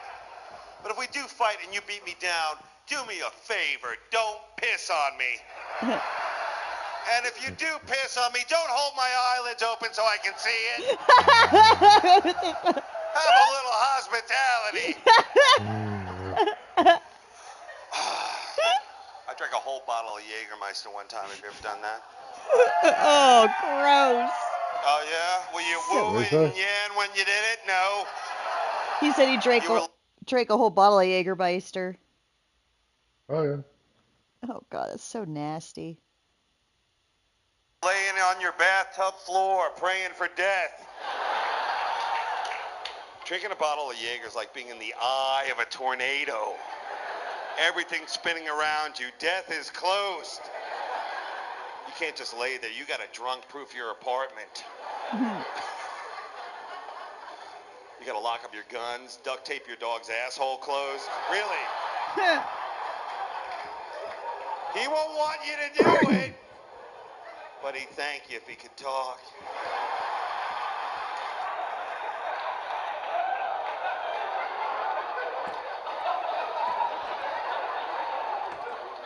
Whiskey dick. Whiskey dick. It's so sad, isn't it? Because on whiskey, you can do almost anything. Right? You think you can fight. You know several languages. You know what's wrong with the government. Yeah, you do. You can drive. You can drive. The only thing that won't work is your old little peenie there, eh? But sometimes whiskey dick is a good thing. You ever wake up after a night of whiskey dicking and you're like, you know what? Fucking the left eye of a pumpkin sounded funny last night. But in hindsight, it would have ruined the party. Thank you, whiskey dick. Thank you. You just saved me my job. Pumpkin fucking, I know what you're thinking. Dave, good luck. They're out of season. Don't you hate when you're in the mood for some good old-fashioned pumpkin fucking? And they're out of season. Then you gotta carve a yam. And there's no glory in yam fucking. Hey, that one deserved way more than you gave it. No, it's too fucking late. It's too fucking late, you yam fuckers. Since we're all getting to know each other a little bit, here's something I want to ask you. How old were you when you realized there was no Santa? Go ahead. 5, 6? 32. Really? Did someone tell you on that special bus that only picks you up on the block? 32. I was 32. And how old were you when you realized your parents had sex? 21. 4. We must be brothers because the same thing happened to me. Christmas morning, I walked downstairs. Who am I kidding? There's no downstairs in a trailer. I do this to the other side of the trailer. And I see my dad wearing an elf hat banging my mom. And he turned to me and he said, son, don't worry, I don't exist. And then I ran crying and running. I started farting, then I was farting and running. And then I was laughing. Good, man. When's the last call in this town? Too early. Last call is, of course, too early, like you said. There should never be a last call because the alcohol will tell you when the night's over. There's an airbag in your face.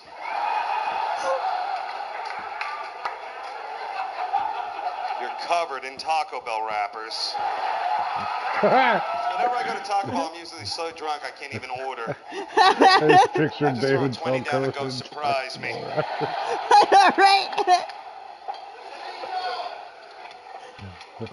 Taco Bell is great.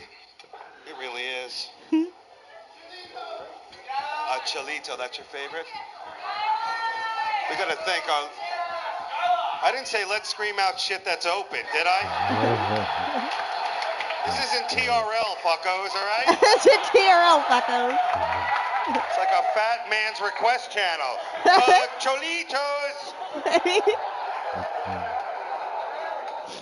No, we're talking about drinking here. Let me tell you something. Legally drunk is what? 0.08. Let me tell you what a 1.7 looks like. I'm outside of my car blowing my own muffler as the cops cheer me on. When's America's Funniest Home Video gonna play that tape? What's that? Swallow the cum and tell me what you said. Go ahead. What? Sorry, guys. You're not playing with kids here. I didn't know this was comedy show / yell shit out. It is, isn't it? It sure is. You've been here 2 times already? You the guys who came from Madison, Wisconsin. All right, I love to be pointed at a woman, especially when I'm not on trial. That's the one. That's Kobe.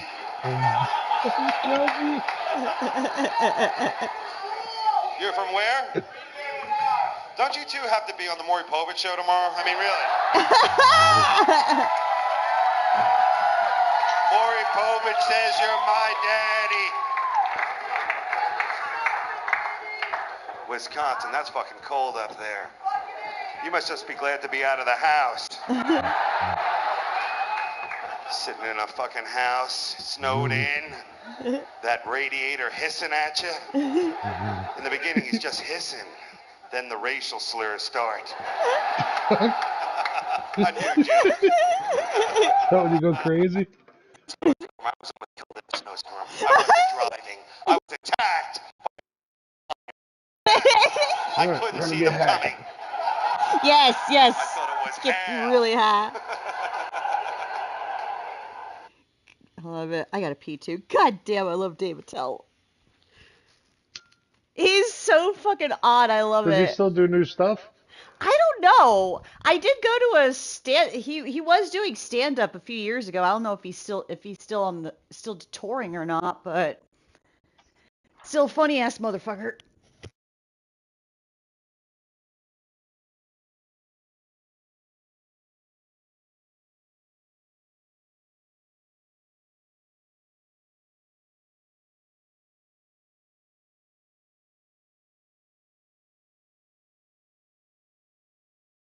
Can't believe those bastards ruined our village. This one was going well.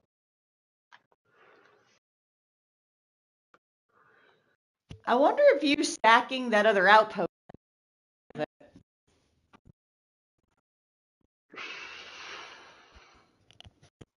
What other one? Huh? Oh no, that was far down. That wasn't attached to this. Yeah, thing. that's true. Yeah.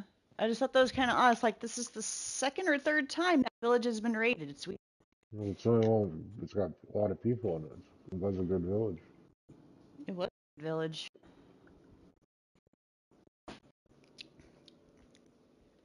Mm.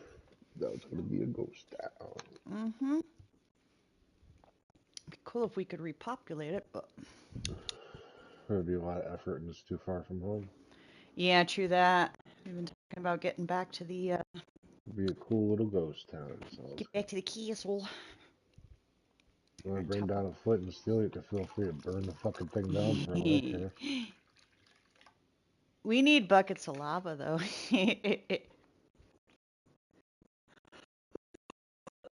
Yeah, but that's not easy to come by. Mm.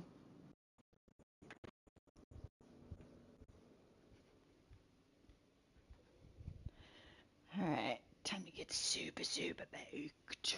Super baked. I forgot to I need to put my club sandwich away. I ate like half of it.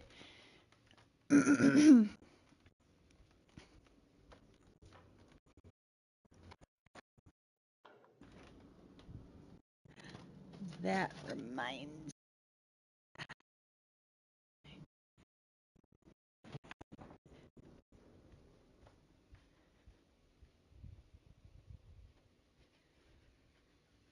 Okay.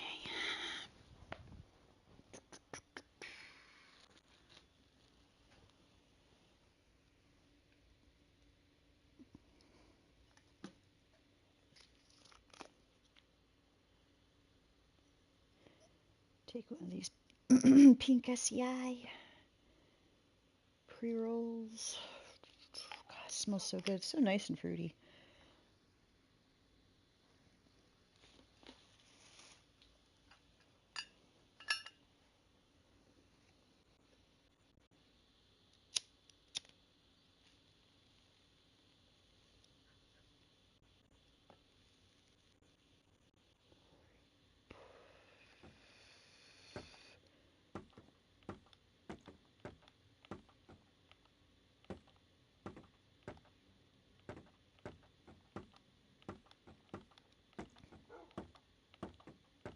Ooh, I heard a dog barking.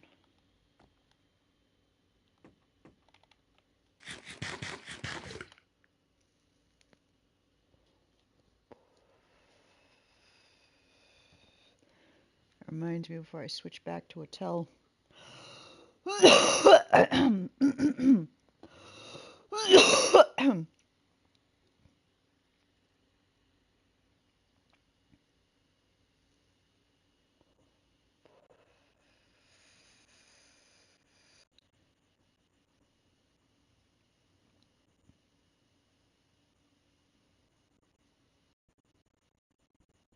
I have one of my favorite bits here.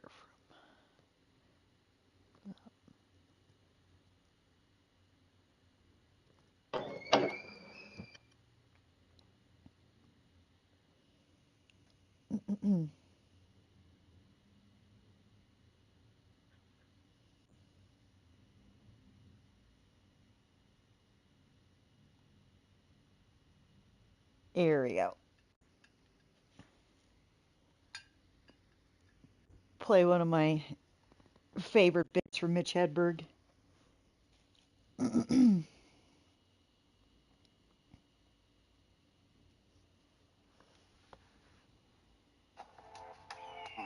Wines. Fuller in flavor, deeper in character. A wine to rise above the rest. Nighthawk, where flavor soars. I was surprised I found some stuff I haven't heard by him. They say the recipe for Sprite is lemon and lime, but I tried to make it at home. There's more to it than they act. Want some more homemade Sprite? Not till you figure out what the fuck else is in it.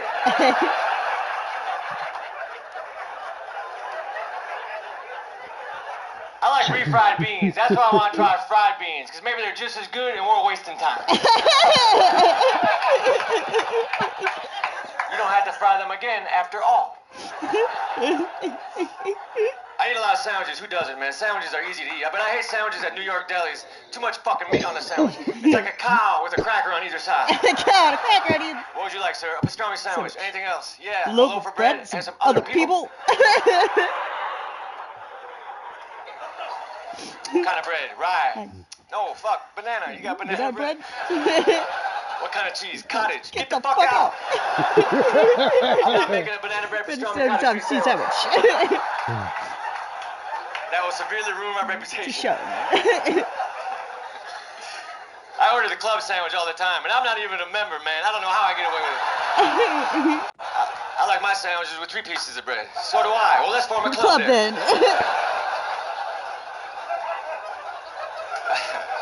Okay, but we need some more stipulations. Yes, we do. Instead of cutting the sandwich once, let's cut it again. Yes, 4 triangles. And we will position them into a circle. And in the middle, we will dump chips. Or a potato salad. Okay. Let me ask you a question. How you feel about frilly toothpicks? I'm for 'em. Well, this club is formed. Spread the word on menus nationwide. I like my sandwiches with alfalfa sprouts. Well, you're not in the fucking club. I went to a pizzeria, I ordered a slice of pizza. The fucker gave me the smallest slice possible. If the pizza was a pie chart for what people would do if they found $1 million, the fucker gave me the donate it to charity slice. I would like to exchange this for the keep it.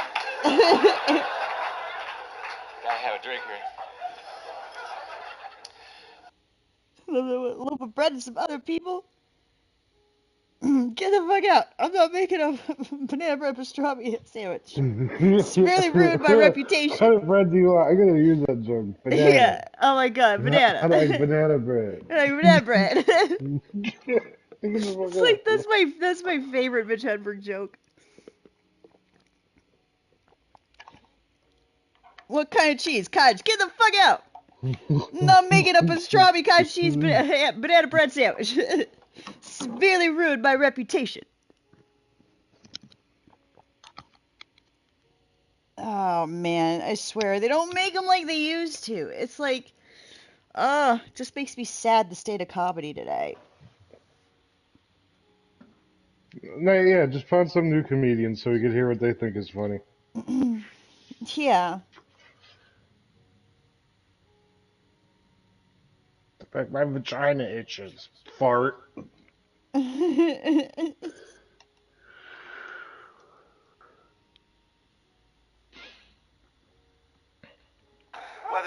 tricky lately. So much death, so much bad weather. Tsunamis, mudslides. What's next on this fucking hit parade of terror? Volcano. The volcano. The one natural disaster we've all trained for since childhood. Remember when you were a kid and you pretended the floor was lava? We're ready.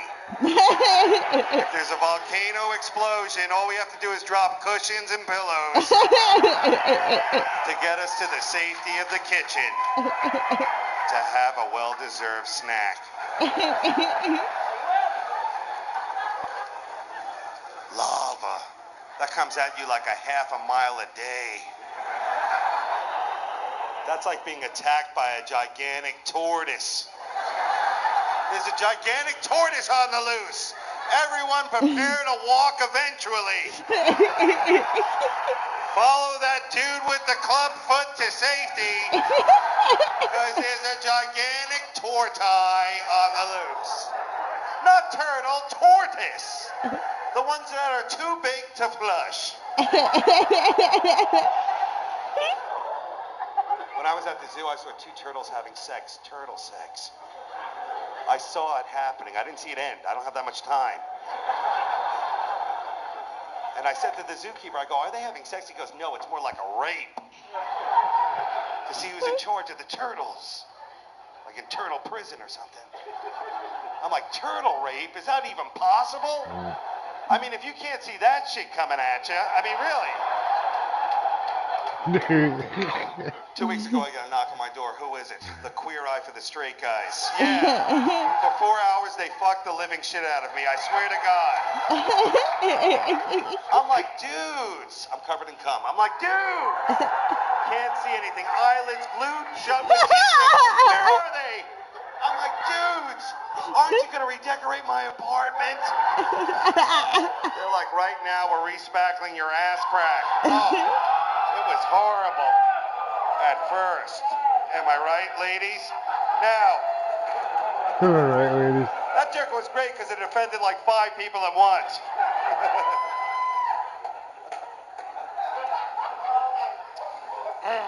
Aren't we doing another Bin Laden tape? It's been a couple of months. He owes us a tape, doesn't he? That guy's a fucking evil mastermind, isn't he? He's a criminal, though. No other criminal does that. Puts out tapes about shit he's gonna do. Like in your own town, do you have a guy who just puts out tapes and then does shit? Hey everybody, this is Earl. Yeah. The Pep Boys off of I-87 is going down next Thursday or Friday, depending when I can get a ride.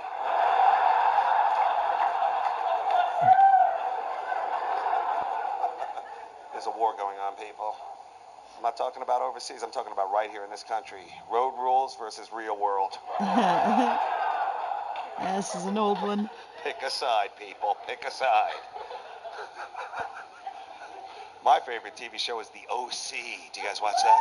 You do? That one's... You like it too? Good. Let me tell you something. The O.C. is cool because these kids are in high school and they have sex. But they don't have high school sex. They have TV sex.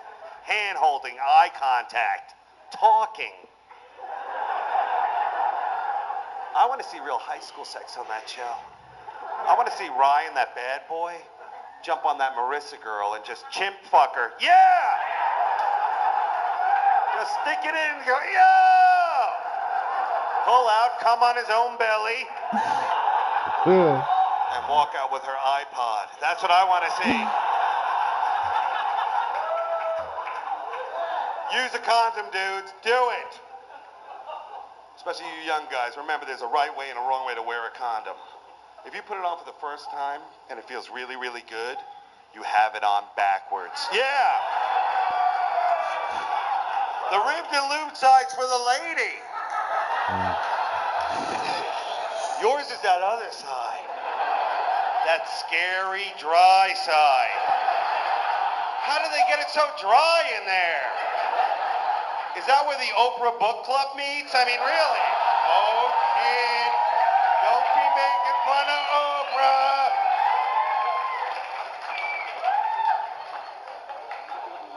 Dudes, unless you feel like you're rubbing your dick on a highway in the desert, you have it on backwards. I saw that movie Open Water. Did you see that? Isn't that everyone's fear? To be in the middle of the ocean with someone else who can't act? Holy shit. There's a shark on the loose. Shark attacks. Did we talk about this? They're out there. A couple of years back. Evidently, this side is not as afraid as that side over here, but shark attacks. Hold it together. Shark attacks.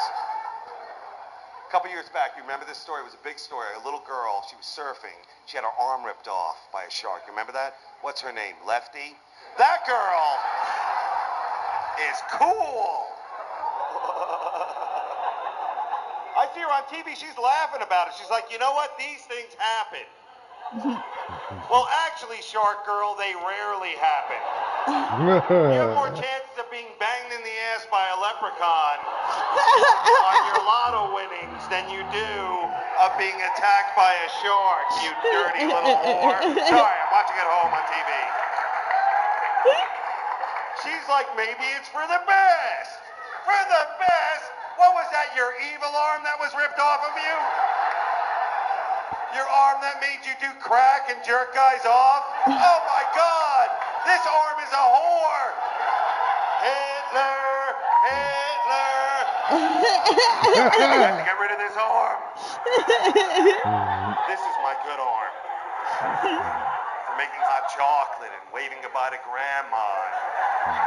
And writing letters to Jessica Simpson. Dear Jessica, I sat on a crayon. Am I going to have a crayon baby? No, you're not. You're going to have a vicious yeast infection. Let's see how far along we are, people.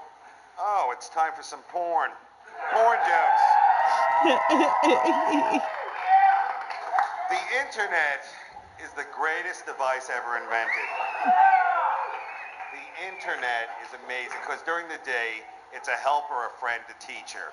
At night, it's an evil fucking highway of filth and porn. Yeah. There is no other device like that in your house. Right? Your toaster isn't a toaster during the day and a strap-on dildo at night, is it? Is it? Did you guys see that Paris Hilton tape? I didn't want to see it. Someone emailed it to me after I sent them a check for $39.95.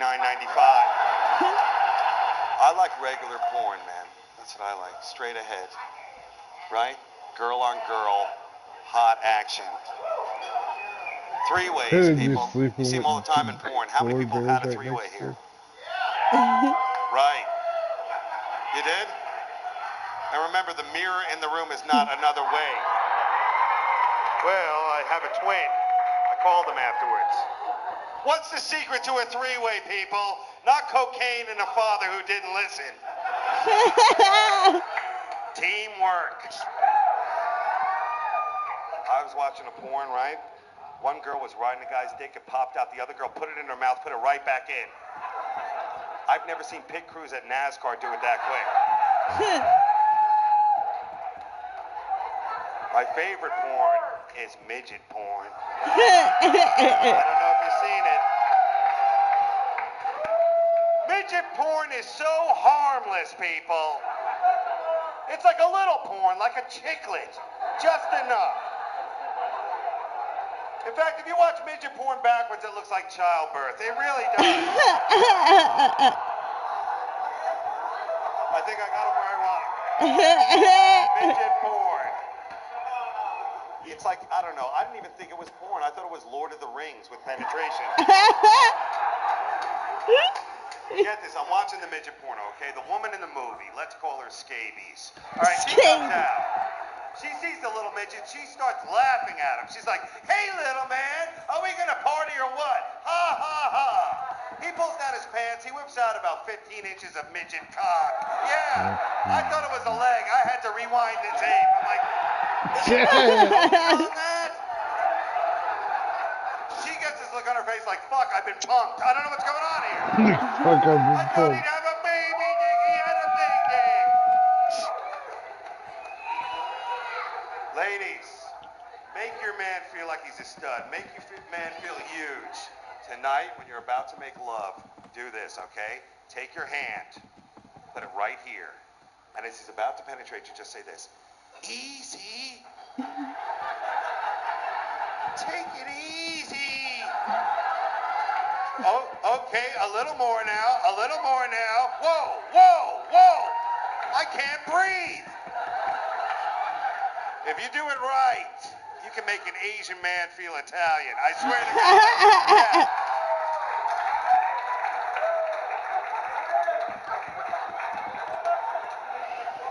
Ah, that's a well-deserved smoke after that one.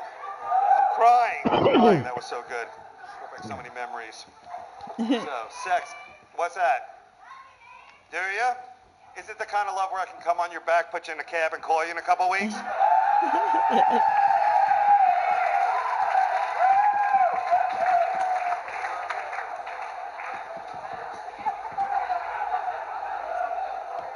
Wow, where have you guys been all week? Everybody in here has been like fucking Antique Roadshow coin vault people. Like,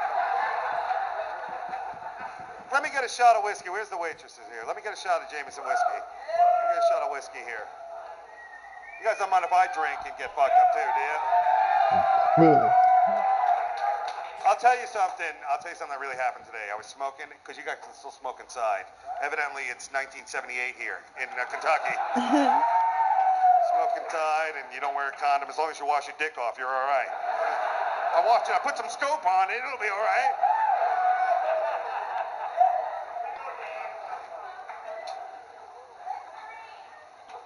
Listerine, that's what you like?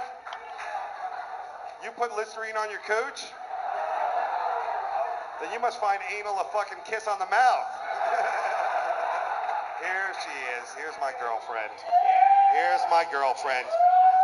Wow, that's a lot, isn't it? Holy shit.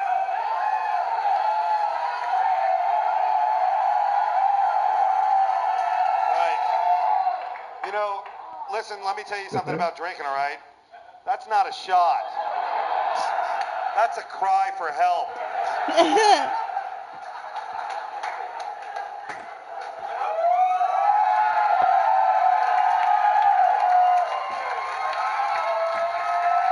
Oh my God, fast forward. That was great. Oh God, I love that acid reflux. I feel like I just blew Hitler. Man. Oh, God. Anybody getting married here? Oh, you are, honey. Oh, you're hot too. Where's he? Is he at home watching the game? He's in Las Vegas. Wow. I wonder what he's doing there. Sweet. He's in Las Vegas, balls deep in hookers, as you sit here, wondering if you should get the quesadilla or the chicken fingers.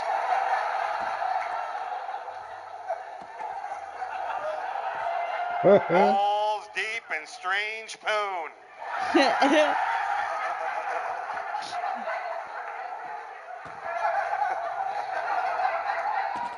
And you ladies better watch it, because some of you are drinking, having a good time. Oh, that guy's You might fucked. get dosed. I know. That's right. Guys put things in girls' drinks. Happens all the time, people. Let's say tonight you just get up to go to the bathroom to blow off a guy's cock.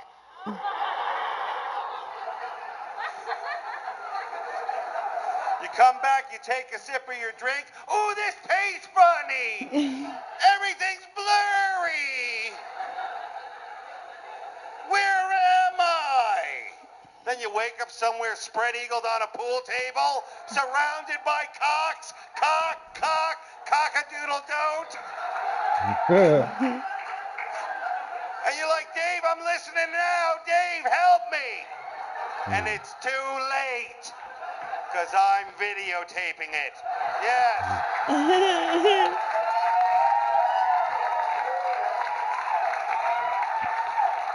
Thank y'all. Thank y'all. Now we're going to talk about, where the fuck were you two? I'm glad you're wearing your shawl, because it's only 150 degrees in here.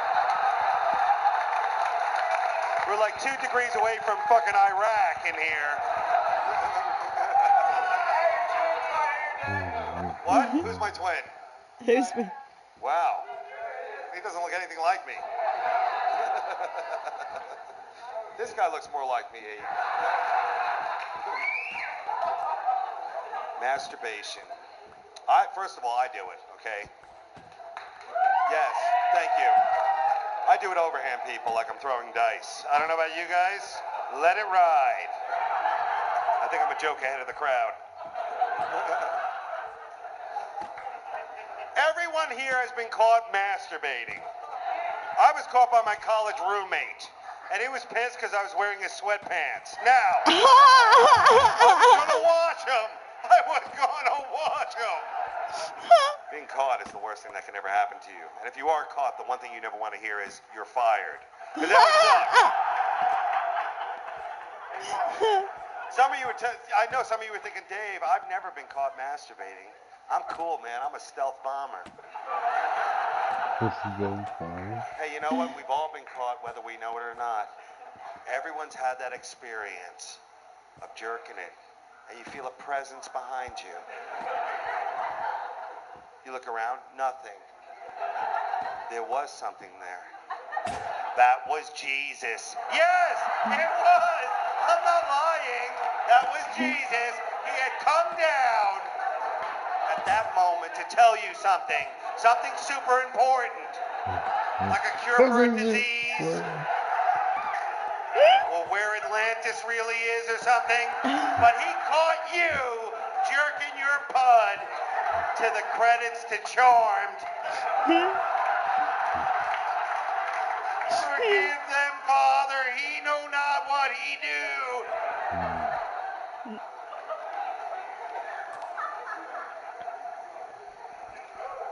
When you're young, you masturbate all the time, right? There's some young dudes in here. This guy, man, right? Just to do it, right? When we get older, you don't masturbate to sex, you masturbate to things going your way. Like today, I was jerking it to No Line at the Bank. I swear to God. I swear. I'm in, I'm out. I think I'm bombing. You gotta watch it, people, especially with the jerking in, okay? Because remember, there is a fine line between masturbating and looking out a window and masturbating and looking into a window. Yes. One of those is super illegal. Especially if you live near a school. All right, I'm telling you. Oh, shit. We'll get a few walkouts. All right, I stand by it. I stand by it. I know you're thinking, Dave, what about the ladies? He's so spicy. That's right, girls. You got to take care of yourself, too. You do. Yeah. Get yourself a vibrator. I'm getting attacked by the fucking polar bear. Get over here, you little asshole. Or as they call it in Alabama, devil sticks. You have a vibrator? Where do you keep it? Oh, I got something off of him. In your nightstand by your bed. Like a gun. That's right. That's what women do. Oh, no. They keep it by their bed or in their purse like a 38 special. The middle of the night, you're alone, you hear something, I gotta check that out. Fucking suck! Brad Pitt licking my asshole! George Clooney nibbling my clit! It was nothing. Get a vibrator, girl. You're up on it. Do it. Men are threatened by the vibrator. Look at the fear in your man's eyes. Look at it. A vibrator. A piece of plastic that can make your lady moan and groan in ways that only your roommate can when you're out of town. Yeah. You heard me. That's right, your roommate. Hey, girls, ladies, will that vibrator hold you all night like we will? No. Will that vibrator come in your hair and get up and get you a towel? Because it's got no hands. You might as well stick a penguin in your snatch and let it quack you off. Quack, quack, slower, quack. Thank you very much. Newport, rock.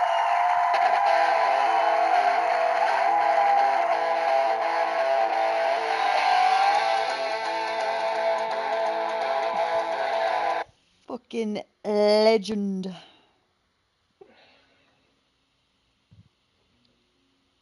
That's why I'm surprised we don't hear more out of him. I know. Yeah, he was doing a tour a few years back. Went to that, and that was pretty much it. I don't even know what he's doing now. Because he never shied off of fucked up jokes. Oh yeah, that's what I dug about it, is like the odd, like I love it when people do, I like non sequitur shit, and he throws a bit of non sequiturness into Yeah, them. it's like non sequitur scumbag angle. Yes. That's why I dig about. That's why I dig about. That's why I like Dave Chappelle. I like that non sequitur Attell. asshole. Attell, yeah. Yeah, I do that too. Yeah, I love They're that. both bald. Yeah, I love that non sequitur douchebag type of humor.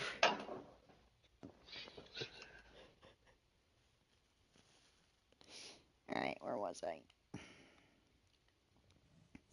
I got attacked by a couple polar bears up here. Well, take care of it. Oh, I did. I almost died. Thank God I didn't die that time. I need to make more swords.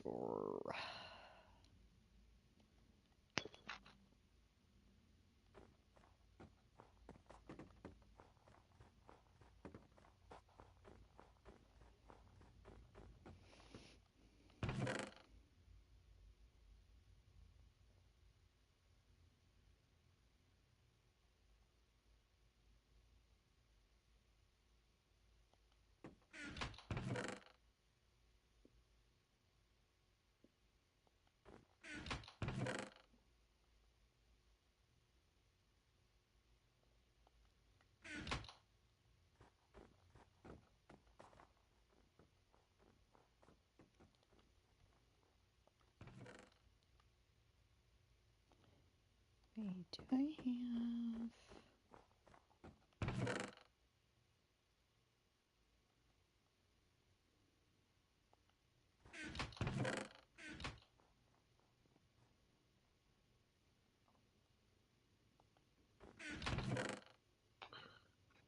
Are you low on food? Yeah. Run back towards the chicken machine and check the furnaces. I got baked potatoes in one of them.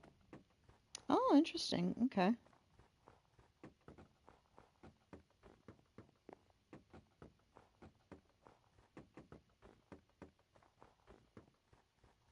Yeah, have a tendency to put food in and run away to go do other stuff.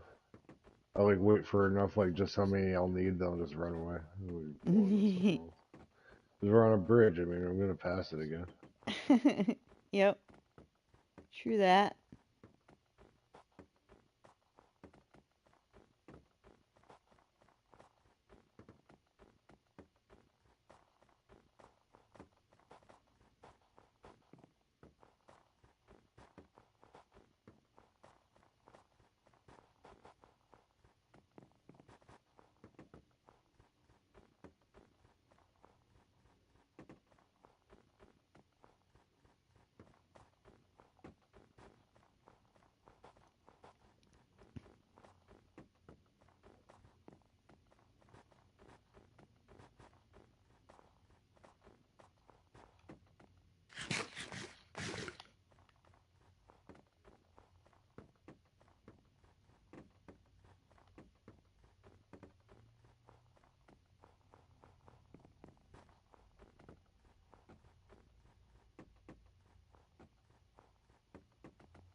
Oh, lightning.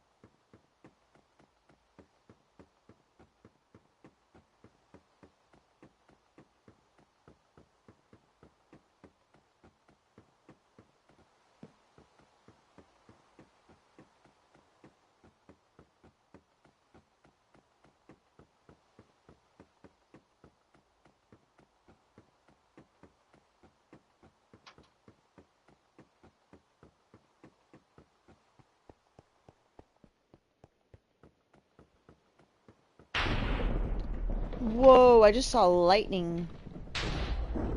That's cool.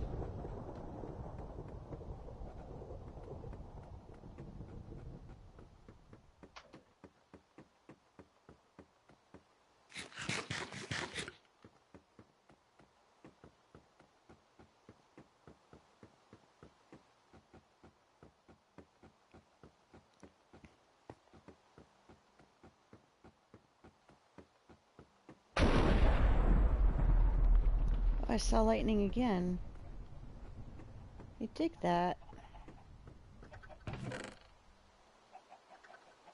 I don't see any baked potatoes. Keep looking. The big It's bridge. just the chicken.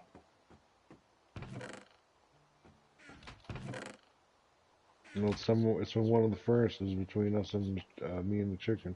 Oh, okay.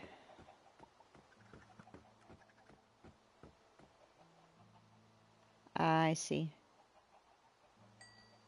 Only 3 though. Oh, good. I need to make some more swords.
We've got 9 saddles from this excursion so far. Wow, nice. It's a lot, right? Mm-hmm.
What are you doing, Lindsay? Gathering more bamboo. Can you plant it down at the end when you finish? Oh, yeah. Because I got 2 side planters going, Okay. but nothing in them. I'm on the last chest of moving shit down to the end of the bridge, too. Cool. Hi, Yasmin. You on my lap? Oh, you want to lie down?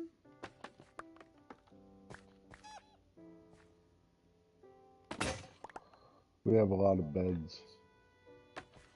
That we do. At least we won't have to worry about a bed shortage anytime soon. Yep.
Oh, no, not over here, Yasmin. Oh, fucking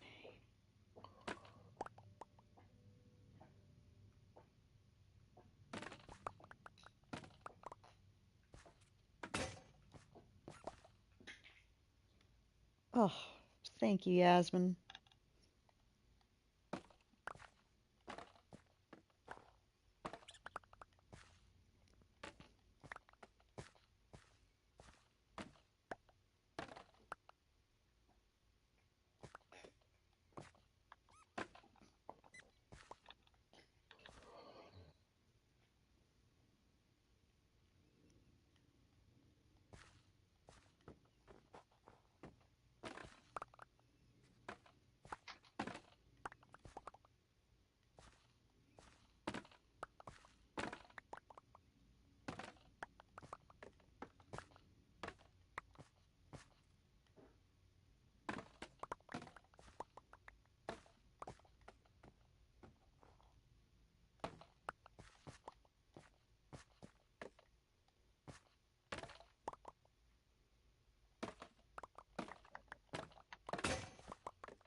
Oh.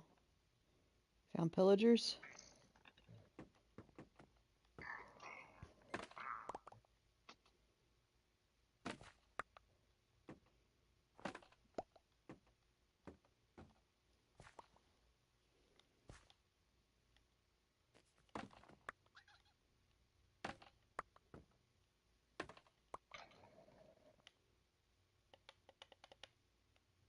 We got another banner. Hmm? They got another banner. Nice. Okay, now that, Which polar thing bear's were the gone. banners? Seriously, though. Oh, never mind. That polar bear's not gone. Shit.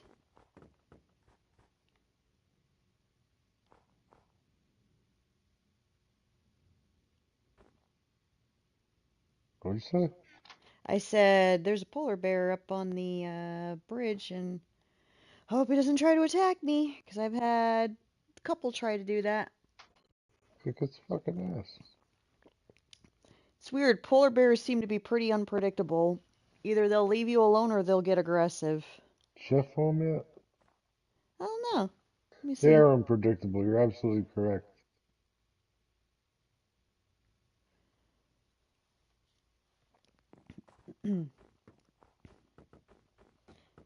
Thinking Chef should be home. I think she said she usually gets off at like 2 o'clock. Where's the other crafting station? Over here,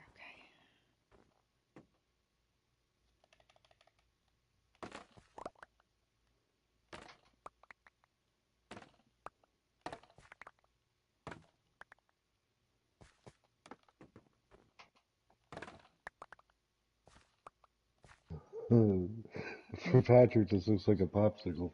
okay.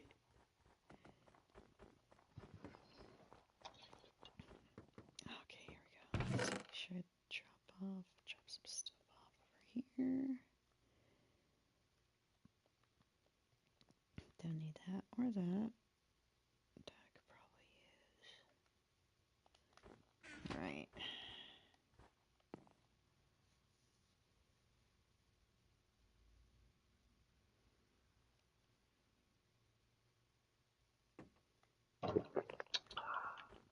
This tea is so good, Lindsay, that I do believe I'm going to light this joint.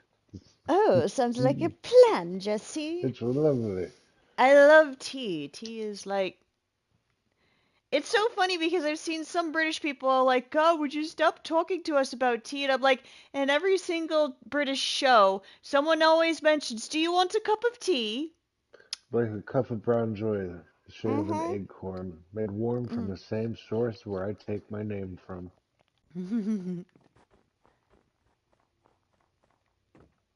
It's good stuff.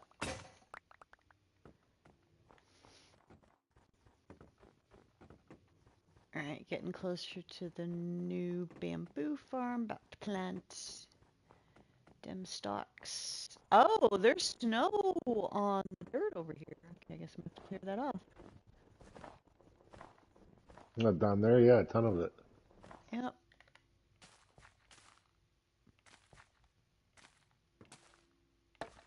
Nope, I didn't want to do that. Yo, go into those chests and find the jack-o'-lantern. Put it Okay. in your inventory. Okay.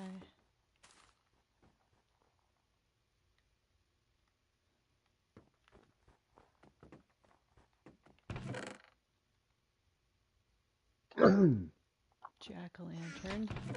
Let's see.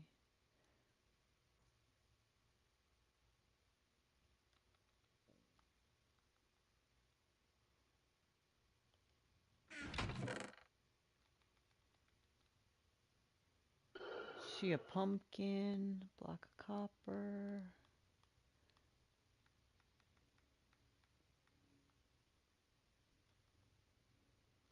Acacia planks.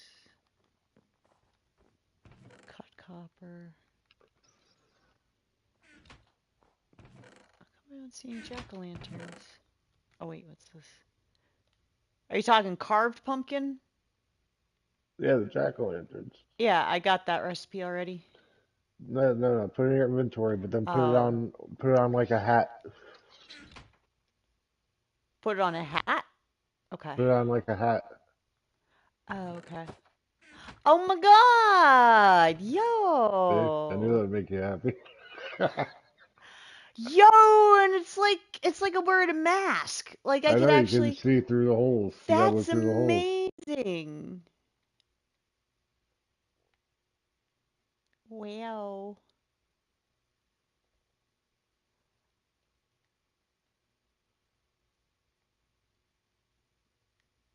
That's cool. I'm gonna put this away though.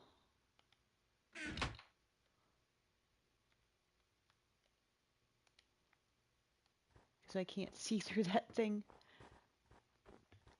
That's cool.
Oh.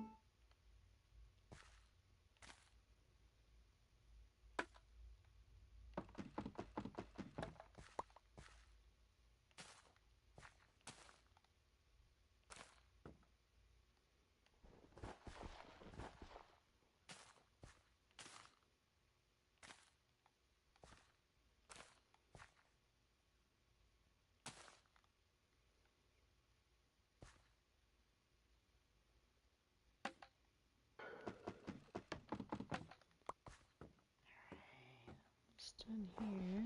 Oh, oh, don't be afraid. I'm not going to steal your Fritos corn chips. I'll buy them from you. Okay? Okay, I give you no silver. Okay, I give you gold. You know like gold meal? And maybe you like that, huh? Citizens, protect yourselves. Never buy one bag of crunchy Fritos corn chips. Always buy two. And hide one for who knows. There may be a Frito Bandito in your house.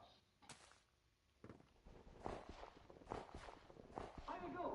You can have one from column A, one from column B, one from column C, but nobody can have one from Ray's potato chip. Just a tiny young.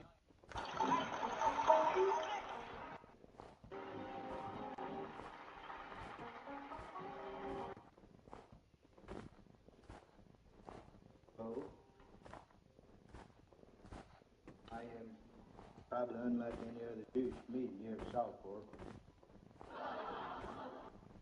You know, this is Americana. You stop and think about it. Our ability to ethically kid about our.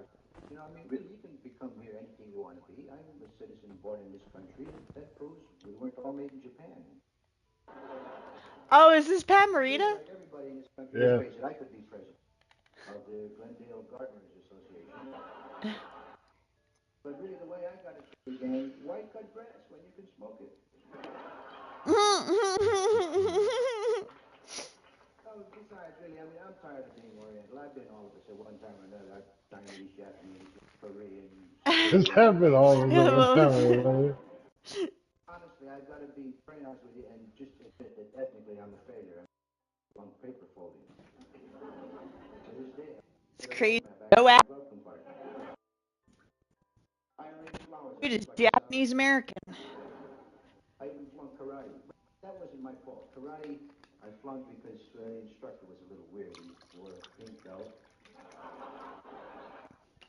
Sexy ruffle, happy coach, you know. Little high heel thong. And a pizza. BRB. I mean, like, off those, the Philly pizza liver. Lorena, as far as I'm concerned, orientally speaking, that was it. I mean, I couldn't make it after that. In fact, December the 8th, 41, I became an Irish Italian suffering from jaundice. But you know, really, in order to find my cultural identity, my heritage or origin, beginning, I had to go back and visit the land of my forebears, Japan, which I did not too long ago. And I saw and learned a lot of Many things. was more confusion. All them people look like me, talk like me. I did learn that if you drink matzo balls, you got your own free trip to Italy. Oh, I learned how to say goodbye in Southern Japanese. Sayonara, y'all. Oh, I saw a movie about a giant moth that invades New York City and eats up the garment district. That one either. I saw a TV set that was strictly for domestic use. It wasn't for export at all. Strictly for the Japanese. It was 4 inches wide and about a quarter-inch tall. I even saw a machine. While I was there, I learned the General Hideki Tojo, when he met on MacArthur, this was at the end of the war. Tojo looked up at the eye of MacArthur and said, "Oh, some other you guy, don't kind of take the joke."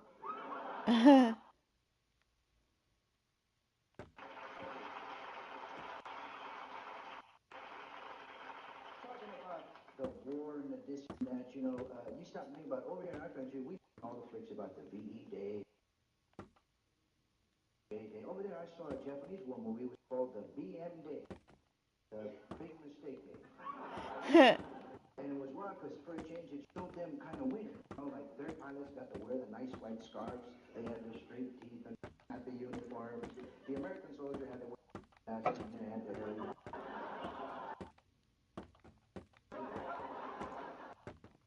had become flooded, you know, overrun.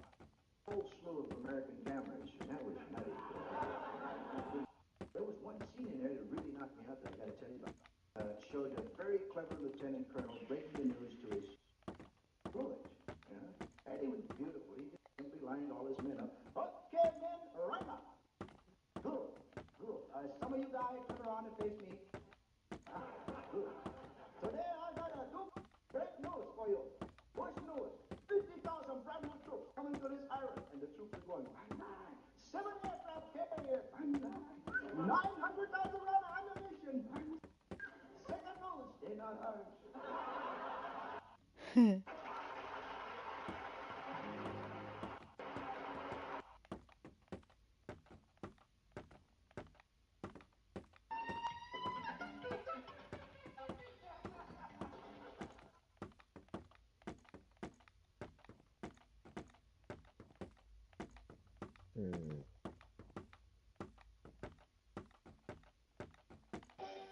Good evening, ladies and gentlemen, and welcome to Funny Man, featuring Andy Blumenthal, Larry Miller, and Mark McCollum.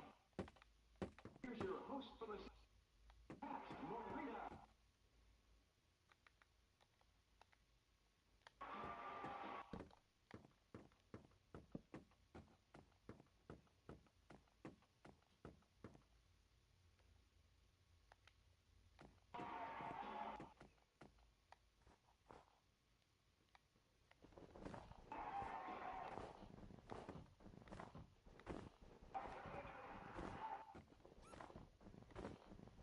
Oh, thank you very much.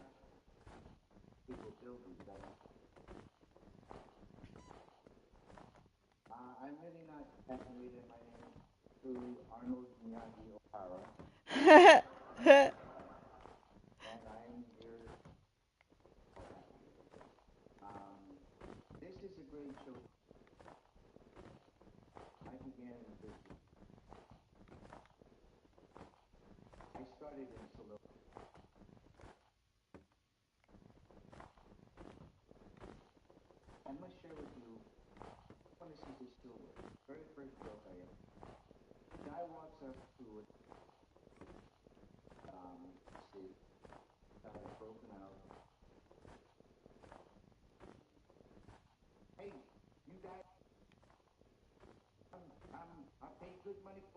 used it one time, fell apart. What the hell with this fan?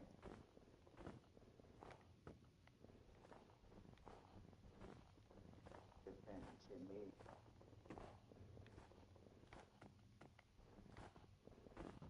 Now I did pay good money. So how much you pay for the fan? He says 75 cents. So how you use the fan? Like this? He said, what's the menu for 75 cents? You don't use a fan like this. You use a fan.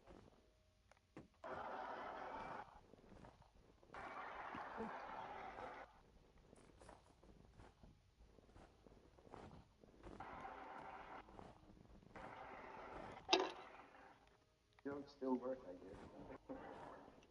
Speaking of fans, I have been a fan first in them tonight.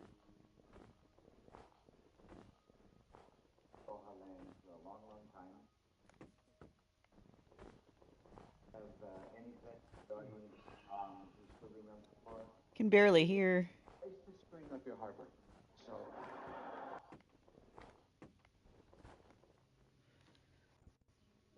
Anyway, I truly have been a fan of a long time. He's homegrown, meaning Pineapple Boy. He stepped out into the wonderful world of comedy, the big, wide, wonderful world of show business, and I know you're going to like him. I have loved him. Please welcome Mr. Andy Bumatai.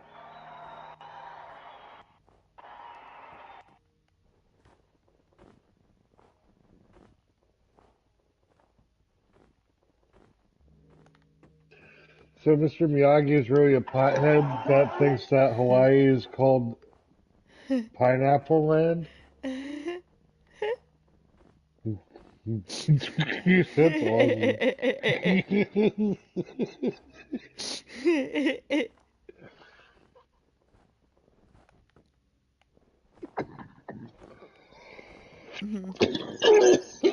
God damn, that's rough. Yep, that sounded rough. Go to the tea. Go to the tea. Yep, you need some tea. Get that tea in you. Clearing off the snow up here.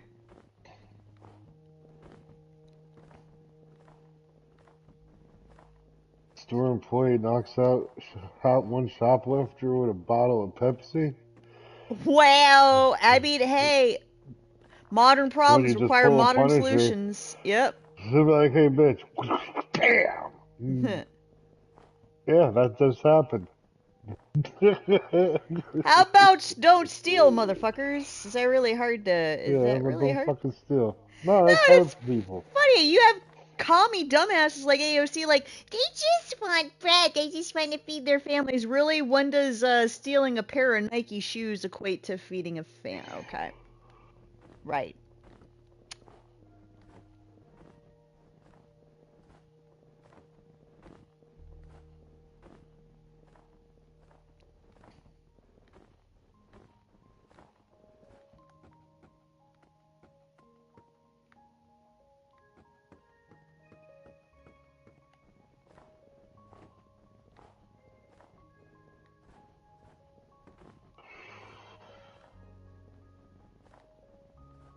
Here's one that's useful.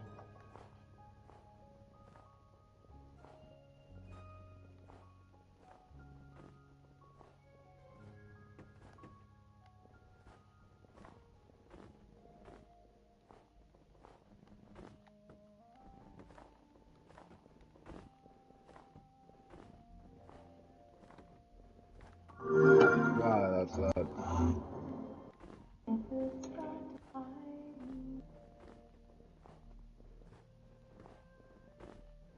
And tips to help you become Minecraft pros.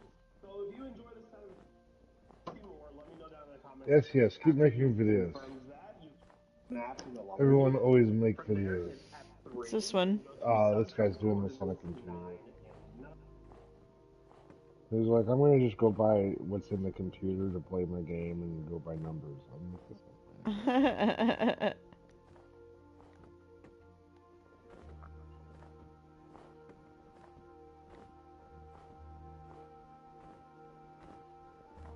Hello everyone.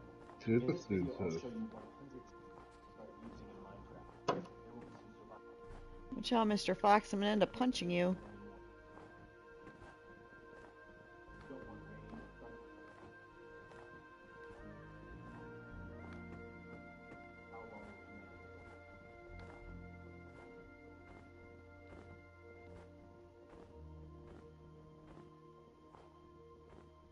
regular arrows by crafting them into glowing.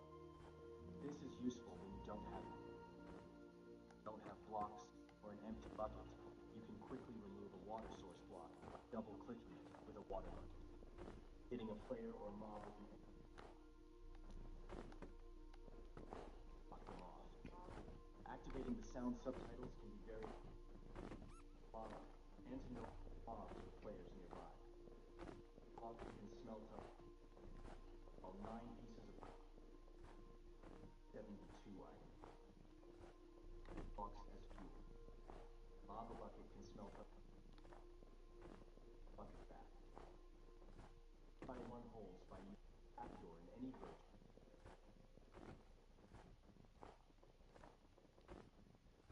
1.13 use lava is the best weapon in the Nether. It behaves just as water does in the overworld. You can go upstairs a lot faster by spamming the keyboard. Want to hold onto a ladder? Same thing happens with bucket. Avoid getting hurt by shifting while walking over. Java edition. Quietly underwater. Up against a wall. Java edition. You can also breathe underwater. Hmm? I heard breathe underwater. You can heal a horse That's completely in by Java. a single hit. You can avoid fall damage by using a doesn't work on bedrock. Doesn't work on bedrock. Bullshit. Avoid getting suffocated. Sprint jump while shifting in Java edition. That allows you to move faster and without activating skulk sensors. Aiming your horse dinner bone will make your field of view a lot better. A lot easier to aim your bow. Cooking food in a soul fire is 2 times faster than doing it on a skeleton horses can go on. Unlike regular horses, boxed ender crystals bow through the iron bars. If you aim, running away a lot faster than water. Snowballs deal damage, especially useful for killing. All skeletons are scared of wolves, becoming mostly harmless. Go down fast from a ravine. Block drop all the way down. You really want to make a creeper blow, just use a flint. Boats are one of the best items to use, especially ender. The feather falling enchantment also reduces damage. Fire arrows without having flame by shooting your arrow, fire or lava. You can build a portal to the Nether without diamond pickaxe by simply. Endermen are 3-block tall. Safe from them in anywhere. Wither skeletons are also 3-block tall, so building stuff like this and is helpful. Pumpkin will allow you to look at ender by pressing F1 or F5. It blocks your vision. Oh, so with that pumpkin on your head, you can look at the Enderman. Just stare into its eyes. Oh, that's cool. Always bring water to your dragonfly. Very useful if you get attacked by the Enderman, or if the dragon knocks you up.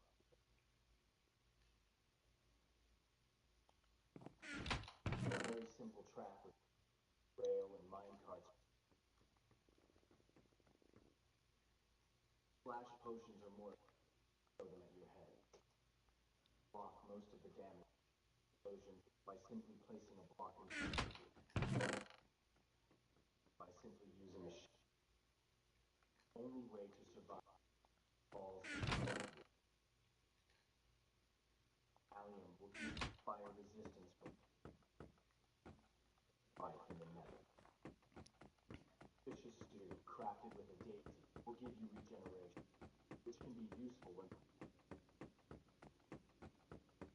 variants. It's very easy to find gold, making common ore.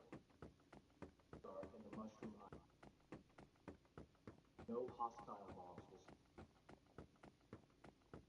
The dolphin, it will guide you to the nearest water structure. You need to get experience. Mining quartz is one of the fastest ways to do it. Gold items have the best. A lot easier to get enchantment fire aspect and fortune with gold tools.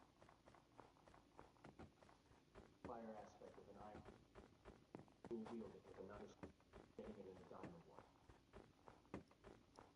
When an attack deals a lot of armor becomes less effective. Armor toughness reduces. That's why things like bow do so much damage. If you want to debuff a player, walk right towards them as if you wanted to fight them. Step back. Breaking desert bushes is the quickest way to get sticks. Blazes also have a melee. Very careful as it deals. A player stands still using their shield. Place a lava bucket underneath them. By spam clicking your axe. The hitboxes of all entities by pressing. Tanks aren't loading properly. You can reload them by pressing F. The looting enchantment will work. Press tab while looking at the clock. Going back down the chicken machine. Clock for a compass. Now crafting them is long. Don't spam eyes at end. Find strongholds. Instead, walk for a couple hundred blocks, throwing another one. Forest fruit will teleport you to a random. You want to burn a player with a flint and still. The best thing to do is lighting a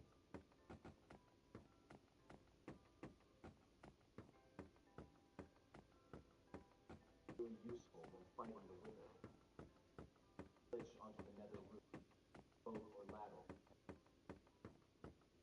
That will give you items. Also scare phantom. Beds blow up in the net. Use them to fight the ender dragon. Find netherite more easily. A better field of view. Very useful for spotting mobs. Resources. 5 and 2-block tall caves to be able to find caves more easily. Pufferfish in a bucket to deal damage. Boats are very useful for fighting phantoms, especially if you don't have arrows. Just what I needed. Fall damage. Burning mobs before killing them will make them drop cooked meat. Sprint before hitting an enemy. First hit will deal more. You can reset your knockback attacks by shortly releasing W or by shortly pressing S, called S tapping. Sprint while fighting. You can shoot players and mobs through corners of blocks as they pop off slightly. Craft these rockets. They will deal 900 from a crossbow. Use the middle mouse button when looking at a block to get that item. You can copy blocks with NBC by pressing Ctrl plus the middle ability of items like Clementine, what are you doing? We don't have all that. potions are the potions that is only using wood, lava. I have this If you're wearing boring. eternal Something to listen to.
Any chicken building up? Not really. Production's kind of stalled.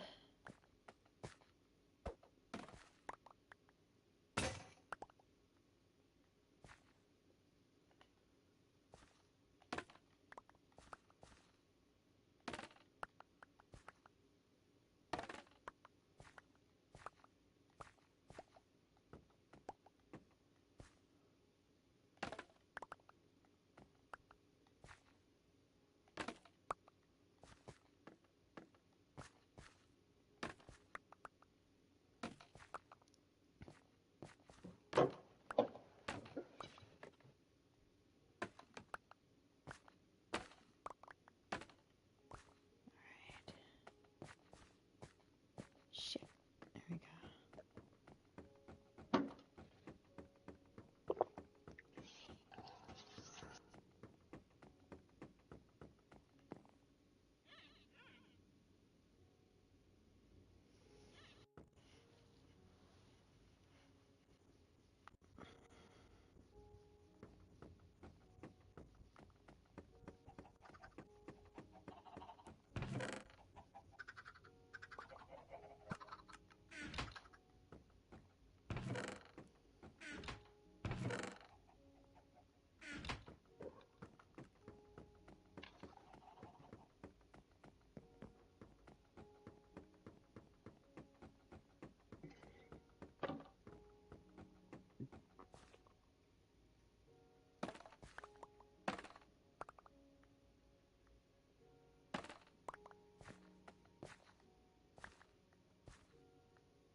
Make a few more swords.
Oops, wrong way.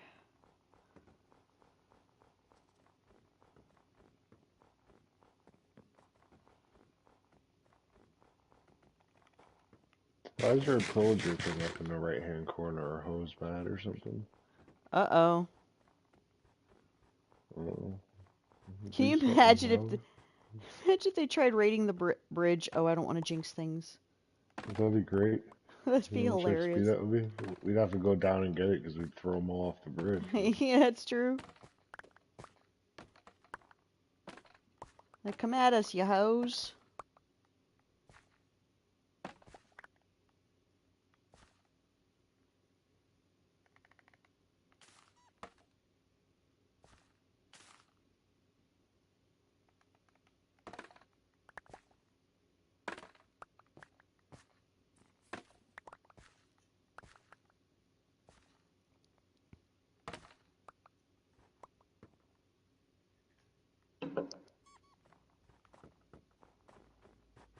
Oh, fox squeaked.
Damn, bamboo's getting nice and big over here.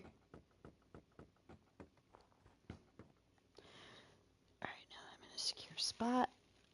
Gonna turn the light on.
Okay, time to light my joint.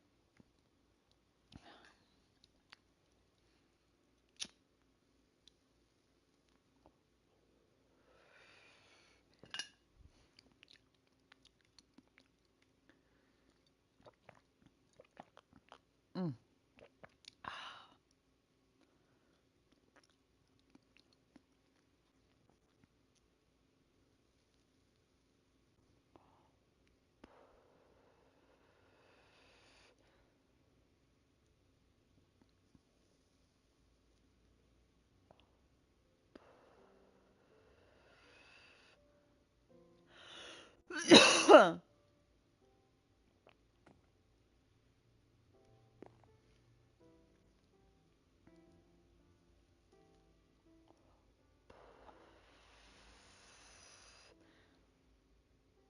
Can't make it to a bed, don't worry about it. I'm just finishing off a joint.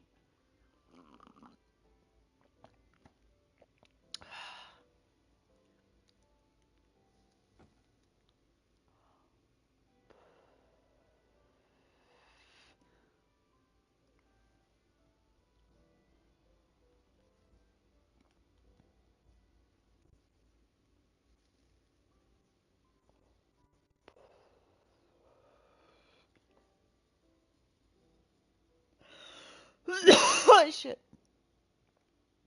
Okay, cool. Got some more bamboo to harvest.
2 more swords.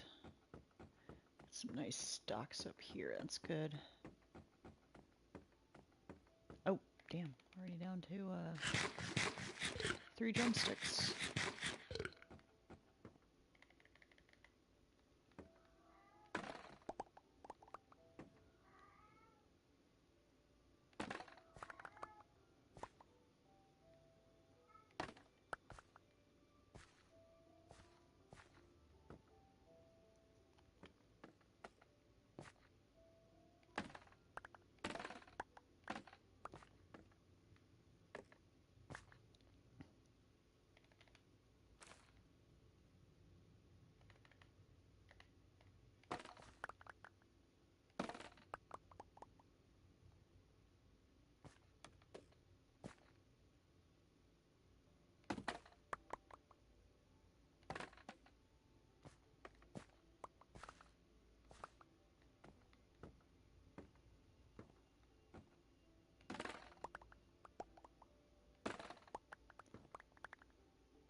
Oh, I've got another polar bear.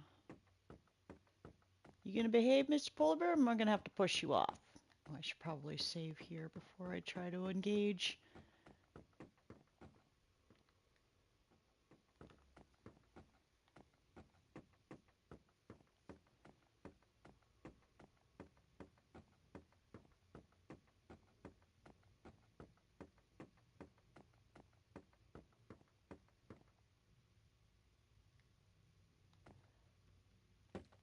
Okay. So So far, no aggression.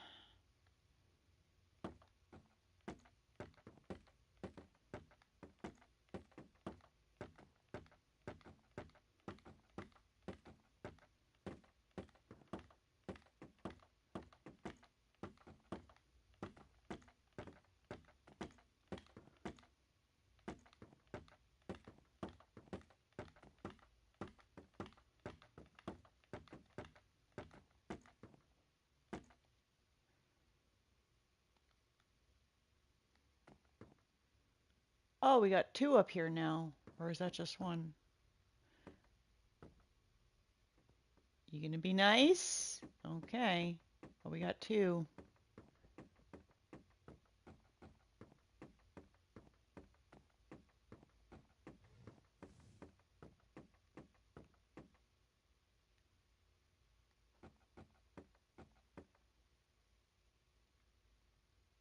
See, what can I put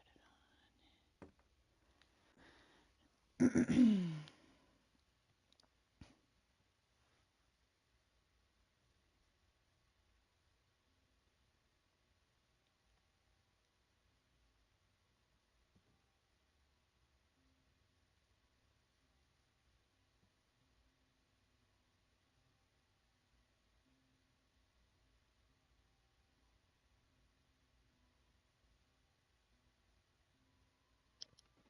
You have any torches? I think, yes, I do. Then we need more. Okay. You need to go cut down them trees and replant them or something. Okay. I still got a stack of planks to put down.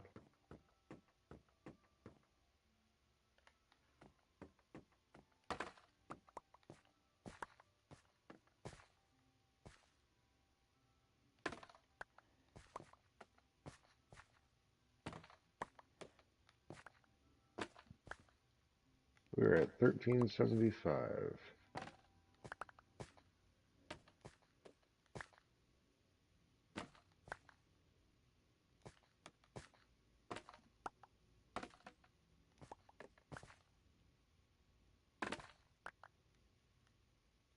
$13.70. Any more? Not right now.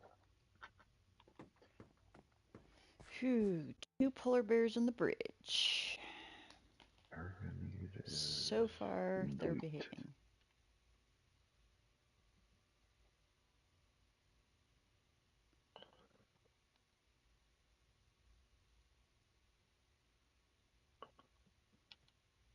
Ooh, what's this?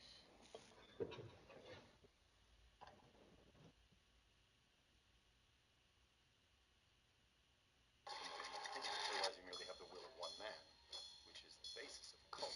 If it's not in the frame, it doesn't exist.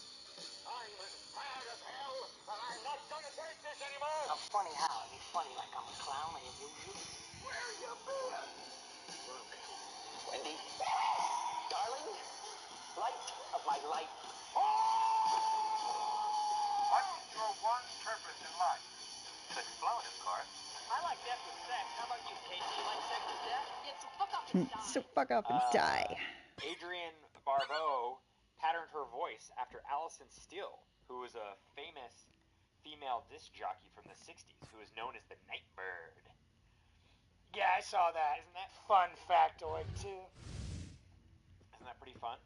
I did absolutely nothing for this movie because I feel absolutely nothing for this movie. I was going to. I was like, oh, I watched it. Today I was literally like, I'm gonna write the synopsis because I know it's my day. I'm gonna actually write one so we don't. Let's see. I'm trying to think if I want I'm in the mood for more stand-up or music.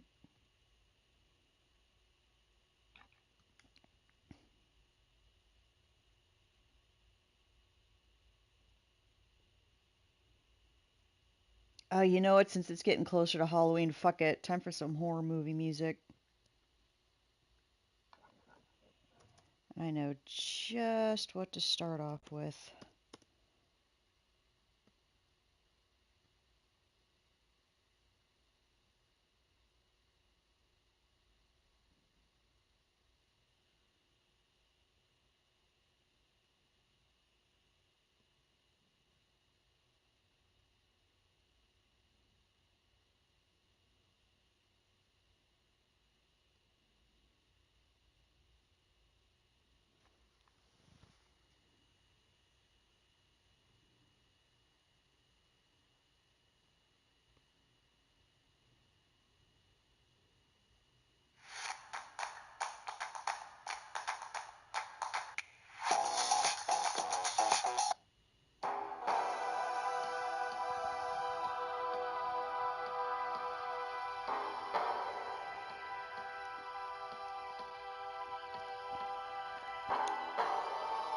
Soundtrack from one of my all-time favorites. Get to bed.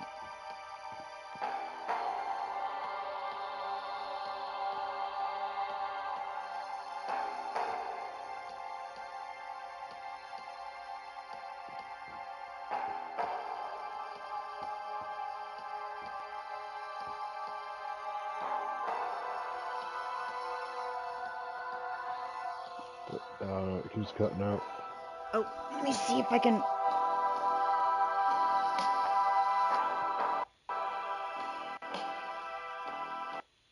Ah, stop.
Fucking polar bear.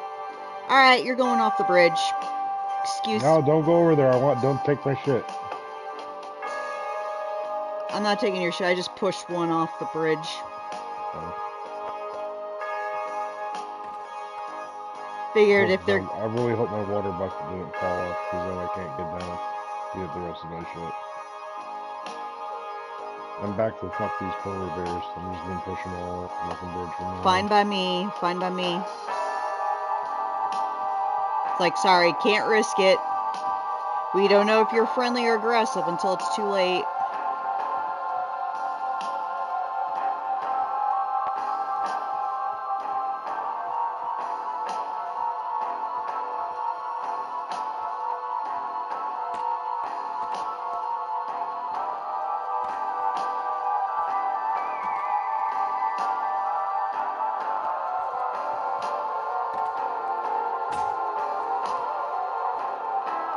Okay, get the water buckets here.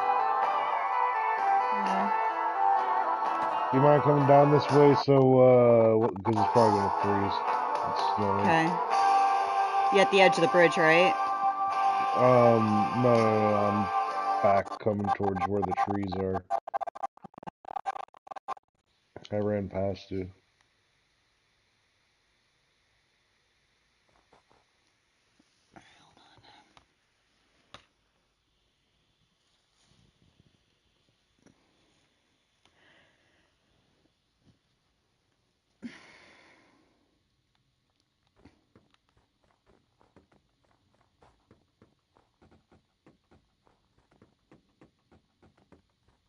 Are you fucking kidding me?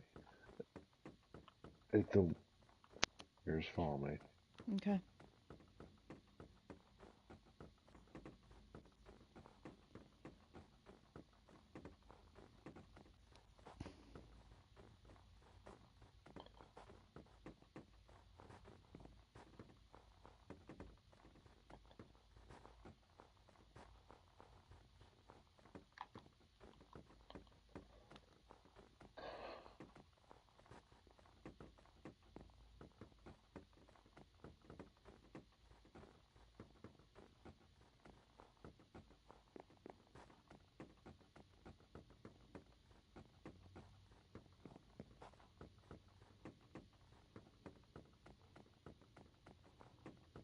I work in a prison for monsters. That sounds kind of Halloweeny. Is this like a story? Yeah. Okay.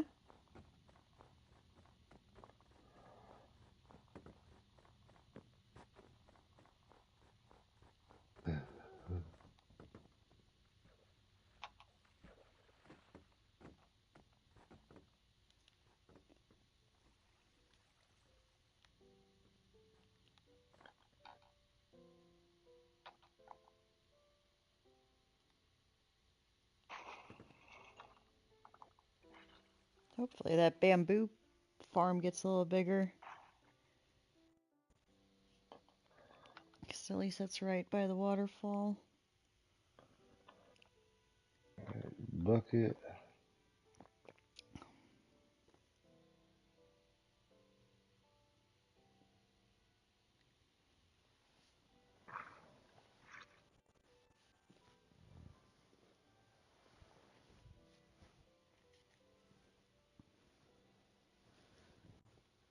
Real name, but it'll do.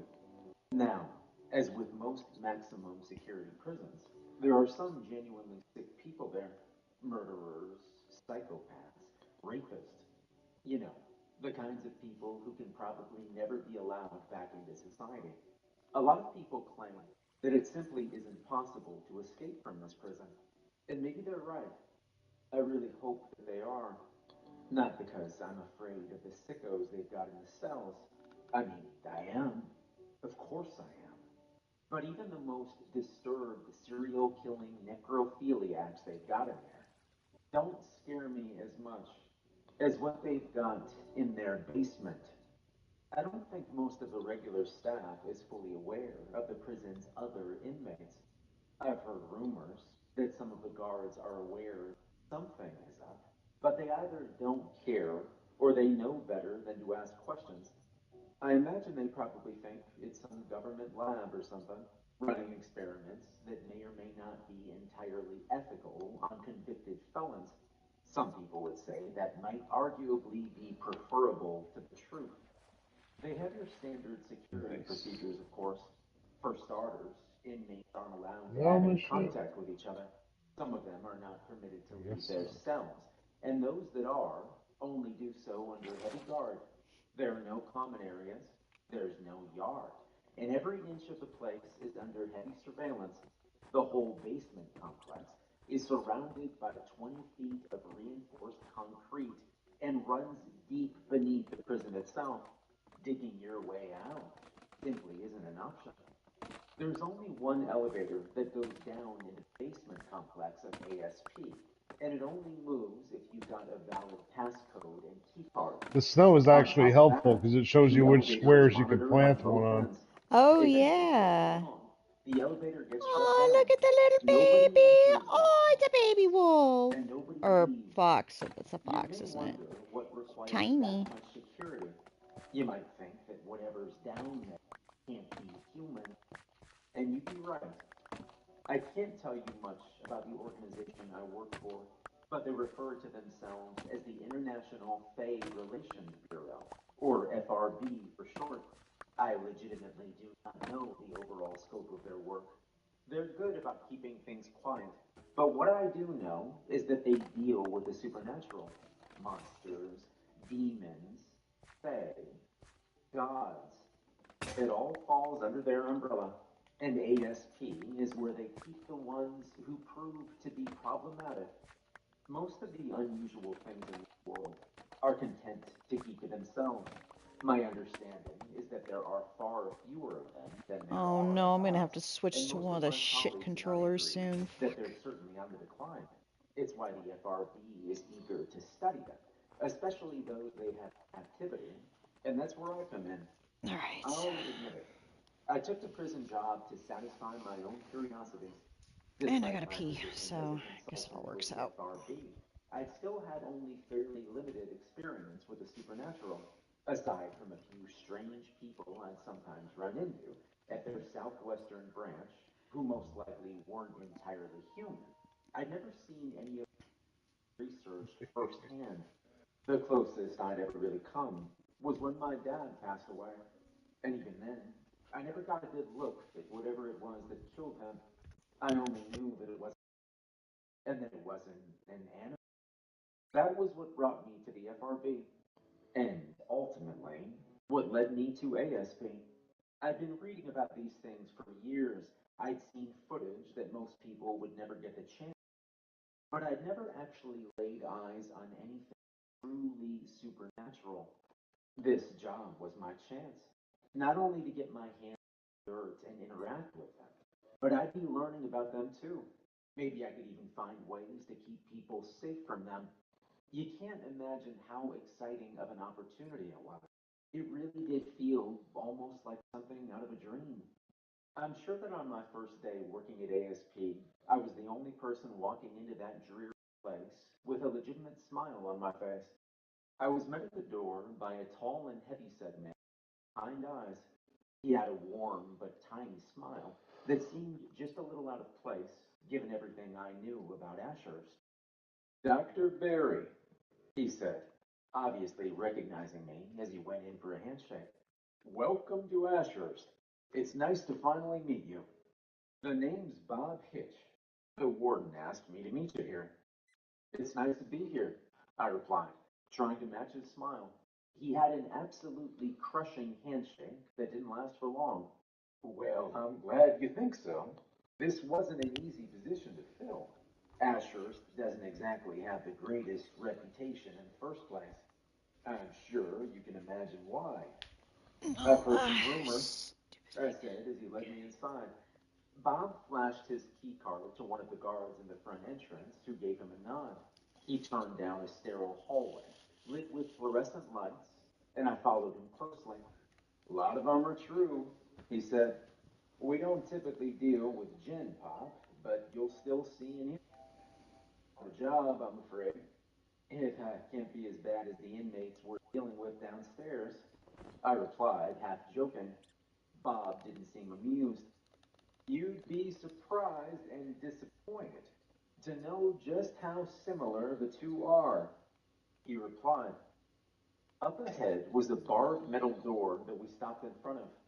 Bob looked up at a security camera in the corner of the ceiling and flashed a weary smile before a buzzer sounded and the door opened.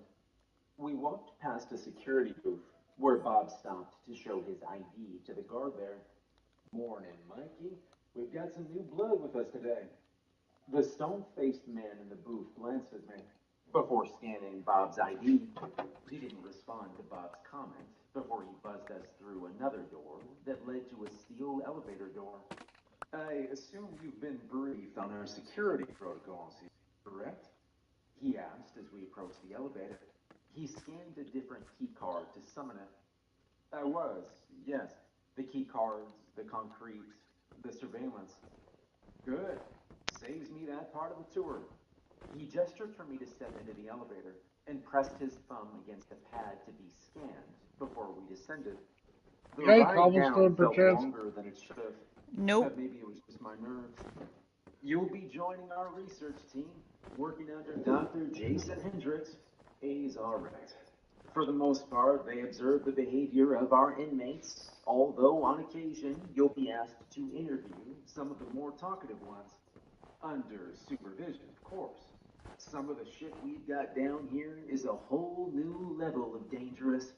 Best not to take any chances. Of course, I said, and I paused a moment before asking, how long since you've had a major incident? Like an escape? Never. We've had a few attempts, and we've had to put down a few of the more determined ones, but that's it. Our warden has one hell of a record when it comes to safety. She takes a lot of pride in that. She? Elizabeth Parker. Yes, she's been running this place for almost 35, 40 years. I think she's been the one in charge ever since they opened it up. It might be best to let you know up front that she's not entirely human. Vampire. You know how it is. Wait. So the warden is an actual vampire? I asked, a little surprised. That hadn't been mentioned in the brief I'd gotten. Yeah, that she is. I figured the FRB thought it might look better to have someone who wasn't fully human running the show down here. It's probably for the best. A lot of our staff are also either fae or empowered beings. Werewolves, vampires, neat. Best to fight fire with fire, right? So, what are you? I asked, almost a little cautiously. I'm the head of the research. Right. Got it. I said with a nod before the elevator doors opened. I was greeted by the sight of another sterile hallway, although this one seemed a lot busier. Bob checked us in at the security checkpoint in front of the elevator door before a final barred door opened to allow us into the hallway itself. Welcome to the basement, Dr. Barron, Bob said as we stepped through. Let me introduce you to the team. My first few weeks went about as well as I'd hoped they would. There was a slight adjustment period, to be sure, having never seen actual fae or supernatural beings before. It was hard to figure out who was what. Just about everyone passed for a normal human at a glance. But in time, I did start to pick up on the subtleties that set them apart. Most of the guards were werewolves. You could usually tell by how chummy they were with everyone. I would have thought they'd have some sort of pack mentality, but if anything, they were just high energy and sociable. Like man's best friend type behavior. And that is not a sentence I ever thought I'd get to say. A lot of my coworkers on the other side ended up being vampires. They were a little easier to pick out, namely because the stereotypes are mostly true. They were pale, usually quiet, and kept to themselves. We need I charcoal. never saw any of the leads either, although I also never saw any of them bite anyone. I still don't actually know how they feed, and I don't really want to ask. The fae and mediums were harder to pick out. Sometimes I'd catch a coworker moving something without touching it, or I'd see something a little strange and that would give it away. But without that, it was never obvious, even if I couldn't figure out with perfect accuracy just who was what. It didn't make the overall experience any less exciting. For the first time in my life, I saw the creatures I'd been researching for years up close, and it was both breathtaking and disturbing. I'm not at liberty to share most of it, and what I could share would fill up pages and pages. There was so much, and it was beautiful. It was everything I'd ever wanted, and I suppose I really should have known better. Maybe then I wouldn't have been stupid enough to try and talk to Vikram. I suppose it's an inherent flaw of humans to want to categorize things into neat little boxes, isn't it? Maybe it's just some desire to understand that which we cannot comprehend. Either way, the FRB is just as guilty of that little sin as the rest of humanity is. They categorize entities into 5, technically 6, classes. Class 1 entities aren't dangerous. They're either small enough to pose no danger or outright benevolent. Things like mediums and most ghosts, for instance. Class 2 entities are actually dangerous, but only incidentally. Things like some of the more predatory fae or ghouls. Sure, they can kill you, and some of them might just do it because they can, but they aren't outright looking to hurt anyone. Class 3 entities are dangerous on a larger scale. Things like more powerful forms of fae and whatnot. Generally, the FRB had to put them down when they encountered them, although a few still ended up in containment. A lot of what was held at that prison were either these or Class 2s. Class 4 is where it gets interesting. These are the things that could probably wipe out humanity if they were left to their own devices. I can only think of a couple of Class 4s who were held in ASP, and even then, they were held under the strictest of containment protocols. Then, last but not least, came to Class 5s. Class 5 is reserved for the things that would flat out destroy the world as we know it if given the chance. 9 times out of 10, these were gods. I'd only heard rumors of Class 5 entities and never actually encountered one. I doubt I'd ever come close to doing so at ASP either. How exactly does one build a prison for a god? Technically, there's also a Class 6, but that's reserved for only 4 known entities who are quite literally the greater gods that hold reality together. I won't get into those. If you can't imprison a Class 5, you're not going to do shit against a Class 6. So why bother even talking about it, right? Anyways, Vikram was a Class 4 entity. He was what most people call an old fae, an ancient, corrupted dryad with quite a lot of power. From what I've read about the old fae, they're technically just a few steps down from being gods, and each can be contacted in their own special way. For the weaker ones, you just need to make your way through the woods and follow the right path. But for the more powerful ones, well, let's just say it gets complicated. Human sacrifice levels of complicated. Most old fae are considered Class 3 at worst, but Vikram was a special exception. As old fae went, he was one of the more powerful ones. If I recall correctly, performing his ritual had involved carving an ocarina out of the skull of an infant and playing it in a special clearing.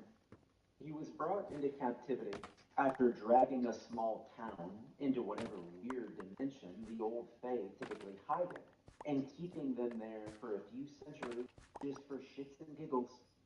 Since the FRB had no idea on how to kill an old fae, they'd opted to contain him. I guess it wasn't all bad. Supposedly, Vikram could have answered a lot of lingering questions we had about dryads and the old fae if he wanted to. But that was sort of where the problem started. He didn't want to. I first saw old Vikram about 3 weeks after starting at the ASP. Dr. Hendricks had put me on a team to analyze the footage from his cell. The whole point had been to take notes on his reactions to certain substances he'd been exposed to. I suppose the whole idea had been to see if anything he tried could actually hurt him. But neither Dr. Hendricks or any of my coworkers ever said that out loud. I remember the first time I saw him on a recording. My team and I had set up a television in a quiet boardroom. The week before, a small team of guards had attempted maintenance on old Vikram's cell using a solution of salt water. I'm not sure where they'd come up with the idea, but I suppose it was worth a shot. The footage we were shown depicted a few men in hazmat suits entering the cell through the airlock. Old Vikram himself wasn't even visible on the screen. Someone else had told me before that he didn't like being seen, but even if he wasn't visible, there was evidence that he was there all right. You could see the dense foliage growing from the back of his cell toward the airlock. Spreading plant life is something that dryads just sort of do, and the old fae are no exception. I watched as the men in suits sprayed down his foliage before they retreated at the airlock, unmolested. I'll admit, given everything I'd heard about things like old Vikram, I hadn't expected him to just let them leave. But I suppose this was a more controlled situation than what one might find out in the wild. From there, we watched to see if the vinegar solution had any effect. Boring stuff, really. I wish I could say that it wasn't a complete waste of time, but it absolutely was. Salt and vinegar, various types of killer, new variations they developed. None of it worked. Even if it normally should have killed the plant life in there, it didn't do jack shit as long as he was in there.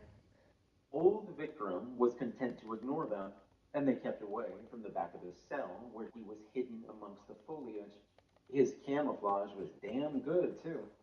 Looking straight into his cell, it was impossible to see him. The only way we knew he was still in there was because of some of the reading from inside the cell, confirming that something was definitely alive in there.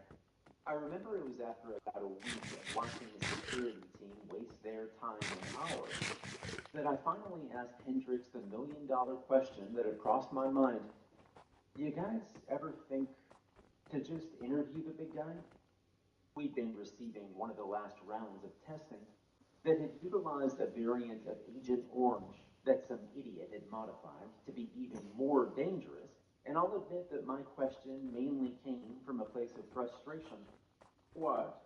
Old Vikram? Hendricks asked, looking over at me. He scoffed. Old Faye like him aren't known to be all that talkative, unless you've got something to offer him. So, what have we got to offer him then? It's not a question of we. It would probably depend on who's doing the interviewing. Old Faye always wants something personal, something of value, and not always something tangible. They might take years off your lifespan, or memories of the people you love most. Dealing with them is risky. Interviewing him could end very badly. I take it that nobody's volunteered then, I asked. Nobody's that stupid, Barry. Maybe I shouldn't have taken that as a challenge. Not to speak out of turn, but we're not exactly getting very far by watching a guard spray him with chemicals. I don't know. Maybe it's time to try a different approach. I mean, if at first you don't succeed, sometimes you just redefine success. Hendricks raised an eyebrow. Oh, I see the village down there. Trying to talk to him is going to yield results. Well, it can't hurt to try. I'll do it myself if I have to. Consider me your first volunteer. I knew that Hendricks He's wasn't like, nice taking me knowing you, completely asshole. seriously, but I was about as serious as a heart attack. All right, then, he finally said. Tell you what, I'll have a word with Gordon Parker, see if I can't get her to sign off on this, and then we'll talk about getting you in there. That was the best possible news I could have heard. Thank you. I'll do what I can to get something out of him, I promise. Hendricks still didn't look sold, but I couldn't have cared less. I'd already gotten everything I wanted out of him. It was a few days later that I got a visit from Warden Parker. It was fairly late in the evening. Most of the team had gone home. I'd stuck around to finish a report on an interview I'd had. When I heard the door to the lab close suddenly, the sound made me jolt upright. And when I looked, I could see the figure of a woman standing by the doorway. She was tall and slender, with a pressed tan suit that fit her loosely. She wore a wicker cowboy hat on her head and aviator sunglasses, giving her a strange modern cowgirl look that seemed a little out of place at the ASP. That said, I knew who she was the moment I saw her. When she walked towards me, she moved with the smooth grace of a dancer. Dr. Stephen Barry, she said, her voice low and almost condescending. Yeah, that's me. Warden Parker, I presume. The very same. I hear you're the one looking to chat with old Vikram. I am, yes. She took off her aviators and hung them off her shirt. Beneath them, her eyes were a cold blue. Well, son, you've either got massive balls or a death wish. I thought I'd stop by to find out which it was. She stopped a few feet away from me, studying me carefully and sizing me up. Dr. Hendricks said that you'd never tried getting someone in there to talk with him before. I thought a change in approach might be smart. Hendricks and his team have tried. Bob and I, on the other hand, have. I'll admit this was before Hendricks' time. He may look old, but I am much older, and Bob's been here with me day one. Old Vikram was one of our original residents, and the FRB wasn't quite as smart back then, but I digress.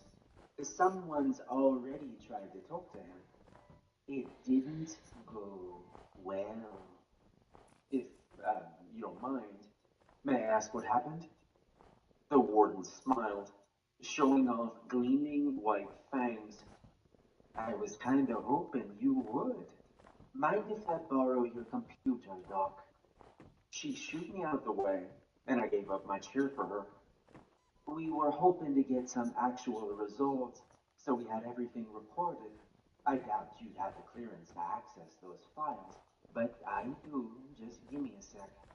She closed out of my report, and instead opened up a Dropbox folder. Within a few minutes, she found the video she was looking for. It looked old.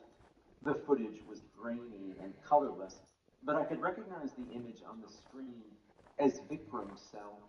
The warden tilted my screen so I could get a better look before she played the video. I could see a man on the screen moving up towards a desk that had been set a safe distance back from the old Fae, who wasn't visible on the screen itself. A team of 4 guards, complete with riot shields, flanked him and took up a defensive position in front of him as he sat down. Hey, good morning, Vikram, he said. How are you today? There was no reply. We got some questions we'd like to ask you, if that's acceptable. Still no answer. Could you tell us more about you? Still nothing. It was hard to make out the expression on the face of the man behind the desk, but I could see a quiet frustration on it. Well, Vikram, we've done our best to ensure your comfort. All we ask is that you cooperate with us. If you prefer we use more difficult means, we are happy to do so. But we would prefer a more respectful and dignified approach. Vikram didn't say a word, but this time, at least he replied in a sense. I could see the guards tensing up as something happened off camera. I could hear them yelling to each other before scrambling to retreat. The man behind the desk leapt up and stumbled backwards towards the door of the cell, but he wasn't fast enough. I could finally see what the guards saw as they shambled onto the camera. Long, grayish, humanoid figures. Their bodies were skinny to the point where their ribs were level against their skin. There were at least 6 of them, and they rushed forward, charging at the guards and quickly overwhelming them. The men didn't stand a chance as the creatures ripped into them with claw and tooth. The man who'd been behind the desk had made it to the door and pounded on it, screaming to be let out, before one of the grayish humanoids pounced on him, forcing him to the ground. As it began to bite at his face and throat, his terrified struggles didn't last long. Within seconds, his arms had gone limp in death, and the only sounds I could hear from the video were the distorted screams of the creatures that Vikram had set loose. The warden stopped the video there. Old Fae are remarkably powerful, she said plainly. Even now, I doubt we know just how strong they really are. 50 years ago, we had no idea they could be captured. 40 years ago, we had no idea they could summon packs of ghouls out of thin air. 20 years ago, we had no idea he'd figured out how to open the door. And 5 years ago, we had no idea how he'd survived after we modified his cell to deprive him of air. It's taken a lot to keep old Vikram I almost happy, went off the damn and bridge because my this stupid top controller. priority is finding a way to kill him, not to get his autobiography. Those people in the video, I asked, are they dead? Yes. We couldn't even retrieve their bodies, and I'd rather not have another incident like that. If I let you poke him, he'll kill you, and he'll kill whoever we send in with you. I was silent for a moment, at a complete loss for words. I hadn't imagined that he was truly that dangerous.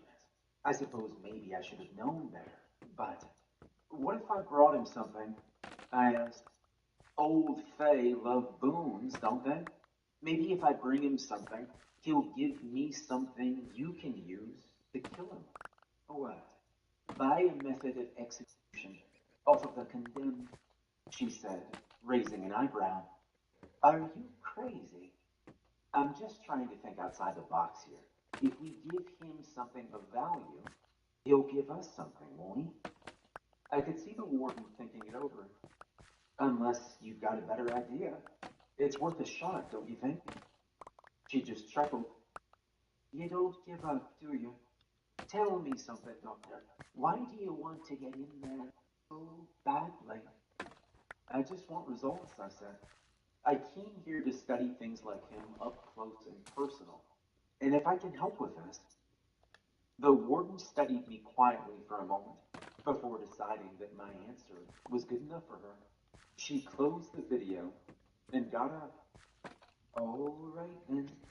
I'm going to approve your request to speak with old Vikram. I assume you have some idea as to what you're going to give him in exchange for this information. I do, I promised her. Let's hope it's good enough. I don't want to leave you to die in there, but if I have to preserve the safety of the others who work at this installation, I'll do it without a second thought. Good luck. And then just like that, she was gone. When I was 8 years old, my dad bought me a model submarine. We'd spent the next few weekends working on it together, building it piece by piece. At the time, the complexity of it had been intimidating. The glue, the tools we'd needed, the engine. He told me it was just a Lego set, but it had felt so much bigger than that. When we'd completed it, it was something greater than anything else I'd ever built. Just looking at the finished product had made me feel like I'd done something incredible. Like building that submarine had been what turned me from a boy into a man. Even after my father passed, it kept a special place in my heart and had consistently found its home in a place of honor on the various shelves of the various places I'd lived over the years. There was nothing I loved more than that little submarine because it reminded me of my dad. It reminded me of the best days of my life. I knew it wasn't going to be easy to part with it, but I was sure that this would be worth it. On the day that I was supposed to stare down old Vikram, I arrived at work carrying the submarine in my arms, cradling it like my own son. Bob met me at the door, just like he had on my first day there. Morning, Dr. Barry, he said warmly as he held the door open for me. Big day today, huh? Big day. He's gonna get I killed repeated, today, huh, and I Doc? caught him looking at the submarine. I could see a hint of doubt behind his smile. So, I take it that's your offering? It's the best thing I've got, I replied. God, I hope so. Never seen the warden so antsy before. I am amazed you talked her into this. You and me both, I said, as we made our way down the hall. I'd be lying if I said I wasn't the least bit antsy myself, but I'd already made up my mind. Old Vikram's cell was one of the most high security setups we had. It was away from the other cells and down a sealed off hallway that could only be accessed from the outside. The door that separated it from the rest of the prison looked more like a massive vault door than anything else. It locked behind us as soon as we'd gone through. On the other side, I could see a control room that watched the inside of the cell through cameras and monitored both the vacuum-sealed state of the reinforced cell and several sensors to ensure that old Vikram was in there, even if they couldn't see him. I spotted Dr. Hendricks amongst the staff in the control room and traded a nod with him. Well, well, it's the man of the hour himself, I heard a voice ahead of us say. The warden waited by the small airlock that granted access to old Vikram's cell. It had been designed to be too small for him to fit through. There's still time to back out if you're having second thoughts. Nobody here would blame you in the slightest, she said. And deny them a show? I asked. No, I'm as ready as I'm gonna get. I could see her studying me, looking for some trace of a lie. I'm not sure if she found one or not. I'll take it from here, Bob, she said. Bob just gave her a respectful nod, then patted me on the shoulder. Good luck, friend, he said. To the control room. He's like, I The hope you warden wipe watched your me ass go down with before barbecue her sauce. eyes. We've sent some people in to set up a desk for you to sit at. I advise you stay at it. I'd be so Whatever fucked you up. do, don't cross the red line in the cell. If you sense anything out of place, Sounds leave spoopy. immediately. If we can get you and your security detail out Hmm. safely, we will. But in Oh, the I still very have high another possibility pre-roll in that we here. can't, I understand. I said, I really hope you do. She looked down at the submarine in my hands. I couldn't tell if it was a look of approval or not. Either way, she didn't comment on it. I'll be Oh out my here. god, We'll be Jesse, this sending smells you so in good. momentarily. I'll have Bob seal the blast doors on the control center and in front of the vault. Then we'll send you in.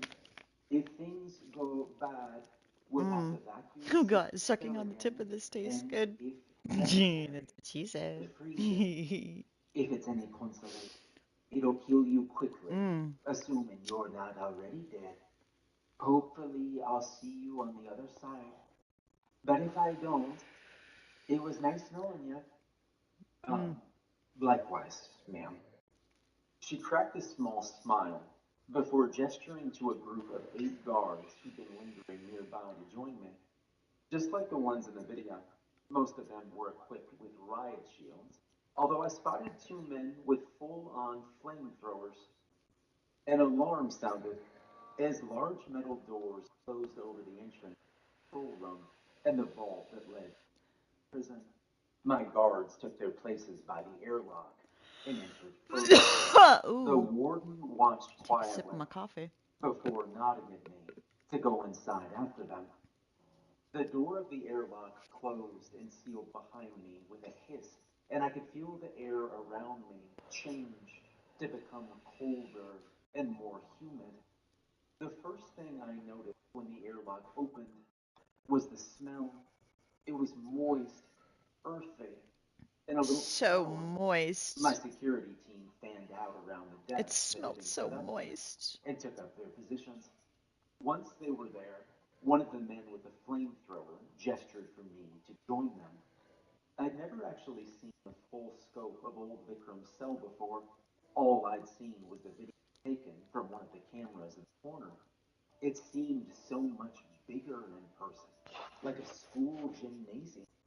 The far wall looked overgrown with vegetation and parts of trees that should not have been able to grow down there. It was impossible to see anything clearly amongst it, but I knew that old Vikram was there, even without seeing him. I could feel him watching me. Slowly, I approached the desk and set my submarine down onto it before taking a seat. I cleared my throat, struggling for a moment to find my voice, before at last I was able to speak. Good morning, Vikram, I said softly.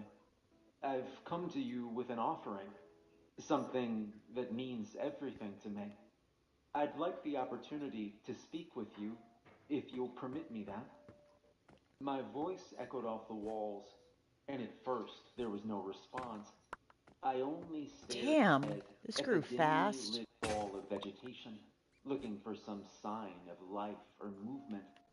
For a moment, I began to wonder if I wasted my time. What if he didn't accept my offering? What if he didn't even want to speak with me? And then I saw it. The leaves on the far end of the room shifted. What I thought was just the bark of some impossible tree twitched and creaked as it moved.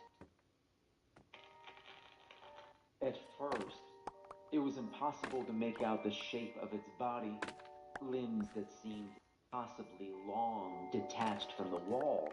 although I couldn't tell what was supposed to be an arm and what was supposed to be a leg. A large shape I'd initially mistaken for a burl of bark detached from the wall and turned to look at me.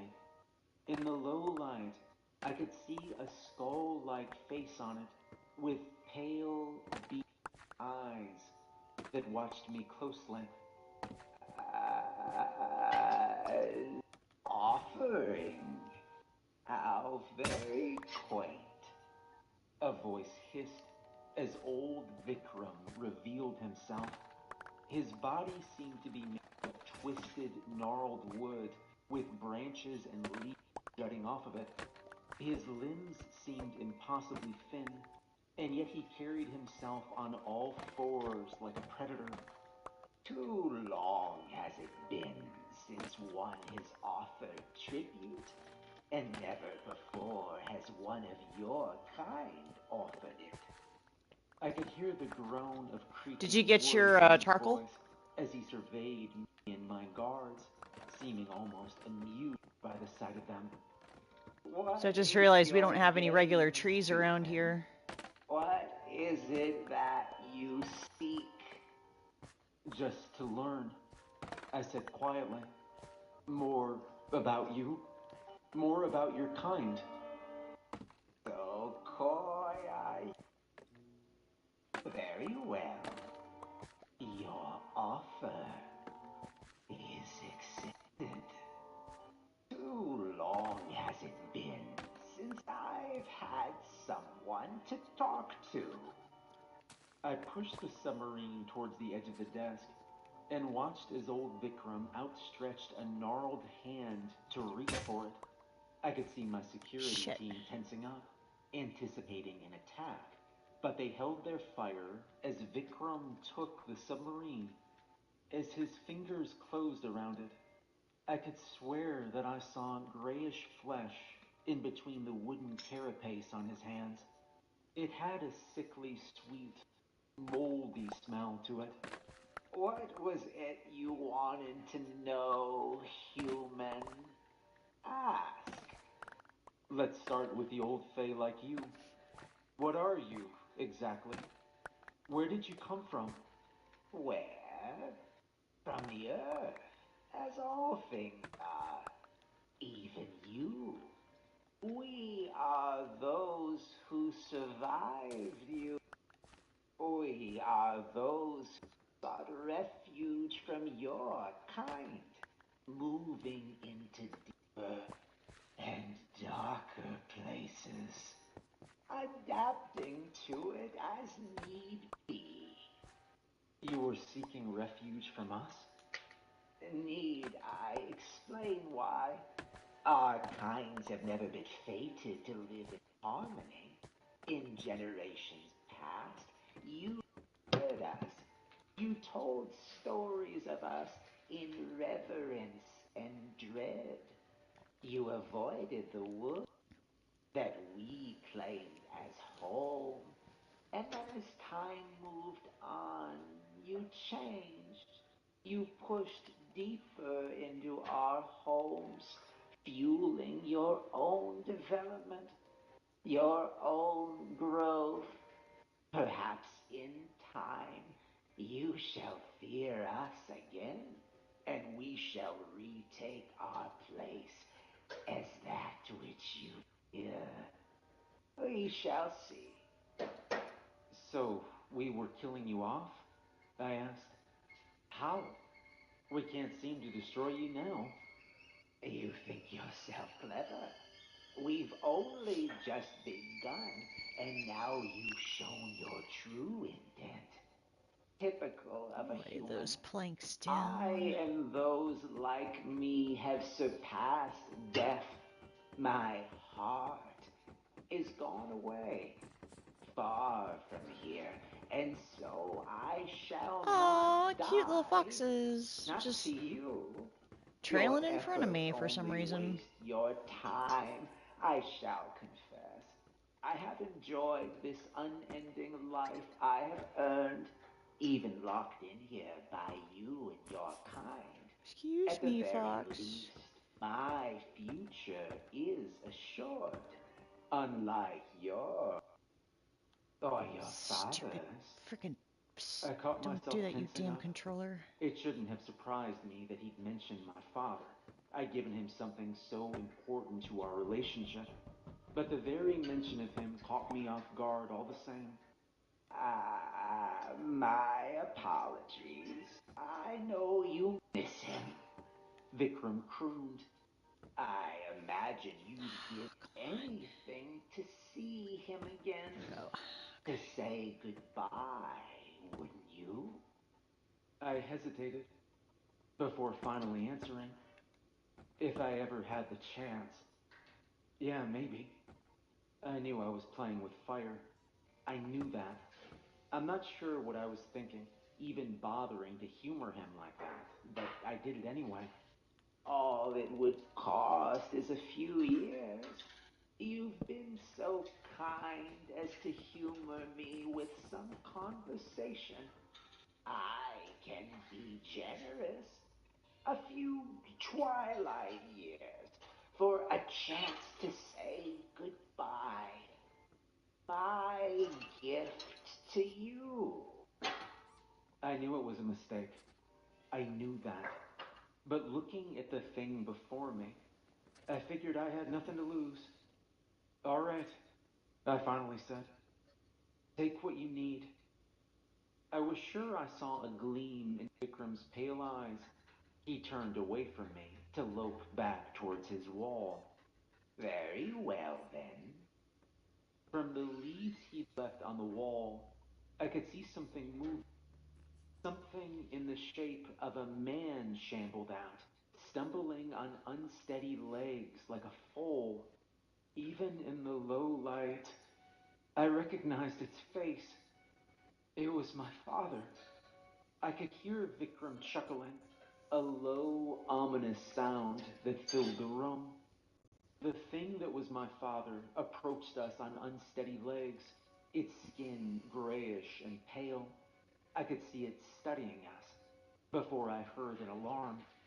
Wait, I called, but I was too late. This story is The better than the ghoul in last the one. shape of my Oh father yeah, led much like a better.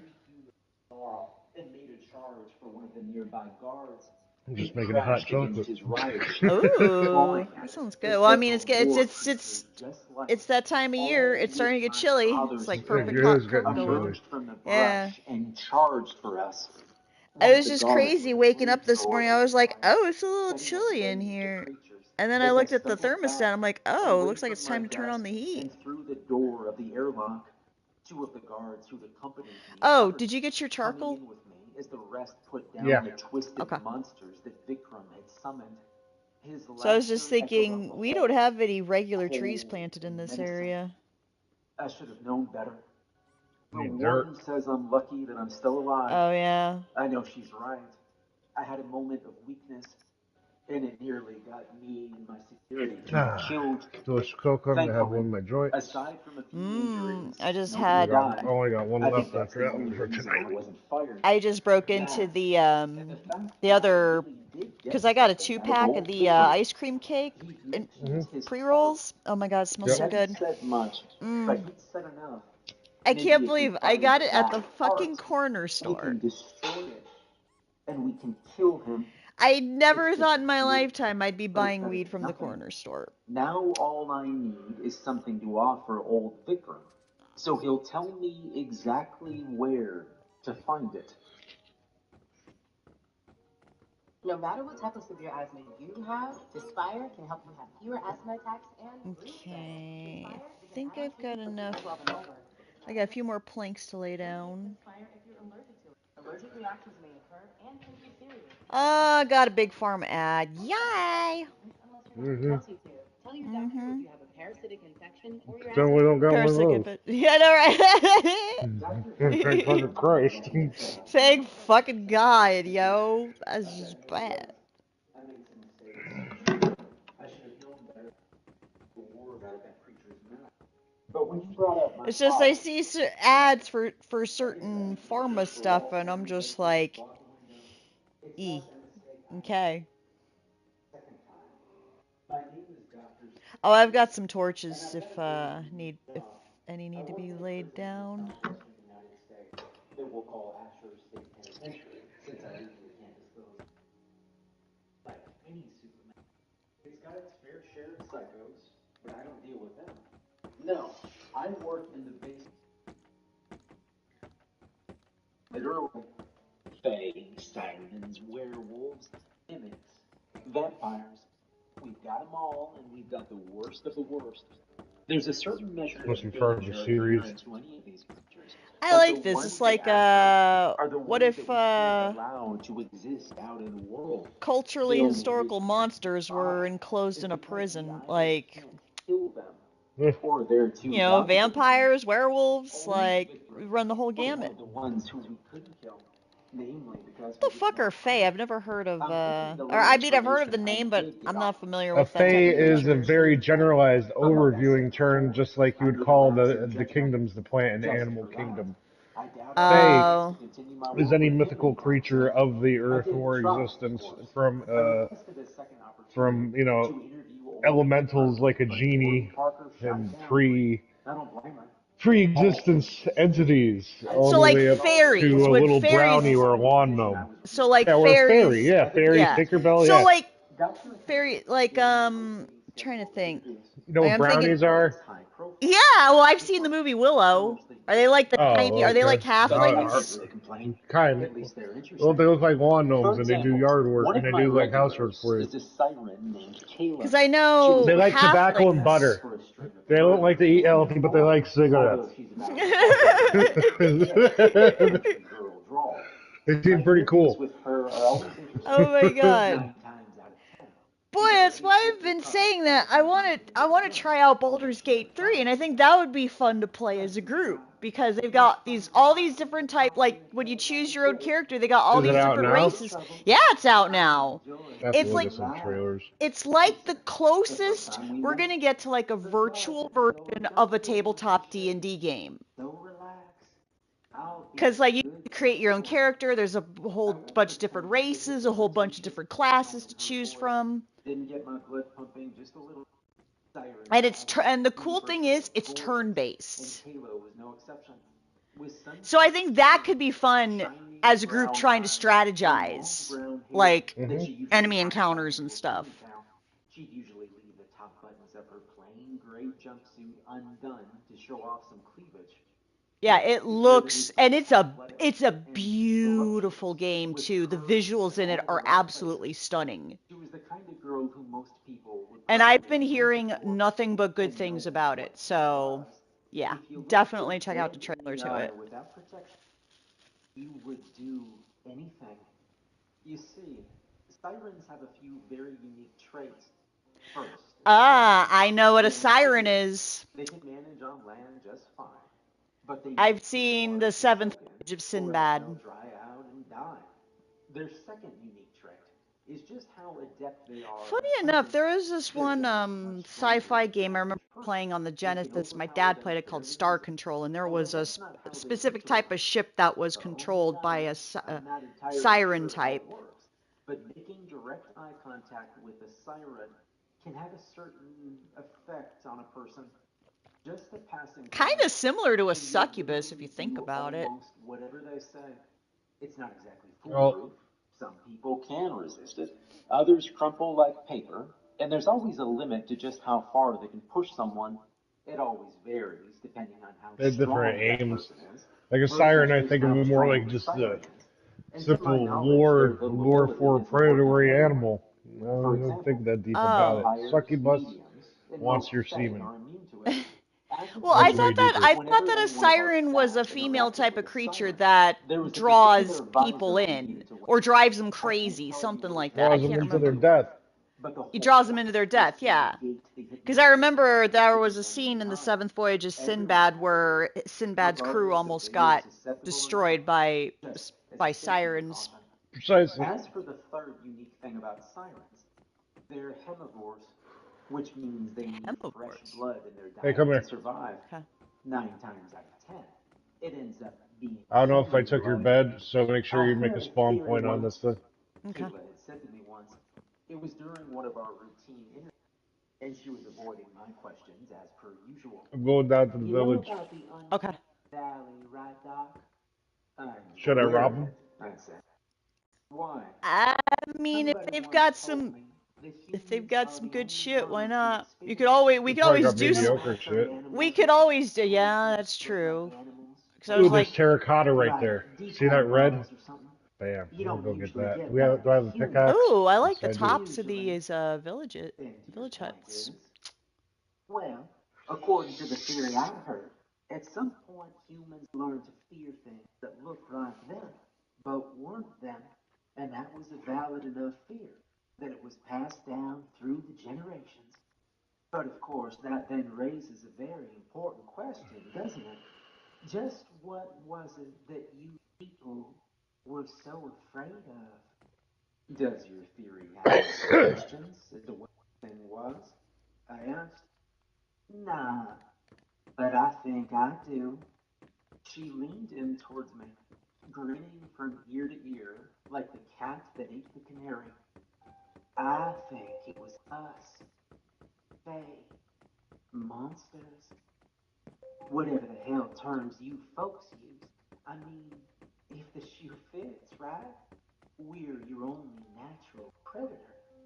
Things like me. We're the only things out there that hunt you.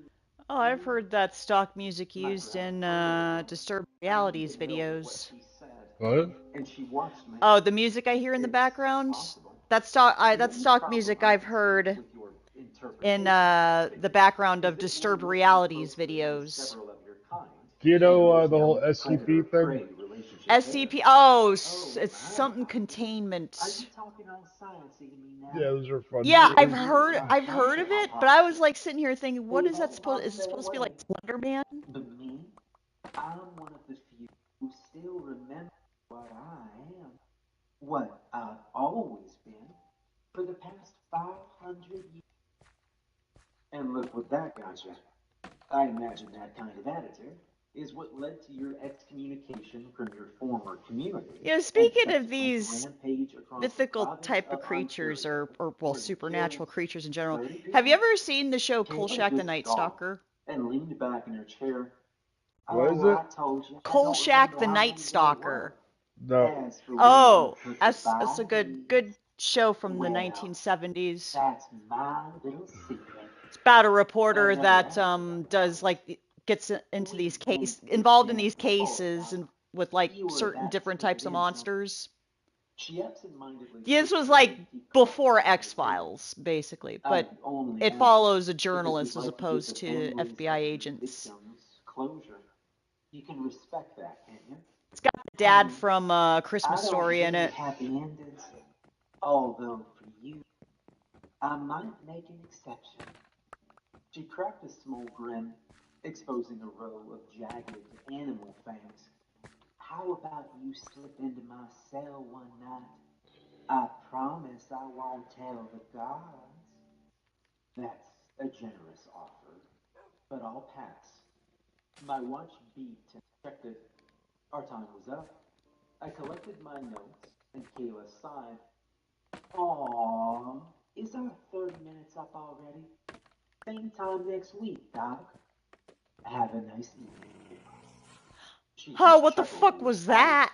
I She heard a didn't leave growling, before the guards entered the room from and I behind don't her. think there's a polar She bear put up up no here. fight as they put a pair of fresh That cuffs was on her, creepy and I sounding. left the interview room behind. After I was done with Kayla, I headed back to my cubicle and logged my results from the interview, although I can't say she gave me much, as per usual. Who was My you colleagues growling had over been able to here? get further info Oh, on is the that a number dog? and final Wait a resting minute. places of her victims. I Oh, hate the concept of nah, finding not out today, off, Satan. Off, although off. after over a month Get of off. working with her, Get off the I fucking was sure bridge. that she was never going to talk. At least our chats were interesting, and she was more subdued than Wow, most I'm of the surprised he hasn't citizens tried to I've met. attack me yet. I was mostly done with my report when I heard the door to the office space open and close. Given that it was fairly late in the day, I was Yeah, one of you the better few go. people still in the office, Go the and other that way. alone told me who it probably was. The Wish I footsteps could made take a your beeline baby. straight from my desk, moving quickly and Alright, with there is purpose. shit in this village. Good I'm evening, coming back. Dr. Barry, the warden said. Her voice was calm, so I took that as a good sign. Warden, I said, looking over to give her a polite nod. How are you doing? Great. Still trying to figure out the source of that damn ozone smell they keep complaining about in the server room. But otherwise, great. Still? Seriously? If it's not one thing, it's another. She sighed.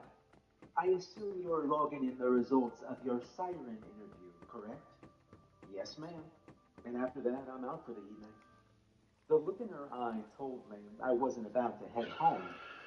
Well, I'd hate to keep you, but if you've got a moment, we need someone to have a little chat with Malachi down in Sector 2. Malachi.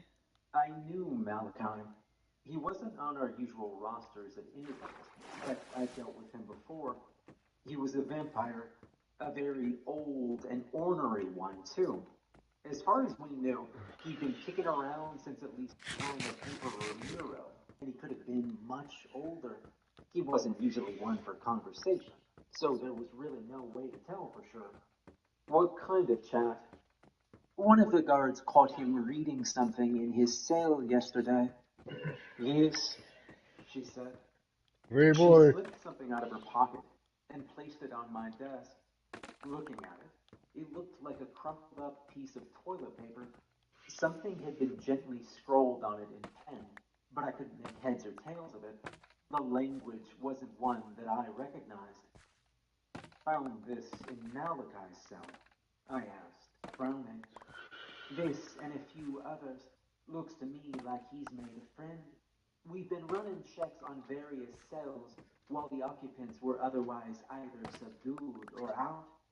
Vulcan, Kayla, Lay, Darren. The list goes on. If it was any one of them, they weren't dumb enough to keep the evidence. Although I can't imagine any of them would be smart enough to pull this off either. I looked over the contents of the note again before shaking my head. Any idea how they even pulled it off? If I knew that, you'd be on your way home by now. The warden said. I've had Malachi sent to room 205. I'm hoping you can get something out of him. Well, I'm honored to have your trust, I replied, before I glanced back at my computer and closed out my report. This was far more important. I'll see what I can do. The best way to describe Malachi would be to call him a stereotype. I knew vampires. Hell, I worked with them. Aside from being a little bit pale, it was hard to tell that anything was immediately off with them. It was always little things, like the occasional glimpse of a fang, or watching them and the sirens we worked with spew around the blood microwave in the lunchroom, because most of them didn't like to drink it cold. According to one of my coworkers, the microwave did not improve the taste. Malachi, on the other hand, looked like Count Orlok if Count Orlok had spent the past 500 years smoking obscene amounts of crack. He was pale, bald, Okay. and looked more like a scrawny goblin than a man. Side by side, I couldn't immediately tell you the difference between him and some of the ghouls we kept for research purposes. Unlike Kayla, he wasn't allowed to sit comfortably in a chair in the interview room. Oh no, Malachi was wheeled in Hannibal Lecter style, strapped to a hand truck with a mask over his.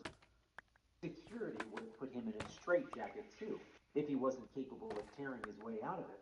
So reinforced handcuffs had to suffice. He was set up on the far side of the interview room, his bare chest rising and falling as his sunken, beady eyes watched the door, as if he had every intention to pounce as soon as I walked through it. Two security guards flanked him, each armed with shotguns. Vampires are a little easier to put down than most legends suggest. Sure, a stake to the heart or decapitation will do the trick, but so will a shotgun blast at close range, especially if To the you aim motherfucking for the face. head or chest.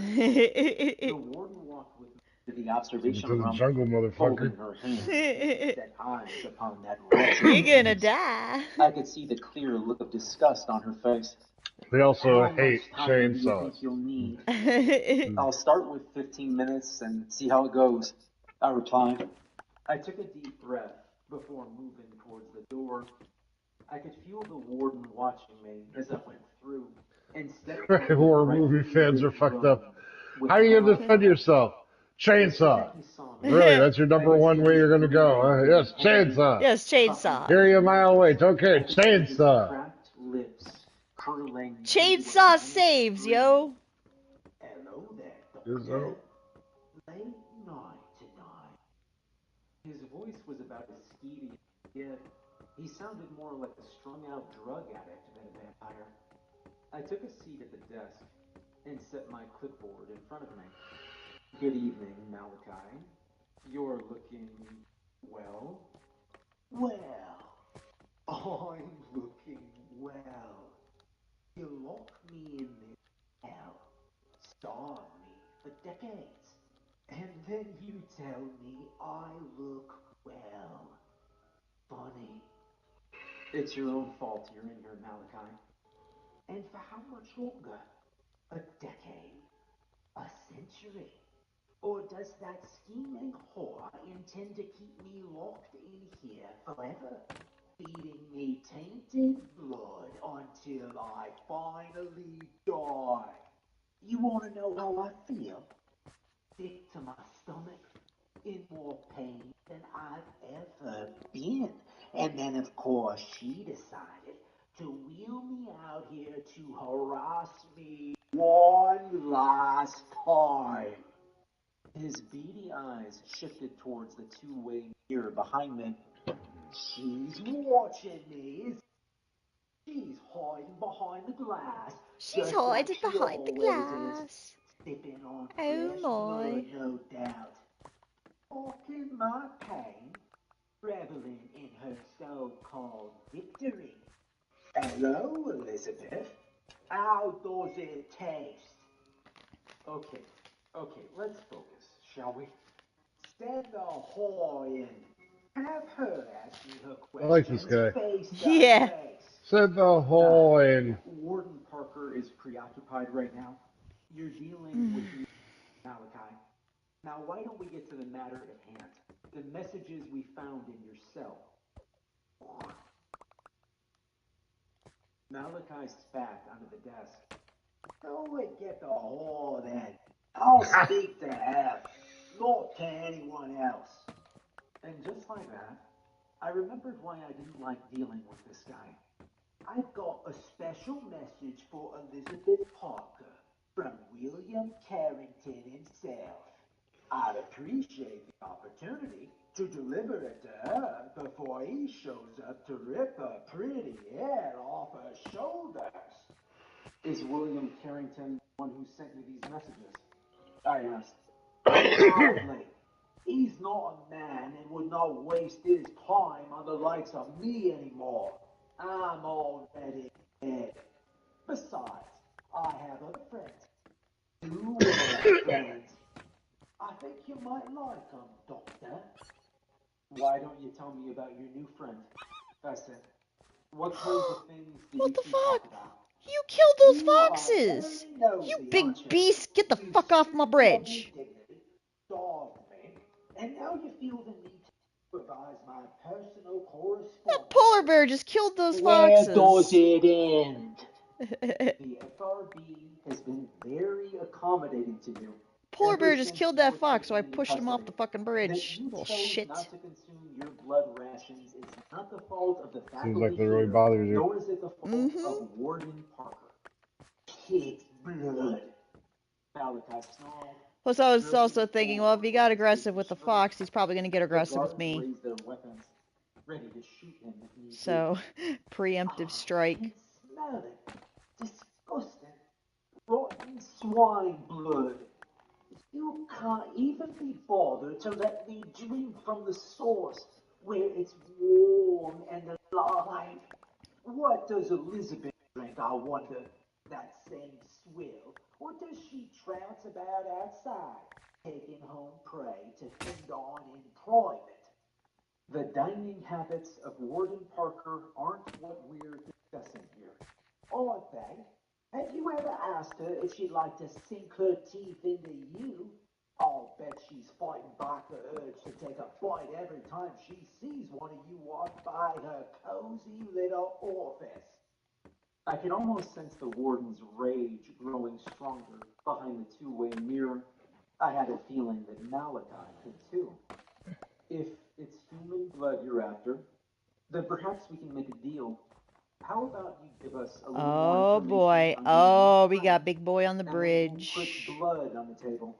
Are you all for it, Doctor? Oh, are you Right here, gonna try right to attack now. me? There was a mocking Come on, playfulness bitch. I'm in his ready. tone that I didn't appreciate. Unless it's fresh from the source, it's useless to me. Give me a live pig before you give me cold, dead blood. It makes me sick. It's killing me. You know we can't do that, Malachi. Then you've got nothing to offer me. Unless... He trailed off, as if he were thinking, perhaps there is one thing. And just what might that be? I traveled to Paris in the 1800s, you know, perhaps 1850. My traveling companion picked up the most splendid prostitute. I've always regretted not getting to taste her for myself. Why don't you ask Elizabeth if she remembers any of her old tricks, for old time's sake? That was the straw that broke the camel's back. The door to the interview room flew open. The warden shot past me, pulling her gun out of its holster and placing it against his forehead. With good as my witness, if you say one more word, you won't live through tonight, she growled. Malachi just grinned at her, barely even flinching at the sight of her gun. Hello, Elizabeth. Your new outfit doesn't look as nice as what you wore that night in Paris. The cowboy look doesn't suit you. Well, the emaciated corpse look suits you just fine, she replied coldly. You think so? You should really try it sometime. The warden lowered the gun, her expression still filled with a cold grip that seemed almost out of place on her. Dr. Barry, please note that since Malachi has refused to consume his blood rations, no longer be receiving them.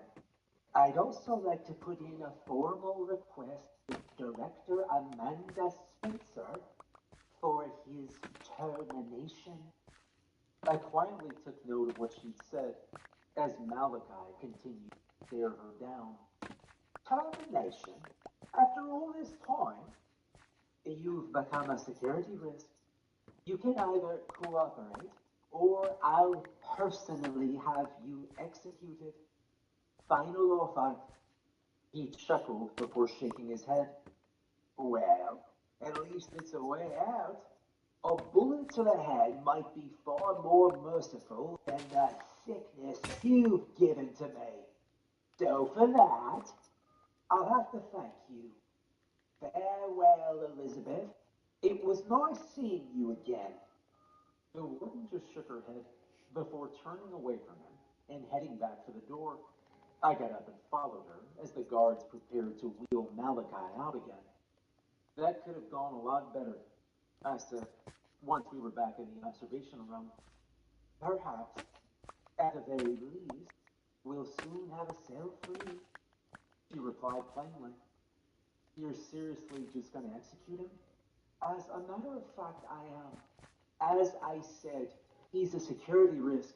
If you won't disclose the name of his associate, we'll just send his letters off for analysis and see what that gets us. He's of no further use to us. It wasn't normal to hear the warden speak in such a cold tone of voice. Something about it actually scared me a little. What about William Carrington? That has to mean something, right? It's a taunt, nothing more. Carrington's no longer a factor. He died back in 1946. I saw to that myself. My brow furrowed. Why would Malachi mention him then? The warden fell silent. I could see her debating whether or not to film tales. Harrington was an influential vampire. He was powerful, ambitious, and very, very old. I imagine he was the one who sired Malachi, and he was eventually the one who sired me. Well, so he's the one who made me. Exactly. Like I said, he's long dead. I was there. I watched him burn, and the other vampires who were with me that day are still alive and well. Carrington never survived. He never came back for revenge. No matter what Malachi says, he's nothing but a forgotten pile of ashes scattered in the wind. That's all you need to know. I think the only thing I learned from that interview was that Malachi will say whatever he has to get a reaction. Even that bitching about his rations making him sick. She scoffed in disgust. Just a vain attempt to garner pity. Killing him is for the best. I was silent for a moment before finally nodding. Maybe she was right. I've never liked the idea of killing anything or anyone, but in Malachi's case, an exception probably needed to be made. And then the door to the observation room flew open, and one of the guards who'd been with Malachi burst in. Warden, there's been an issue. Her head was up in an instant. What? What's going on? The prisoner, ma'am. He just started. Come on, it's easier if I show you. They ducked back into the interview room and out the door that led to the cells. Malachi wasn't far. He was still propped up on his hand truck, although black blood seemed to drip from his mouth. His body was shaking violently, and his eyes had rolled up into his skull. The other guard was trying to hold him still, although he only barely managed. Ma'am, he just started convulsing. And the blood. As soon as it was mentioned, a fresh torrent of blackish blood poured out of Malachi's mouth. He seemed to retch and struggle to breathe for a moment before whimpering pain. Ma'am? The guard called. Ma'am, what do we do? The warden stood still, staring at Malachi, unsure of what to make of this. I could see her choosing her response carefully, although when she spoke, what she said shocked me. Get him back to his cell now. Ma'am? The guard asked, clearly confused. I said now. Warden, he's puking up blood and convulsing. I said, we need to send him to medical. Medical? For him. He doesn't get sick. He's faking it. If he was faking it, he was doing a damn good job. His breathing seemed heavy and labored. His body twisted in on itself as he retched, spilling more black blood out onto the floor. I was sure I saw actual fear in his eyes. This doesn't look fake, one of the guards said. Warden, come on. I could see her second guessing herself. She remained still, trying to go through her options as quickly as possible, before shaking her head and swearing under her breath. God damn it. Fine, get him to medical, and keep a damn gun on him at all times. The guards didn't need to be told twice. On her order, they immediately hauled Malachi down the hall towards the medical wing. I followed at a jog, watching as his condition get worse. Drool ran down the corners of his mouth. His body jerked violently against his restraints. The medical wing beneath Ashurst is used for staff more often than prisoners, but it wasn't unheard of for some emergencies to be treated there. Given the late hour, there was only a skeleton crew on by the time we got Malachi in, but they moved quickly. He was moved to one of the rooms reserved for inmates, a specialized, reinforced cell that keeps them sectioned off from the rest of the patients. The guards followed him in, as did I. Through the window of the cell, I spotted the warden watching us. Her expression was difficult to read. Suspicion, confusion, and more than a little concern. I doubt the latter was from Malachi. I let some of the nurses and guards handle him. This was more their field anyway. Instead, I went to check on her. This doesn't make any sense, she said under her breath. Vampires don't usually get sick. I asked. She didn't reply. Look, I don't want to play devil's advocate, but maybe he was telling the truth about feeling sick earlier. I don't know. That's possible, right? She just shook her head. I'm gonna call Dr. Burr, have him take a look. Make sure it's nothing infectious. Keep an eye on him. He moves in a way you don't like, and we go into lockdown. Yeah, of course, I said. And then the warden took off. Malachi was certainly moving all right, but his agonized twitches and the occasional dribble of blood from his mouth looked anything but malicious. I saw his head tilt to the side as if he were out of energy, and a lump of bloody flesh fell from his mouth. It took me a I've got moment to one too. realize that it was probably his tongue. I swore under my breath and went for the door of the cell, unlocking it and stepping outside. Anything I can do to help? I asked. I'd say we've got this under control for now. One of the nurses checking over him replied. Is Warden Parker calling anyone in? Yeah, Dr. Burr, I think. He's a vampire, right? So he'll know what's going on. The nurse didn't reply. Instead, I watched as she moved to lift Malachi's head to set a pillow underneath him. His convulsions didn't seem quite as bad now. Maybe that was a good I really thing. hope the other controller Unlike the is fully guards, charged because this nobody is was driving trying me to restrain insane. him this time. And the two guards who You can kept put an a eye wire on into him the had controller to retreated a to the far battery or wall charging just to source. watch him. Have you ever seen this before? I have the Not other in a one vampire, on the no. docking The nurse station. said. We'll wait on You got Dr. like Burr. a We'll see backup what he battery for says. your cell phone?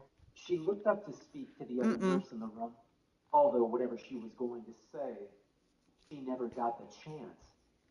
Malachi's uncuffed hand shot up, seizing the other nurse by the throat. With one sudden, violent push, he hurled her towards the two guards who'd been escorting him, dashing them together and sending them all to the floor. I leapt back a step, watching as Malachi tore at the straps keeping him secured to the truck. They snapped as if they were made of liquor. His mouth was stained with blackish blood, but a manic grin had crossed his lips as he sat up. The nurse shrank back, but with lightning speed, he seized her by the shirt and pulled her closer to him. With his other hand, he pulled the mask off his face and opened his mouth. I could see sharp fangs awaiting the poor girl, and she could do nothing but scream as he tore into her throat, letting out a moan of satisfaction as her blood filled his mouth. I stumbled backwards, crashing against the door of the cell and blindly trying to open it. But in my panic, I couldn't find the button. My eyes remained trained on Malachi and his sudden, miraculous recovery. He sighed contently as he swallowed his first mouthful of the nurse's Wow, that's blood still not fully before charged? carelessly Oh, tossing her to the man. ground. Her body was twitching, and she struggled to press a hand to her throat to try and stop the bleeding. I really hate this The guards controller. struggled to get to their feet. One of them grabbed their shotgun and desperately tried to take aim, only for Malachi to rush them and rip it from their hand. He cast it aside like a child's toy before pressing one bare foot on the throat of the second guard. Still grinning, horrible, blood-stained grin, Malachi seized the first guard by the head and forced them to their feet. His palms rested on either side of their skull before he began to apply pressure. And as he did, I could hear the guard begin to scream. That make me I've suck never your watched dick. somebody die before, and I never once thought I'd ever see somebody die so horribly. I'll never forget the way he reported as he crushed their skull with his bare before tossing the corpse aside like it was nothing. The guard beneath his foot tried to escape. They clawed at his leg, Stop digging it, their you nails stupid into his controller. flesh as he crushed their throat. Malachi hardly even seemed to notice them, though. He just kept the pressure on until their neck finally snapped.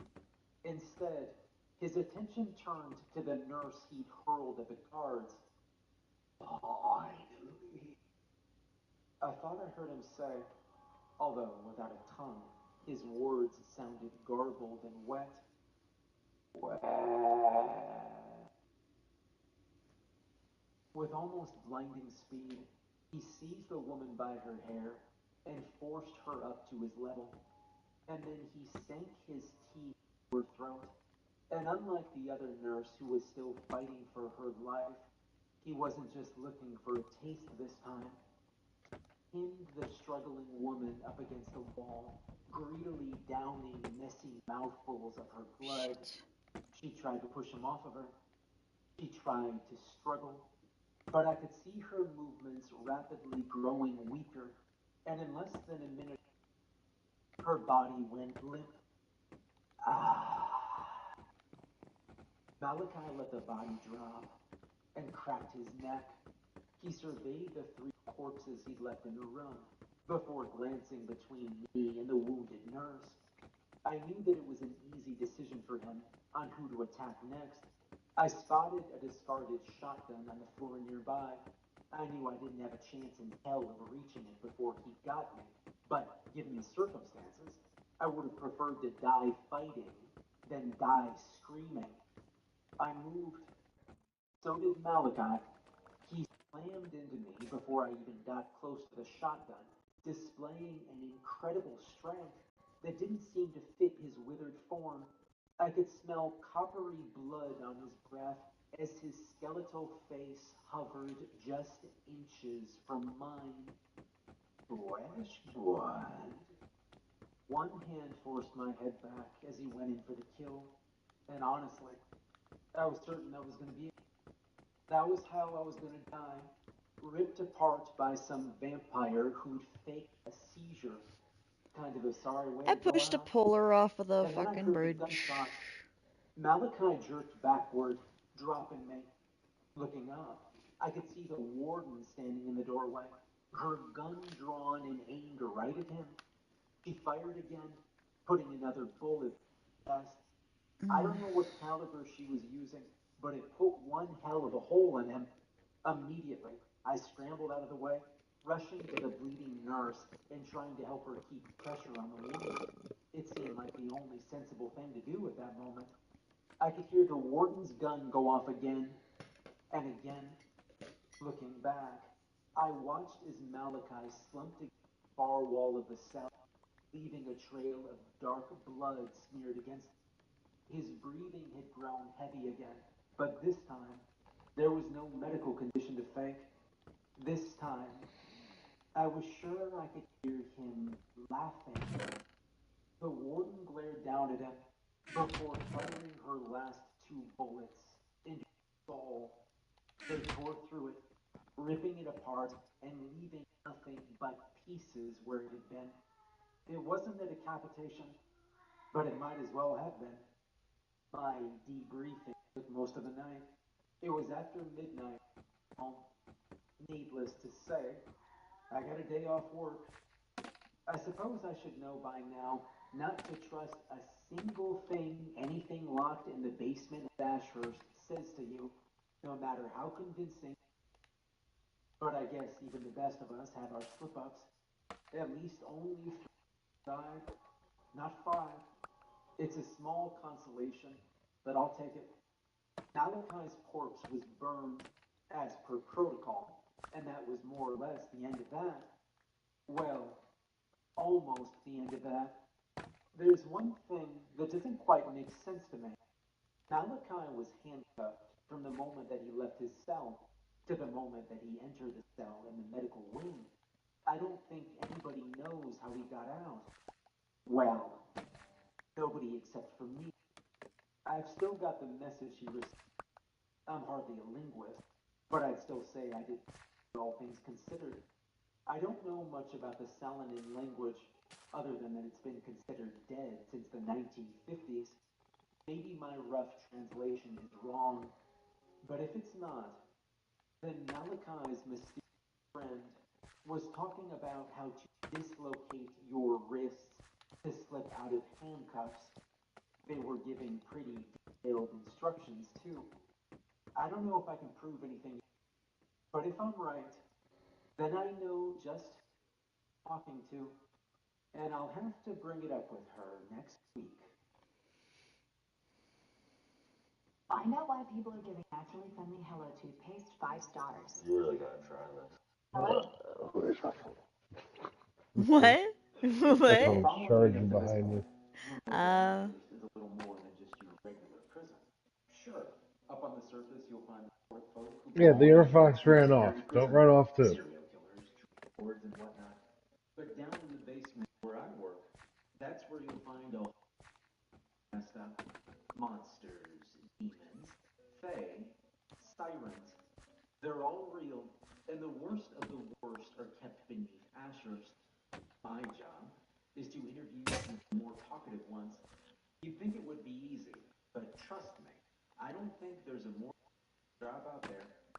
After my late night run-in with our former inmate, Malachi the Vampire, I got a week off to relax after the ordeal. I just wish I could say I was actually able to relax.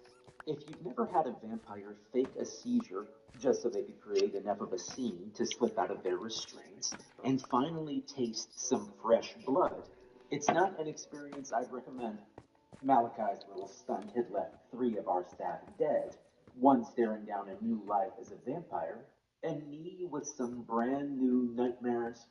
Considering how close Malachi had gotten to tearing out my throat, I consider myself lucky that the warden stepped in and killed him when she did. If she'd just been a few seconds later, I might not be typing this right now.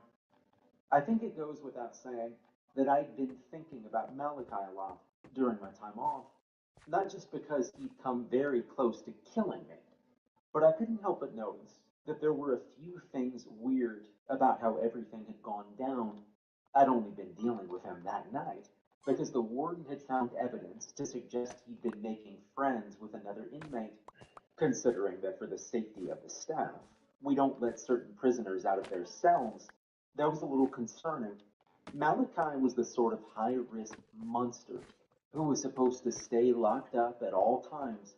He wasn't something that could be rehabilitated. The only reason he'd been kept alive was for research purposes, so he really shouldn't have been socializing with other prisoners.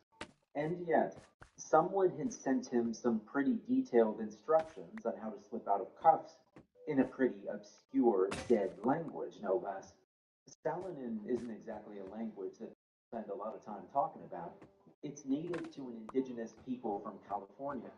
Some records I pulled placed Malachi in the region for a significant chunk of the 1700s.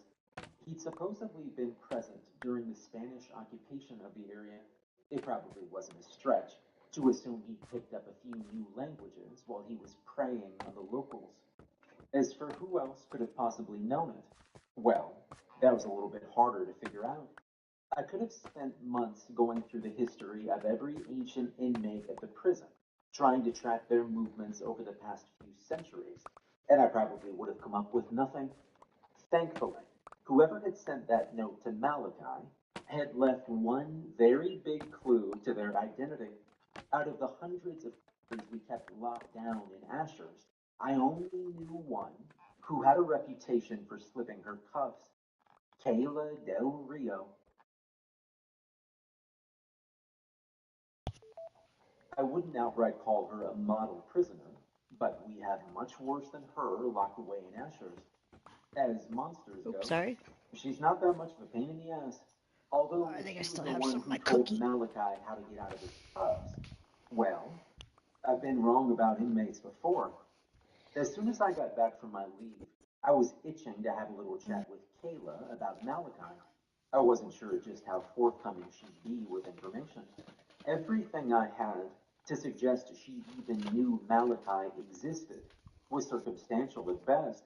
I could have just as easily gone and blamed any other inmate. But my gut told me that it was Kayla. I wasn't Top off scheduled my to tea speak with now. her until close to the end of the day.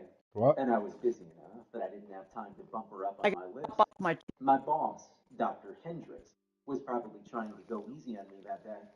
When I got my schedule for the week, I couldn't help but notice I had all the more well-behaved inmates booked first, the ones who were least likely to try and murder me.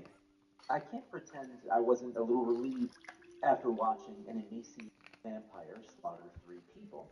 I was happy that my first interview of the day was with a werewolf who was up for release. We mostly just talked about the strides he'd made with his anger management therapy. Maybe I just believe in people too much, but I was good and convinced Excuse me, that he wouldn't turn Clementine. into a giant wolf just to threaten his neighbor during an argument again. I consider that progress.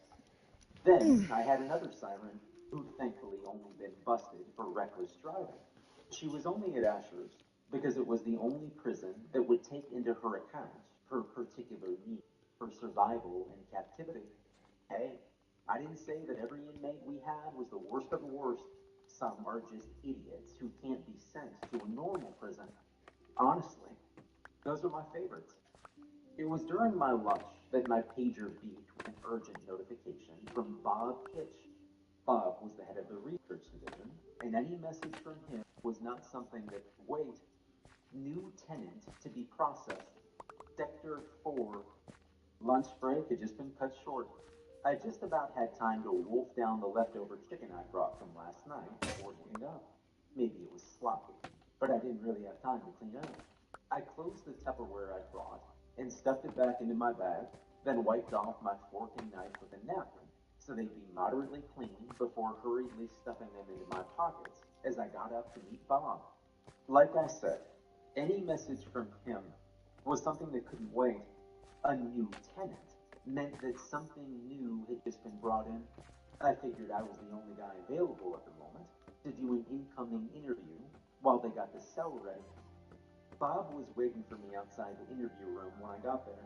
He had a bit of a sheepish smile on his face, and that alone told me that whatever was waiting for me in that room was going to be something bad.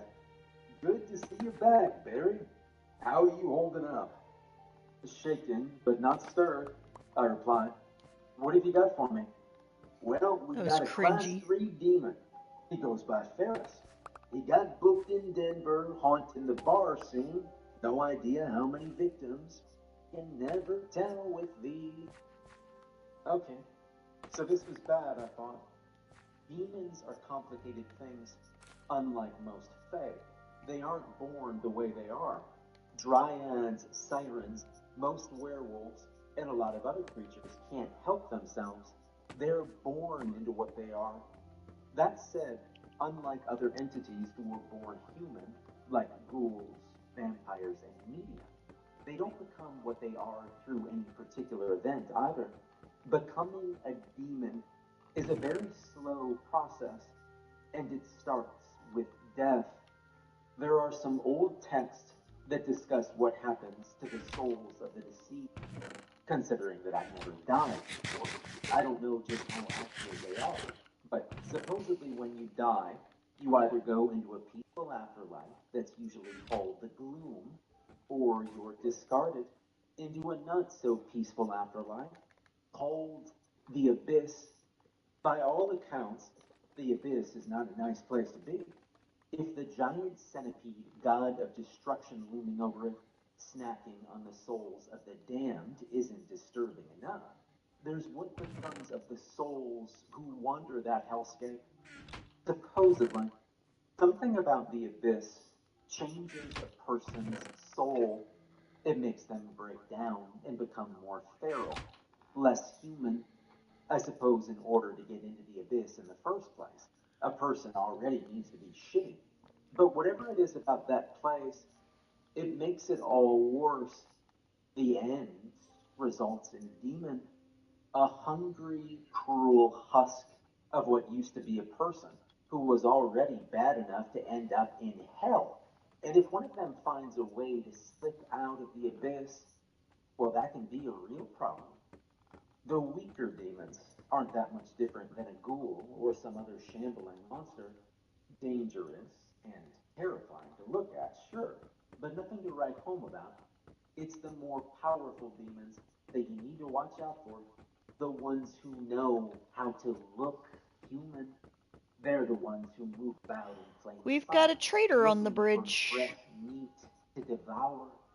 Then when Traitor? they zero in on their target, He's there they with his two pull them llamas. into a darkness that conceals them from everyone who could So I be guess if you have watching, any emeralds. and they feed. They can do it on a busy street, and nobody would notice. They wouldn't hear the screams or the crunch of bone. They wouldn't know anything was awry until after the demon long since slipped away, not even leaving a body behind to mourn. Of all the horrible things that exist in this world, I don't think any of them scare me more than demons. So, what are you hoping to get out of him? I asked Bob. I know the trepidation in my voice was clear, and I could see a flash of sympathy in his eyes. Well, the names of victims would be nice, but I'm not going to hold out any hope, he said. Get a feel for him, I guess. Keep him talking. Maybe he'll slip up and give us something. He didn't sound confident, but who was I to argue? I caught myself taking a deep breath to steel myself for what was going to be waiting for me on the other side of the door. I knew it was probably going to look and sound human. It wouldn't drop its facade for me just because it got caught. It was probably going to try and convince me to let it out or something. I dealt with these things before. I knew how it went. It never got easier, though. You good? Bob asked. Yeah, I'm good. Let's go have a chat with it. Bob nodded before scanning his keycard at the door and opening it for me. And together we stepped into the observation room. A two-way mirror looked out on an empty interview room lit by pale fluorescent lights. On one side of it was a bulletproof glass cell that took up the space where a chair for the entity I was interviewing would. There was space on either side for an armed guard to be stationed. The setup was routine, save for one little detail. There was nobody in the cell and no guards at their stations. I felt my heart skip a beat as I drew closer to the two-way mirror, looking out at the interview with wide eyes. Where the hell is he? Oh no. Bob's voice was shaking. Looking back over at him, I saw that the color had almost drained from his face. I'd only been at Ashurst for a few months, but that was long enough to know that Bob is not a man who scares easily. You can't scare easily if you're working this job. No. He shook his head before running for a nearby wall where the security alarm was. Ashurst is littered with big red security buttons, just in case of any incidents. They were standard in every interview room, but I'd never seen what happened when one was pressed before. Bob pulled back the plastic casing that covered the alarm and pounded his fist down on it. A deafening alarm began to sound. Bob pulled the radio from his belt and ushered me out of the room, grabbing me by the hand as he pulled me down the hall back towards the lunchroom. Parker, this is Hitch. We've got a code red, inmate out of containment, a class 3 demon. I'm initiating lockdown now and demanding all non-security personnel fall back to checkpoint Alpha. A staticky voice replied over the radio, one that I recognized as belonging to Warden Parker. Understood, Hitch. Sending in security. Even through the static, I could hear the grated concern in Parker's voice. Bob and I sprinted down the hall as a mechanized voice spoke over the intercom. Code red. Lockdown engaged. All non-security personnel rally at checkpoint Alpha. I could see other members of the research team leaving their offices and moving at a run down the hall in the same direction we were going. Some of them looked calm. Others didn't. I suppose it was easy to tell who'd seen this before and who hadn't. Code red. Lockdown engaged. All non-security personnel rally at checkpoint Alpha. I'd been briefed on the security protocols in the event of a code Oh, we red. got Every member of the pillagers. staff had. We needed to know them inside and out. In the event of Got an pillagers on the getting out of bridge. containment, all non-security personnel were to re-enter a designated safe room. It was the only room in the astronaut complex that could hold everyone inside. Security would split into several teams. One would accompany Asshole. the I rest saw would that. sweep the prison. You saw that? Unit power to Punched the him right elevator off, had been motherfucker. shut, and the elevator He almost shaft killed Yeah, me. had been sealed the moment that Bob I think hit that the was security it. alarm. Shit. All be stuck down here I was just until security smoking a got joint. I full just breath. fucking started my joint, As and we that moved motherfucker down just the hall, spawned there. I Really? could have sworn I saw one woman against the crowd, some idiot who thought something Right. they'd forgotten was more important than their safety. I paused for a moment to yell out to them. Good Come thing on, I we've got a saved my security shit in my breach. chest. The woman looked back at me, and as she did, Phew. I felt my blood run cold for a moment. I only got a quick look at her face, but I could have sworn I was looking at Kayla. Before I could say anything else, I felt Bob grabbing me by the shoulder. He yanked me away towards the safe room. The woman I'd seen turned and continued down the hall when the other quickly disappearing, the others who were rushing to safety. I was ushered into the safe room along with the rest of the staff. I could see Dr. Hendricks there already with most of my coworkers. Warden Parker was speaking with a member of the security team, and Bob left me to run up and join her. I glanced over at the door as security glanced into the hall to confirm that everyone was safely inside before they sealed the door. Do you have any idea how it got out?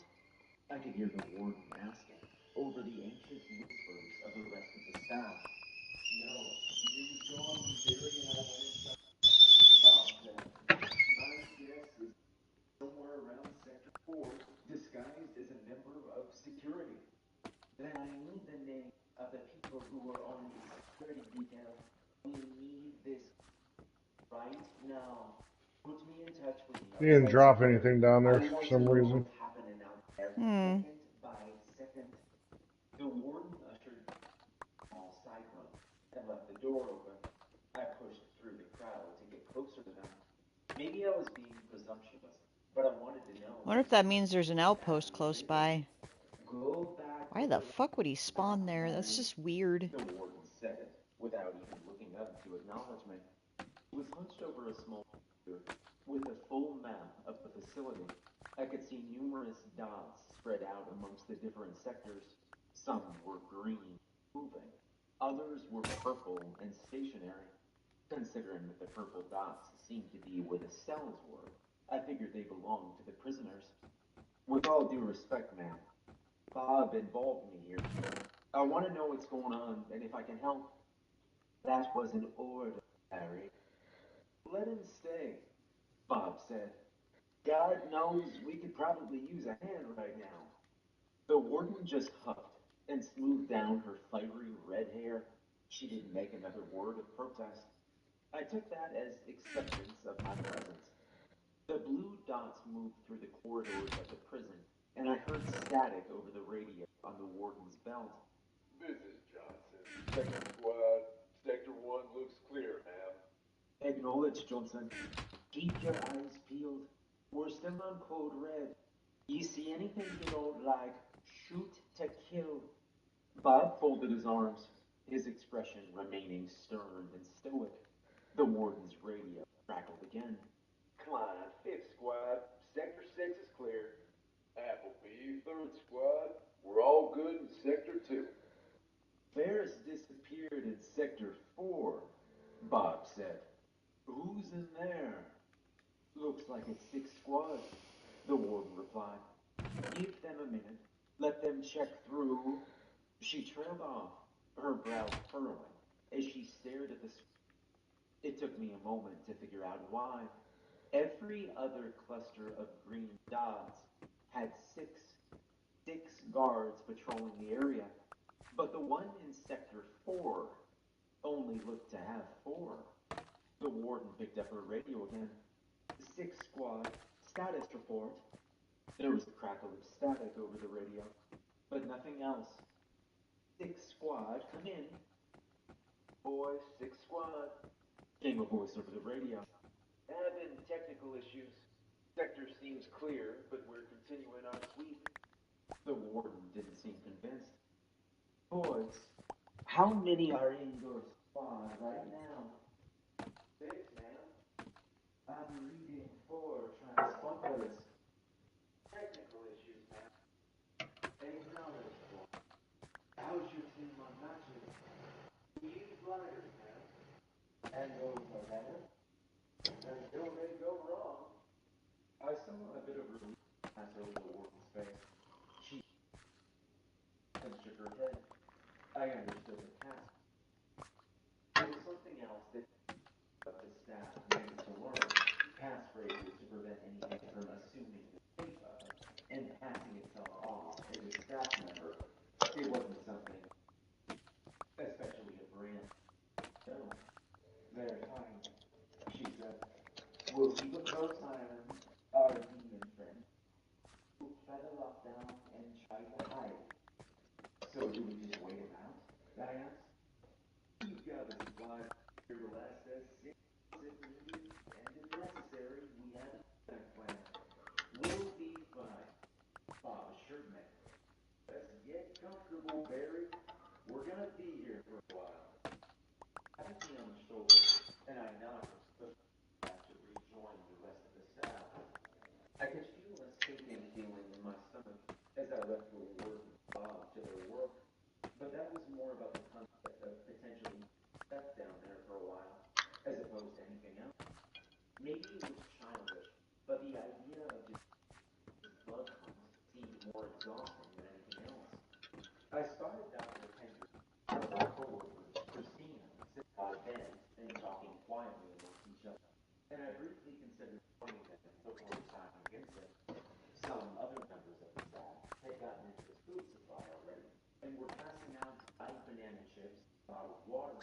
I figured that eating some couldn't possibly make me Banana worse, chips. so I queued up in line to get some for myself.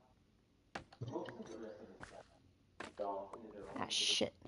and talked Because my quietly stupid amongst each controller, other. I knocked the A bamboo member of stock security was in down. the storeroom Yeah, mine's just spinning in a circle. checking the inventory for bedrolls and water. In the distance, I could hear the faint hallway and the reality of So I've been trying to be very cautious. Like, if I go to lay down planks at the bridge, I'll just deposit everything at the chests. sure, I didn't brief on the Oh, why do you possibility have of some this planks at a chest? Uh-huh. Oh, where? It's like like when you're coming up, it's the very first one. When you're going up the bridge towards to get to the end. The big grouping of chests? Yeah, it's the first chest by the bed, by the orange bed. Cool. I'll put them on. of my own. But I digress. Regardless of how the Yeah, it's like I've been like whenever I go to lay planks of wood once I down got my at the banana bridge, chips I'll off, just I looked over towards Dr. Hendricks. I Christina end was up gone. I didn't see her anywhere nearby, but I didn't dwell if too I much on lost it either. I whatever it was that I down lost, you beside know. Hendricks, That just mean I'm sighing dragging and hard rubbing to my the left temples as I myself. did. Oh yeah, it's What a so day, fucking huh? frustrating. He laughed humorously. I like hard You're I left. telling mean, I me, told you that he one replied. night where Anywhere I had a within lot the of shit on me environment, too, eh? and then my Nope. controller decides It's to still go probably haywire in and I Sector fell off 4, the but who bridge. knows? Maybe it hauled ass straight And to I the couldn't get my elevator shit and was back. I already was so topside. fucking annoyed. That's what I'd do. My Hendricks stupid said. fucking controller took a I shit. offered him a banana chip. He hesitated for a moment. That's why I was like, okay, if I do anything, Any idea what got out? like lay planks down, what have you, A new what I inmate, don't I need. said. I was going with Bob to process it when we found the cell empty. My guess is it figured out how to dupe the guards, ate them, and then disguised itself as one. It'll make it Oh, you a want to hell of hear a a lot cool little harder hack? to find if that's the Not case. hack, but That's for cool little sure. thing. Even harder if it's smart enough If to you make hide. a colored bed, right, Hendricks like nodded pick a thoughtfully color. before staring out at the rest of the staff. Like yellow Where or would whatever. it hide anyway? Like whatever color bed How you make. many cameras are If you in make there? carpet It'd be pieces the hard to same find a color place and that put isn't them on a top of camera, it, I said. and then Maybe put the bathrooms. That's about it. trap doors on the outside Again, and flip he them up, it nodded. will look like a bed frame. And when you get into bed, it'll look like you're under covers. Oh, that's The cool. question That's neat. seemed That's really neat. Oh, I gotta take a piss. I Okay. surveyed the others in the safe room around us, subconsciously looking for Christina. Did they say when they were going to get us out? Hendricks asked. It can't be long. A few days at most.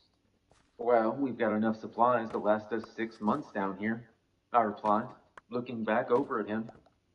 Speaking of which, I could use a smoke. You got a match? Sorry, all out, Hendricks replied sheepishly. He smiled at me, but I couldn't help but think it looked just a little nervous. His eyes met mine, and as they did, I could see a quiet realization in them. With just one look, we both understood everything we needed to understand about each other.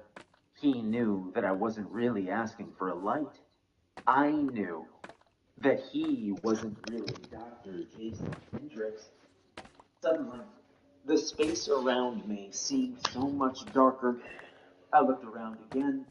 The staff around us was still moving, but they seemed dimmer, almost far away. So far, they wouldn't know what would happen to me.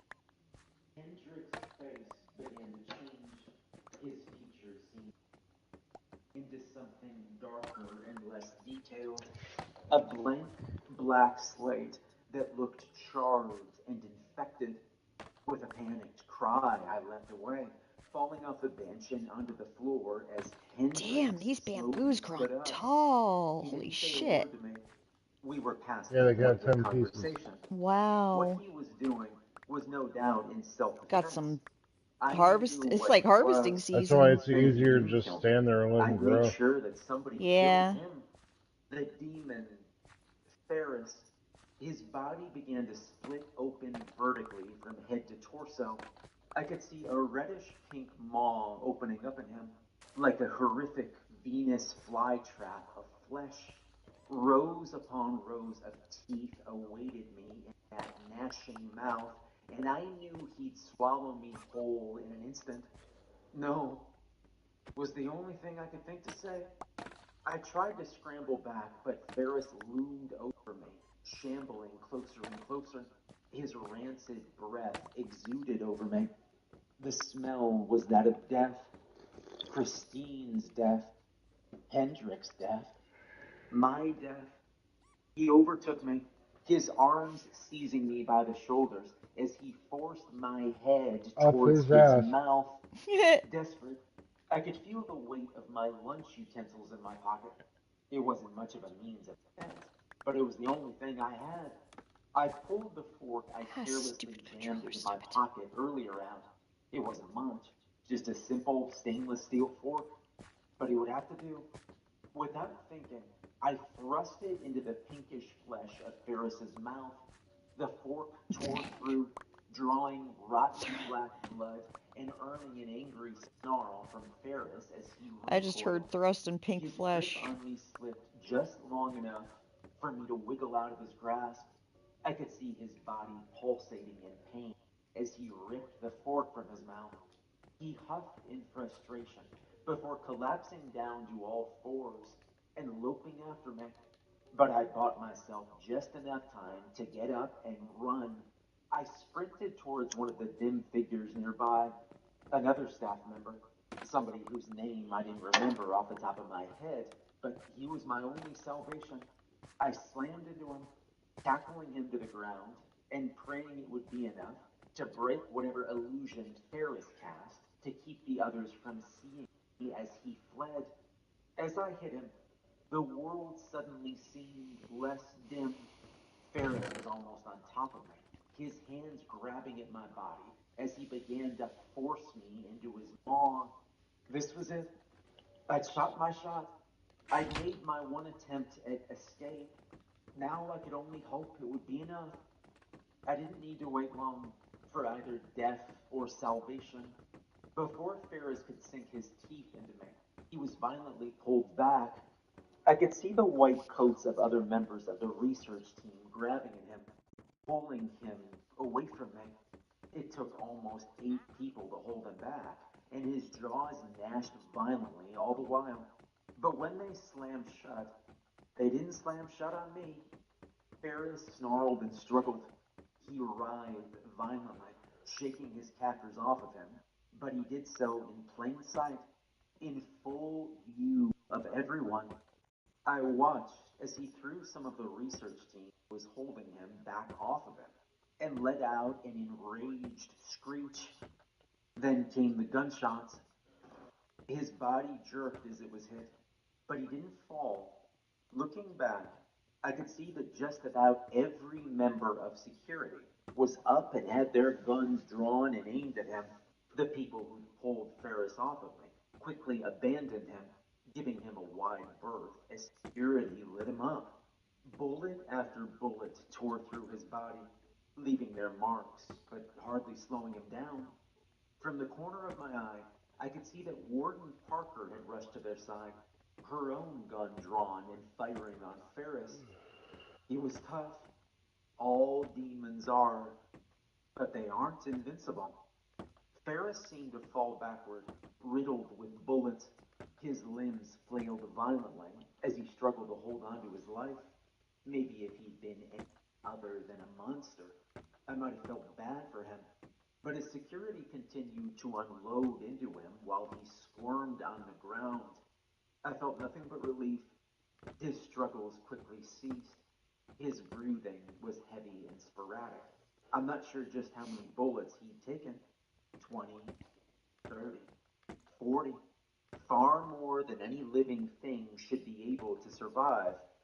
And yet he still clung to life, struggling to continue to live up until he exhaled his last breath and dribbled more blood onto the growing pool on the floor. I could feel Bob's hand on my shoulder, reaching down to help me up. And on trembling legs, I stood. You good? He asked, real concern in his voice. I nodded before looking down at Ferris. He was disguised as Dr. Hendricks. I think he ate Christine too. My words failed me. I was still trying to process all of this, and yet doing it felt impossible. I suddenly felt exhausted, I knocked the as traitor if off I the bridge wanted here in the another goddamn minute to way. sleep. Oh, Hell, Jesus. after this, Well, I maybe I'd mean, get it too. he took the Demons risk. don't leave behind corpses. They eat everything. The bones, the clothes, the hair, all of it.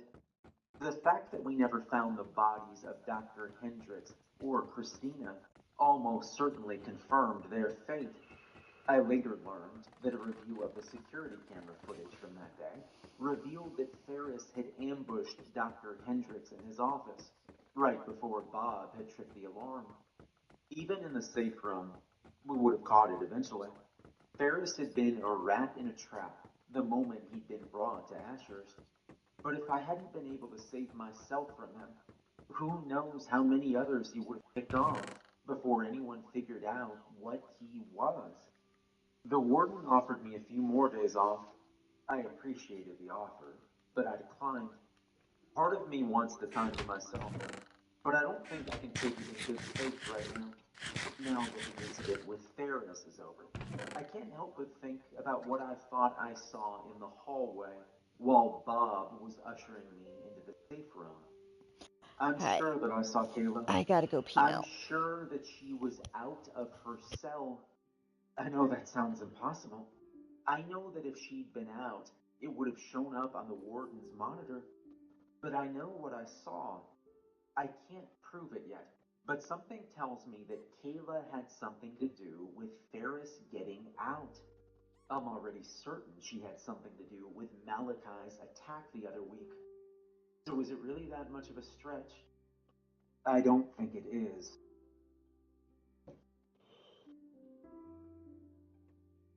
Most of the things we keep down in Ashurst aren't all that smart. Ghouls are little more than feral people, cursed by the Fae into madness. Demons are just hungry beasts, and even the most elusive can't escape their nature. Even the more intelligent creatures like Fae and vampires aren't smart enough to get far in their escape attempts. The recent incidents with Malachi and Ferris hadn't shaken those beliefs. Malachi had been killed within minutes of the day, and Ferris hadn't gotten all that far either, even after disguising himself to look like one of our research team. Their near escapes weren't what bothered me. The fact that both had come very close to killing me wasn't what bothered me either, although both had given me my fair share of nightmares. No, what bothered me was the fact that their escapes seemed coordinated, planned. A demon like Ferris would have been under high security. Escaping should have been next to impossible. But he got out all the same. Maybe it was just human error, but that seemed like a stretch. And then Malachi. I could have chalked his escape up to bad luck if it hadn't conveniently happened right after we figured out another inmate had found a way to coded messages in a dead language. Coded messages that, according to my rough translation, told him just how to dislocate his wrist to slip out of his cuffs. The fact that both of these incidents had happened within roughly a week of each other was even more suspicious. I believe in coincidence, but there's a very clear line between coincidence and an emerging pattern. I would have been an idiot, especially when both incidents had one clear thing in common. Kayla. I was certain that I'd seen her out of herself, walking the halls during the lockdown when I was damn near positive she'd walked right by me as I'd been headed to the room with the rest of the staff. I'd also taken the time to check what records we had on her. They were spotty. It's hard to track anything for a few hundred years. Most Fae, especially sirens, are basically ghosts in the first place, and harder and harder to find the further back you go. But I found enough to make a case for Kayla found California at the same time I had been. From there, was it that much of a stretch to suggest that they both preyed on the Selenian people in the area? Some of the language? Oh, was it Damn, even some a of these ones stretch got tall. that two bloodsuckers Ah, acted if my controller would steady itself. at the same time were at least aware? Maybe, but I didn't think so. What evidence I had was certain. I'll admit it. This The controller's lack of terrible. anything I'm solid trying to get some was Right? the dirt. only thing It's that driving me bothered insane. me in Warden Parker's office. Like, I'm very Well, I fortunate I hardly haven't been imagine dragged off the Odysee. bridge yet, thank God, but of I course, knock wanted on wood. something irrefutable, if for no other reason than to cover my ass. I figured if she was really up to something, then it wouldn't be that hard to find some evidence of it. Like I said before, the security at Ashurst is tight. No matter what game Kayla was playing, she couldn't slip through it all unscathed. There had to be something small, one little to support my theory. Something that wasn't based on something I might have seen, or unreliable records on where she might have been.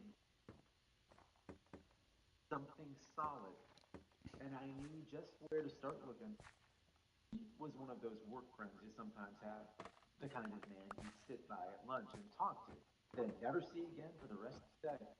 From what I knew about him, he was an alright guy, going and upbeat. He talked a lot about his two kids, and he had video after video of them to share. I'd say they were boring, but I found it kind of heartwarming just how much he seemed to love them.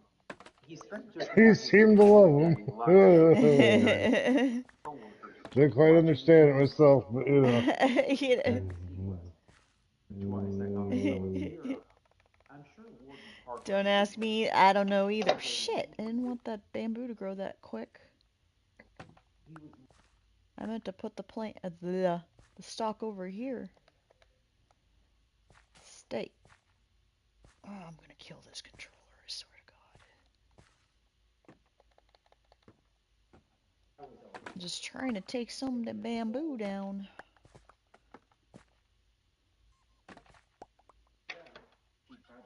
Thank God some of these stalks have been acting as like a barrier to keep me from moving over too far and falling off.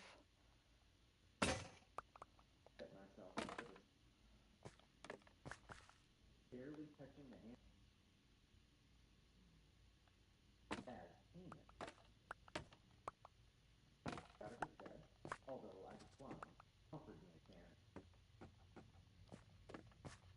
So, before opening the case, left me to my work, starting with the camera from Kayla's cell. At a glance, nothing was out of place.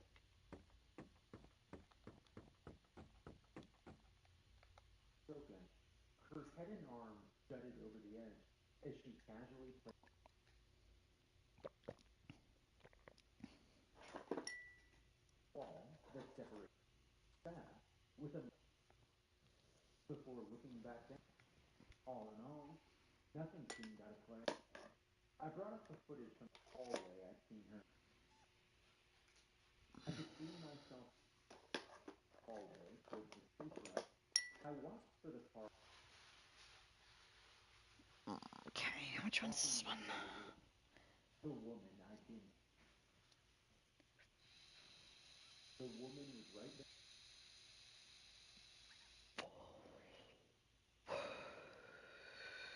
I could see myself I think that's the Pineapple Express. I saw her look Kind of piney. far away. Her long hair was I frowned before watching with one. It was heading for second, bringing up the footage. I was able to Wow, I only got 24 planks out of that. That's just great. Okay. always moving in the direction they were. A few people seemed to notice her, but nobody stopped for long. They were out to save their.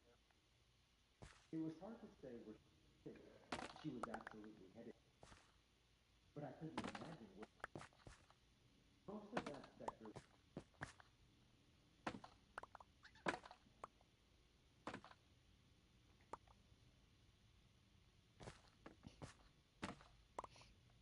The only thing in that area, aside from a few offices, was the server room. The server room. Maybe that was. Stop it, you stupid controller. As I followed the unknown word, it became clear that was exactly. I even saw her around the hallway where the main entrance. I tried to bring up the camera footage from that hallway, although there were no files to be found. I picked through everything Pete had given me and turned up nothing. This made no sense. Hey, Pete, I called. He looked over at me. Do you have the footage from Corridor 7 in Sector 3? I don't see that here. You want Tuesday's footage? He asked. Yeah. No can do. We were running maintenance in Sector 3 on that day. A lot of the cameras were down. I looked over at him. What? Yeah, some sort of update to the system, he said with a shrug. Corridors 7 and 8 were disabled, along with Dr. Henry's office, Dr. Freeman's office, and the server room. I don't know why they shut down that particular. Everything seemed to be running fine beforehand, but Warren Parker signed off on it. My brow furrowed. Something about that seemed off to me. I wasn't entirely sure what the protocol for routine maintenance was, but it just seemed like a huge blind spot to just have all the cameras around the server room disabled. Dr. Henry and Dr. Freeman's office would have had a view of that hallway, as would the camera in Corridor 8. It seemed far too convenient to be a coincidence. I went back to pore over the other footage Pete had given. There were a few clips where I was pretty sure I could see Kayla's face clearly, but it was nothing particularly damning. That said, I also didn't recognize the researcher I saw on the screen as anyone else. I sped ahead, looking for some sign of the mystery researcher leaving. Sure enough, after a half hour into the lockdown, I saw someone dressed in security in the hallway. It was impossible to clearly see their head under their helmet, but their build seemed similar. My gut told me it had to be the same person, just in different clothes. Who else could it have been? I followed them through the halls once more, watching as they linked up with another security team in Sector 4.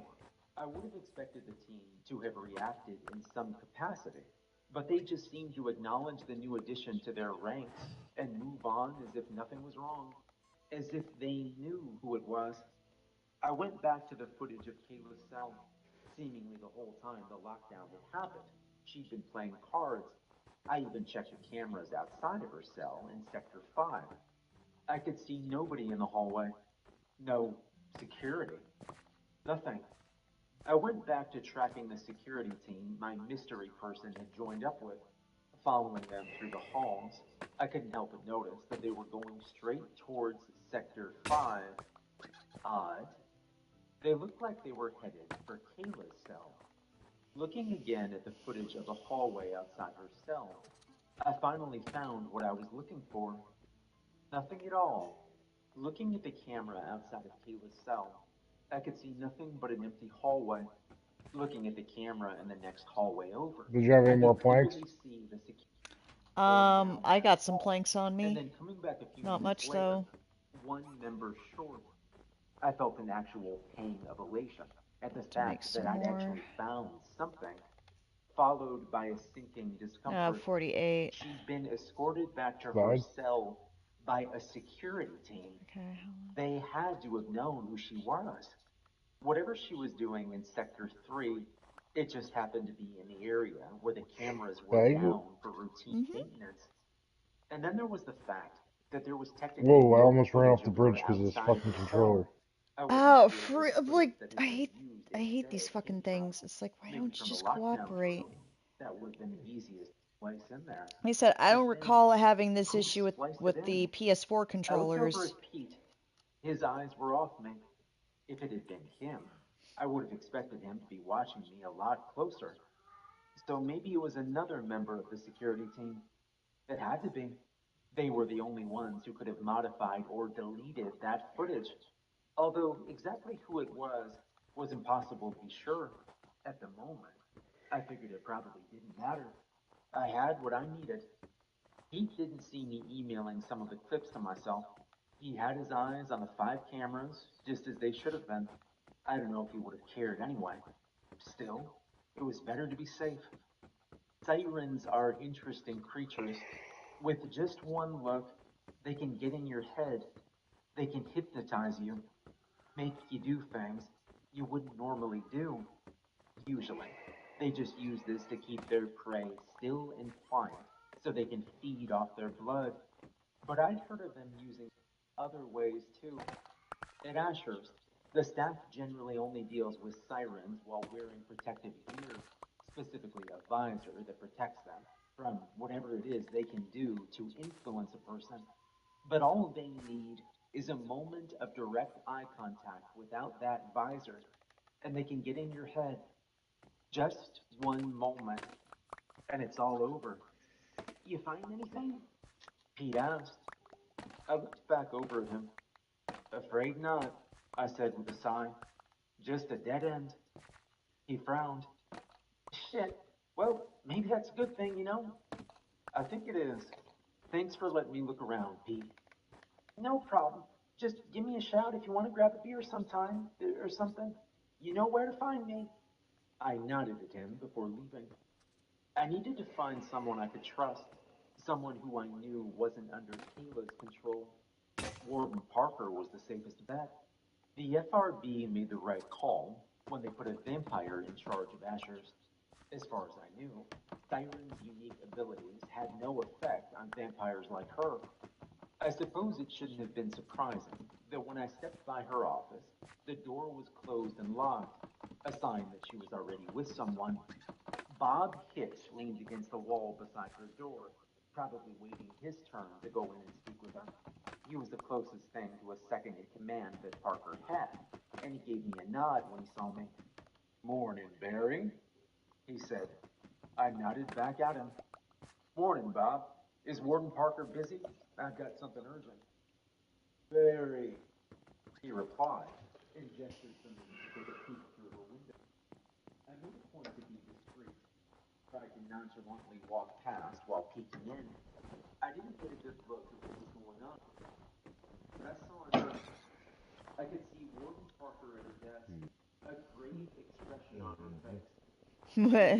Blonde charm sitting without even seeing her.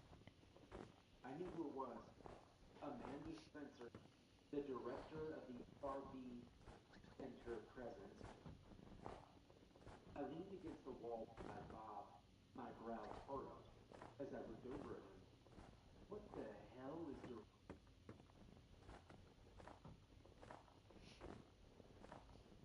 Hell, I'm almost through with your stuff, Lord.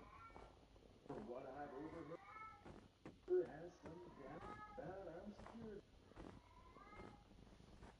Bob cracked a wry smile. Yes. You had me there. My guess.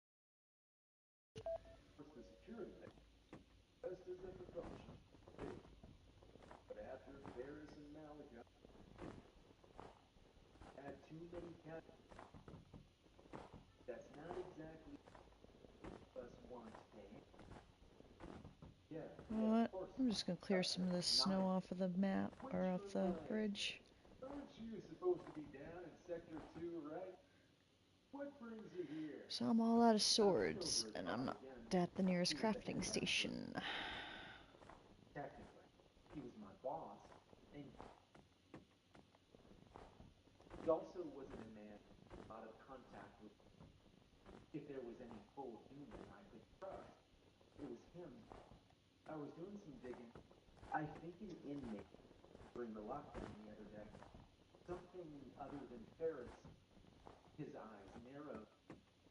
You're serious? Who?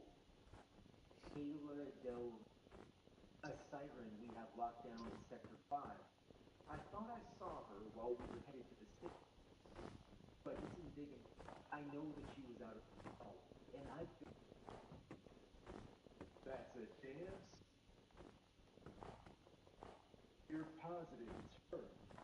100%. His eyes locked with mine before he nodded. All right, send it. I want to review it, and then I'll Parker.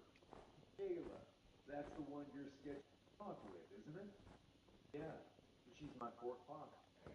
All right. He thought for a moment.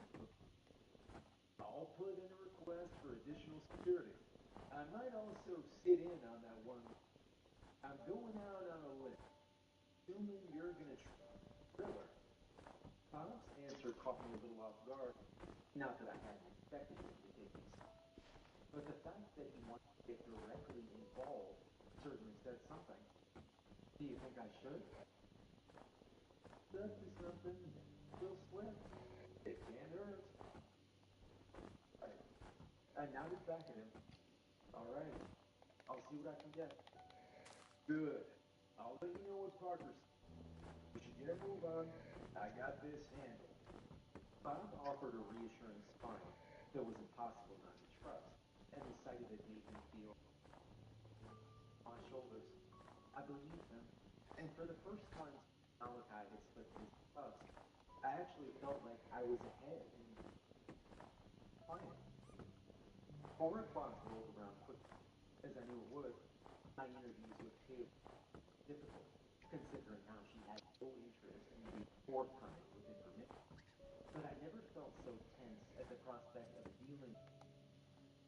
I'm not sure what it was. Ah, Maybe stop, you something else. stupid thing. But it was something that nagged at the back of my mind. That familiar Ah, stop. that I think everyone once in their life. Bob was waiting in the aisle, staring through the glass, who sat relaxed in her already slipped her cuffs, and one arm was draped. There were no guards, but I knew they were waiting just through the door behind her. Or guards were with him. I don't suppose she said. I asked. Bob shook his head. Spoken to her yet? I've looked over that footage you sent me, though. I think you're on the. His confirmation, my stomach sank. So how should we handle this? Confront her. Let her know the game. Maybe she'll tell us why. Or if not, then at least give us. Warden Parker is the termination of termination. That didn't surprise me. Kayla was obviously dangerous to be left alive. Of course, she's scheduled to be put down. Doesn't know it yet.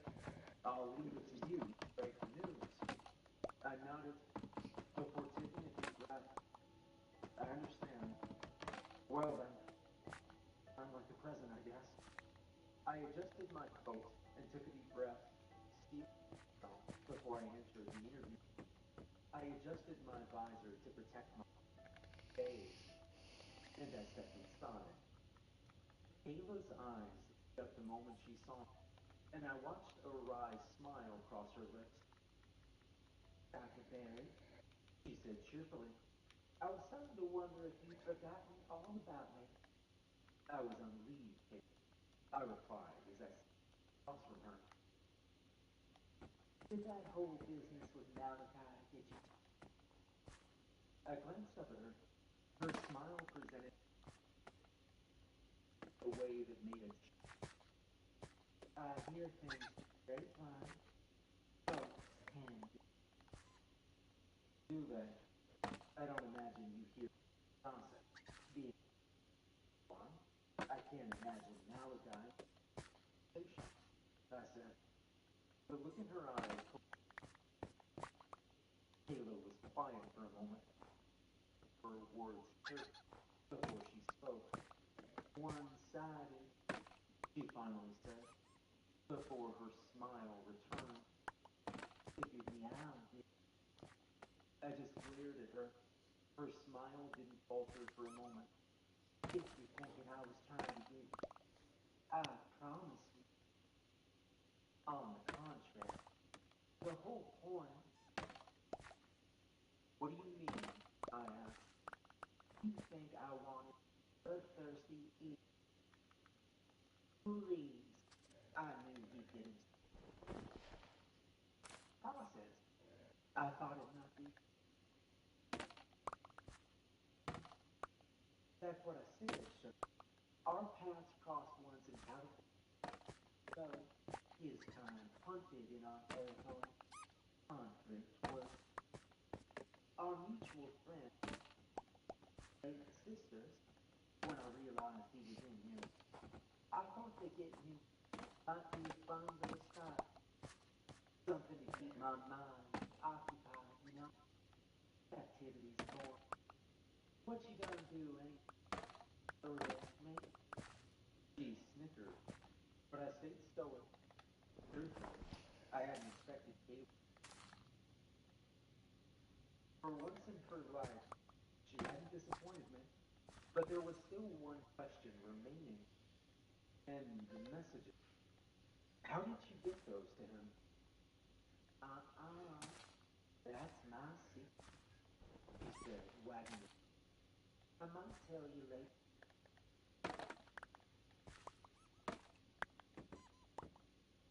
Then why don't we talk about the lockdown the other day? A demon got out. Paris. I presume you remember. Oh, that, said with a shrug. I don't know. I was having so worried You know, I've seen some footage. I caught just the slightest twitch in her eye, a momentary of something, although I couldn't tell what. Surprise, anger, perhaps. Her eyes were locked with mine. Through the visor I wore, to protect myself from her. I still felt something inside me shudder. What exactly are you talking about? Her tone was more aggressive than before. Out of your cell. I saw you in the hall, and I've got you on camera. So far, my theory is that you somehow orchestrated Ferris's release so you could go for a walk down to the surface. Then some of your friends in security were nice enough to walk you back to your seat and tamper with the footage to try and hide the fact you were ever gone. I know I'm missing some details, but that's about the size of it, isn't it? Her smile faded at last. Her eyes remained fixated on me. A walk? Not in thought. Well, I suppose not. Ah, now I'm thinking about just how much I should tell you. Everything. Or just enough to want me more. If it affects your decision. Marked for termination. I imagine this is the last time we'll be seen. Kayla's expression is calm, despite the news I just broken to her. I caught the slightest on This her warden lips. seems to terminate people rather quickly. Yeah. Well then, guess you got me. It's a long ass She story we held just her stumbled hands up upon. in a gesture Mhm. of surrender. You know Alright, how I you gotta make pee that again. cry. All this seething pain. It's not my strong suit. I was always more of a kind of girl. But alright, I'm gonna be good. How's that sound? Too good to be true, I replied. Her smile returned, and the sight of it created. It always is, isn't it? Y'all expect yours smarter than the average dumbass, but I went and figured it's better to break the heater. They want me sedated, blindfolded. I only needed to twice. The first time was to see what they do. I had an idea how long the sedative.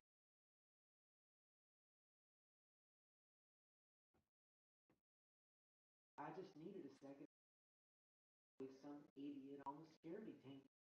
Just one swing.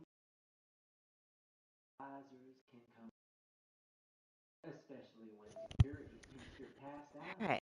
After I had my own, I bided my Oh, I'm time. due for a refill. This place, person by person. Hell, I've probably done more than the warden right now. As she spoke, I felt dread. Kayla seemed so calm and at ease. I felt so alone. I could feel Bob and the security team watching me from behind the glass. I knew they heard words, and I knew they weren't. Kayla kept talking simply because she could, because it didn't matter what told me at that moment. How it all. I imagine that right about now, they've got some doubt. Your gift this place. I imagine they're gonna want to fix that. Oh, hey, awareness. I'm just drinking tea right now. For a little while. Now, correct me if I'm wrong, but that's gonna be a bitch of a process.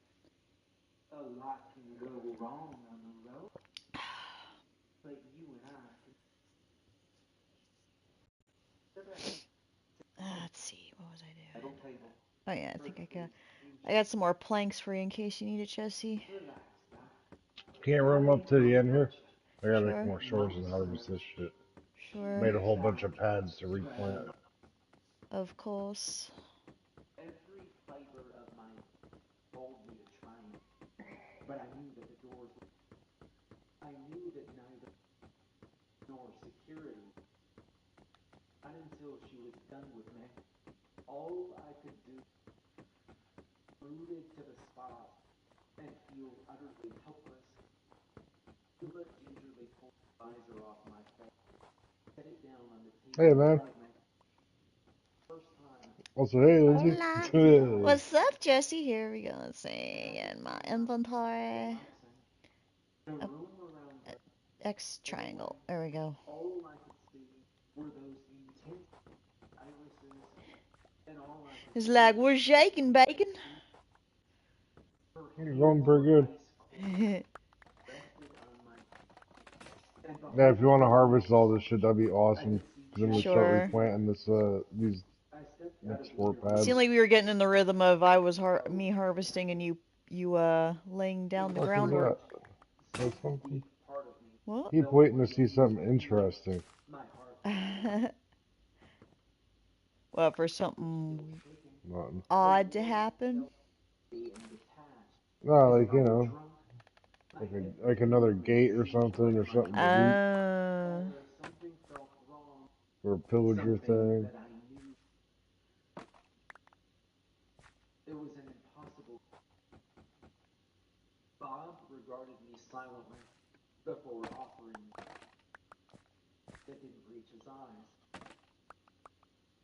His eyes said something else, something I now understood all too.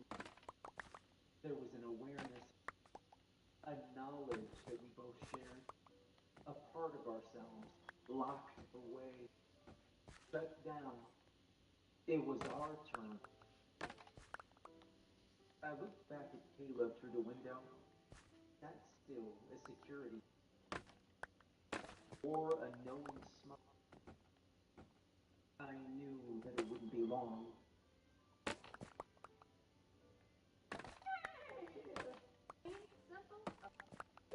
It's not a myth. It's The fuck was that? I wouldn't call myself an expert on the supernatural. Not by a long shot. Still, it was my job as fae, vampires, sirens. But you could study them all for a lifetime, and you'll know almost. For example, no amount of research tells you what it feels like. Oh, stop that, you stupid controller. There's no way to understand the effect they have on the human Oh, some story about a monster prison. person. I consider that a blessing because exactly how hellish It's Lighthouse Horror. Lighthouse horror. just passes by you. Would after the visor off. I went home that night just like I would any other. I listened to my usual. I watched the same TV.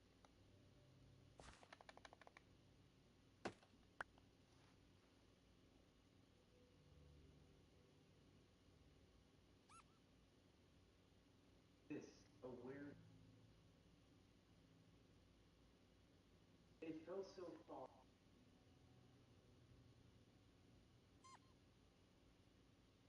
It was so prominent. Suddenly come back to my. But it was always there. That godforsaken. I should probably restart my stream too. I couldn't deny. Told me she wasn't gonna. That it wasn't in her. What do you mean? She had Huh? before Oh, settling awareness. down in her middle. Oh. Dang, I've been going for 11 hours? Disinterest. This thing? Damn. Back, pushing my visor. Put that back on. That's easy. Alright. Here it is. Stop My this. hands